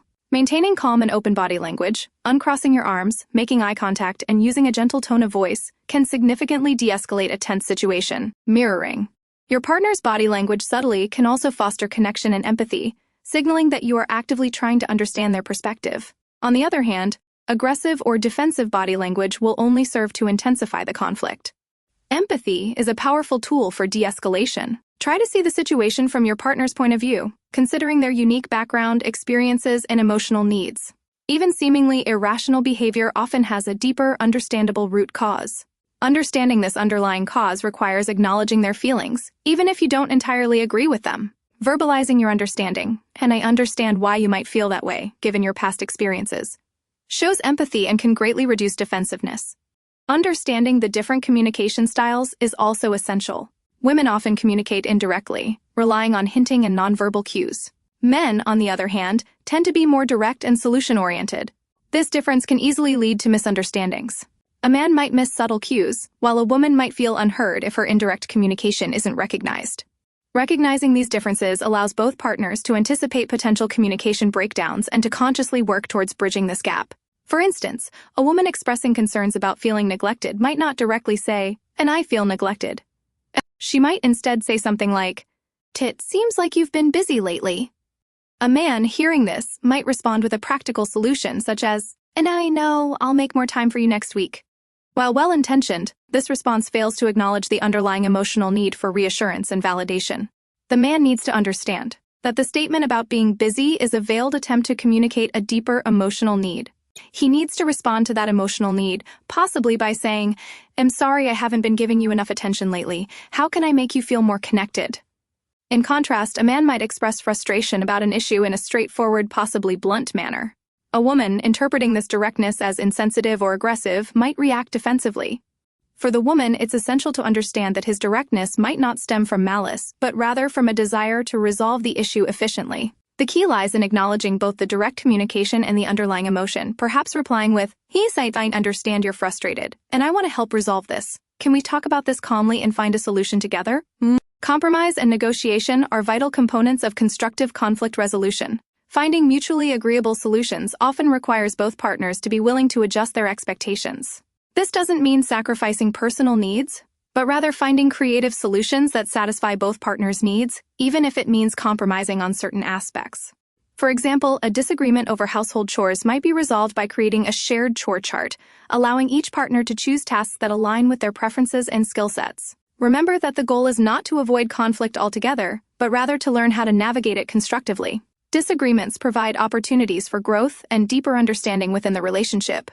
By implementing these strategies, active listening, emotional acknowledgement, calm communication, and thoughtful compromise, couples can transform disagreements from destructive battles into opportunities for strengthening their bonds.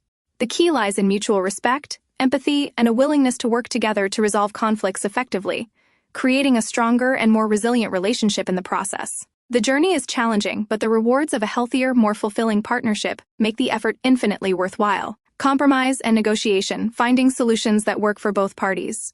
Compromise, in the context of resolving disagreements, isn't about surrendering or giving in, it's about creatively finding solutions that work for both partners. It's a dance of give and take, a negotiation where both individuals contribute to crafting an outcome that respects each person's needs and desires.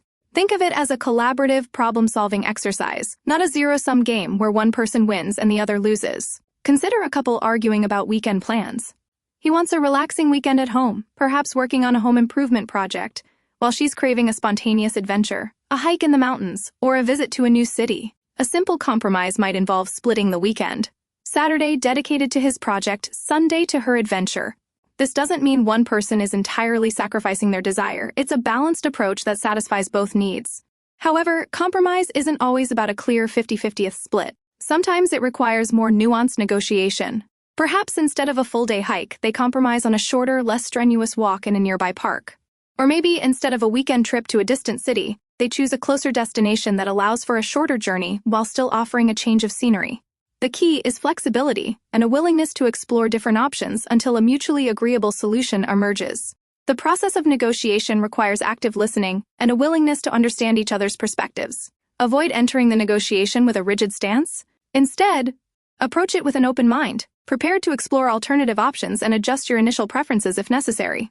This willingness to adapt is essential for a successful outcome. Often the initial positions are merely starting points, not unchangeable demands. During the negotiation process, it's crucial to avoid accusatory language. Instead of blaming your partner, focus on expressing your needs and desires clearly and respectfully. Use I statements, focusing on your own feelings rather than making accusations about your partner's behavior.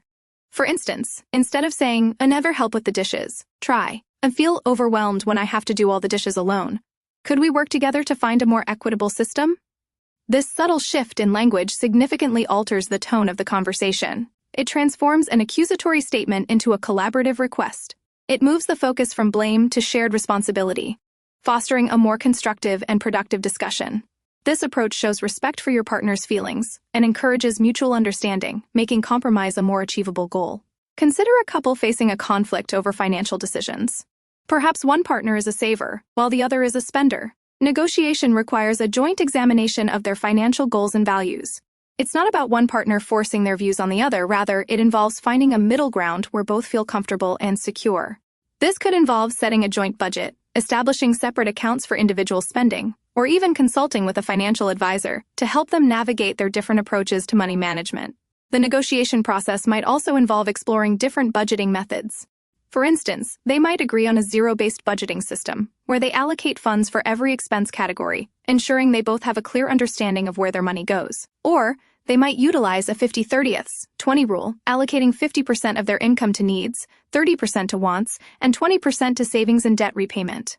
This process ensures transparency and shared responsibility in managing their finances, minimizing potential conflicts. Successful negotiation often relies on identifying and addressing the underlying emotional needs driving the disagreement. What is the emotional core behind the conflict? Is it about power dynamics, feelings of inadequacy, or a perceived lack of control? Understanding these underlying needs is crucial for finding effective solutions. For instance, if the conflict is about household chores, the underlying issue might not just be about the division of labor, but also about feelings of being undervalued or overburdened. Addressing these feelings through empathy and understanding allows for a more meaningful resolution than simply creating a chore chart. Negotiation also requires a willingness to make concessions. This doesn't mean relinquishing your core values or compromising your personal well-being. Rather, it involves finding creative solutions that address the needs of both individuals, even if it means making adjustments in areas where you might initially have different preferences. Consider a couple debating about where to live. One partner wants to live in a bustling city, while the other prefers a quieter suburban setting. A successful negotiation might involve exploring hybrid options, such as a city suburb, where they're close enough to the vibrancy of city life, but can also enjoy the peace and quiet of the suburbs. Or it might involve a commitment to exploring both environments, perhaps dividing their time between a city apartment and a suburban home. Throughout the negotiation process, maintain a respectful and empathetic tone. Active listening is paramount. Avoid interrupting or talking over your partner. Instead, pay close attention to what they're saying, both verbally and non-verbally. Show that you're actively trying to understand their point of view, even if you don't initially agree with it. Ask clarifying questions, and summarize what you've heard to ensure you both are on the same page. The aim is not merely to reach a compromise, but to strengthen the relationship through collaborative problem-solving. A successful negotiation strengthens the bond between partners, fostering trust and mutual respect. It demonstrates that both individuals are willing to work together, prioritizing the well-being of the relationship over their individual preferences. When disagreements are handled constructively, they can become opportunities for growth and mutual understanding. Remember, effective communication is the bedrock of healthy relationships. Compromise and negotiation are not signs of weakness, they're vital skills that contribute to long-term success and happiness. The willingness to adapt, listen actively, and approach conflicts with empathy and understanding will transform disagreements into opportunities for deeper connection and strengthen the bonds of mutual respect, ultimately creating a more fulfilling and loving relationship. Seeking external help when professional assistance is needed. The previous sections have explored various strategies for resolving disagreements within a relationship, focusing on communication techniques and the art of compromise. However, some conflicts are deeply entrenched, emotionally charged, or involve patterns of behavior that prove resistant to self-help methods. In such cases, seeking external help from a qualified professional can be a crucial step towards healing and strengthening the relationship. This isn't a sign of failure, rather, it's a proactive approach to addressing complex issues that may require specialized expertise. Recognizing when professional assistance is needed is paramount. Several warning signs indicate that seeking help from a therapist or counselor is beneficial. Persistent, unresolved conflicts, despite repeated attempts at communication and compromise, are a major red flag. If disagreements escalate regularly into shouting matches, insults, or even physical altercations, professional intervention is crucial before the damage becomes irreversible. The presence of unhealthy patterns of communication, such as constant criticism, defensiveness, or stonewalling, also warrants professional help. These patterns can be deeply ingrained and difficult to break without guidance. Beyond overt conflict, subtle signs might also signal the need for intervention. A pervasive sense of unhappiness or dissatisfaction within the relationship, despite efforts to improve things, suggests a deeper issue at play. If communication feels consistently strained, frustrating, or unproductive, despite attempts to implement the strategies discussed earlier, seeking professional assistance can provide a fresh perspective and the tools needed to navigate these complexities.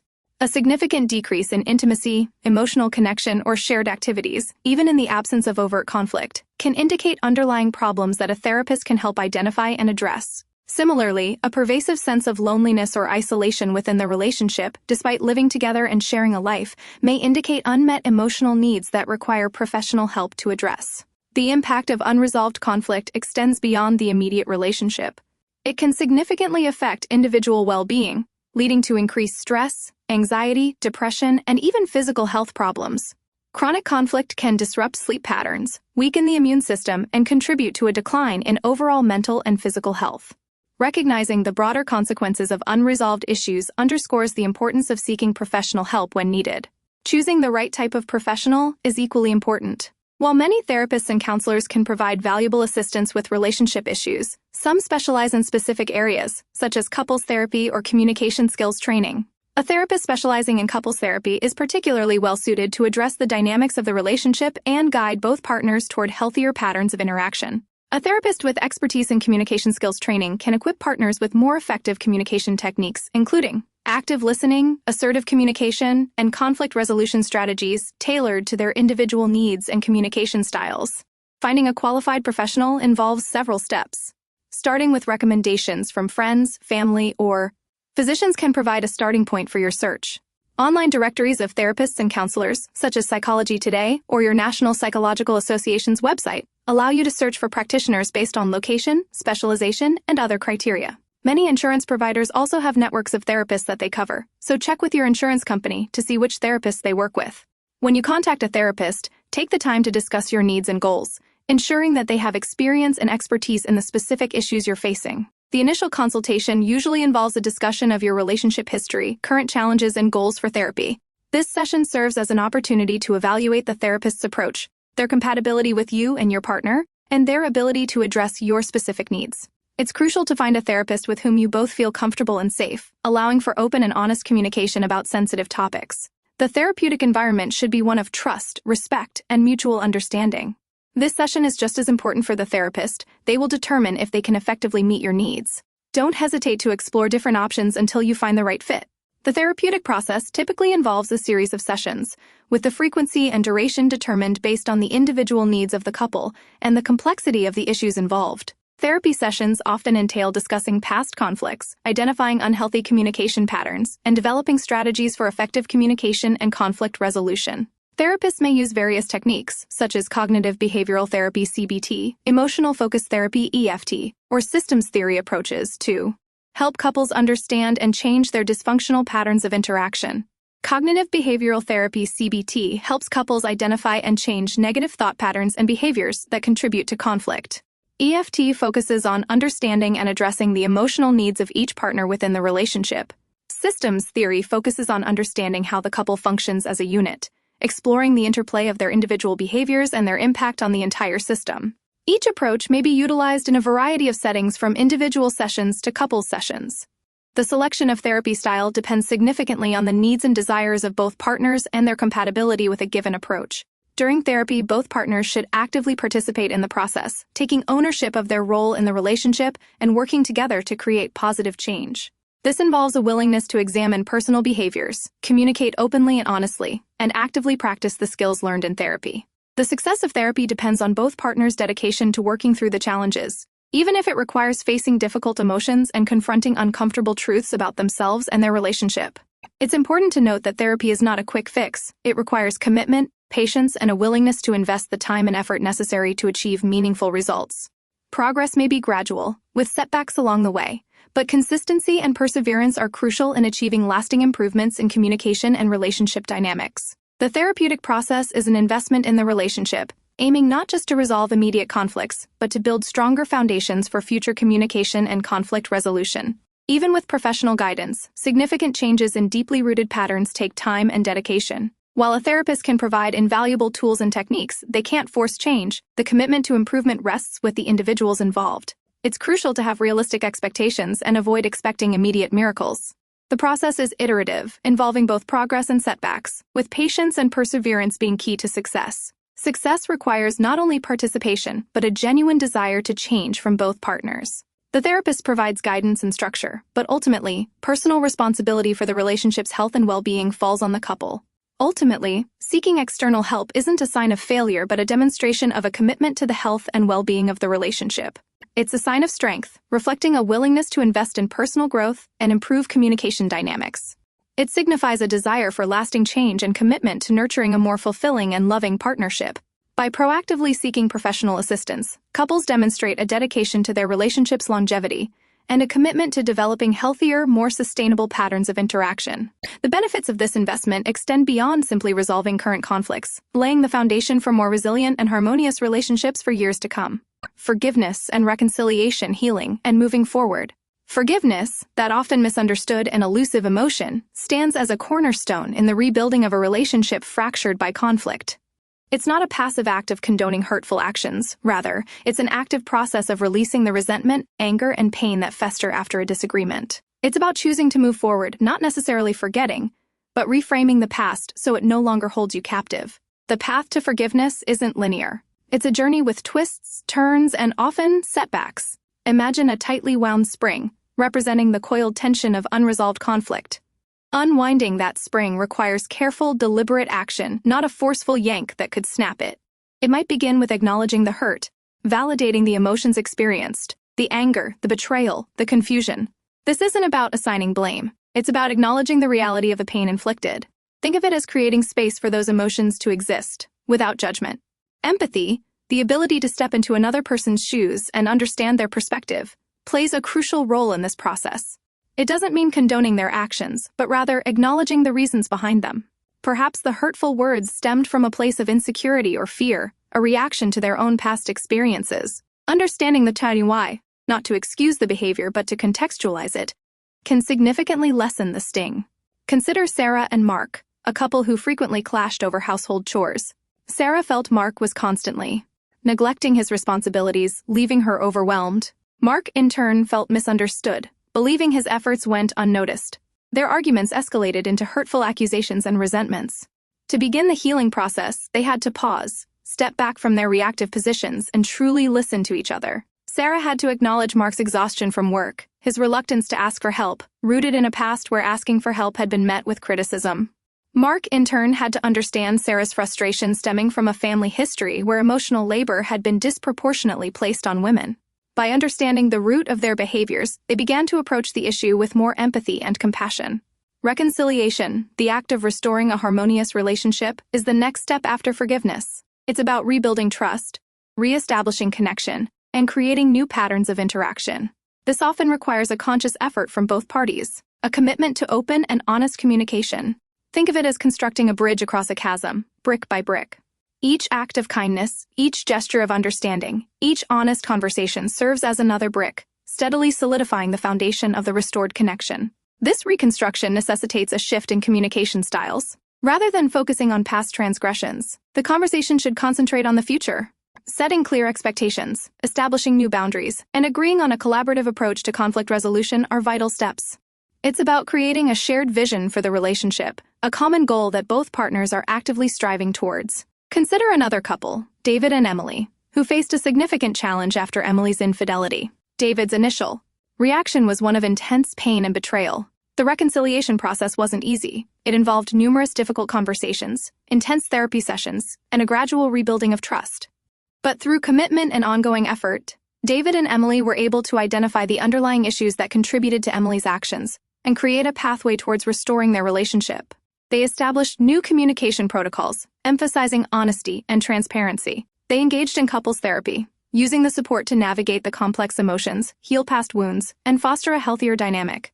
The healing process is rarely a quick fix. There will be moments of doubt, periods of struggle, and the occasional relapse into old patterns. It's crucial to remember that setbacks are a normal part of this journey. It's akin to learning a new skill. There will be missteps along the way. The key lies in acknowledging these setbacks, learning from them, and persevering in the effort to build a healthier relationship. Forgiveness and reconciliation are not one-time events. They are ongoing processes that require consistent effort, patience, and a shared commitment to creating a stronger, more resilient relationship. The role of communication throughout this process cannot be overstated. It's about actively listening, truly hearing the other person's perspective, and expressing one's own needs and feelings without resorting to blame or accusations. Think of it as a delicate dance, requiring sensitivity, empathy, and a willingness to compromise. Effective communication during reconciliation involves several key elements: active listening, where you fully focus on the speaker without interrupting, or formulating your response, empathetic understanding, attempting to understand the other person's emotions and perspective even. If you don't agree, assertive communication, expressing your needs and boundaries clearly and respectfully, and conflict resolution strategies, employing tools and techniques to constructively manage disagreements. Imagine a couple. Let's call them Anna and Ben, facing a disagreement over career choices. Anna felt Ben wasn't supportive of her ambitious career goals, while Ben perceived Anna as neglecting their relationship due to her demanding work schedule. To overcome this, they actively practiced active listening. Each would take turns expressing their feelings without interruption. Anna learned to acknowledge Ben's concerns about their time together, while Ben recognized the importance of supporting Anna's professional aspirations. Through assertive communication, they were able to set realistic boundaries, creating time for both personal and professional commitments. They utilized a problem-solving approach, collaboratively brainstorming solutions that addressed both of their needs. Forgiveness and reconciliation are not about erasing the past, but about creating a future where the past no longer dictates the present. It's about learning from the mistakes, growing from the experiences, and creating a stronger, more resilient relationship. This often involves seeking external support, such as couples therapy or counseling.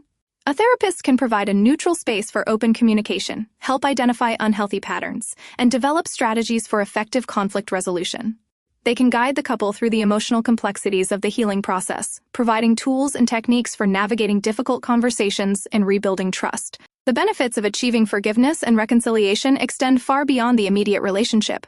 It can profoundly impact individual well-being, leading to decreased stress, anxiety, and improved mental health. A strong, healthy relationship provides a sense of security, support, and belonging, leading to overall improved emotional and psychological health. The healing process itself is a testament to the resilience of the human spirit and the capacity for personal growth. It fosters a deeper understanding of oneself and one's partner, leading to greater empathy, compassion, and ultimately, a stronger, more fulfilling relationship. The process might take time, and it might be painful at times. But the reward, a relationship strengthened by shared experiences and mutual understanding, is worth the effort.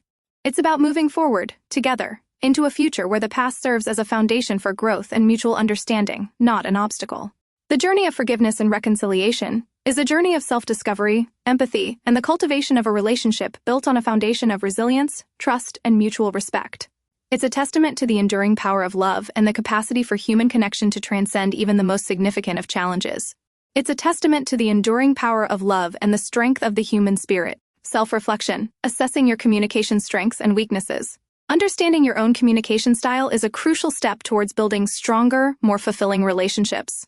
Before we delve into the intricacies of decoding others' communication, it's imperative to examine your own approach, your strengths, weaknesses, and the patterns that may inadvertently hinder effective connection. This self-reflection isn't about self-criticism, it's about self-awareness, a crucial ingredient for personal growth and improved communication. Think of communication as a complex dance, requiring a delicate balance of listening, speaking, and understanding nonverbal cues. Some individuals excel at active listening, effortlessly absorbing information and showing genuine interest. They may find it easy to empathize, stepping into another person's shoes and responding with understanding and compassion. Others may be masters of articulation, expressing their thoughts and feelings clearly and concisely, leaving little room for misinterpretation. However, even the most skilled communicators have areas for improvement. Perhaps you struggle with expressing your needs assertively, often prioritizing the needs of others over your own. Or you might find yourself easily defensive, interpreting criticism as a personal attack rather than constructive feedback. You might inadvertently interrupt others, unintentionally silencing their voices and hindering open dialogue. These are common communication challenges, and acknowledging them is the first step towards overcoming them. To initiate this process of self-assessment, consider these questions. What are your most effective communication strategies? When do you feel most confident and successful in communicating your thoughts and feelings? Reflect on specific instances where communication flowed smoothly and yielded positive results. What were the key elements of those interactions? Did you utilize active listening? Did you communicate clearly and concisely? Did you demonstrate empathy and understanding? Identifying these successful patterns will empower you to replicate them in future interactions. What communication patterns create challenges for you? Are there recurring scenarios or individuals with whom communication consistently breaks down? These are areas requiring further examination. Do you tend to avoid conflict, leading to unresolved issues and simmering resentment? Do you become emotionally reactive, letting your emotions overshadow logic and reason? Or do you struggle with assertive communication, constantly compromising your own needs? How do you respond to criticism or feedback? Do you tend to become defensive, or can you approach feedback as an opportunity for growth and improvement? Your response to constructive criticism reveals much about your communication style. A defensive reaction often shuts down communication, while a receptive approach fosters a climate of mutual respect and understanding. How well do you read nonverbal cues? Nonverbal communication, body language, tone of voice, facial expressions, often conveys more than words themselves. Consider your ability to decipher these subtle cues. Are you adept at recognizing emotional expressions or detecting hidden meanings in someone's communication? Or do you primarily rely on spoken words, potentially overlooking valuable information embedded in body language or tone? What are your communication goals? Where do you hope to improve? Defining your communication goals provides a clear direction for your self-improvement efforts. Perhaps you want to become a more assertive communicator, to express your needs without compromising your relationship. Or you may seek to improve your active listening skills, to better understand and empathize with others. Setting realistic and measurable goals empowers you to track your progress and celebrate your successes along the way. Consider journaling as a tool for self-reflection. Write down your responses to these prompts, exploring specific examples and analyzing the underlying reasons for your communication patterns. Reflecting on past interactions, particularly those characterized by conflict or misunderstanding, can illuminate recurrent themes and patterns in your communication style. Analyze your role in these interactions. What did you say or do that contributed to the breakdown in communication? What could you have done differently? This self-reflective process is not intended to be solely retrospective. It should also inform your approach to future interactions. For instance, if you identify a tendency towards defensiveness, you can consciously prepare strategies for managing your reactions. Practicing techniques like deep breathing or counting to 10 before responding can help de-escalate tense situations. Remember, effective communication is a skill that requires continuous learning and refinement. There is no such thing as a perfect communicator. The objective is not to attain flawless communication, but to consistently strive for improvement.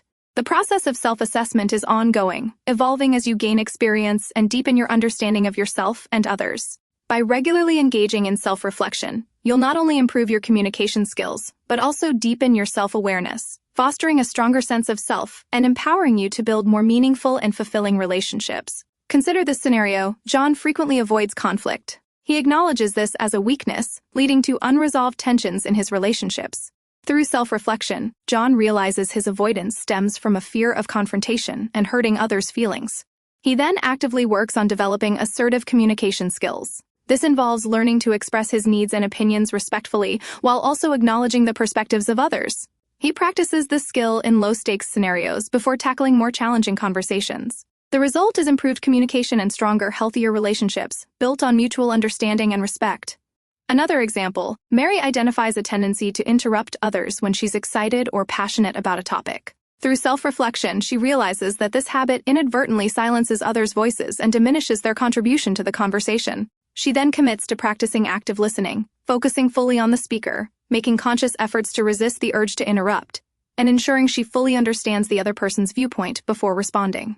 By incorporating active listening into her communication style, Mary creates more collaborative and engaging interactions. To further enhance self-awareness, consider seeking feedback from trusted friends, family members, or even a therapist. Their external perspective can provide valuable insights into your communication patterns that you might otherwise overlook. Their feedback, delivered constructively, can highlight blind spots and illuminate areas for improvement. This external feedback should be viewed as a valuable tool for personal growth, not as a personal attack. Finally, remember that improvement is a process, not a destination. There will be setbacks and moments of frustration. The key is to embrace these moments as learning opportunities, adjusting your approach as needed and persevering in your effort towards self-improvement. The rewards, stronger relationships, improved self-esteem, and enhanced overall well-being are well worth the effort. By embracing self-reflection and actively working on your communication skills, you'll embark on a journey of personal growth, leading to more fulfilling connections and a richer, more meaningful life. Identifying your communication patterns, recognizing recurring behaviors. Now that we've explored the broader landscape of communication styles and initiated the process of self-assessment, let's delve deeper into the specifics of identifying your recurring communication patterns. This is where the rubber meets the road, where abstract concepts translate into concrete actions and observable behaviors. Recognizing these patterns, both the positive ones that contribute to effective communication and the negative ones that hinder it, is the key to unlocking improved interactions and building stronger relationships. Think of your communication style as a fingerprint, unique to you, a blend of innate tendencies and learned behaviors. Some of these patterns are easily discernible, while others operate subtly in the background, influencing your interactions without your conscious awareness. The goal here isn't to judge these patterns as good or bad, but rather to understand them, to see how they function and how they impact your relationships. Let's begin with a practical exercise. Take a moment to recall your recent interactions, conversations with friends, family, colleagues, or even strangers. Try to remember at least 5 distinct conversations. For each conversation, consider the following. The context. Where did the conversation take place? What was the topic? What was the overall mood? Understanding the context helps contextualize your communication behavior. A heated argument in a crowded room will naturally elicit a different response than a quiet conversation shared over coffee. Your role? Were you the initiator of the conversation, or were you responding to someone else? Were you the primary speaker, or were you primarily listening? Analyzing your role within the conversation provides insight into your typical communication preferences. Some individuals thrive as active listeners, while others prefer to take the lead in discussions. Understanding your preferred role is crucial for self-awareness. Your communication techniques. Did you actively listen, showing genuine interest and seeking clarification when necessary? Did you communicate your thoughts and feelings clearly and concisely? Did you use humor, sarcasm, or direct statements? Were your nonverbal cues consistent with your verbal messages? Paying close attention to the specific techniques you employed will reveal prevalent patterns. The outcome. What was the outcome of the conversation? Did you feel satisfied with the communication? Did the other person seem to understand your message? Did the conversation achieve its intended purpose? Assessing the outcome helps in understanding the effectiveness of your communication style and identifying areas for potential improvement. This is a critical step in pinpointing recurring patterns that consistently lead to either positive or negative outcomes.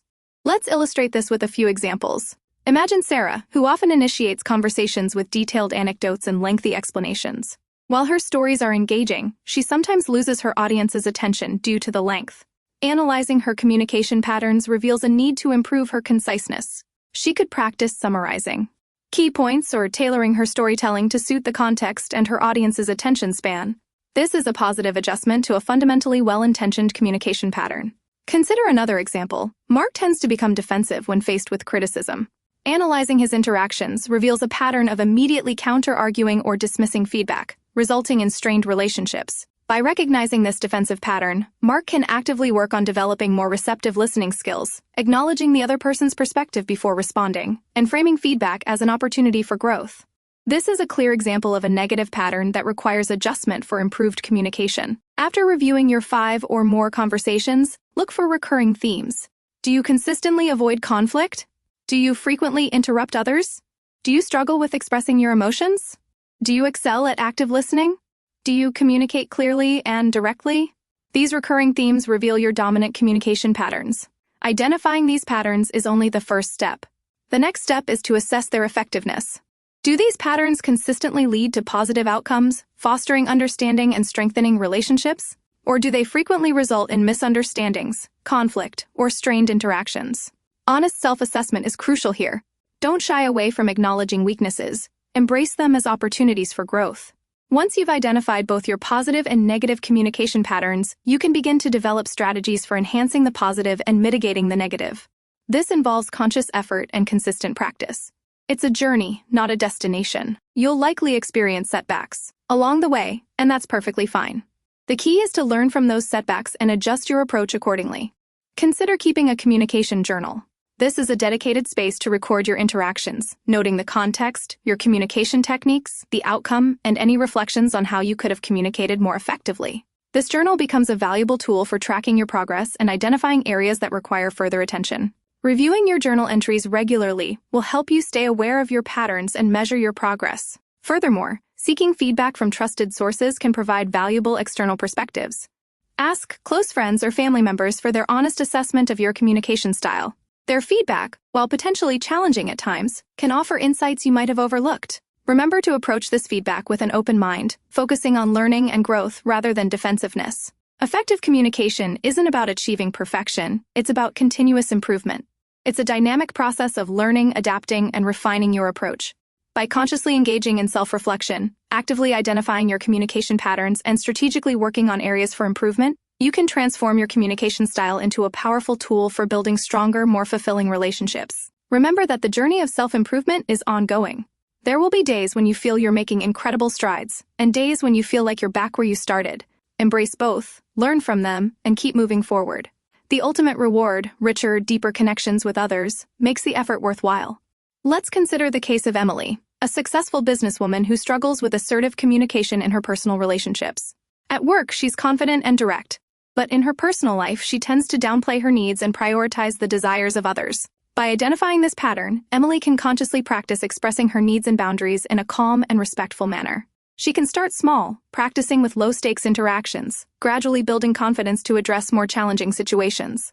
With consistent practice, Emily can transform her communication style, fostering stronger, more balanced relationships based on mutual respect and understanding. Another example, David constantly interrupts others during conversations, often out of enthusiasm or a desire to contribute his own perspectives. By recognizing this habit, David can consciously focus on active listening, truly hearing what others have to say before interjecting. He can practice techniques like pausing before speaking and making conscious efforts to let others fully express their thoughts. Over time, this mindful approach can transform his communication, creating a more collaborative and less disruptive interaction style. He'll find conversations flow more smoothly, and relationships improve as a result. The path to mastering your communication style is paved with consistent self-reflection, open feedback, and continuous learning. It's about understanding your unique fingerprint and using that understanding to craft more meaningful and fulfilling interactions. Remember, the journey is personal, and the destination is a more authentic and connected you. The more you understand your own communication patterns, the better equipped you'll be to navigate the complexities of human interaction and build the relationships you desire, improving your active listening skills, becoming a more attentive communicator. Now that we've identified your dominant communication patterns, let's turn our attention to a crucial skill that underpins effective communication, regardless of your personal style: active listening. Active listening goes beyond simply hearing the words someone is saying. It involves fully engaging with the speaker, understanding their message on multiple levels, and responding in a way that shows you've truly grasped their meaning. It's a cornerstone of empathetic communication, crucial for building strong, meaningful relationships. Think of it this way. Passive listening is like watching a movie without paying attention to the plot, characters, or even the dialogue. You might be physically present, but you're not truly engaged. Active listening, on the other hand, is like being fully immersed in the movie, emotionally connected to the characters and actively participating in the story. You're not just hearing the words, you're feeling the emotions, understanding the nuances, and connecting with the speaker on a deeper level. One of the key elements of active listening is paying attention to nonverbal cues. These are the unspoken messages conveyed through body language, facial expressions, tone of voice, and even posture. Often, these nonverbal cues reveal more about the speaker's true feelings and intentions than their words alone. A person might say they are fine, but their slumped shoulders and downcast eyes might suggest otherwise. Learning to interpret these cues is vital for understanding the complete message. To improve your active listening skills, start by creating a mindful listening environment. This means minimizing distractions, putting aside your phone, making eye contact with the speaker, and focusing your attention solely on them. Show your engagement through your body language. Lean slightly forward, nod occasionally, and maintain open and inviting posture. Avoid interrupting, even if you feel a strong urge to interject with your own thoughts or experiences. Let the speaker fully express themselves before responding. Next, focus on understanding the speaker's perspective, not just their words. Try to see things from their point of view, even if you don't necessarily agree with their opinions or beliefs. This involves stepping outside your own frame of reference and trying to understand their emotional state, their background, and the context of their message. Ask clarifying questions to ensure you grasp their meaning fully. Instead of making assumptions, ask open-ended questions that encourage the speaker to elaborate, such as, "Tell me more about that," or, "Can you explain what you mean by?" Empathetic responses are crucial to effective active listening. This means reflecting back what the speaker has said, both verbally and emotionally. You might say something like, "So, it sounds like you're feeling frustrated because," or "I can see that this situation is causing you a great deal of stress." This demonstrates that you've not only heard their words, but also understood their underlying emotions. Let's illustrate this with a scenario. Imagine you're talking to a friend who is venting about a difficult situation at work. Instead of immediately offering advice or jumping to conclusions, practice active listening. Start by saying something like, "I'm here for you. Tell me what's going on." As they speak, maintain eye contact, nod occasionally to show you're engaged, and avoid interrupting. When they pause, reflect back what you've heard, such as, "So, it sounds like you're feeling overwhelmed by the workload and the pressure from your boss." This shows empathy and encourages your friend to continue sharing their feelings. Another vital component of active listening is practicing paraphrasing. This involves summarizing the speaker's message in your own words, ensuring that you've accurately grasped their meaning. For example, if your friend says, "Aina, I'm feeling really stressed out because I'm constantly being given new tasks without any time to complete the ones I already have," you could paraphrase by saying, "So you feel overwhelmed by the constant influx of new work, leaving you feeling behind on your existing responsibilities?" Paraphrasing not only demonstrates your understanding, but also allows the speaker to clarify any misunderstandings. Furthermore, active listening requires patience and the ability to control your own impulses. It's easy to get caught up in your own thoughts or feelings, especially when someone is sharing something emotionally charged. However, effective active listening demands that you put aside your own agenda and focus solely on the speaker's message. This requires self-discipline and the ability to resist the urge to interrupt or offer unsolicited advice. Let's consider a different scenario. You're having a conversation with your partner about a sensitive topic. Instead of immediately reacting defensively, focus on actively listening. Pay close attention to their verbal and nonverbal cues, reflecting back what you hear and attempting to understand their perspective. If they say they feel neglected, instead of getting defensive, try paraphrasing their feelings. Done so, it sounds like you've felt overlooked and underappreciated lately, and that makes you feel hurt. This approach shows you're listening and valuing their emotions, which is a powerful foundation for resolving conflicts constructively. To further enhance your active listening skills, consider practicing with various scenarios. Role-playing with a friend or family member can be a valuable exercise. One person can take on the role of the speaker, sharing their thoughts and feelings on a particular topic, while the other person practices active listening. Feedback from the speaker can help identify areas for improvement. Active listening is a skill that improves with consistent practice. It's not something that comes naturally to everyone, but with dedication and self-awareness, anyone can become a more attentive and empathetic listener. The benefits are numerous: stronger relationships, improved communication, and a deeper understanding of those around you. Remember, active listening isn't about fixing the other person's problems. It's about understanding and validating their feelings. It's about creating a safe and supportive space for them to express themselves without judgment or interruption. This creates a powerful connection that fosters trust and strengthens relationships. So make a conscious effort to incorporate these techniques into your daily interactions and watch your communication flourish. The journey to becoming a truly attentive communicator is ongoing, but the rewards in personal connection, conflict resolution, and deeper relationships are worth the effort. By embracing active listening as a fundamental communication tool, you'll not only enhance your interactions with others, but also gain a profound understanding of yourself and your emotional landscape in the process. The ability to truly listen is a gift you give to others and a gift you give to yourself. It's the key that unlocks richer, more meaningful connections, developing emotional intelligence, understanding and managing your own emotions. Building strong relationships, especially navigating the complexities of female communication, hinges on a critical skill: emotional intelligence. This isn't some esoteric concept. It's the ability to understand and manage your own emotions, and to empathize with and understand the emotions of others. It's the bridge that connects active listening with effective communication, turning mere hearing into meaningful connection. Think of your emotions as a weather system. Sometimes it's sunny and calm, other times stormy and turbulent. Emotional intelligence is about having the awareness to recognize what kind of weather you're experiencing and the tools to navigate it effectively. It's about understanding the why behind your emotional responses, recognizing triggers, and developing strategies to manage intense feelings in a constructive way. This self-awareness is the bedrock of emotional intelligence, allowing you to take control of your emotional responses rather than being controlled by them. This is crucial in interpersonal communication, particularly when dealing with the subtle nuances of female communication. Let's start with self-awareness. This isn't about wallowing in self-pity or excessive introspection. It's about a clear-eyed understanding of your emotional landscape. What triggers your anger? What situations leave you feeling anxious or insecure? What brings you joy and what drains your energy? Journaling can be a powerful tool here. Take some time each day, even just 5 minutes, to write down your emotions, noting the circumstances that triggered them. Don't judge or censor yourself, simply observe and record. Over time, you'll begin to see patterns emerge, identifying your emotional triggers and vulnerabilities. This self-awareness is vital for preventing impulsive reactions and choosing more thoughtful responses, especially in emotionally charged conversations. For instance, imagine you're having a conversation with your partner, and she expresses frustration about something at work. If you're self-aware, you'll recognize your own immediate reactions. Do you feel defensive, impatient, or perhaps even a flicker of annoyance? Recognizing these feelings is the first step towards managing them.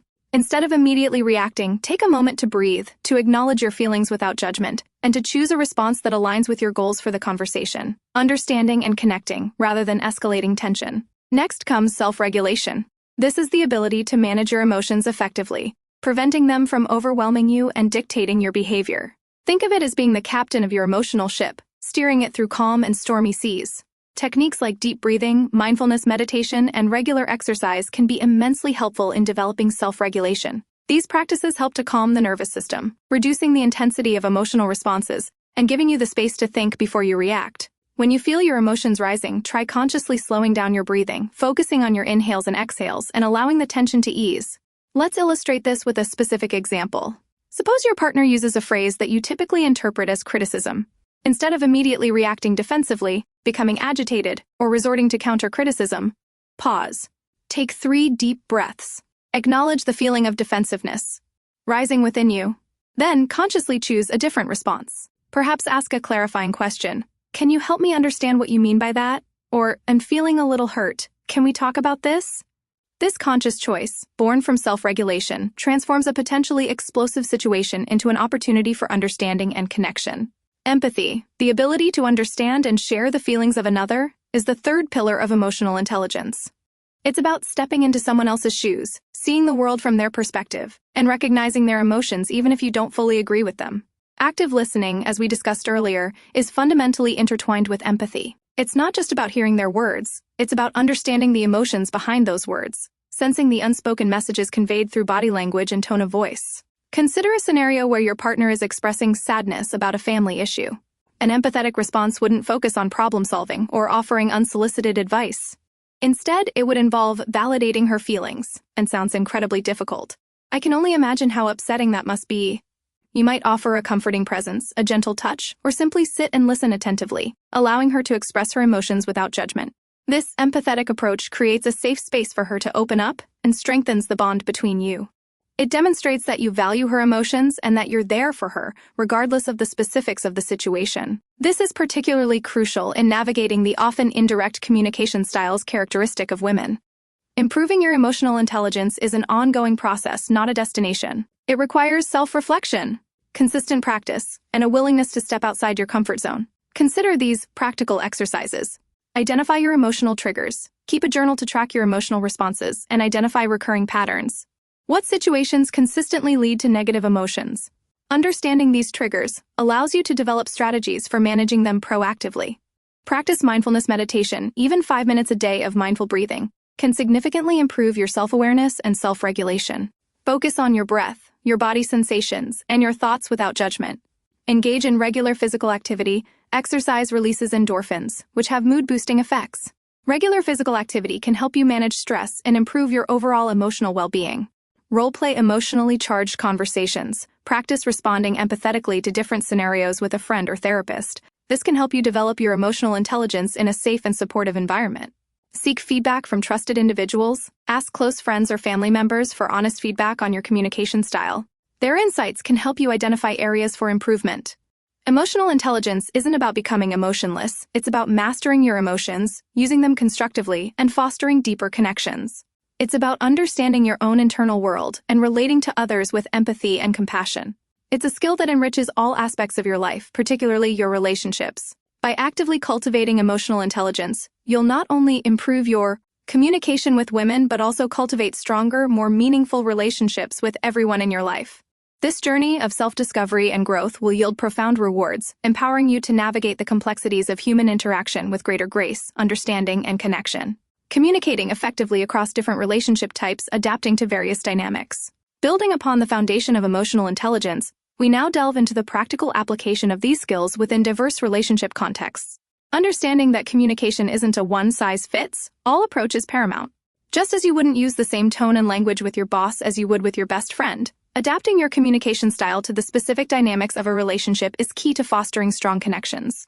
Let's begin with romantic relationships. Here, the nuances of womanese, as we've explored throughout this book, often come into sharp focus. The initial stages of courtship, often characterized by playful banter and subtle flirting, require a finely tuned sensitivity to nonverbal cues. A seemingly innocuous comment can carry a significant weight, often requiring more than just literal interpretation. For instance, a seemingly simple statement like, "I had a long day," and might mask deeper feelings of exhaustion, stress, or even a subtle invitation for support. Learning to read between the lines, actively listening not just to the words but to the tone of voice, body language, and overall context is crucial. Responding with empathy, acknowledging her feelings, "It sounds like you had a really tough day. Is there anything I can do to help?" is far more effective than a simple, "Oh yeah? Me too." As the relationship progresses, communication continues to evolve. The casual ease of the initial stages may give way to more intimate conversations about shared dreams, fears, and vulnerabilities. Here, active listening remains essential, but emotional validation becomes even more critical. This involves not only understanding her words but also acknowledging the emotional weight they carry. Consider a scenario where your partner expresses anxiety about a future decision. Instead of immediately offering solutions or minimizing her concerns, validating her feelings is paramount. "And I understand why you're feeling anxious. It's a big decision." This creates a safe space for open communication and strengthens the bond of trust and intimacy. Conflict is inevitable in any relationship, and romantic relationships are no exception. During disagreements, the temptation to resort to defensive or aggressive communication can be overwhelming. However, applying emotional intelligence can significantly alter the trajectory of these encounters. Practice active listening, genuinely attempting to understand her perspective even if you don't agree.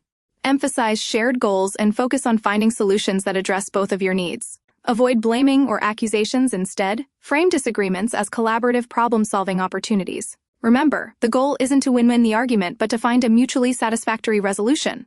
Remember the concept of self-regulation? Take a break if needed to avoid emotional escalation. The dynamic shifts again when children enter the picture. Now, communication must navigate not only the complexities of a romantic relationship, but also the demands of parenthood. Open and honest communication regarding childcare responsibilities, financial decisions, and the division of labor is vital for maintaining a healthy relationship.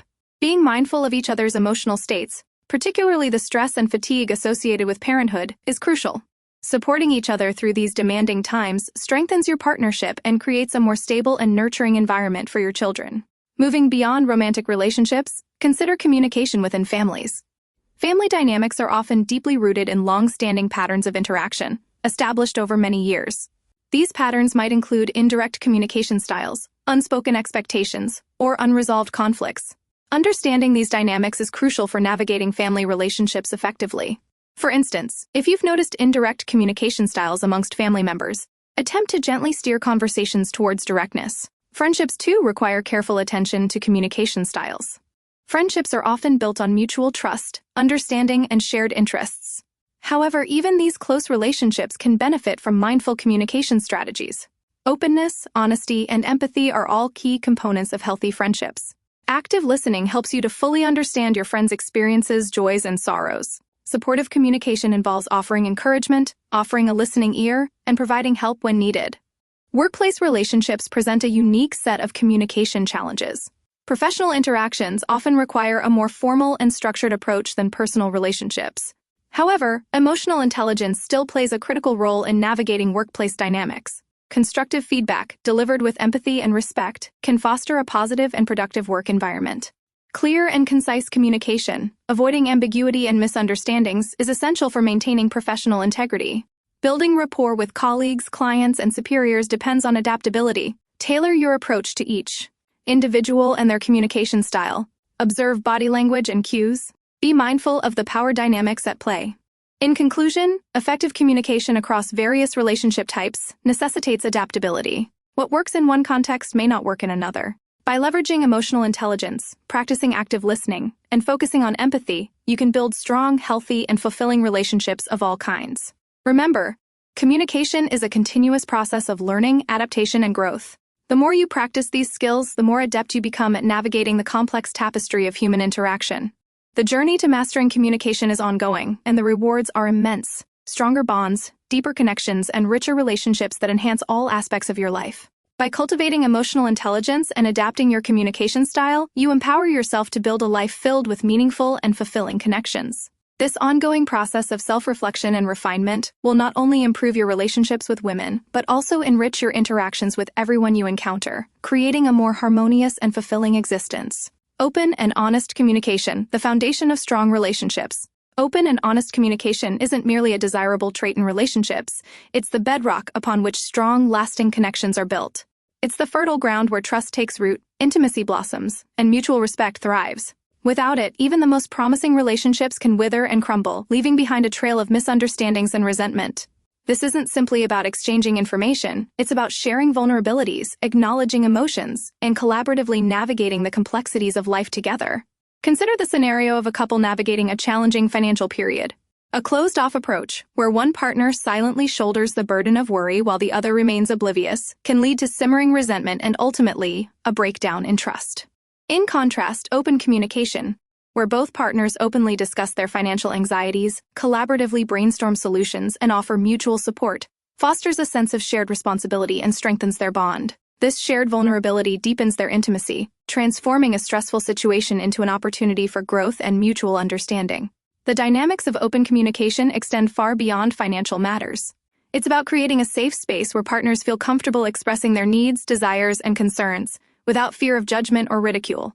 This requires a conscious effort to actively listen, not just to the words being spoken, but to the underlying emotions and intentions. It involves paying attention to nonverbal cues, body, language, tone of voice, and even silences, to gain a deeper understanding of the unspoken messages. For instance, a simple statement like "I'm fine," uttered with a flat tone and slumped posture, may actually mask feelings of hurt, frustration, or sadness. An adept communicator would recognize this discrepancy and gently probe further, creating an opening for the other person to express their true feelings. This requires patience, empathy, and a willingness to set aside one's own immediate needs to prioritize understanding the other person's perspective. It's a delicate dance, requiring sensitivity and skill. It is about creating an environment of emotional safety. This concept extends beyond romantic partnerships. In familial relationships, open communication is crucial for navigating the complexities of family dynamics. Unresolved conflicts, unspoken expectations, and differing communication styles can create rifts and strains within the family unit. Open dialogue allows family members to address these issues directly, fostering understanding and reducing the likelihood of long-term resentment. A family meeting, for instance, can provide a structured setting to discuss concerns, express needs, and collaboratively find solutions. Think about a situation where siblings are constantly arguing over inheritance expectations. Open communication, facilitated perhaps by a family therapist, can help the siblings articulate their feelings, understand each other's perspectives, and reach a mutually acceptable agreement. This prevents the festering resentment from poisoning future interactions. The goal isn't to necessarily resolve all conflicts immediately, but to create a space where difficult conversations can be had openly and honestly, laying the groundwork for future understanding. Within friendships, open communication is the lifeblood of the relationship. Sharing vulnerabilities, offering support, and being honest about personal struggles strengthens the bond between friends. It allows for genuine connection and fosters a sense of belonging. When a friend is going through a difficult time, open communication provides the space for them to express their feelings without judgment. It means offering a listening ear, providing emotional support, and offering practical help when needed. It's about being present and responsive, showing genuine care and concern. In professional settings, open communication is essential for building trust, fostering collaboration, and achieving shared goals. This includes providing constructive feedback, expressing concerns respectfully, and engaging in active listening during team meetings. It necessitates clarity in communication, avoiding ambiguity, and ensuring that everyone is on the same page. Think of a workplace where open communication is lacking. Misunderstandings breed, projects stall, and morale plummets. In contrast, a workplace that prioritizes open communication thrives on collaboration and mutual respect. Consider a scenario where an employee is struggling to meet deadlines. A manager who fosters open communication will create a space for the employee to explain their challenges, offering support and finding collaborative solutions rather than resorting to criticism or blame. This approach not only improves workplace productivity but also builds stronger relationships between colleagues. Open dialogue, free from fear of reprisal, is the key to building a strong, productive team. However, open communication is not without its challenges. It requires courage, vulnerability, and a willingness to engage in potentially uncomfortable conversations. It also demands emotional intelligence, the ability to understand and manage one's own emotions, and to empathize with the emotions of others. This involves setting aside one's own defensive mechanisms and approaching conversations with a genuine desire to understand the other person's perspective. Disagreements are inevitable in any relationship, but how they are handled determines the longevity and health of the relationship. Open communication during conflict involves expressing one's feelings and needs clearly and respectfully, while actively listening to the other person's perspective. The goal is not to win in the argument, but to find a mutually agreeable solution that addresses the concerns of both parties. This might involve compromise, negotiation, or even seeking external mediation. The key is to approach conflict as an opportunity for growth and understanding, rather than a battleground. This doesn't mean that every conversation needs to be a deep dive into emotional complexities. Sometimes simple, straightforward communication is enough. A simple "and I love you" can convey a powerful message of affection. A heartfelt thank you can go a long way in expressing gratitude. These small acts of communication, when consistently practiced, build a foundation of trust and mutual respect. Everyday interactions, small gestures of kindness, shared laughter, and even quiet moments of companionship contribute significantly to the overall strength of the relationship.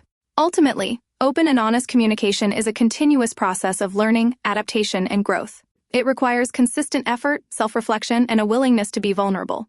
It's about creating a space where both individuals feel safe, respected, and understood. The rewards, however, are immense: stronger bonds, deeper connections, and more fulfilling relationships that enrich all aspects of life.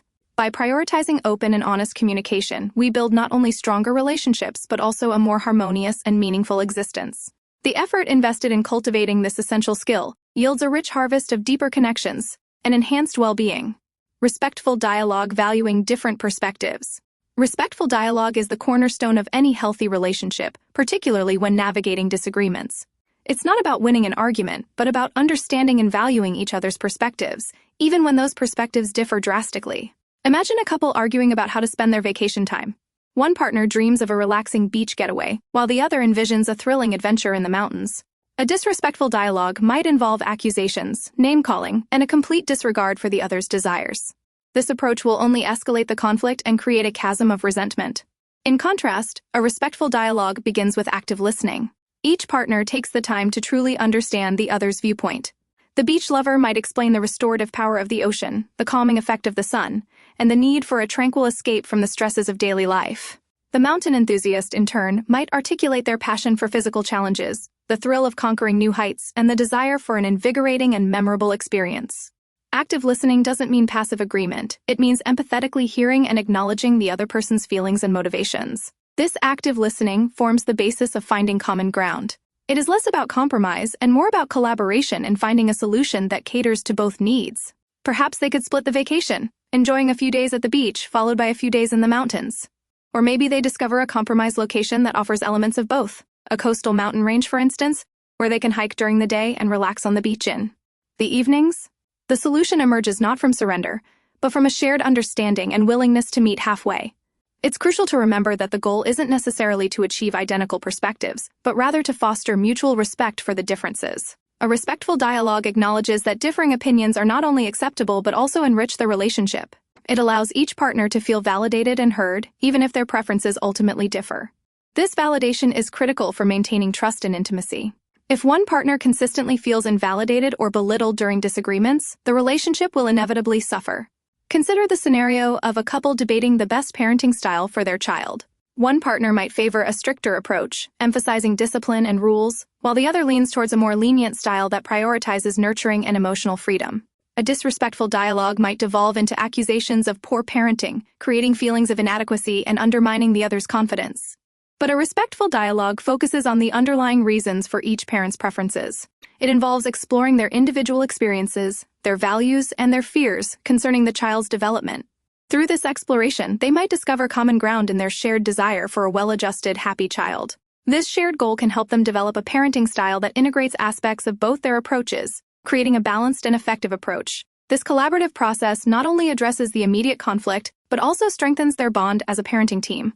Respectful dialogue ensures that both partners feel heard, understood, and empowered to contribute to the family's well-being.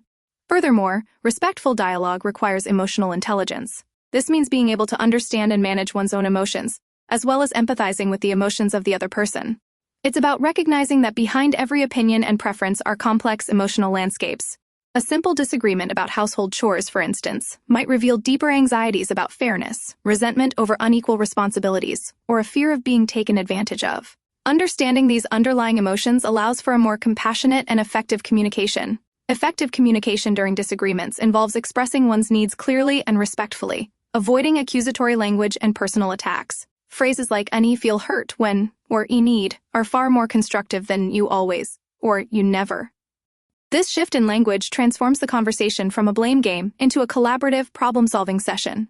It creates a safe space for both individuals to express their vulnerabilities without fear of judgment or retaliation. In addition, respectful dialogue necessitates a willingness to compromise and negotiate.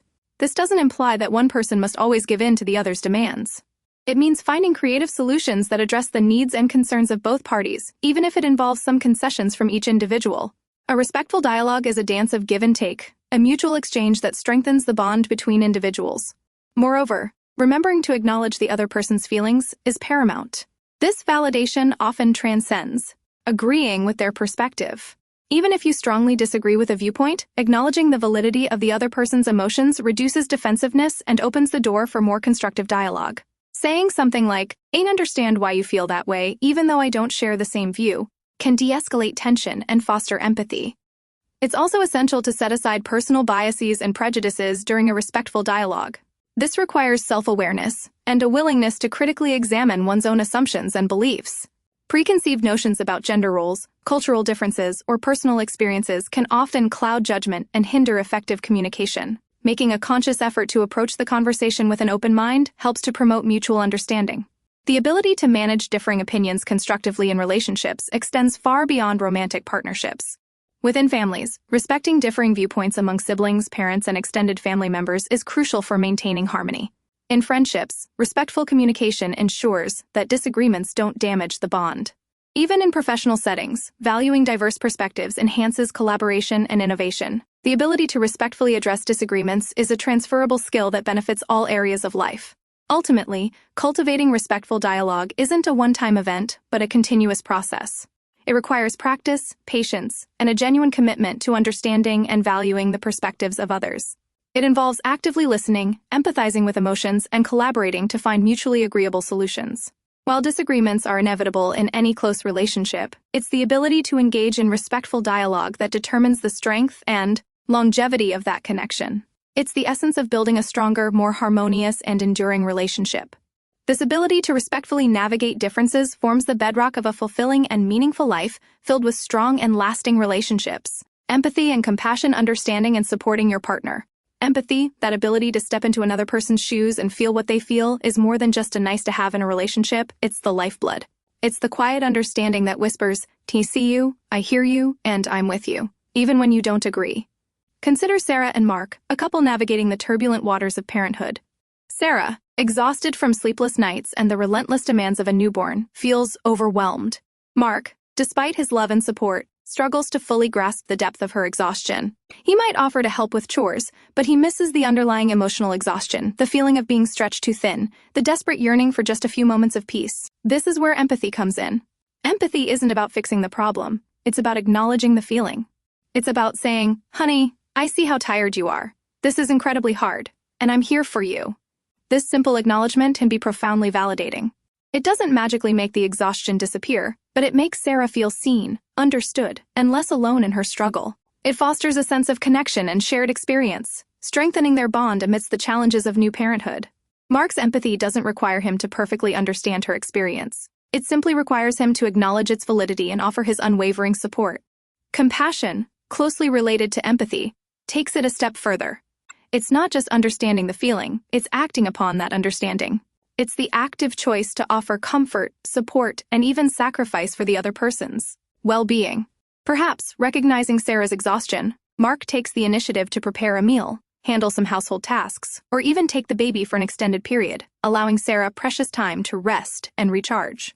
This isn't simply a helpful gesture, it's an act of compassion, driven by an understanding of her needs and a desire to alleviate her suffering. The difference between empathy and sympathy is subtle yet significant. Sympathy is feeling sorry for someone. Empathy is feeling with someone. Sympathy might lead to a well-meaning but ultimately ineffective comment like, "No, that's tough," while empathy would lead to a more meaningful response that acknowledges the emotional weight of the situation and offers tangible support. Let's consider another scenario, Maria and David, a couple facing financial difficulties. David, burdened by the weight of responsibility, withdraws, becoming silent and distant. Maria, instead of criticizing his withdrawal, tries to understand his emotional state.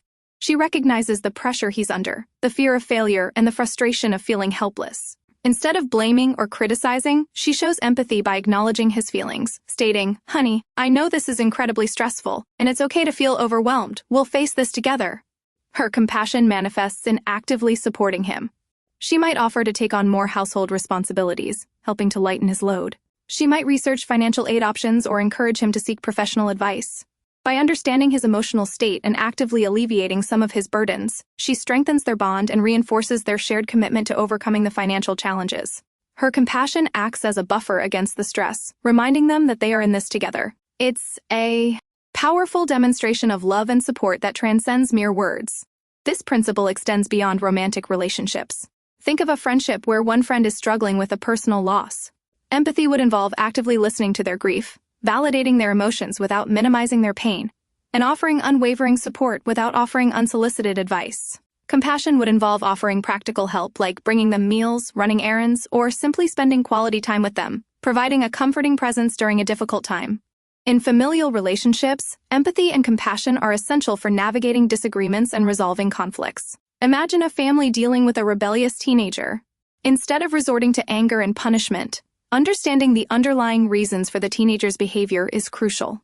Perhaps they are feeling misunderstood, ignored, or pressured. Empathetic parents strive to understand their child's perspective, to listen without judgment, and to validate their feelings, even if they don't approve of their actions. Compassion involves seeking a solution that addresses both the parent's concerns and the child's needs, fostering a sense of collaboration rather than conflict. The workplace also benefits immensely from empathy and compassion. A manager who demonstrates empathy can better understand their employees' challenges, creating a supportive and motivating work environment. They are better equipped to offer appropriate support and guidance, fostering loyalty and productivity. Compassion in the workplace can translate to flexible work arrangements for employees facing personal difficulties, understanding and accommodating varied working styles, and creating a culture of mutual respect and support. Developing empathy and compassion isn't an innate skill, it's a cultivated one. It requires self-reflection, an awareness of our own emotions, and a willingness to see things from another person's perspective. This involves actively listening, paying attention to nonverbal cues, and suspending judgment. It's about actively seeking to understand the why behind someone's actions and feelings, recognizing that there's always a deeper context, a hidden story driving their behavior. Practice is key. We can start by actively listening to others without interrupting, trying to understand their perspectives, even if we don't agree with them. Reading fiction can help us step into the shoes of different characters and develop a deeper understanding of human emotions. Engaging in conversations with diverse groups of people exposes us to different viewpoints and challenges our own assumptions. Ultimately, empathy and compassion are not just about feeling, they are about acting. They are about actively choosing to support, comfort, and understand our partners, friends, family, and colleagues, even when it's difficult. They are the building blocks of strong, resilient, and loving relationships. They are the glue that holds us together, allowing us to navigate life's challenges with grace, understanding, and unwavering support. Cultivating these qualities deepens our connections, strengthens our bonds, and enriches our lives immeasurably, creating a ripple effect of positive change that extends far beyond our immediate relationships. It's an investment in the quality of our connections and the overall well-being of ourselves and others. The payoff is a richer, more meaningful existence filled with enduring bonds and deep connections. These are not merely soft skills, they are essential life skills that enhance every aspect of our interactions and relationships. Shared values and goals building a strong foundation. Shared values and goals act as the bedrock upon which enduring relationships are built. They're the compass guiding you through the inevitable storms and the shared vision that fuels your journey together. Think of a ship sailing the open sea. Without a shared destination, a common understanding of the route, and a unified crew, the voyage is doomed to fail. Similarly, a relationship without a shared sense of purpose and values is vulnerable to the winds of conflict and the currents of incompatibility. In the initial stages of dating, the thrill of discovery often overshadows the deeper exploration of shared values. The excitement of new experiences and the intoxicating allure of physical attraction can mask underlying incompatibilities. But as the relationship progresses, these differences begin to surface, sometimes subtly, sometimes with a jarring clash. A couple might find themselves at odds over seemingly trivial matters, the preferred style of vacation, the approach to raising children, or even the way they spend their free time. These seemingly minor disagreements can escalate into major conflicts if the fundamental values underpinning these preferences are not aligned. Consider the issue of financial responsibility. One partner might prioritize saving for a secure future, while the other is more inclined towards immediate gratification and spending. This difference isn't just about money, it reflects deeper values surrounding security, risk-taking, and long-term planning. If these fundamental values are irreconcilable, the financial disagreements will be a constant source of friction, potentially threatening the relationship's stability. A shared Understanding and respect for each other's approaches to financial management, however, can help navigate these differences and prevent them from becoming points of contention. Similarly, differing views on family and career can create significant challenges. One partner might prioritize family life and raising children, while the other is driven by ambitious career goals that demand significant time and energy. These conflicting priorities can lead to feelings of resentment, neglect, and ultimately dissatisfaction. However, if both partners understand and respect each other's aspirations and actively work towards finding a balance that accommodates both family and career, it can strengthen their bond and foster a sense of shared purpose. The importance of shared values extends beyond material possessions and career aspirations. It encompasses fundamental beliefs about life, love, and the world. This includes philosophical viewpoints, spiritual beliefs, and ethical principles. A couple who hold significantly different moral compasses might find themselves facing insurmountable challenges as they navigate life's decisions. For instance, differences in views on social issues, political ideologies, or religious beliefs can create tensions and disagreements that can become deeply personal and emotionally charged. These differences aren't easily overcome through compromise. They require a willingness to understand and respect each other's perspectives, even when they differ profoundly. Effective communication is paramount in addressing these differences. This involves active listening, empathy, and a willingness to engage in open and honest dialogue. It's not about changing each other's beliefs, but about understanding and accepting them. It's about finding common ground, areas where your values converge, and focusing on those shared aspects to build a strong foundation. If both partners are committed to understanding each other's perspectives, it opens the door for compromise and creates a more resilient and understanding relationship. The journey of building shared values isn't a one-time event. It's an ongoing process of exploration, negotiation, and mutual understanding that evolves alongside the relationship. As individuals grow and change, their values might also evolve, and it's crucial to revisit and reassess these shared foundations periodically. Regular check-ins, open conversations, and a willingness to adapt and compromise will ensure that the shared values remain relevant and supportive of the relationship's progress. As the relationship progresses beyond the dating phase and moves into marriage and family life, the importance of shared values intensifies. Decisions about where to live, how to raise children, and how to handle finances all require a strong sense of shared values and goals. Conflicts are inevitable, even in the most compatible relationships, but a strong foundation of shared values provides the framework for resolving them constructively and preserving the relationship's integrity. The process of aligning values isn't about forcing conformity or abandoning one's individual beliefs. It's about finding harmony amidst diversity, celebrating individuality while maintaining a shared direction.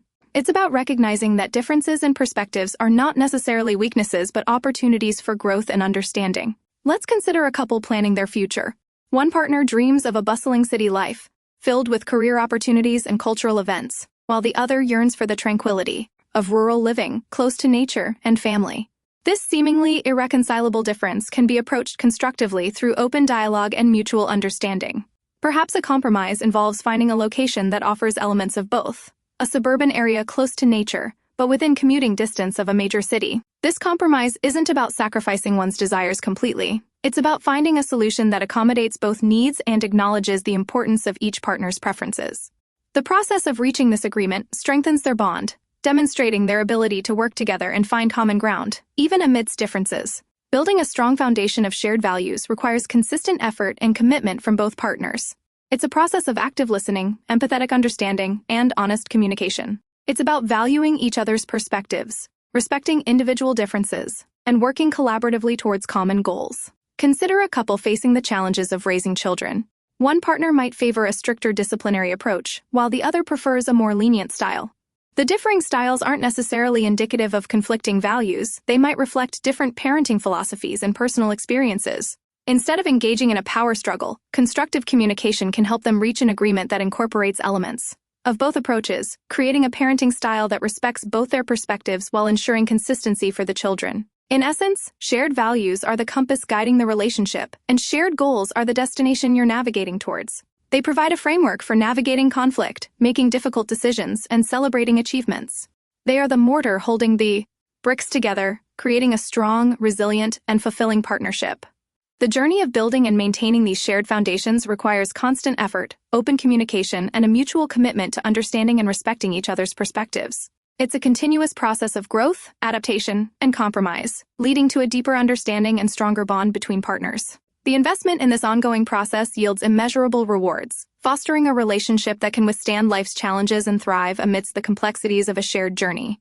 It's the key to cultivating a relationship that is not just enduring but also deeply fulfilling and enriching for both partners. This constant cultivation of understanding and mutual respect ensures that the relationship remains flexible, adaptable, and resilient in the face of life's inevitable changes and challenges. The ongoing dialogue and mutual respect create an environment where differences are seen as opportunities for growth and understanding, strengthening the bond between partners. This creates a relationship built not on rigid conformity, but on mutual respect, understanding, and a shared commitment to a vibrant and fulfilling future together.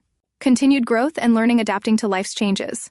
The tapestry of a long-term relationship is woven with threads of shared experiences, joys, and challenges. It's a vibrant piece of art, constantly evolving, adapting, and growing richer with time. But just like any exquisite textile, it requires constant care and attention to maintain its beauty and integrity. The initial stages of a relationship, often characterized by passionate infatuation and a whirlwind of shared adventures, lay the foundation. Yet, the true test of a relationship's strength lies in its ability to navigate the inevitable changes that life throws its way. These shifts, whether anticipated or unexpected, demand a willingness to adapt, learn, and grow together, strengthening the bonds of partnership. Consider the impact of career changes. A promotion that necessitates a relocation, an unexpected job loss, or a shift in career direction can significantly alter a couple's dynamic.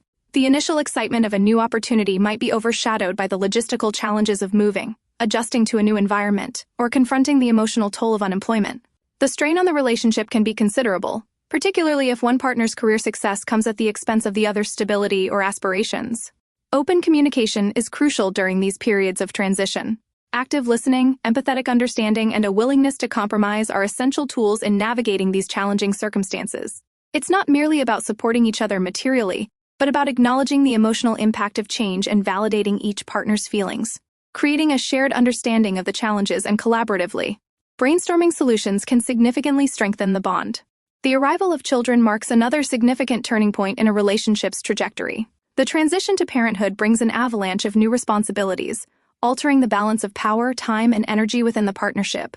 Sleepless nights, demanding schedules, and the sheer weight of parental responsibilities can test even the strongest bonds. The partners might find themselves grappling with changing roles, diverging opinions on parenting styles, and a reduced amount of time for personal pursuits. Successful navigation of this phase requires a significant amount of flexibility, compromise, and open communication. Sharing responsibilities equitably, recognizing the needs of both partners as well as the child Ren, and consistently communicating expectations and frustrations can ease the transition and build resilience. Creating a strong support network, whether through family, friends, or professional resources, can be instrumental in navigating the challenges of parenthood. Life's unpredictable turns often come in the form of unforeseen crises. Illness, bereavement, financial difficulties, or other stressful events can severely test the strength of any relationship. These circumstances demand empathy, compassion, and a willingness to offer unwavering support. The ability to adapt, to offer assistance and understanding during times of hardship, and to communicate openly about emotions and concerns distinguishes a strong relationship from one that falters under pressure. During these challenging times, maintaining a consistent line of communication, actively listening to each other's fears and anxieties, and offering emotional support and practical assistance can profoundly strengthen the bond between partners. It is in these moments of vulnerability that true resilience and the depth of the relationship are revealed. Even in the absence of dramatic life events, gradual changes in individual personalities and values can significantly alter a couple's dynamic. As people age and grow, their priorities, aspirations, and interests may evolve. One partner might develop a renewed passion for a particular hobby, leading to a shift in free time allocation, while the other might find themselves reevaluating their career path. These changes, however subtle, require proactive adaptation and communication. Openly discussing these evolving interests and priorities, acknowledging the changes, and seeking ways to integrate them into the couple's shared life can strengthen the bond by fostering mutual respect and a willingness to support each other's growth. The key to navigating these changes lies in the ability to adapt and learn together. This requires consistent effort and a genuine desire to understand and empathize with your partner's experiences and perspectives. Regular check-ins, open conversations, and a willingness to embrace change are essential tools in maintaining a strong, vibrant, and fulfilling partnership. This isn't about conforming to each other's every whim, rather, it's about maintaining a flexibility that allows the relationship to adapt and evolve in the face of adversity while preserving the core values and the shared commitment that form the bedrock of your partnership. Consider a couple who have been together for 20 years. In the early years, their shared passion for adventurous travel defined their relationship. As they aged, the demands of family and career shifted their focus. However, Instead of allowing their shared experiences to fade, they actively sought new ways to maintain their connection. They began a new hobby of gardening, which allowed them to nurture a shared creative outlet while also spending quality time together. Their willingness to adapt and explore new avenues of shared interest prevented their relationship from stagnating and strengthened their bond. Another example might be a couple dealing with the challenges of aging parents. One partner might feel overwhelmed by the responsibility of caregiving, while the other might struggle to balance their own work and personal life. Instead of creating resentment, open communication allows them to share their concerns, delegate tasks effectively, and establish a clear support system. Their ability to support each other through this difficult period deepens their bond and fosters a greater level of empathy and understanding. These examples highlight the importance of continuous learning and adaptation in relationships. It's not enough to simply endure the inevitable changes. True strength lies in the ability to navigate them together, emerging stronger and more connected. This adaptability is not merely about adjusting to external circumstances, but also about embracing individual growth and supporting each other's personal evolution. The commitment to continued learning extends beyond adapting to life's challenges. It involves actively seeking to understand each other better, fostering a deeper level of intimacy and connection. This might involve pursuing couples counseling, participating in relationship-building workshops, or simply dedicating time to regular heartfelt conversations. The continuous investment in the relationship, the unwavering commitment to understanding and supporting each other's growth, and the consistent effort to foster connection are the cornerstones of a resilient, fulfilling partnership that withstands the test of time. It's a testament to the power of communication, adaptability, and the enduring strength of a shared journey. This commitment to ongoing growth, mutual understanding, and shared learning is the very essence of a love story that evolves, adapts, and blossoms beautifully, even amidst life's inevitable storms. It's a testament to the enduring power of a partnership built on resilience, understanding, and a commitment to lifelong growth together. This continued journey of learning and adapting is not simply a means to survive, it's the key to flourishing together, creating a relationship that's richer, more profound, and more deeply fulfilling with each passing year. This ongoing evolution is not merely about weathering the storms, but about dancing in the rain, finding joy and connection even amidst the challenges, and celebrating the beauty of a shared journey that unfolds uniquely and beautifully over time. Common phrases and their meanings: I'm fine. This seemingly innocuous statement, a staple of female communication, rarely signifies actual well-being. Instead, it often acts as a subtle yet potent communication tool. Depending on the context, tone of voice, and accompanying body language, and I'm fine can translate to a wide spectrum of emotions. A flat, monotone delivery might indicate genuine contentment, but a slightly strained voice, coupled with a forced smile, suggests a simmering frustration or unresolved issue. It's a verbal smokescreen, a shield protecting the speaker from further probing or perceived judgment. The hidden message? And I'm not fine, but I'm not ready to discuss it yet, or perhaps I don't want to burden you with my problems. Understanding the context is crucial for deciphering the true meaning. An astute listener would recognize the nonverbal cues and offer support rather than accepting the statement at face value. Nothing. Similar to I'm fine, nothing is a master of disguise. When asked, what's wrong? The single word can mask a multitude of concerns, ranging from minor annoyances to significant distress. It's a powerful tool of passive aggressiveness, suggesting the speaker is not willing to engage in a discussion, possibly due to feeling unheard or dismissed in the past. It signals a need for understanding and patience, not a dismissal of the concern. Effective communication involves encouraging further elaboration, using techniques such as active listening, reflecting emotions, and creating a safe space where the speaker feels comfortable sharing their feelings without fear of judgment. Instead of accepting the nothing at face value, a skilled communicator might respond with empathy, saying, I sense something's bothering you. Is there anything you'd like to talk about? This approach encourages open communication and builds trust. We need to talk. This classic phrase is a harbinger of significant conversation, often carrying a slightly ominous tone. While the specifics remain shrouded in mystery, the underlying implication is that a serious matter requires discussion, often concerning the relationship itself. It's a potent verbal trigger, capable of inducing anxiety and anticipation. The tone and context surrounding the phrase are crucial for gauging the gravity of the situation. A calm, measured delivery might suggest a needed discussion about future plans, but an anxious or strained tone could indicate a serious conflict or concern about the relationship's future. The best approach is to approach the conversation with empathy, patience, and a willingness to listen intently. Avoid interrupting or becoming defensive. Instead, focus on understanding the speaker's perspective and working towards a resolution together. Whatever. This dismissive response is a potent indicator of frustration, annoyance, or feeling unheard. It's a verbal shutdown, signaling that the speaker feels their concerns are being disregarded or dismissed. It's not a simple agreement, but a passive-aggressive way of expressing resentment. Whatever carries a heavy weight of emotional baggage, implying that further discussion is futile and that the speaker feels their voice is not being valued. Instead of taking it personally, a skilled communicator would recognize the underlying emotion and seek to understand the root cause of the speaker's frustration. A good response would involve seeking clarification and validation, such as, "Auntie, sounds like you're feeling frustrated right now. Can you tell me more about what's bothering you?" And need space. This request, while seemingly straightforward, can hold multiple layers of meaning. It may indicate a need for solitude to process emotions, or it might signal a deeper issue within the relationship, such as unresolved conflict or a need for individual growth. It's crucial to respect the request while recognizing that it doesn't necessarily mean a rejection or a desire to end the relationship. It might indicate a need for time to reflect and process thoughts and feelings before resuming communication. Giving the requested space is crucial, but checking in after a reasonable period is equally important. A simple message indicating support and understanding, such as, "I understand you need space. Let me know when you feel ready to talk," can strengthen the relationship. "It's not you, it's me." A classic relationship breakup line, this phrase rarely reflects the whole truth.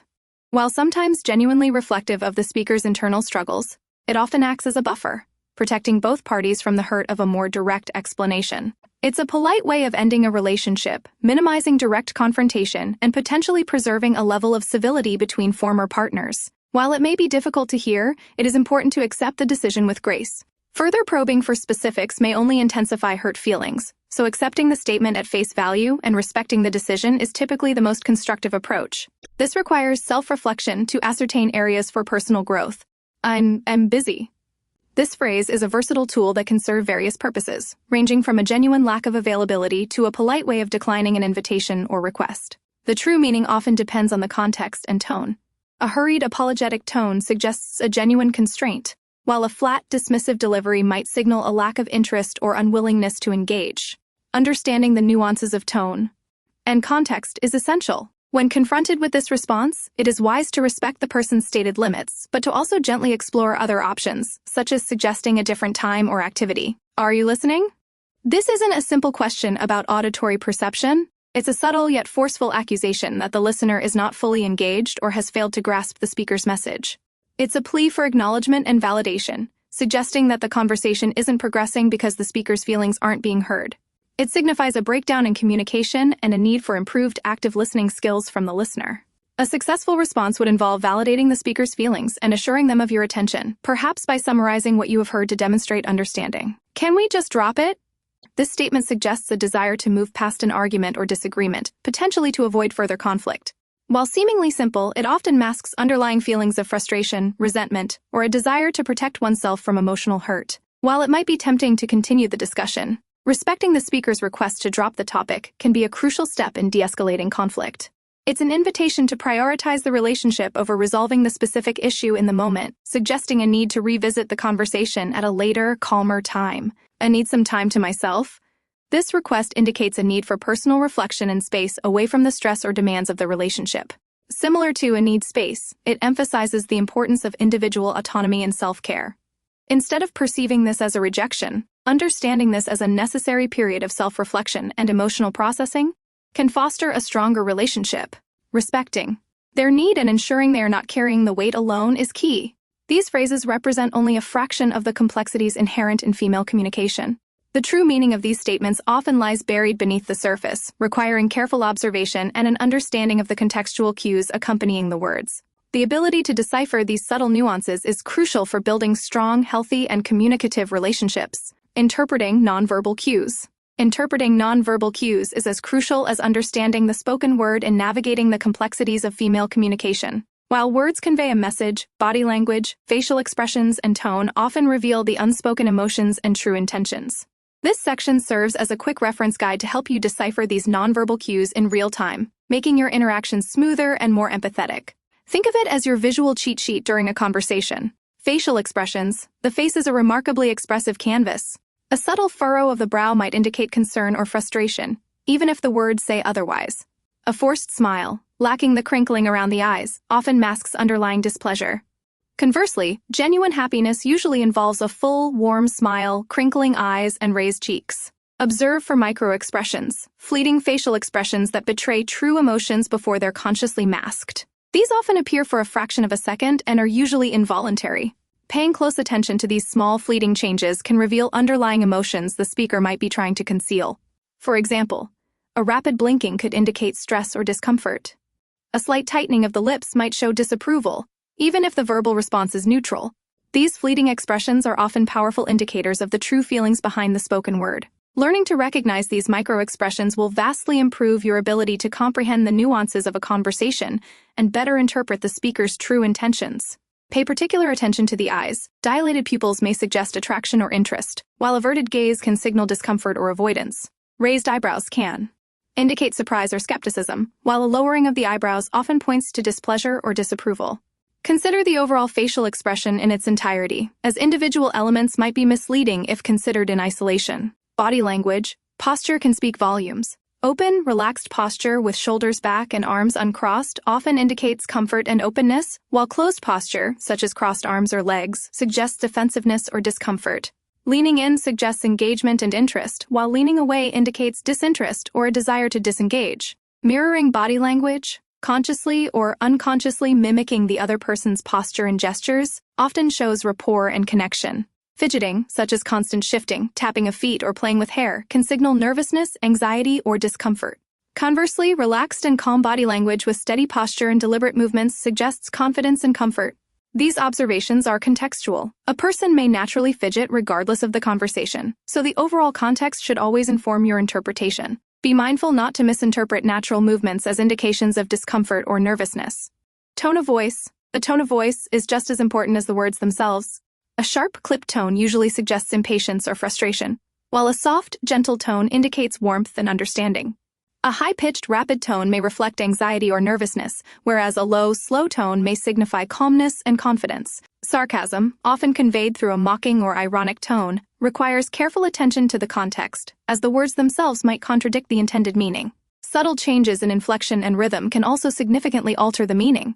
A question posed in a declarative tone might, for instance, indicate the speaker already believes a specific answer to be correct. This subtlety of tone is often crucial in interpreting the full meaning of what's being communicated. It's vital to listen actively to the nuances of the tone. A seemingly simple yes can have entirely different meanings depending on whether it's said sharply, hesitantly, or warmly. Proxemics. The distance between individuals in a conversation also plays a role. A close proximity often signifies intimacy and comfort, while a greater distance can indicate discomfort or a need for personal space. Intrusive proximity, even if unintentional, might feel uncomfortable or threatening. Conversely, maintaining too much distance can hinder the flow of the conversation and might make the speaker feel unheard. Awareness of this personal space bubble is critical for ensuring the conversation is comfortable for both participants. Intimate distance, appropriate for partners and close friends, is usually within 18 inches. Personal distance for casual acquaintances ranges between 1.5 to 4 feet. Social distance, often for formal or professional settings, is usually 4 to 12 feet, while public distance is 12 feet or more. Gestures, hand gestures can be highly informative. Open palms usually indicate honesty and openness, while clenched fists might suggest anger or defensiveness. Pointing fingers can be perceived as aggressive or accusatory, so utilizing open gestures and minimal pointing is always recommended. Consider the gestures in relation to other cues. For example, repeatedly touching the face during a conversation may indicate deception or uncertainty, but it might also be a simple nervous habit. The use of expansive gestures might indicate a confident and expressive individual. Conversely, more subtle, reserved gestures might reflect shyness or nervousness. Eye contact. Sustained eye contact often demonstrates engagement and confidence, while an absence of eye contact could show shyness, discomfort, or disinterest. However, constant, intense eye contact might feel aggressive or unsettling.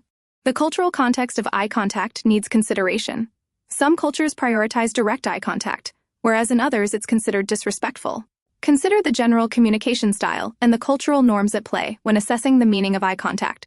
Breaking eye contact frequently may mean the speaker is uncomfortable, unsure, or avoiding direct confrontation. Appropriate eye contact involves intermittent and balanced looks, ensuring engagement without being overbearing. Touch.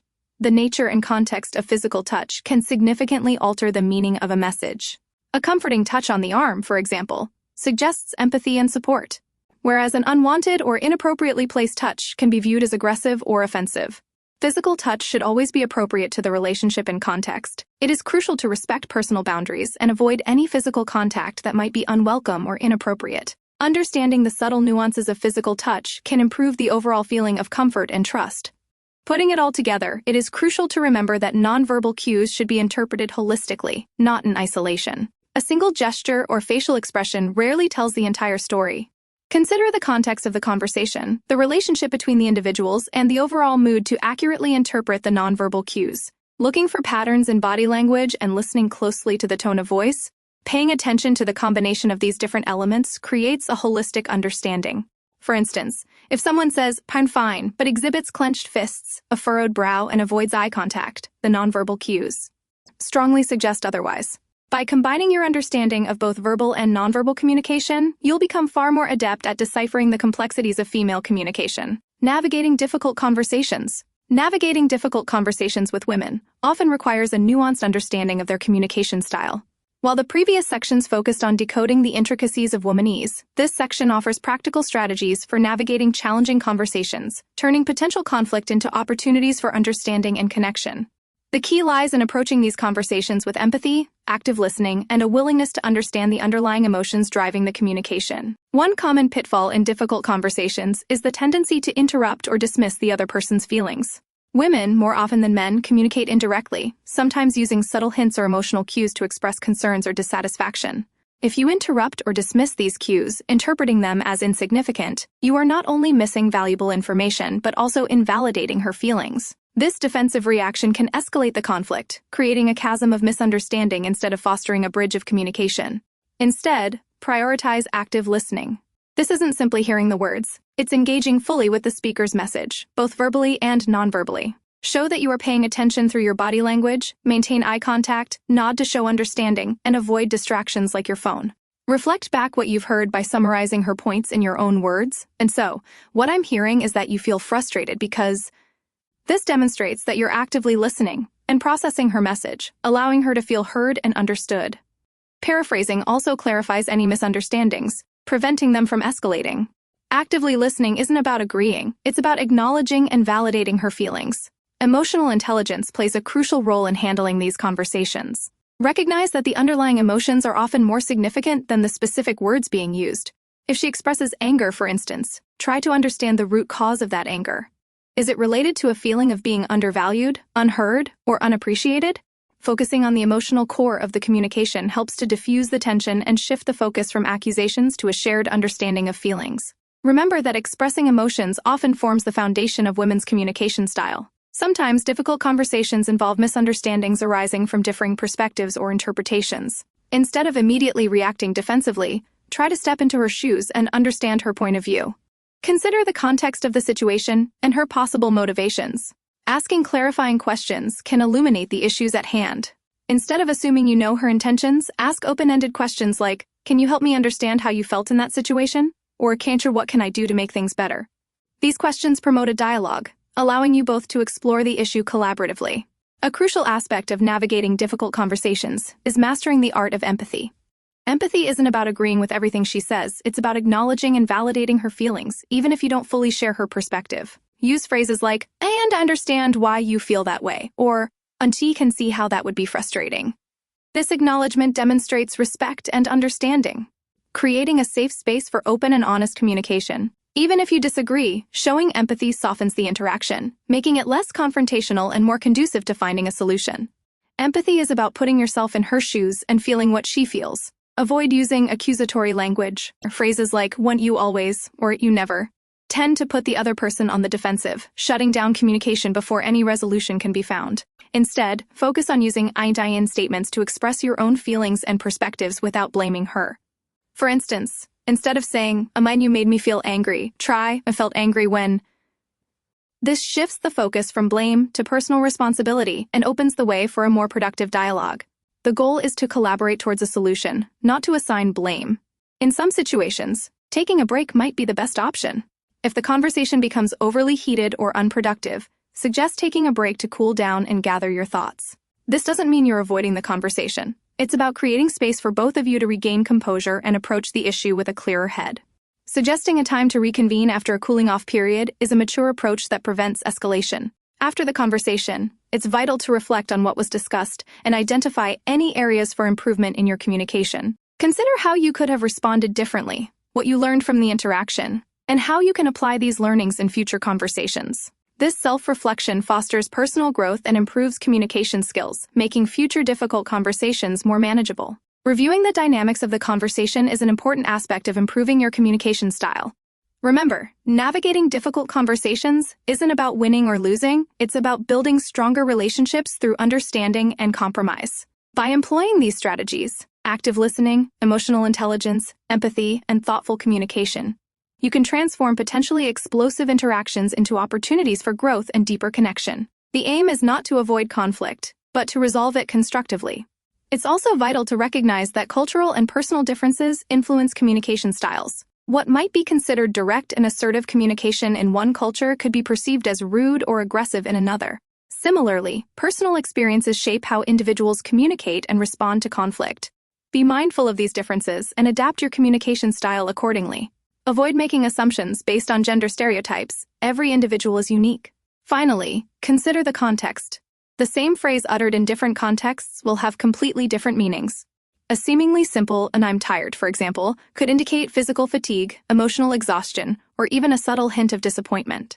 Interpreting these subtle cues requires sensitivity and attentiveness to the situation. The environment, the preceding events, and even the body language all provide vital clues to the underlying meaning of the words. A holistic interpretation often reveals the true intention behind the communicated message. Difficult conversations are inevitable in any relationship, but with the right approach, they can strengthen the bonds between individuals. By mastering the art of empathetic and active listening, and by focusing on understanding rather than winning, you can transform potentially damaging interactions into opportunities for growth, connection, and deeper intimacy. This process of continual learning and self-reflection leads to a better understanding of not only the woman's communication, but also of the complexities of human relationships. It's an ongoing journey of understanding, empathy, and continuous improvement in communication. Building rapport and connection. Building genuine rapport and connection with women requires more than just understanding the nuances of their communication. It demands a proactive and empathetic approach to interaction. It's about creating a space where open, honest, and reciprocal communication can flourish. Think of it as cultivating a garden. You need the right soil, sunlight, and nurturing to watch the seeds of understanding blossom into a thriving relationship. One crucial element in fostering connection is demonstrating genuine interest. This goes beyond simply asking questions. It's about actively listening to the answers, showing empathy for her experiences, and remembering details she shares. Remember that seemingly insignificant details, her favorite color, a recent trip, her passion for rescuing stray cats, are all pieces of a larger puzzle that reveal her personality and values. Remembering and referencing these details later demonstrates that you value her, that you pay attention to what she says, and that you are genuinely interested in getting to know her. This shows that you are actively engaged in building a connection, not just going through the motions of conversation. Mirroring and matching, subtle, non-intrusive alignment of your behavior with hers, can also subtly enhance connection. If she's leaning forward, you might subtly mirror that posture. If she's speaking calmly and slowly, you might adjust your pace to match. This isn't about mimicking her exactly. It's about unconsciously creating a sense of synchronicity and harmony.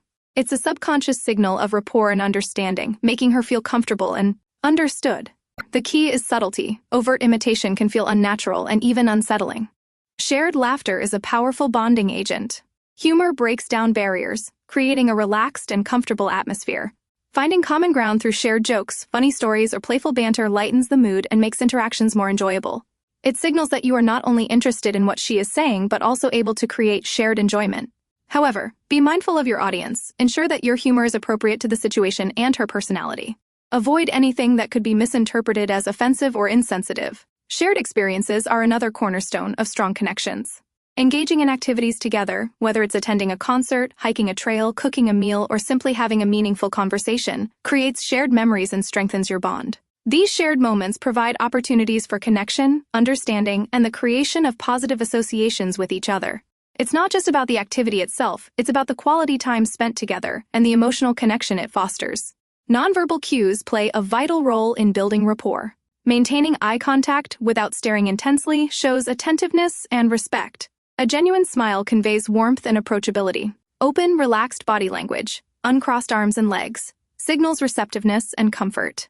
These nonverbal signals often speak louder than words, communicating your interest and engagement more effectively than any verbal expression. Being aware of both your own nonverbal cues and hers is crucial in establishing trust and connection. Asking open-ended questions is essential to encouraging deeper conversations. Instead of questions that can be answered with a simple a yes or no, opt for questions that prompt her to elaborate on her thoughts, feelings, and experiences. For example, instead of asking, "Did you have a good weekend?" try, "Was the highlight of your weekend?" This encourages her to share more, fostering a more meaningful and connected conversation. Open-ended questions also provide valuable insight into her personality and values. However, genuine connection isn't about interrogation. It's about a balanced exchange of information and experiences. Make sure you are also sharing about yourself, creating a reciprocal dynamic of self-disclosure. This builds trust and strengthens the bond between you. Sharing vulnerabilities appropriately, of course, shows trust and creates a deeper sense of intimacy. However, remember to gauge her receptiveness and adjust your level of self-disclosure accordingly. Active listening is not just about hearing the words she says. It's about understanding the emotions and intentions behind them. Pay attention to her tone of voice, her body language, and her facial expressions. These nonverbal cues often provide valuable context to her words, revealing the deeper emotional layer of her communication. When you demonstrate that you understand her feelings, she feels seen and heard, which strengthens the connection between you. Empathy is crucial in building rapport. This means stepping into her shoes and attempting to see the world from her perspective. It's about understanding her feelings, even if you don't necessarily agree with her opinions. Showing empathy involves validating her emotions and acknowledging her experiences. It doesn't require agreement, but it demands respect and understanding. Empathy is about acknowledging the other person's feelings as valid, which in turn fosters a trusting and respectful environment. Building rapport is an ongoing process, not a destination. It requires consistent effort, patience, and genuine interest. Don't expect immediate results, and don't get discouraged if things don't click perfectly from the start. The key is to be present, attentive, and authentic. The more you invest in the relationship, the stronger the bond will become. It's a dance, not a race, and learning the steps takes time and practice. Remember that social interactions are a complex interplay of verbal and nonverbal cues, personal histories, and cultural influences. What works for one woman may not work for another. Sensitivity, adaptability, and a genuine desire to connect are key ingredients for success. Be mindful of her comfort level and adjust your approach accordingly. The goal is to create a safe and welcoming environment where she feels comfortable being herself. Consider the social context. A casual conversation at a party will have different dynamics than a one-on-one conversation over coffee. Adjust your approach to the situation and her personality. Observing her behavior and adjusting your communication strategy to better suit the situation enhances the possibilities of building rapport and genuine connection. Finally, remember that building rapport is a two-way street. While you can focus on employing these strategies, mutual effort is essential. Building a genuine connection requires reciprocity, meaning both parties must be willing to invest in the relationship. A successful relationship requires mutual understanding, respect, and open communication, ensuring a healthy and balanced dynamic. It is an ongoing process of mutual learning and understanding that results in a strengthened bond. This shared investment is what makes the connection truly special and lasting. Maintaining healthy relationships. Maintaining a healthy relationship requires consistent effort, understanding, and a willingness to adapt and grow together. It's not a destination, but a journey, requiring ongoing navigation and adjustments. Think of it like a well-loved garden. It needs consistent tending, weeding, and nurturing to flourish. Neglect will lead to wilting, and even the most vibrant blooms eventually fade without proper care. One crucial element in relationship maintenance is effective communication. This isn't just about talking. It's about truly listening, understanding, and responding thoughtfully. Many conflicts arise not from fundamental disagreements, but from misinterpretations and unspoken needs. Learning to articulate your needs clearly and respectfully, while simultaneously listening actively to your partner's perspective, is paramount. This involves not just hearing their words, but also paying close attention to their tone, body language, and unspoken emotions. Are they frustrated, stressed, or simply tired? Understanding the underlying emotions allows for a more empathetic and constructive response. Active listening requires a conscious effort to put aside your own thoughts and feelings temporarily to fully focus on your partner. It's about showing genuine interest and validating their experiences, even if you don't necessarily agree with their perspectives. This doesn't mean you must always agree. It means showing respect for their feelings and understanding their point of view. Paraphrasing their statements back to them, and so if I understand correctly, you're feeling frustrated because helps ensure understanding and avoids miscommunication. Regular check-ins are crucial for maintaining a healthy relationship. These shouldn't be formal, scheduled interrogations, but rather casual opportunities to connect and discuss how things are going. It's a chance to express your appreciation, identify potential issues before they escalate, and reaffirm your commitment to the relationship. These check-ins can take many forms: a quiet evening conversation, a shared activity, or even a simple text message expressing affection. The key is consistency and genuine connection. Shared activities and experiences are vital for strengthening your bond. Creating shared memories, whether it's a weekend getaway, a cooking class, or simply a movie night at home, helps build a reservoir of positive associations and strengthens the sense of us. These shared experiences provide opportunities for laughter, connection, and the creation of inside jokes and cherished memories that will sustain the relationship through challenging times. Make sure to incorporate activities that cater to both of your interests, ensuring both partners feel valued and understood. Dealing with conflict is inevitable in any relationship. Healthy conflict resolution involves respectful communication, compromise, and a willingness to understand each other's perspectives. Avoid accusatory language and personal attacks. Focus on expressing your feelings using I am statements. I feel hurt when, rather than blaming your partner, you always Remember, the goal isn't to win an argument, but to find a mutually acceptable solution. Seeking professional help from a couples therapist can be incredibly beneficial if you're struggling to resolve conflicts independently. Maintaining individual identities is equally important. Healthy relationships nurture individual growth and interests. It's crucial to maintain your personal hobbies, friendships, and sense of self separate from the relationship. This prevents codependency and fosters a more enriching, fulfilling dynamic. Spending time apart allows for self-reflection and appreciation for your time together.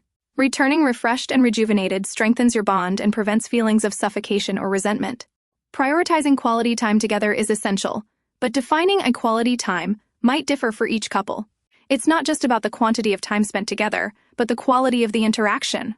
It could be a quiet evening of conversation, a shared hobby, or an adventurous outing. The key is intentional engagement and creating a space for uninterrupted connection free of distractions such as phones or television.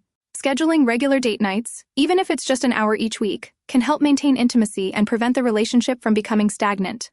Expressing appreciation and affection is a cornerstone of any healthy relationship. It involves expressing gratitude for your partner's efforts, both big and small.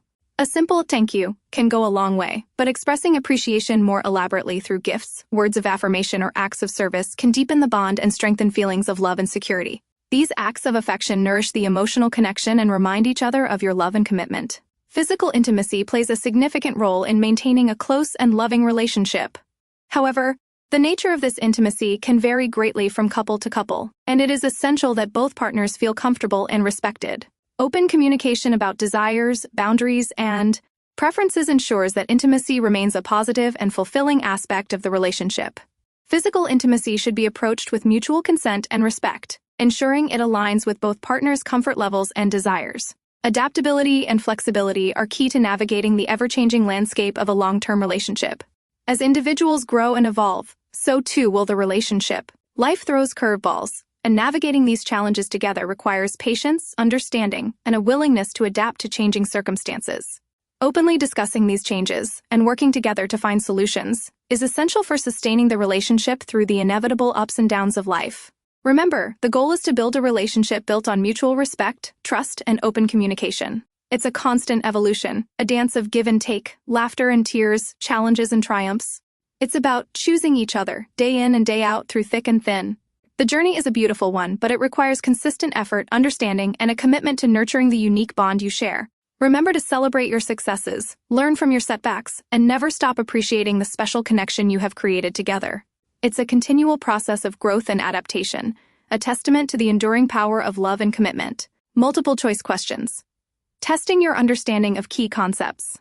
The air in the examination hall hung heavy with the scent of anticipation and slightly dampened anxiety. Rows of desks, each meticulously spaced, stood ready for the final assessment, the womanese proficiency exam. Before you lies the test booklet, a deceptively slim volume containing the culmination of your studies in the art of decoding female communication. The instructions are clear: choose the single best answer for each question. No peeking, no whispering, and absolutely no asking your neighbor for help, unless of course she's willing to share her insights, which, let's be honest, is highly unlikely in this competitive environment. Brace yourselves, gentlemen. This is it. Your journey into the intricacies of womanese is about to be put to the test. 1. Your partner says, I'm fine, I'm fine. Considering the nuances of womanese, what is the most likely accurate interpretation?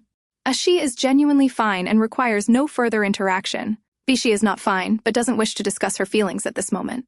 C. She is testing your ability to perceive unspoken emotions. D. She is sarcastically indicating she is not fine, but wants you to figure it out through telepathy. The correct answer is B and C. Often, a simple "I'm fine" is a subtle yet powerful signal that requires further investigation. While it might not invite immediate detailed explanation, it certainly flags a need for empathetic inquiry and sensitivity. The testing aspect is key. She's evaluating your perception and responsiveness to her emotional state. 2. She asks, "What is you thinking?" Her actual intention is most likely A. Genuine curiosity about the contents of your mind. B. An invitation to share your thoughts and feelings openly. C. A subtle way to gauge your emotional availability and interest in her. D. A veiled accusation implying you're not paying her sufficient attention. The correct answer is C. While it could be A or B, the context is crucial. In many situations, this query serves as a gauge to determine her level of importance in your thoughts, and to assess whether your attention is fully engaged with her. It's a way of checking in, testing the level of your attentiveness and emotional connection. 3. Your partner uses the phrase, "whatever." The underlying meaning could be a complete indifference to the subject at hand. B. Passive-aggressive resentment, masking deeper feelings of frustration or disappointment. C. Genuine acceptance of your decision or opinion. D. A simple, neutral statement devoid of any significant emotion. The correct answer is B. While A could be a possibility, whatever, more often signifies a simmering displeasure. It's a subtle form of protest, silently communicating disapproval without engaging in open conflict. It requires you to recognize the underlying discontent and attempt to address the underlying issue. Offer solutions to her problems, even if she hasn't explicitly asked for them. B. Change the subject to something more cheerful and upbeat. C. Validate her feelings by acknowledging her difficult day, offering empathetic listening rather than immediate problem solving. To minimize her experience by suggesting that her day wasn't that bad. The correct answer is C. Active listening is paramount here. Women often vent not necessarily for solutions, but for emotional validation and understanding. Offering solutions prematurely may minimize her feelings and convey a lack of empathy. Acknowledging her negative emotions and offering support without interruption is the best approach. 5. During a disagreement, she suddenly becomes quiet and withdrawn. This is a likely indicator of A. Acceptance of your point of view. B. A desire to end the conversation abruptly. C. Processing emotions internally, requiring space and time. D. A deliberate attempt to manipulate the situation. The correct answer is C. Silence, especially during a conflict, isn't always an indicator of agreement or disengagement. It's a signal that she needs to process her emotions internally. Respect her space, and wait for her to initiate conversation again when she feels ready. Interrupting or pressuring her during this time will likely worsen the situation. A. A casual invitation for an inconsequential conversation. B. A prelude to a potentially serious or difficult discussion. C. A test of your emotional resilience and ability to handle challenging conversations. D. An attempt to guilt-trip you into behaving better. The correct answer is B. This seemingly simple statement carries significant weight. It's often a signal that an important matter needs addressing, potentially something that could lead to conflict or require a substantial discussion. Prepare yourself for a potentially challenging conversation requiring your full attention, understanding, and empathy. 7. You notice she is spending more time on her phone than engaging with you. This could signal A. She's simply bored and needs more entertainment. B. A possible lack of interest or emotional disengagement. C. She is occupied with work or personal matters. D. Any of the above, needing further clarification through observation and open communication. The correct answer is D. While each option holds some probability, it is essential to interpret such behavior cautiously. Further observation, and most importantly, direct and honest conversation are crucial in correctly assessing her actions. Jumping to conclusions could lead to unnecessary conflict or misunderstanding. A simple desire for physical intimacy. B. An attempt to improve her mood or reduce stress. C. A way of expressing affection and strengthening emotional intimacy. D. Any or all of the above, dependent on the context and her nonverbal cues. The correct answer is D. Physical affection can be multifaceted. It can be a simple expression of desire, a stress reliever, or an act of strengthening emotional bonds. Observing her demeanor and body language helps better understand her motivation. 9. She asks for your opinion on a new outfit or hairstyle. Her intention is likely to A. Seek genuine feedback on her appearance. B. Assess your level of attention and appreciation for her. C. Seek reassurance and validation from you. To all of the above, she's looking for a combination of honest feedback, confirmation of her attractiveness, and emotional support. The correct answer is D. This seemingly simple request often contains multiple layers of meaning. It's an opportunity to show attention, appreciation, and emotional support, all within a seemingly casual request for fashion advice. A casual suggestion to cool off temporarily. B, a serious consideration of ending the relationship. C, a way of testing your commitment and willingness to work things out. D, a manipulative tactic designed to make you beg her to stay. The correct answer is C, with a potential B. While a break-in might seem like a minor step back, it often serves as a critical juncture in evaluating the relationship's viability. Her request could indicate a need for time and space for reflection, or, more seriously, signify a potential endpoint. This should be treated with seriousness and addressed through open and honest communication. This exam is just the beginning. Mastering womanese is an ongoing journey of understanding, empathy, and respectful communication. Remember, effective communication is the cornerstone of any strong and healthy relationship. Keep learning, keep practicing, and keep growing. And who knows? Maybe one day, you'll be teaching this course. Scenario-based questions applying your knowledge to real-life situations. Let's delve into some real-life scenarios to solidify your womanese comprehension.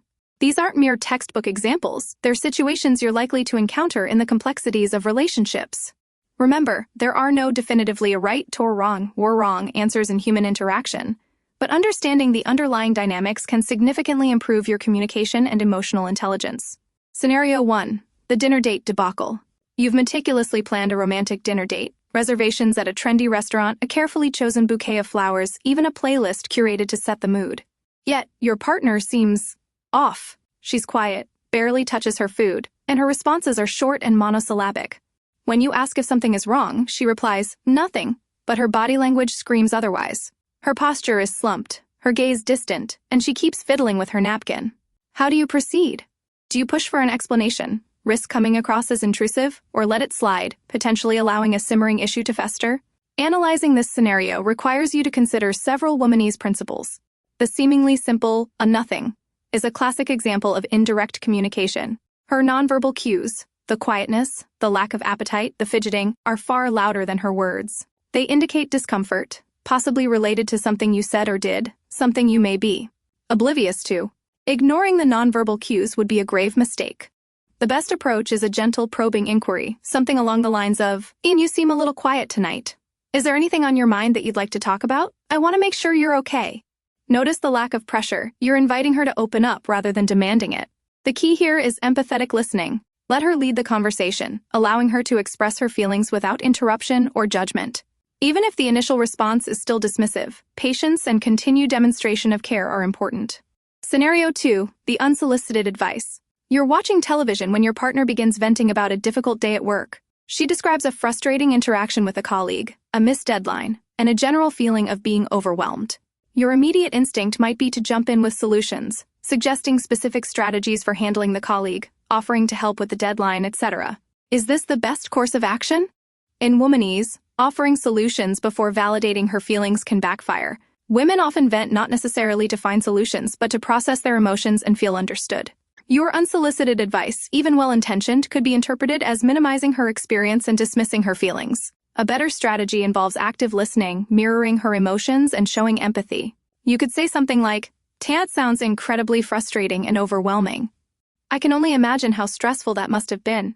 This validates her feelings without interrupting the flow of her narrative. After she's finished venting, you can then subtly ask if she'd like your input or assistance. Scenario 3. The fine conundrum. Your partner returns home from a girls' night out, seemingly in a good mood. Later, while watching a movie, she accidentally bumps your arm and lets out a sharp, "Ow!" You instinctively apologize, but she replies, "I'm fine," in a tone that suggests anything but. How do you decipher this "been fine, eh?" Here, the context matters. The initial good mood, followed by the seemingly trivial accidental bump, and the dismissive "and fine" sentence suggest a possible underlying frustration unrelated to the incident itself. This "and fine" is a coded message concealing a deeper issue. Perhaps she's tired, stressed about something else, or even slightly irritated with you for some past or unrelated transgression. The "I'm fine" often acts as a litmus test.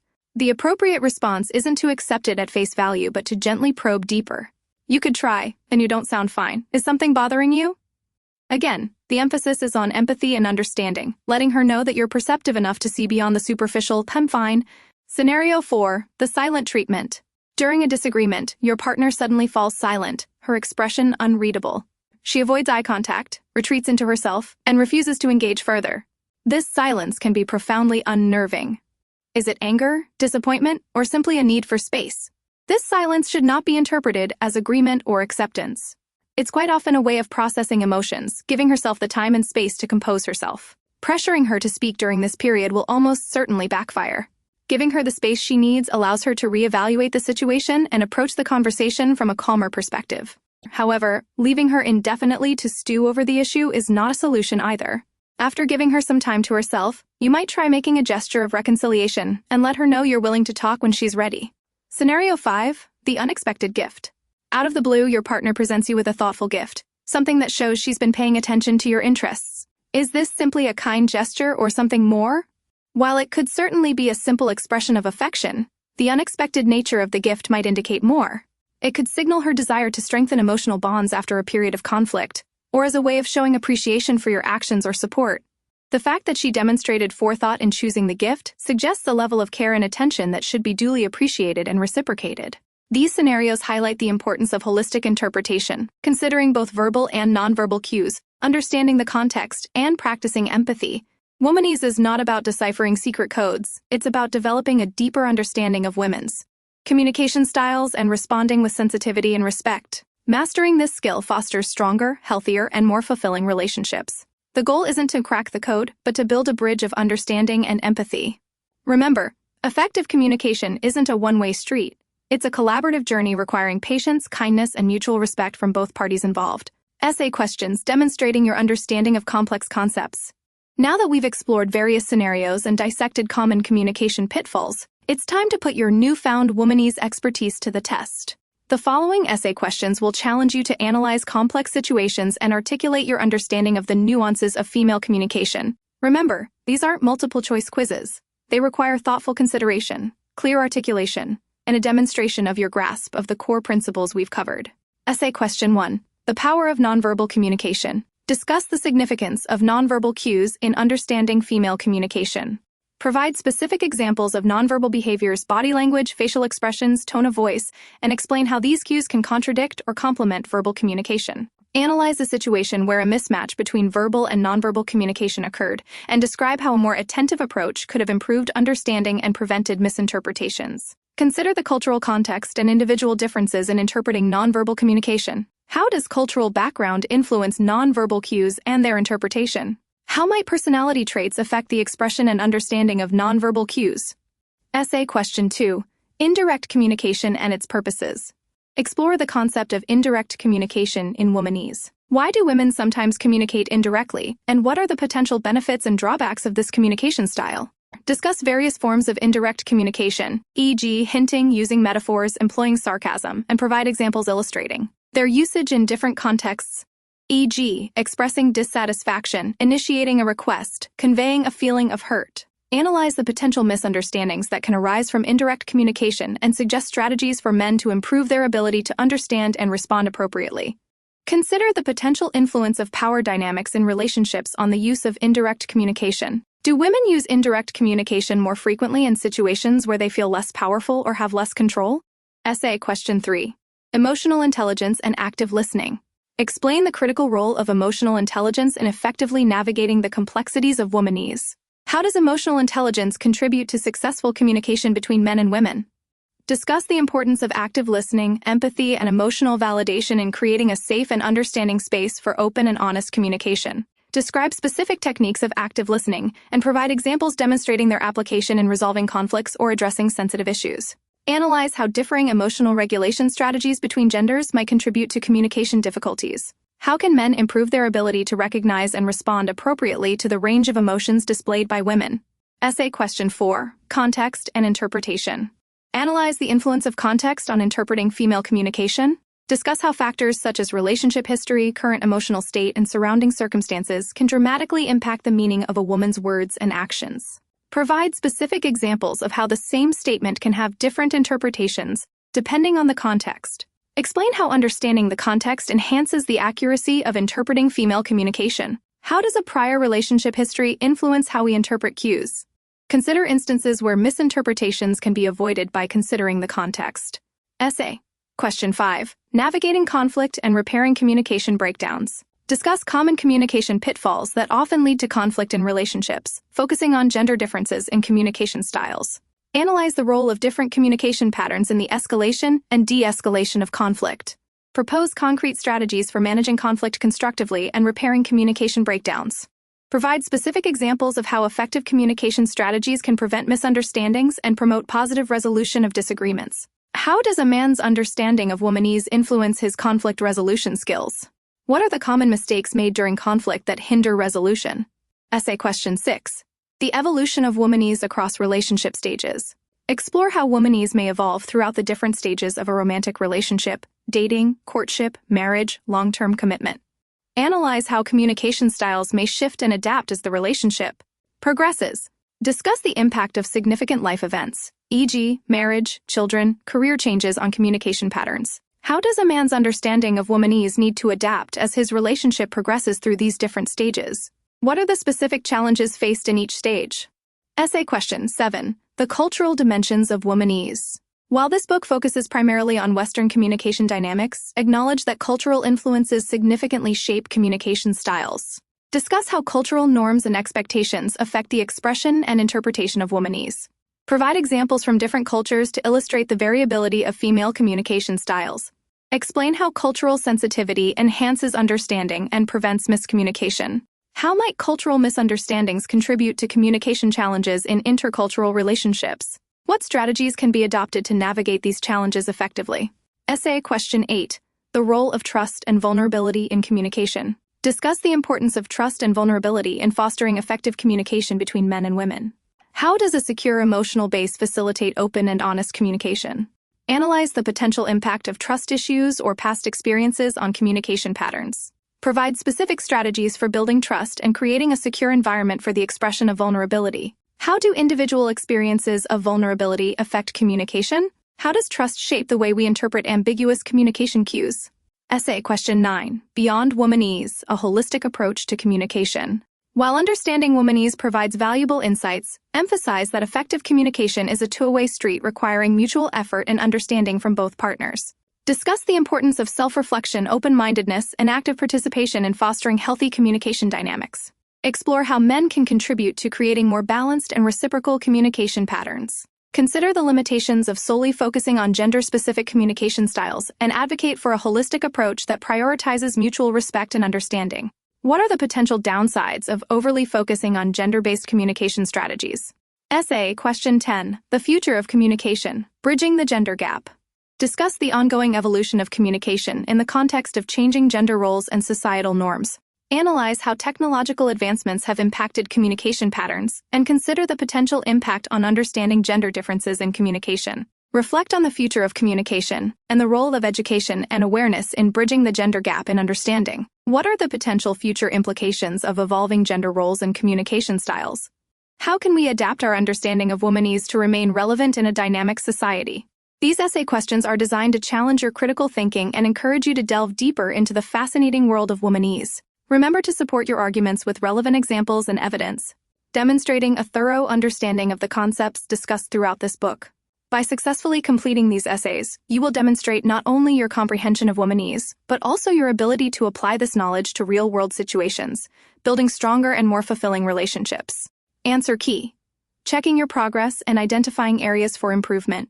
Now, let's delve into the answers and explore the intricacies of each question. Consider this not as a simple right to right or wrong assessment, but as a journey of self-discovery, highlighting strengths and pinpointing areas where further understanding can blossom. Remember, the goal isn't perfection, but progress. Essay question 1. The power of nonverbal communication. A strong answer will emphasize that nonverbal cues are often more telling than spoken words in understanding female communication. Examples should include variations in tone of voice, a sigh, a sharp intake of breath, body language, crossed arms indicating defensiveness, subtle eye rolls suggesting disagreement, and facial microexpressions, fleeting expressions revealing underlying emotions. A compelling analysis of a mismatch between verbal and nonverbal cues might describe a scenario where a woman verbally assures everything is fine, yet her slumped posture and downcast eyes betray a different story. A more attentive approach would involve active listening, validating her feelings, and gently probing for underlying concerns. The answer should thoughtfully consider the cultural variations in nonverbal cues. For example, direct eye contact is viewed differently across cultures, and what might be considered a warm smile in one culture could be perceived as flirtatious or aggressive in another. Similarly, personality differences play a significant role.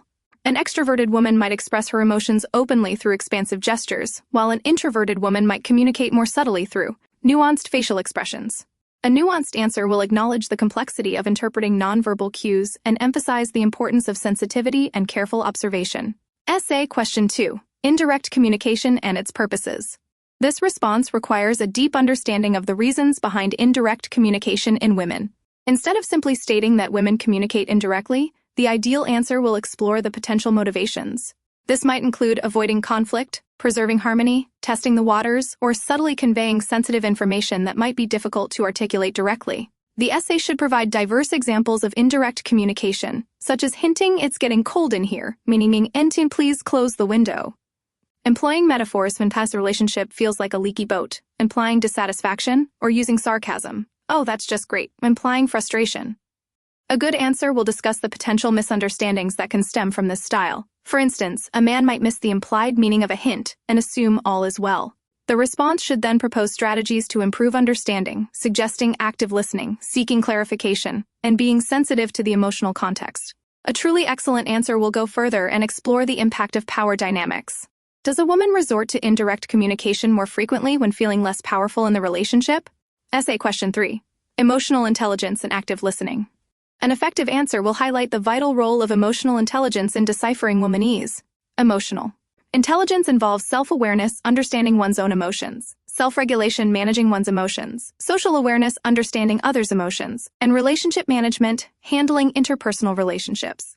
The essay should demonstrate how each component contributes to successful communication. Active listening, empathy, and emotional validation are key to creating an environment where open and honest communication thrives. The answer should describe specific techniques of active listening: paraphrasing, reflecting feelings, summarizing, asking, clarifying questions, and provide concrete examples of how these techniques help resolve conflicts or address sensitive issues.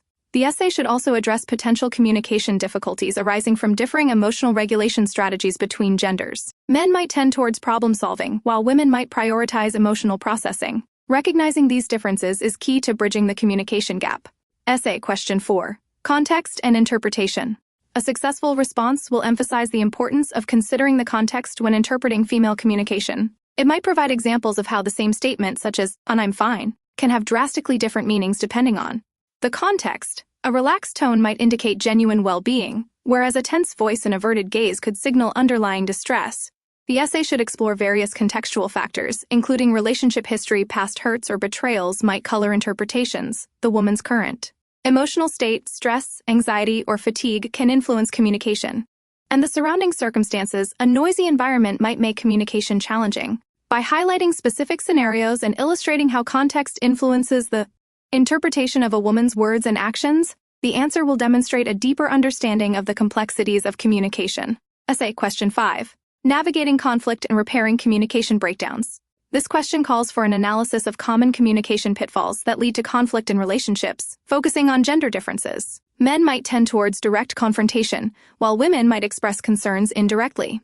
The answer should analyze these different patterns and how they can escalate or de-escalate conflicts. The essay should also present practical strategies for constructive conflict management, such as active listening, expressing feelings without blame, and seeking compromise. Successful conflict resolution relies on both parties understanding each other's perspectives, being willing to compromise, and focusing on the issue at hand rather than resorting to personal attacks. The answer should include specific examples of how effective communication strategies can prevent misunderstandings and foster positive outcomes. Essay Question 6. The evolution of womanese across relationship stages. The essay should explore how communication patterns evolve as relationships progress. Dating might involve more playful banter and indirect testing of compatibility. In courtship, communication might become more intimate, with deeper discussions of values and future goals. Marriage and long-term relationships bring different challenges. Communication about household chores, financial decisions, and childcare can easily become areas of conflict. Significant life events, children, career changes, relocation, all impact communication styles. The answer should demonstrate how a man's understanding of womanese needs to adapt and evolve across each stage, addressing the specific communication challenges that each stage brings. Essay Question 7. The cultural dimensions of womanese. This question requires acknowledgement that while the book primarily focuses on Western communication, cultural factors significantly shape female communication. The essay should provide examples from diverse cultures to highlight the wide range of communication styles. For instance, directness is highly valued in some cultures, while indirectness is the norm in others. The essay should emphasize that cultural sensitivity is crucial in avoiding miscommunication and building stronger relationships across cultures. The answer should explore the impact of cultural differences on interpreting nonverbal cues, language use, and overall communication styles. Essay Question 8. The role of trust and vulnerability in communication. A successful answer will emphasize that trust and vulnerability are foundational to effective communication. A secure emotional base allows for open and honest sharing of feelings and needs. Past experiences and trust issues can significantly impact communication, creating barriers to open dialogue. The essay should outline strategies for building trust, consistent reliability, empathy, and respectful communication. Vulnerability involves expressing one's true feelings and needs, even when facing potential risks. It requires courage and faith in the relationship's safety. The essay should discuss the reciprocal nature of trust and vulnerability. Building trust fosters vulnerability, and vulnerability strengthens trust. Essay Question 9. Beyond womanese, a holistic approach to communication. This section emphasizes that effective communication is not solely about understanding womanese, but also about mutual effort, self-reflection, and open-mindedness from both partners. The answer should advocate for a holistic approach, recognizing individual differences beyond gender. Over-reliance on gender-specific communication strategies can be limiting and may even perpetuate stereotypes. The essay should propose strategies for creating more balanced and reciprocal communication patterns, prioritizing mutual respect and understanding. Essay Question 10. The Future of Communication, Bridging the Gender Gap. The final essay should address the ever-evolving landscape of communication, influenced by changing gender roles, technological advancements, and societal norms. The answer might explore how social media and technology have altered communication styles, both positively and negatively. The essay should reflect on the importance of ongoing education and awareness to bridge the gender gap and foster more effective and understanding communication in the future. It should acknowledge the potential complexities of evolving gender roles and their impact on communication patterns. The essay should emphasize the need for adaptability and a willingness to learn and evolve with changing times. This comprehensive answer key provides a framework for self-assessment and further learning. Remember, communication is a continuous journey of growth and understanding. By reflecting on these answers, you can hone your communication skills and build stronger, more meaningful relationships. Concluding thoughts, continuing your journey of communication mastery. So, you've made it. You've navigated the labyrinthine pathways of womanese, deciphered the cryptic codes, and perhaps even chuckled at the absurdity of it all. Congratulations! This isn't the end, however, rather, it's a significant milestone on your journey towards becoming a communication maestro. Think of this final section not as a finishing line, but as the summit of a mountain, offering a breathtaking panoramic view of the landscape you've traversed. From here, you can appreciate the intricate details of the terrain and plan your future ascents. This book, much like a trusty map, has provided you with the tools to navigate the sometimes confusing world of female communication. We've explored the complexities of indirectness, the power of nonverbal cues, and the significance of emotional intelligence. We've dissected the nuances of conflict resolution and highlighted the vital role of active listening. More than simply offering a translation guide, we've aimed to cultivate a deeper understanding of the why behind the how of female communication. The journey wasn't about memorizing a list of phrases and their corresponding interpretations. It was and is about fostering empathy, developing emotional intelligence, and cultivating a genuine desire to understand another's perspective. Remember those seemingly insignificant moments, the fleeting glances, the subtle shifts in tone, the hesitant pauses. These are the building blocks of meaningful connection, the subtle nuances that often get lost in translation. Mastering womanese isn't about mastering a language, it's about mastering the art of understanding. Consider the essay questions we explored. Each one highlighted a critical aspect of effective communication, not just between men and women, but between all individuals. The ability to read nonverbal cues, for instance, transcends gender. It's a skill vital in all interpersonal interactions, allowing you to understand the unspoken language of emotions, anxieties, and desires. Similarly, active listening isn't a gender-specific technique. It's a universal tool for building rapport, fostering trust, and resolving conflicts constructively. The power of indirect communication, often associated with women, isn't inherently negative. It can be a tool for diplomacy, for preserving harmony, for testing the waters before diving headfirst into potentially contentious discussions. Understanding the underlying motivations behind indirect communication allows you to respond with sensitivity and tact, preventing misunderstandings and fostering a more collaborative environment. The exploration of emotional intelligence highlighted another crucial aspect: self-awareness. Before you can effectively understand another, you must understand yourself. Your own emotional landscape, your triggers, your communication styles. Understanding these aspects allows you to navigate interpersonal relationships with greater clarity and empathy. This self-reflection is the cornerstone of effective communication and personal growth. We also address the importance of contextual understanding. The same phrase can hold vastly different meanings depending on the situation, the relationship history, and the emotional climate. A seemingly innocuous statement, viewed through the lens of past experiences or current anxieties, can take on a whole new dimension. Learning to discern the context is crucial for accurate interpretation and for avoiding miscommunication. Finally, we explored the ever-evolving nature of communication. Societal changes, technological advancements, and shifting gender roles continuously reshape our communication styles. What might have been considered effective communication in the past might not be as relevant today. Maintaining a flexible, adaptable approach is crucial for keeping pace with these changes and for fostering effective communication in the ever-changing world. The journey doesn't end here. This book served as a springboard, offering insights and strategies to enhance your communication skills. But true mastery requires continuous learning, constant self-reflection, and a commitment to ongoing growth. Consider this book a starting point, a foundation upon which you can build a more robust and nuanced understanding of communication. Think of it as learning a musical instrument. This book provided you with the basic chords and scales. Now it's time to practice, to experiment, to develop your own unique style. Engage in active listening, practice observing nonverbal cues, and cultivate your emotional intelligence.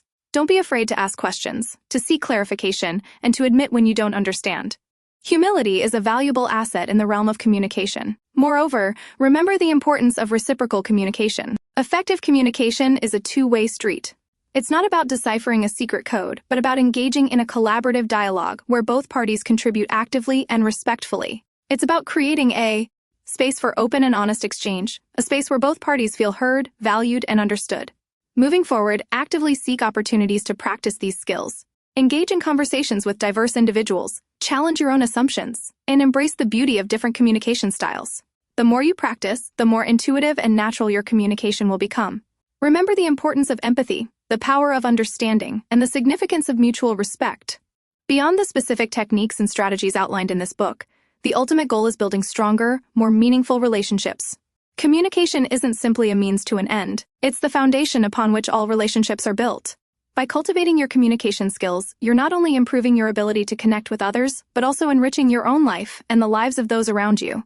So, embark on this ongoing journey with an open heart and a curious mind. Embrace the challenges, celebrate the successes, and never stop learning. The world of communication is vast and ever-evolving, and the more you explore it, the more rewarding your journey will become. The mastery of communication is not a destination, but a continuous process of growth, learning, and adaptation. Embrace the journey, and the rewards will be immeasurable. The relationships you build, the connections you forge, and the understanding you cultivate will far outweigh any perceived effort. This is not just about understanding womanese, it's about understanding the human experience. And that, my friend, is a lifelong endeavor worth pursuing. Now go forth and communicate. Acknowledgements. First and foremost, I extend my deepest gratitude to the countless women who, knowingly or unknowingly, contributed to this book. Your communication styles, your experiences, and your perspectives have been invaluable in shaping my understanding of womanese. To the men who bravely ventured into the world of female communication, your willingness to learn and adapt is truly inspiring. Your struggles, successes, and insights have enriched this work immeasurably. Special thanks must also go to my editor's name, for their patience, guidance, and unwavering support throughout this project. Their keen eye for detail and insightful suggestions significantly improved the clarity and impact of the manuscript. I am deeply grateful for their expertise and collaborative spirit. Finally, I want to acknowledge the unwavering support of my family and friends, who endured countless hours of discussions about nuanced communication styles with unwavering patience and good humor. Your encouragement and belief in this project have been instrumental in bringing it to fruition. Appendix. This appendix provides additional resources for those seeking a deeper understanding of communication dynamics and gender differences. It includes links to relevant academic articles, websites with communication skill-building exercises, and recommended reading material on relationship psychology. Note: specific URLs and citations will be included in the final version of this book. Glossary. Active listening, a communication technique involving fully concentrating on what is being said rather than formulating a response. It includes paying attention to both verbal and nonverbal cues. Emotional intelligence, the ability to understand and manage your own emotions, and also to recognize and influence the emotions of others. Indirect communication, a communication style that conveys meaning implicitly, rather than directly stating intentions or feelings. Often uses hints, suggestions, or nonverbal cues. Nonverbal cues, communication elements other than words, including body language, facial expressions, tone of voice, and posture. Womanese, informal, a term used to describe the perceived nuances and indirectness, often associated with female communication. This book reframes the womanese as a style of communication influenced by social and cultural factors, not an inherently female trait. References. This section will contain a complete list of cited academic sources, books, and articles used in the research and writing of this book. Specific citations will be added in the final version. Author biography. Author's name is author's title profession, specializing in relationship dynamics and gendered communication. With a background in both psychology and fiction writing, he, she, they bring a unique perspective to the understanding of interpersonal communication. He, she, they have years of experience. Brief description of relevant experience, e.g., conducting workshops, counseling couples, etc., and are passionate about helping individuals build stronger, more fulfilling relationships. He, she, they are also the author of mention other books if applicable. Optional, add personal interests or a concluding sentence.